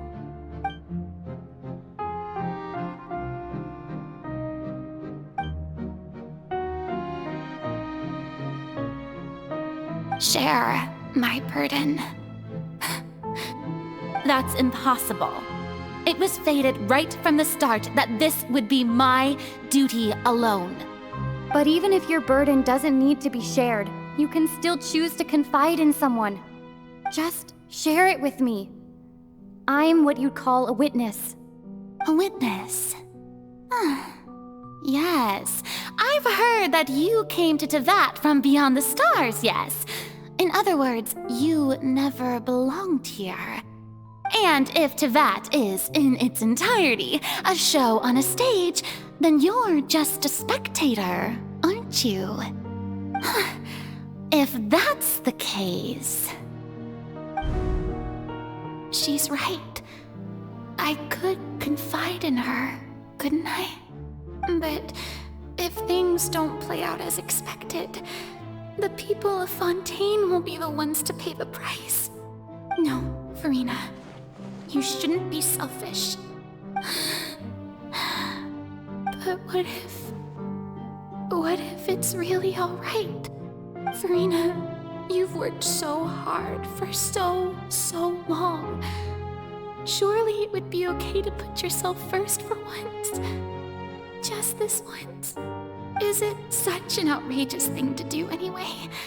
To find someone in whom you can confide your frustrations and sorrows. Surely it could not hurt.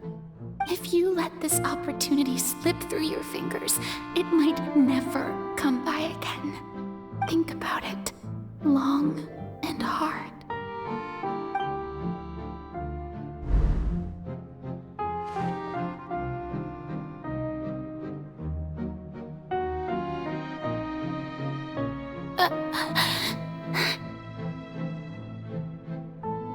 No, I have nothing to say. I am Farina, the Archon of Fontaine. Everything will surely get better. All you need to do, dear spectator, is to witness my performance until the curtains fall.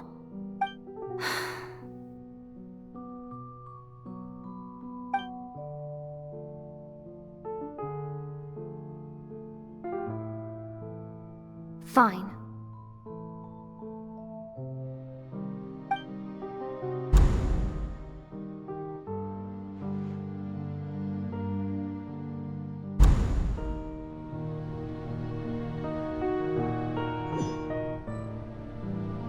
So even Farina doesn't know the truth?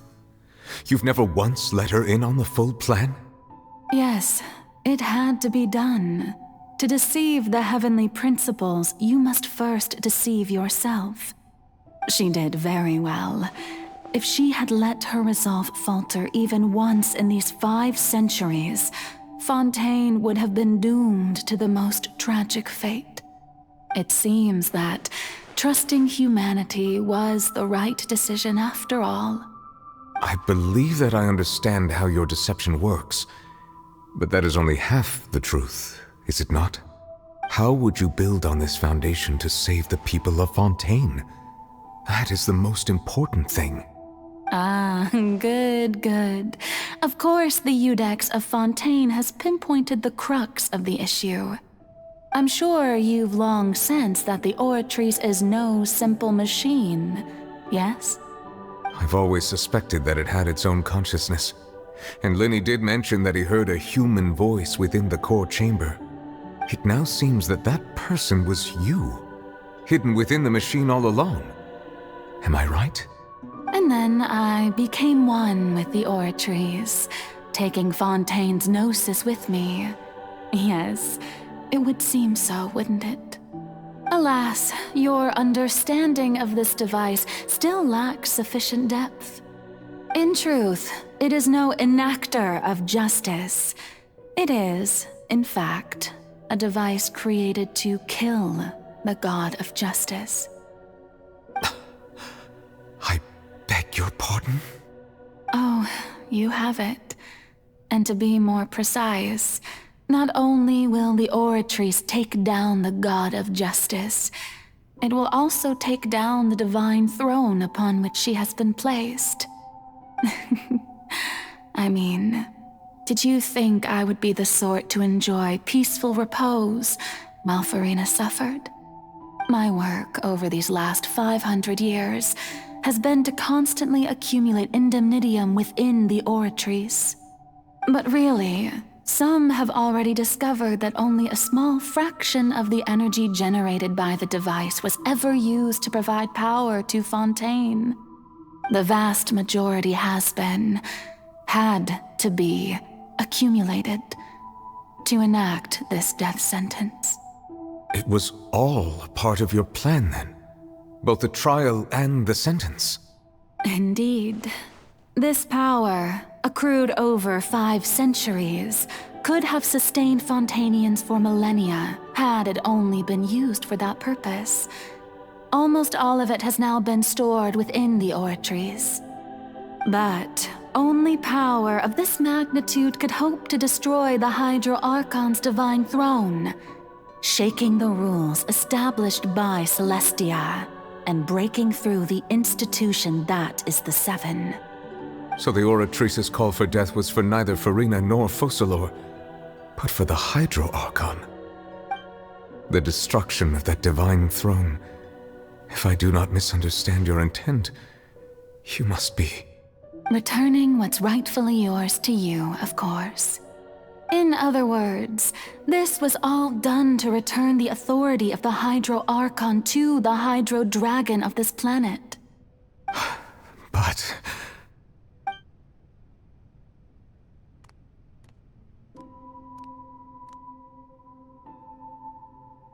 Oh, what? Getting sad again, are we? The authority of the ancient dragons shall soon be yours once more, O Hydro Dragon Sovereign. And this is the face you make. All you've done throughout the years is just so you can sacrifice yourself at the very end. I've never quite seen it that way, you know. Even now, I'm quite pleased at how well my deception worked.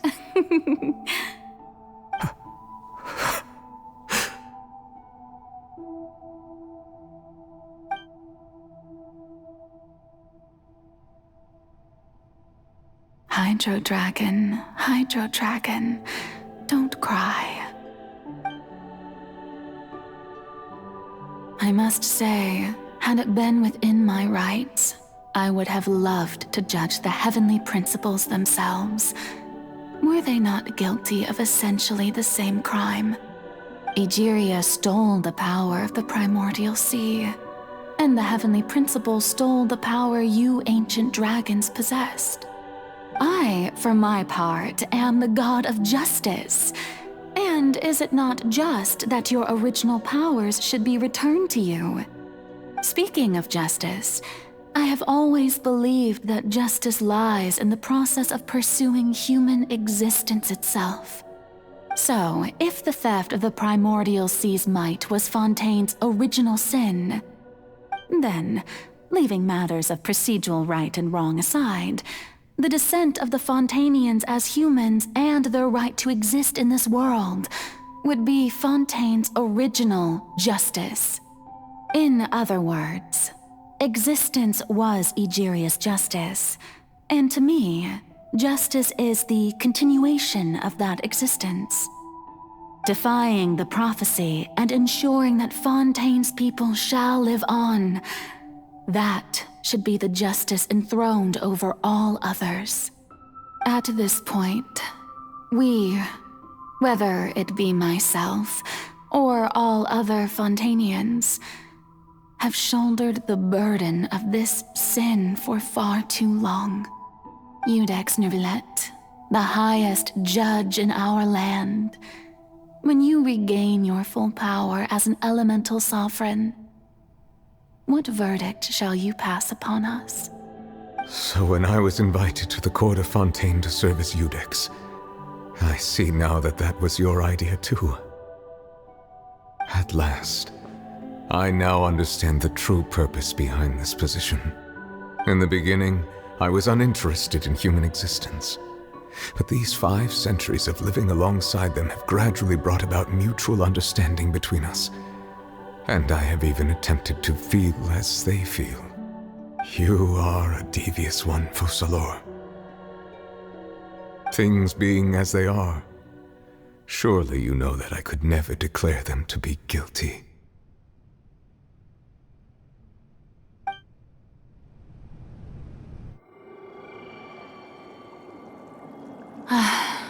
The hour of my execution is almost here. For the sinner, the curtain call has come. I know I may not sound it, but faced with death, I find myself a little afraid. Perhaps this is one thing both gods and humans have in common.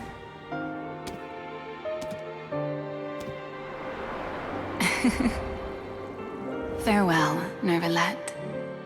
I hope you've enjoyed the part you played these 500 years.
Iudex Neuvillette, hereby declare,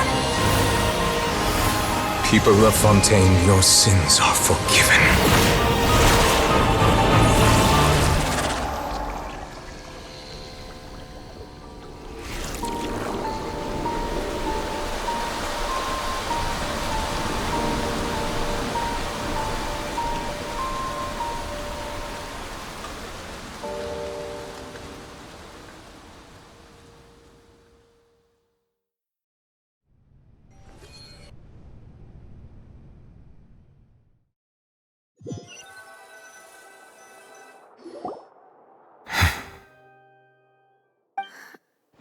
What just happened? Has the death sentence been carried out? Was that bright light some sort of misdirection? I have a feeling that something huge just happened.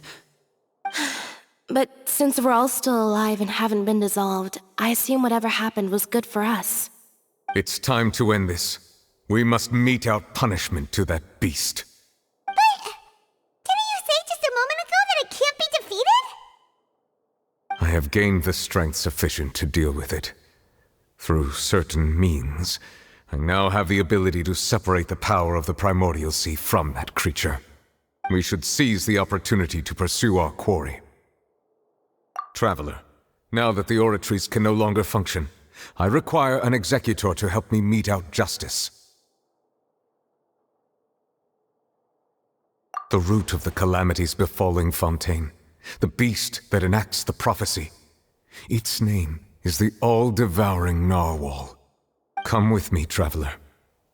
The hour of execution has come.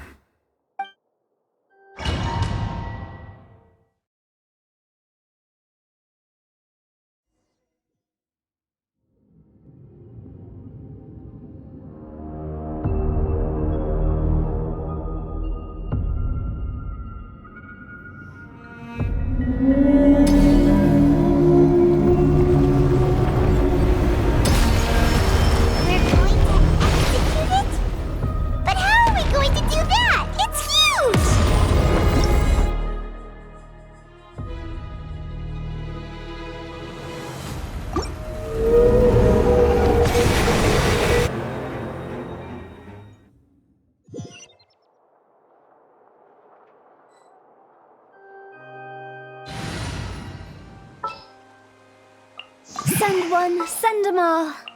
Stay close and you will live.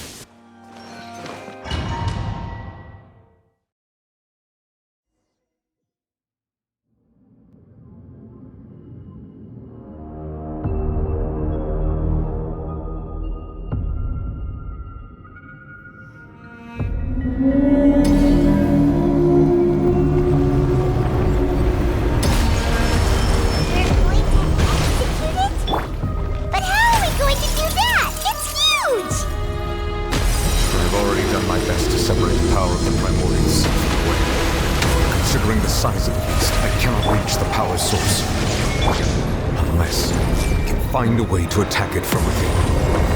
I shall share a part of the ancient dragon power. I shall look for an opening together.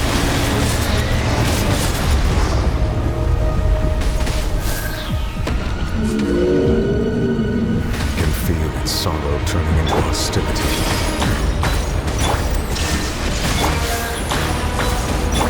The show begins!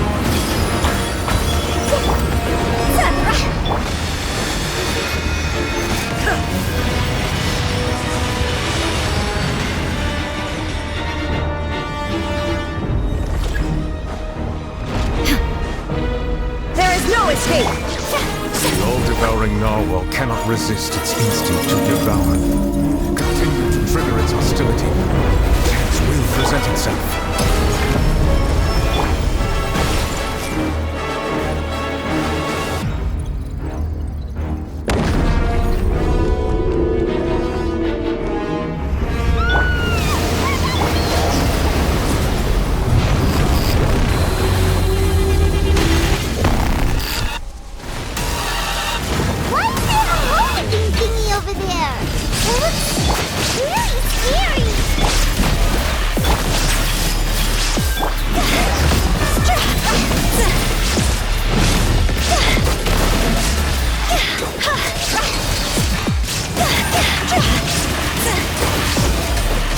Illusion shattered! Headliner, echoing song! Oh, brilliant!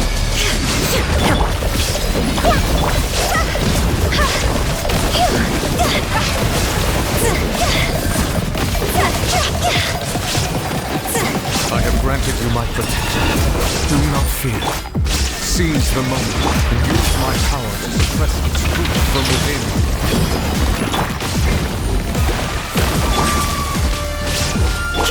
Grow! The Temple of Wisdom!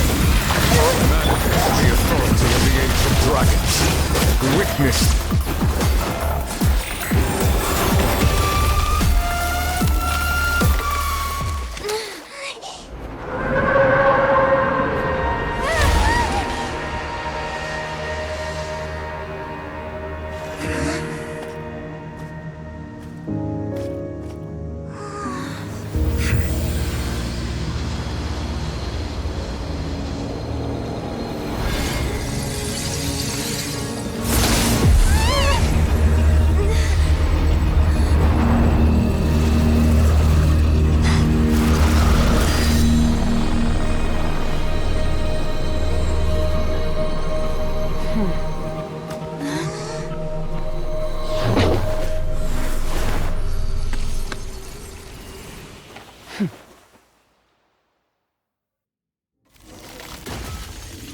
thanks for helping with the cleanup.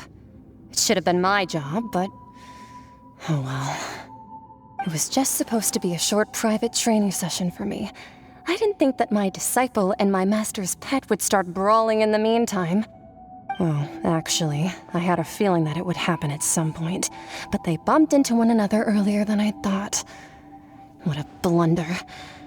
I suppose I'll have to swing my sword 3 million times as penance. That power. Who are you exactly? Paimon has an idea. From what she said earlier, she must be Child's master. Skirk, right? It's just that he gave us the impression that she was the less talkative person. I simply did not have anything to say to the weak. But you, on the other hand, managed to defeat the all-devouring narwhal without using power from beyond this world. So you may speak to me as equals. I have to agree. It's a strange use of a planet's primordial waters just to raise an all-devouring narwhal. That kind of power is wasted on it. It's not cooperative. It eats too much. And I have more important things to do with my time than pet sitting. The only thing that creature has going for it is its looks. All in all, it fails as a pet. Miss Skirk? I think you might have missed the point. The point being? Well, being that this pet almost destroyed an entire nation. So what sort of person is your master? Well, Child's master's master. Wait, is that right? Oh, right. So you don't know him. Sorry, I assumed you did. His name is Sir Tologi. Huh? I am unfamiliar with that name. Huh. So Master isn't sufficiently famous. How should I describe him then? Have you heard of the name The Fowl? The Fowl? Still nothing? Well, how about the Visionary? Vetterfulnir then? Or Gold Rhindaughter? Ooh, that one we've heard! Rhindaughter's part of the Hexen Circle. She's Albedo's mom, right? Oh, so you do know that name. To be honest, I also heard all of those names and titles from my master. I don't actually know them either. But I suppose you understand now, yes? My master is likely a similar sort to Rhindaughter. They are both pursuing some form of perfection. Wait! Didn't you also mention a visionary person? Paimon didn't quite catch their name. Actually, never mind that. I believe it expedient to inform you that the all-devouring narwhal used up nearly all its strength fighting you. Such roiling hydro energies will prove difficult for the planet's deep seas to digest. As such, the fontaine back on the surface has most likely been thrown into chaos. In other words, the prophecy that you've been fretting over should now be in full swing. What?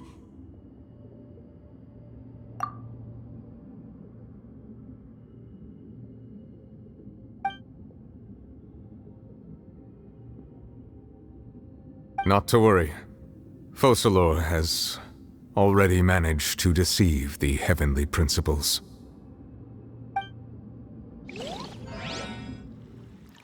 In the end, the people will all be dissolved into the waters, and only Farina will remain, weeping on her throne.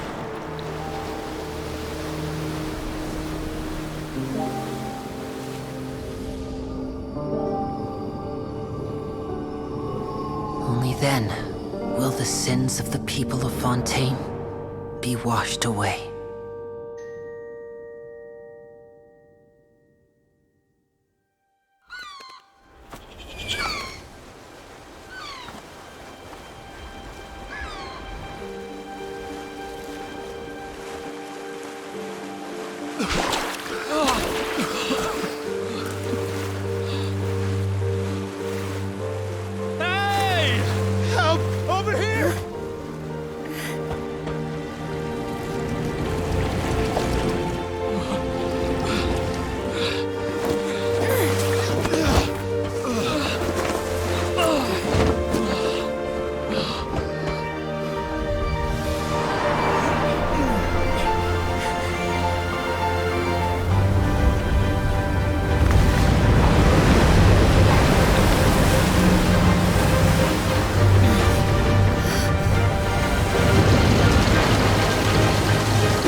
Commands, initiate emergency rescue!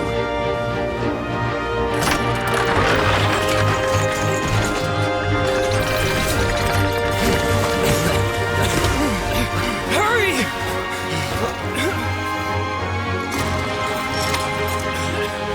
Hey, lend a hand!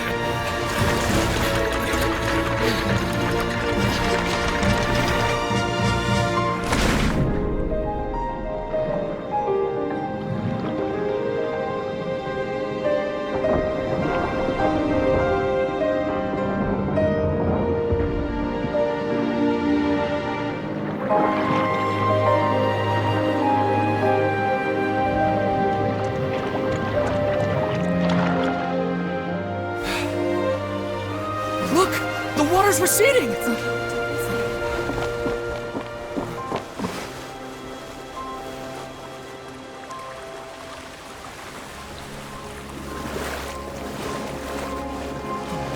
It's a miracle! Water's receding.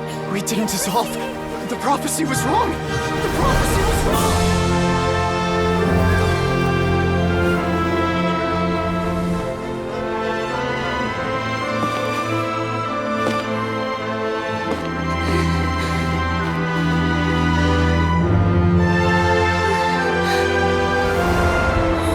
Are you alright?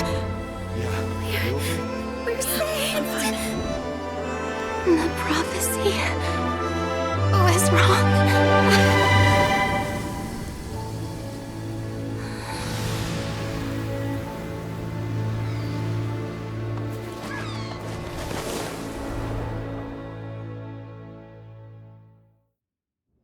When the sun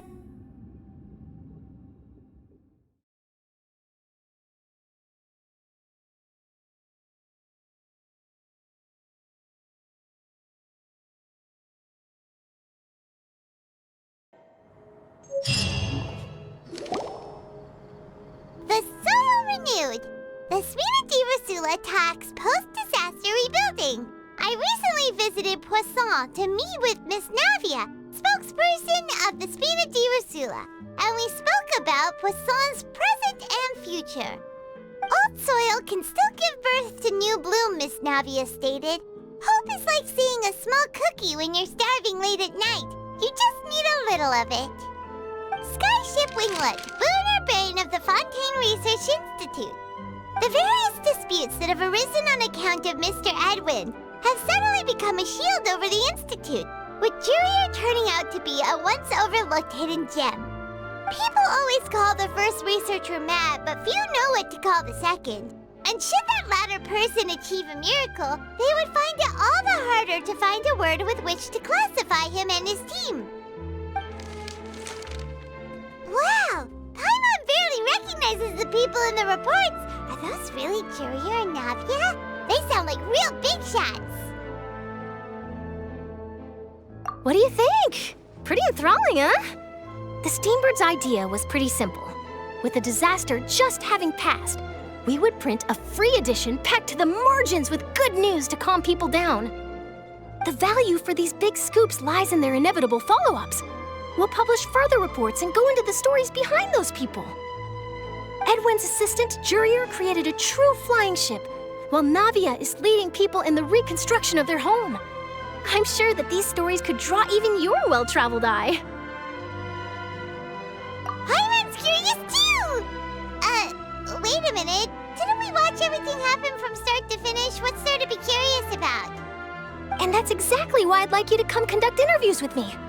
You're the best incubators of news, if you haven't noticed. And also, with you around, I'm sure I'll get to see that Duke. Are you sure? Hasn't he turned you down several times already? Oh, this time will be different. Come on, let's head to Poisson first, and then make a trip to the fortress. There are some things you'll only know when you get there.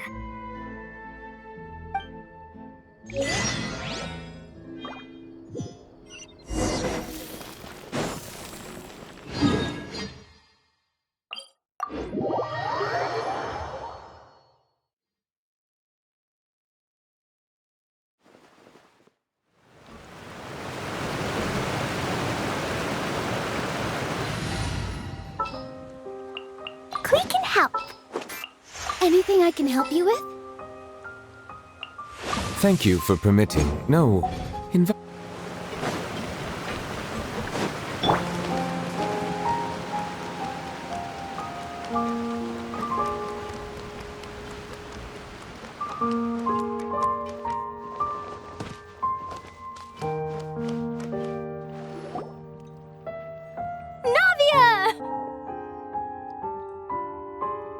Oh, it's you. What brings you all here? Hey, we're just having a look around. I'm here to update myself on how things are going here. Oh, the Fatui are here too. Let me introduce you. This is Mr. Garunt Snežević. He represented the Knave in sending us a large amount of supplies, and is helping with our work. Our residents are hard at work as well. Thanks to everyone, work is progressing nicely. We've lost a lot of people, but we're moving forward. That will have to be enough. Hello, Miss Charlotte. I'm a big fan of yours. I especially like that article you wrote last year about Fontaine's stray cats. But if you don't mind, could you not emphasize our role too much in your report? It's not charity we're doing here. We just happen to share the same interests as the Spina. I get where you're coming from. I'll keep it as simple as possible. Or would you be willing to feature as friendly neighbors? That would be fine. Thanks. Oh, you're back too. How are things? We finished laying down the construction materials. It'll be another hour before the workers are able to go over there. Huh? You're here too, Clorinde? Well, her reputation's greatly risen after that whole duel business with Miss Farina, so she's here in Poisson to wait out the heat. All right. She really came here to help me out. There's too much to consider in the reconstruction of Poisson. The Spina has need of more decision-makers. And, well, I do already happen to be connected to Mr. Callis. Oh, wait just a moment. Do you mind me asking a few questions? You know, about how you felt before the duel, about what it was like facing down a god. There's lots of exciting material there, I bet. Forget it. I'm sure you can find a better theme than that, Miss Charlotte. I see you're the same as always. Couldn't you do me a favor, for Navia's sake? Well, if we're talking about doing things for my sake, you might as well just take a few more photos of me. Or of the Traveler. It's better than wasting time persuading Clorinde, at any rate. Of course I will. I'm not gonna let her off that easy. All right, then everyone who wants to be in the photo, gather up. And smile.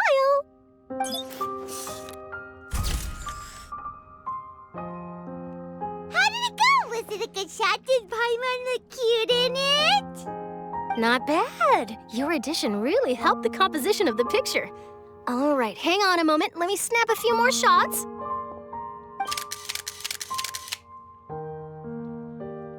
All right, that should do it. I'll be back here later anyway, so let's call it a day.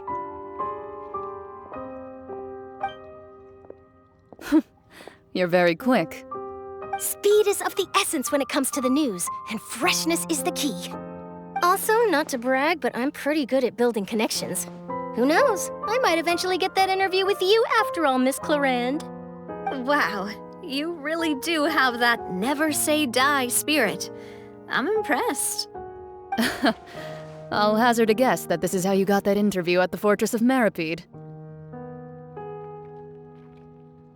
Whoa, you're well informed. Let me make a guess too. I asked Sijuin, who told Monsieur Nervillet, and he told you, right? That's a very complete information chain. In truth, all Monsieur Nervillet asked me was, when did the fortress become so friendly towards the media? I told him that it was best not to speak too soon. There's no guarantee that Ridsley will make a personal appearance. You're right. I've got to treasure every moment I have with them. In which case, I'll be making a move first. Stay safe now. And tell me if you hear anything interesting. I'll treat you to afternoon tea in exchange.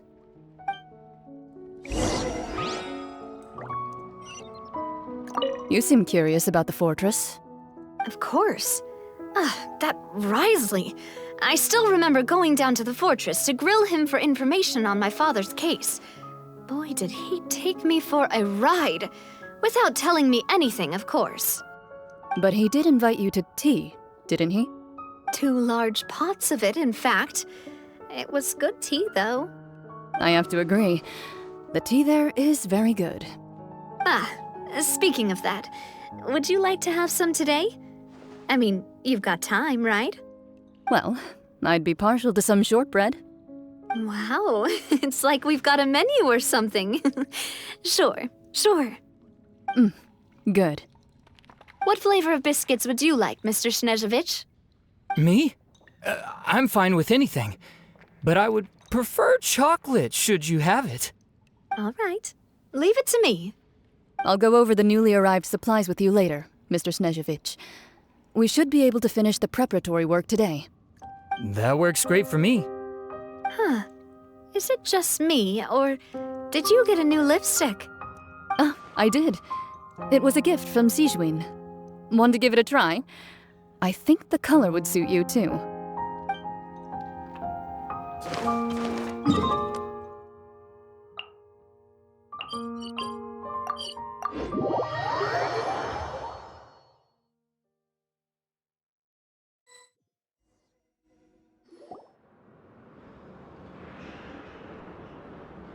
Wow, guess we're here again, huh? There's a real nostalgic feeling to this place. Looks like you've been missing us. Duke! Did you come all the way to the entrance to greet us? Of course. I'm here to welcome you and our dear Miss Charlotte, whom our good head nurse recommended to me. It's an honor to finally meet the much-rumored Duke. Thank you for consenting to my visit to the fortress, sir. No need to thank me. But that said, I shouldn't be the focus of your interview. I trust you recall our agreement? Of course. All right then, this way.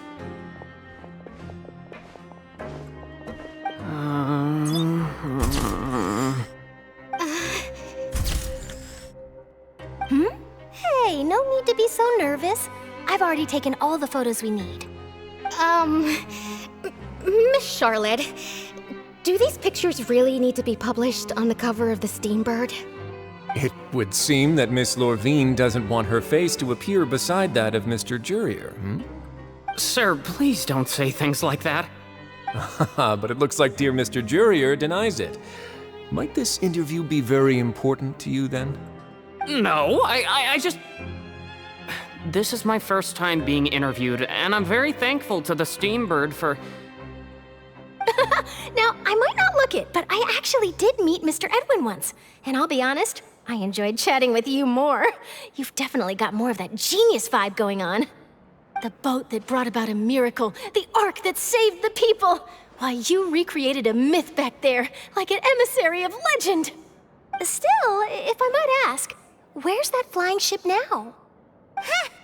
Looks like Charlotte's trying to get herself another exclusive scoop. I have to apologize, but that ship is presently in the bowels of our factory. I'm afraid it won't be easy for you to get a shot of it. Really? Well, then in that case, could I have an interview with you to make up for that loss?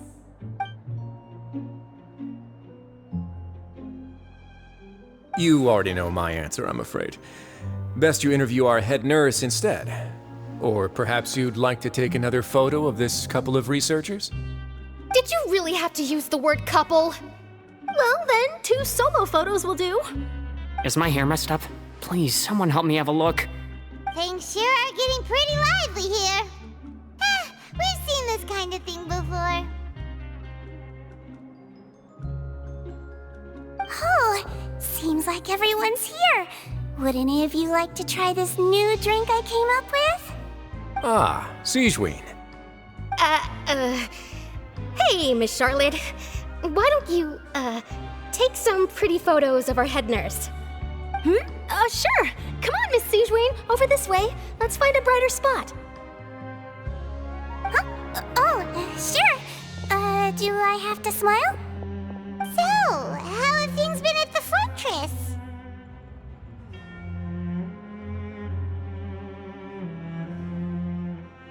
same old, as you can see. Fontaine's undergone some changes, but this place is still more or less the same.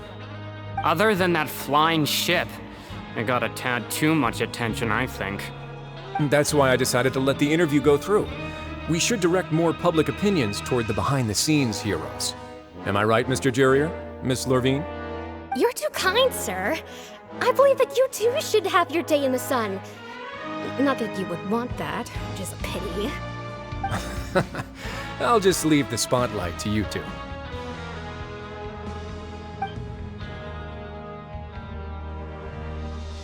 I see. Lots of things happened that day, huh? Anyway, regarding that Harbinger, I'm not sure you remember, but his 3 young followers are still waiting for his return. He sure did win them over, huh? I'll tell them that there's good news and bad news. The good being that their boss seems fine, and the bad being that they must face extended sentences for abetting his escape. Oh, actually, what about you? Are things gonna change for you too? What change can there be? The fortress will keep chugging along, and so will my duties. As to what Miss Farina's departure will mean for the nation, and if our laws and governance will be transformed, we'll leave those to the folks in the overworld. Hey everyone, the photo shoot's done. Good. In that case, let's call it a day here. Thanks for your cooperation. Come on, Traveler, let's go. Till next time, everyone. There'll be a next time? Maybe. Who knows? I might write a story about the underwater factory next time. Until then. All right, last stop, the docks.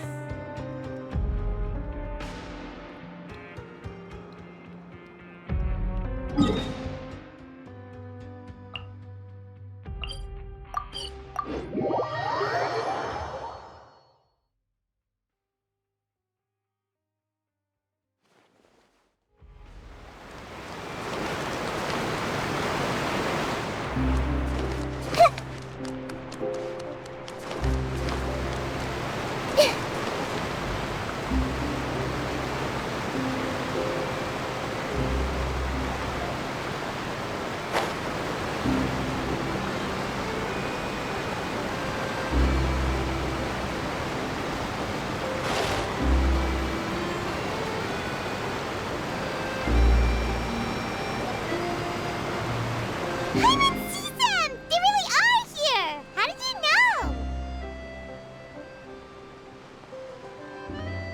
know? Navia mentioned that she stayed in touch with Linny and the others after working together. Apparently, they've been at the docks distributing these strange pockets the whole time since. Traveler, Paimon.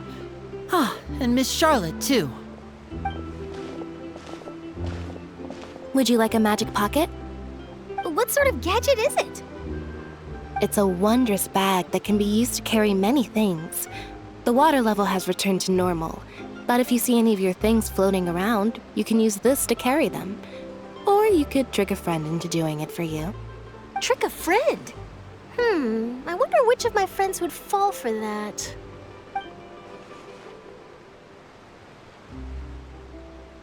You could just make a friend like Fremine here.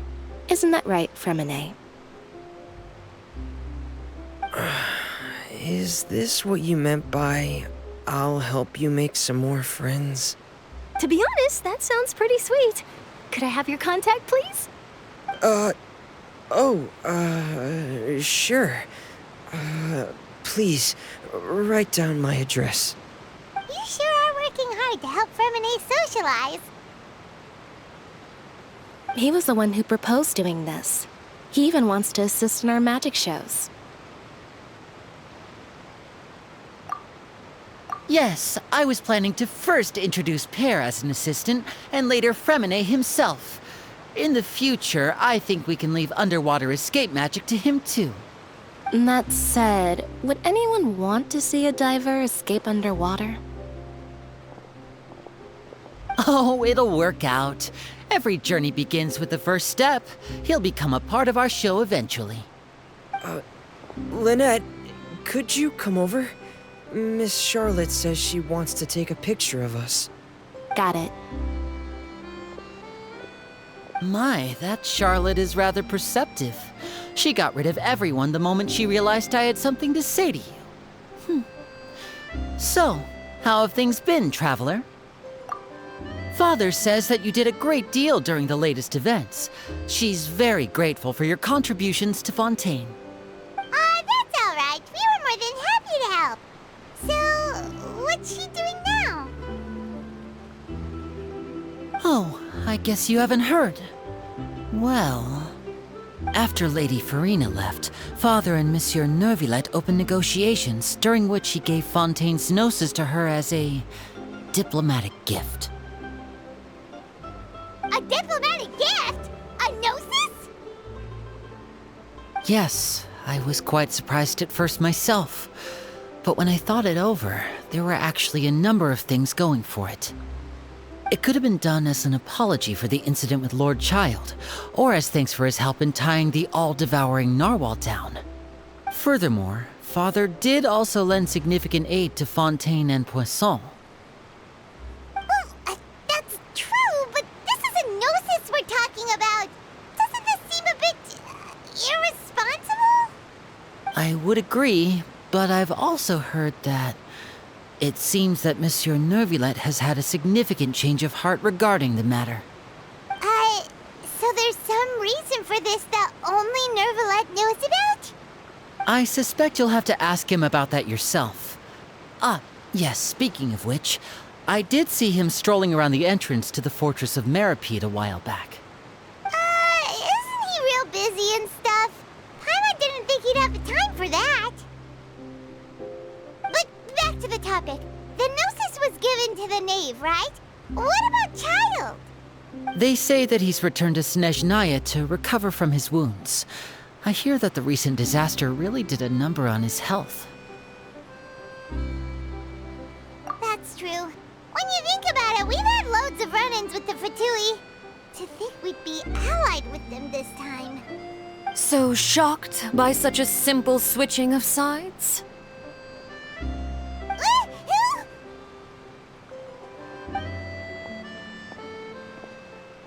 Father!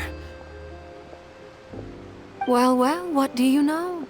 Come to the docks to see how my children are doing and meet the Traveler by chance. Please do not pay my accomplishments in Fontaine too much mind. I would have done them regardless. Are you going to take the gnosis back to Snezhnaya? That is our duty as harbingers, yes. Don't be too preoccupied with sides. The goal of the Fatui concerns not a single place or person, but the entire world. With such a grand goal in mind, it is inevitable that we must wear many masks. Switching my masks is something I've always done. Well, that depends on many things. No one truly knows what the future holds. What good is honesty if you can't rely on it forever? As for you, I very much look forward to our next collaboration. Good things cannot be achieved alone, and you've proved yourselves to be great partners. A vision? All right. I'll remember to return it. Thank you for keeping it safe for him this entire time. And that's a wrap for me. Huh? You're... Greetings, Miss Journalist. Hello. If I'm not mistaken, there are diplomatic channels I'll need to report to take a photo of you. That is correct. So forgive me, but I will not be able to serve as a subject in your article. However, feel free to write as much as you'd like about our dear magicians and our upcoming rookie talent. I will. The sea breeze is quite pleasant. I shall continue my walk while the weather remains so agreeable. Farewell. Farewell, Father. Oh, she has such an intimidating presence. I didn't even dare to take a picture. Thankfully, I've already wrapped up all my pre-scheduled interviews. Thank you all. This'll be more than enough for me to write about, I'm sure. Don't be too nervous. Why don't you take a magic pocket before you go? Here, Traveler, Paimon, you take one too. To move things about? That's right. Funny. I was giving out magic pockets when we first met, too. And what do you know? I'm doing the exact same thing right now. So many things have happened, but the pockets are still the pockets. I guess this must be life. We will all follow our own paths, and serendipity will lead you to your fated friends. All right then. We'll be handing out pockets in some other districts later, so we'll get going now. Have a good day, you two.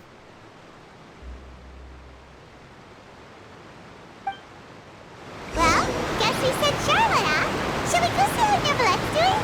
As long as he's not so busy that he doesn't have time to chat anyway.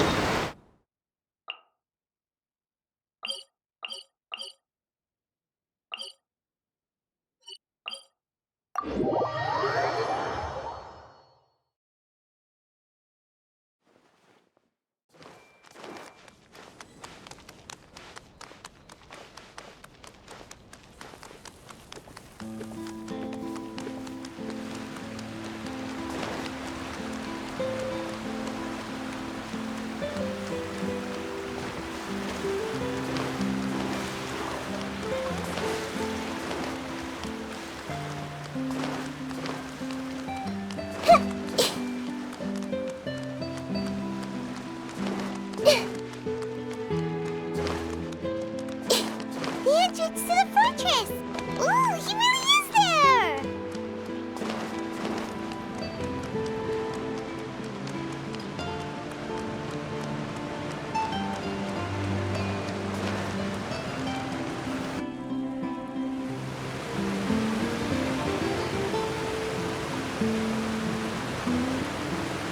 So, you really are here, Neverlette!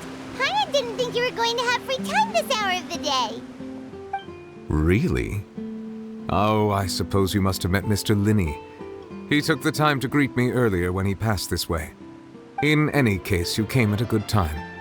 I was just considering reaching out to you to set up a meeting, so I may explain some things that I haven't had the time to before. Aw, Paimon's glad that you remembered. Thank you for keeping us on your mind, what with you being busy and all. Alright, let's have it then. How was Fontaine actually saved? The whole business is still quite the mystery to us. It is strange how words can often leave a bitter taste in the mouth when it finally comes time to say them out loud.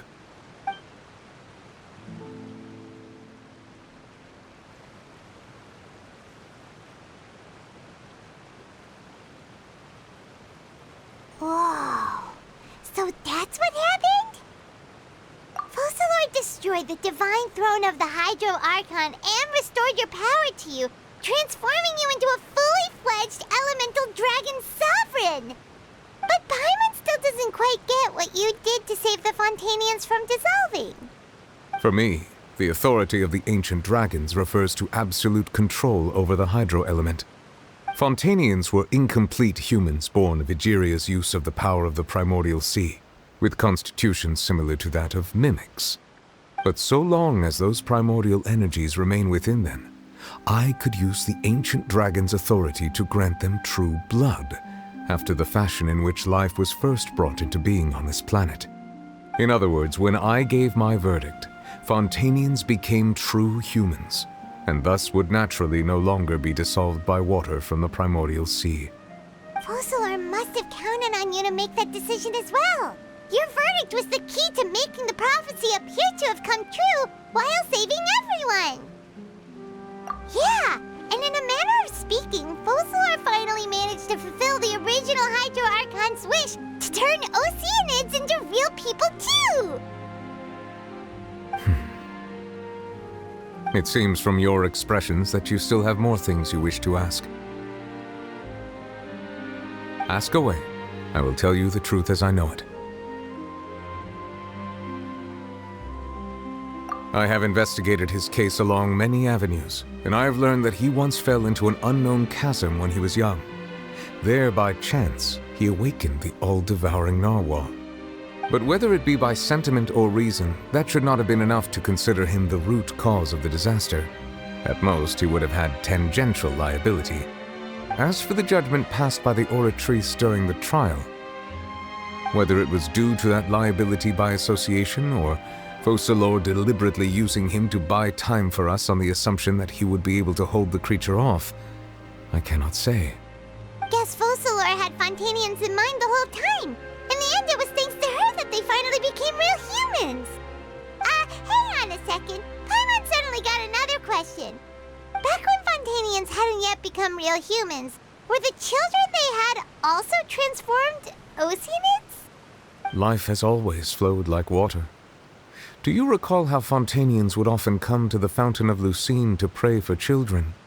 Yeah, Lynette said the fountain is where all the waters in Fontaine converge. In truth, even those couples did not know that such prayers were no mere custom, but instead a form of ritual. Those Oceanids who were blessed within the spring water would later descend as new humans in the coming months. Paimon sorta gets it now. Either way, seems like this ritual won't be of any further use, but it'll probably live on as a local custom.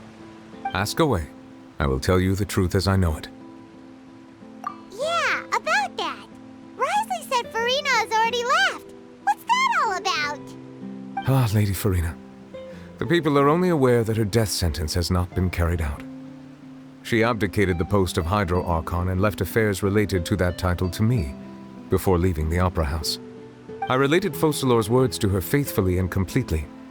After hearing them, she seemed neither saddened nor comforted. She simply said that she was tired and needed to rest.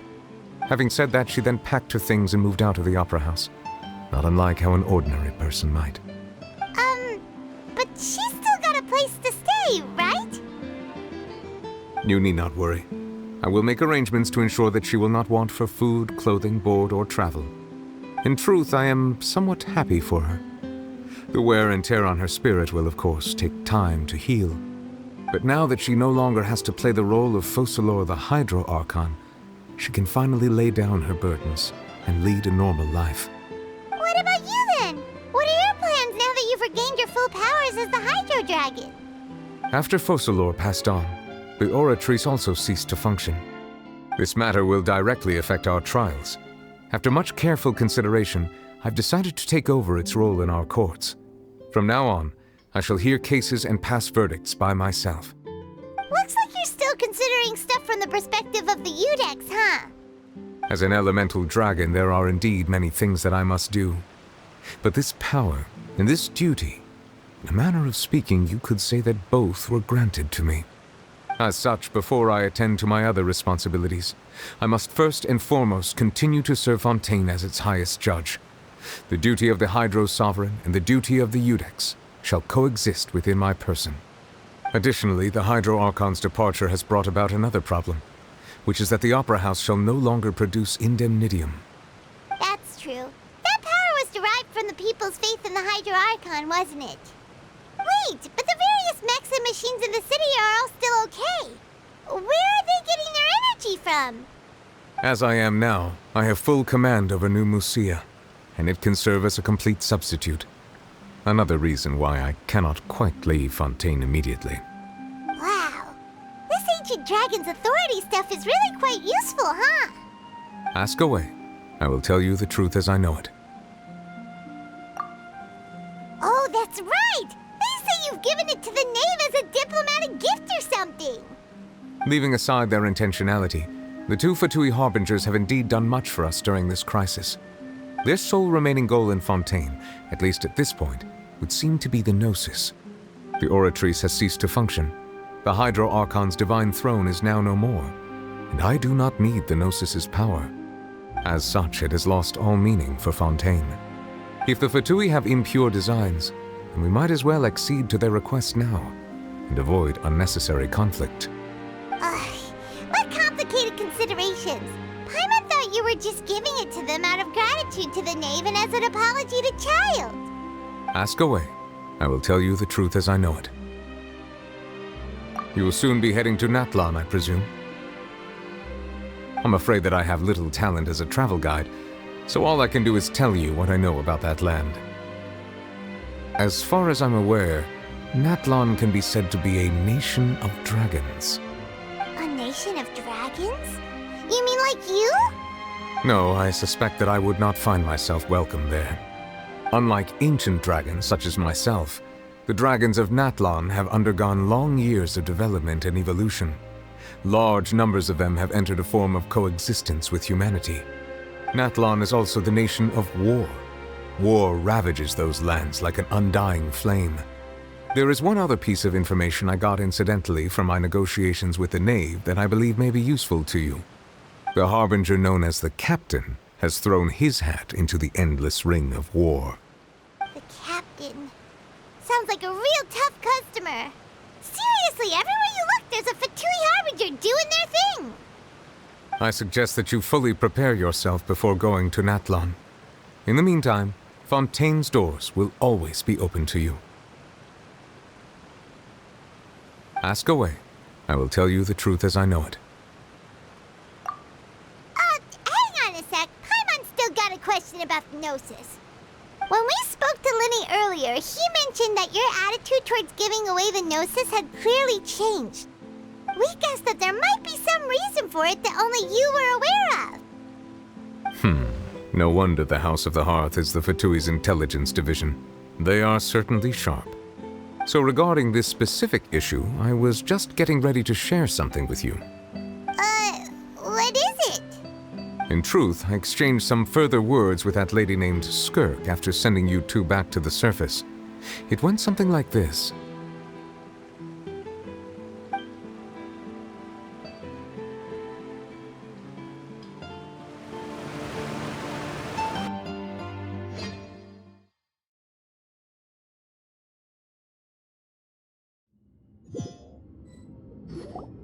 Well, we're going to head topside to see what's going on. You hurry over soon as well, all right, Nervalet?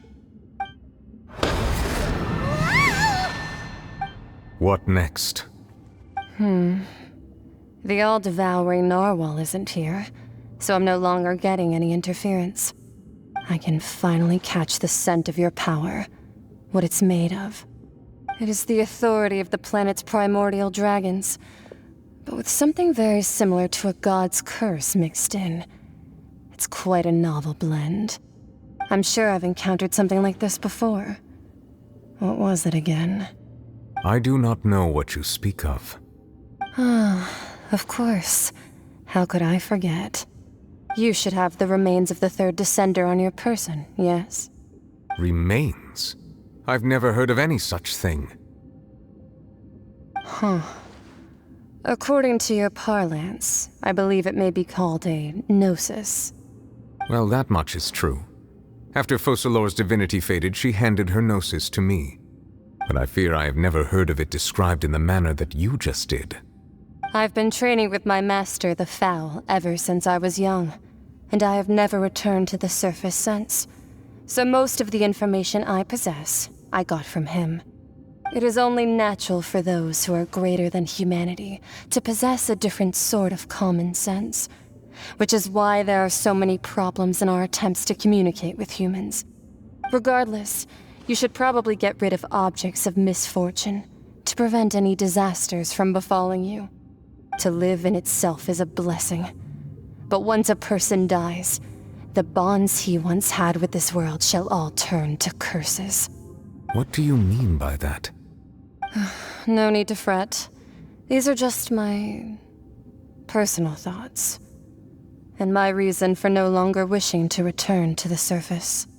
This third descender you refer to, who are they? And when did they die? Master never mentioned them to me.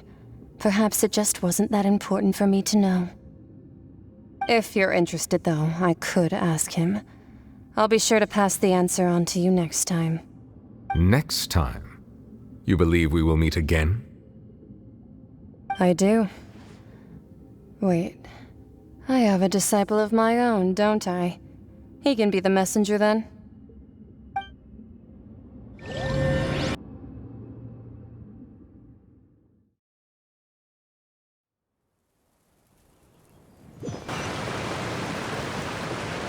That's what she told me. Whether it would prove useful or not, I wanted to pass that information on to you. The remains of the third descender? So that's what the no-sees actually are. Paimon just thought they looked like chess pieces. How could they be a person's remains? All the same, assuming that there was no misunderstanding or special metaphor at play, that is what she meant to say. And she said that it would bring misfortune and that you should check it, which is why you gave it to the Fatui. If she speaks the truth, then I would simply be putting Fontaine at unnecessary risk by keeping it here.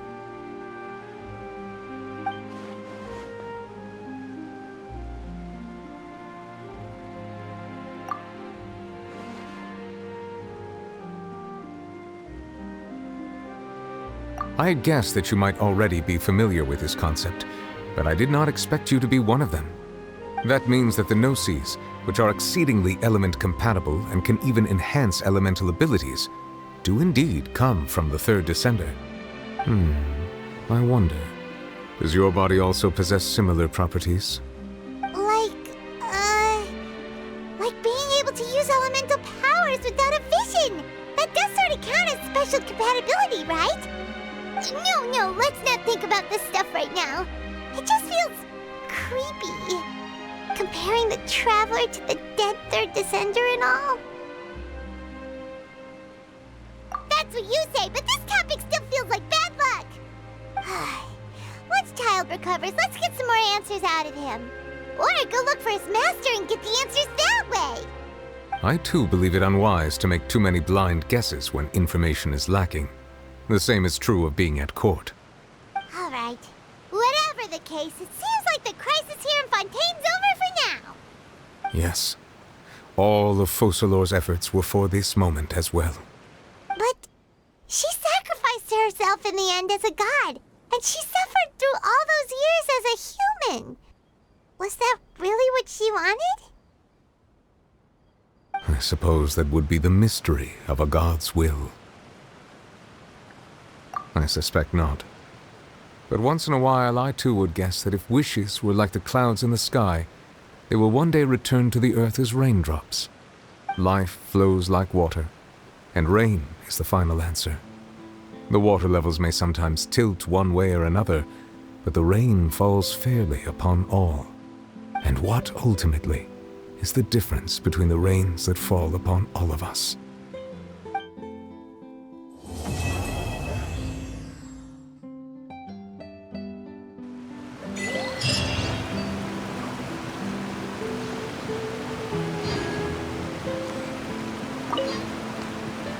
It seems from your expressions that you still have more things you wish to ask. Ask away. I will tell you the truth as I know it. I suggest that you fully prepare yourself before going to Natlan. In the meantime, Fontaine's doors will always be open to you.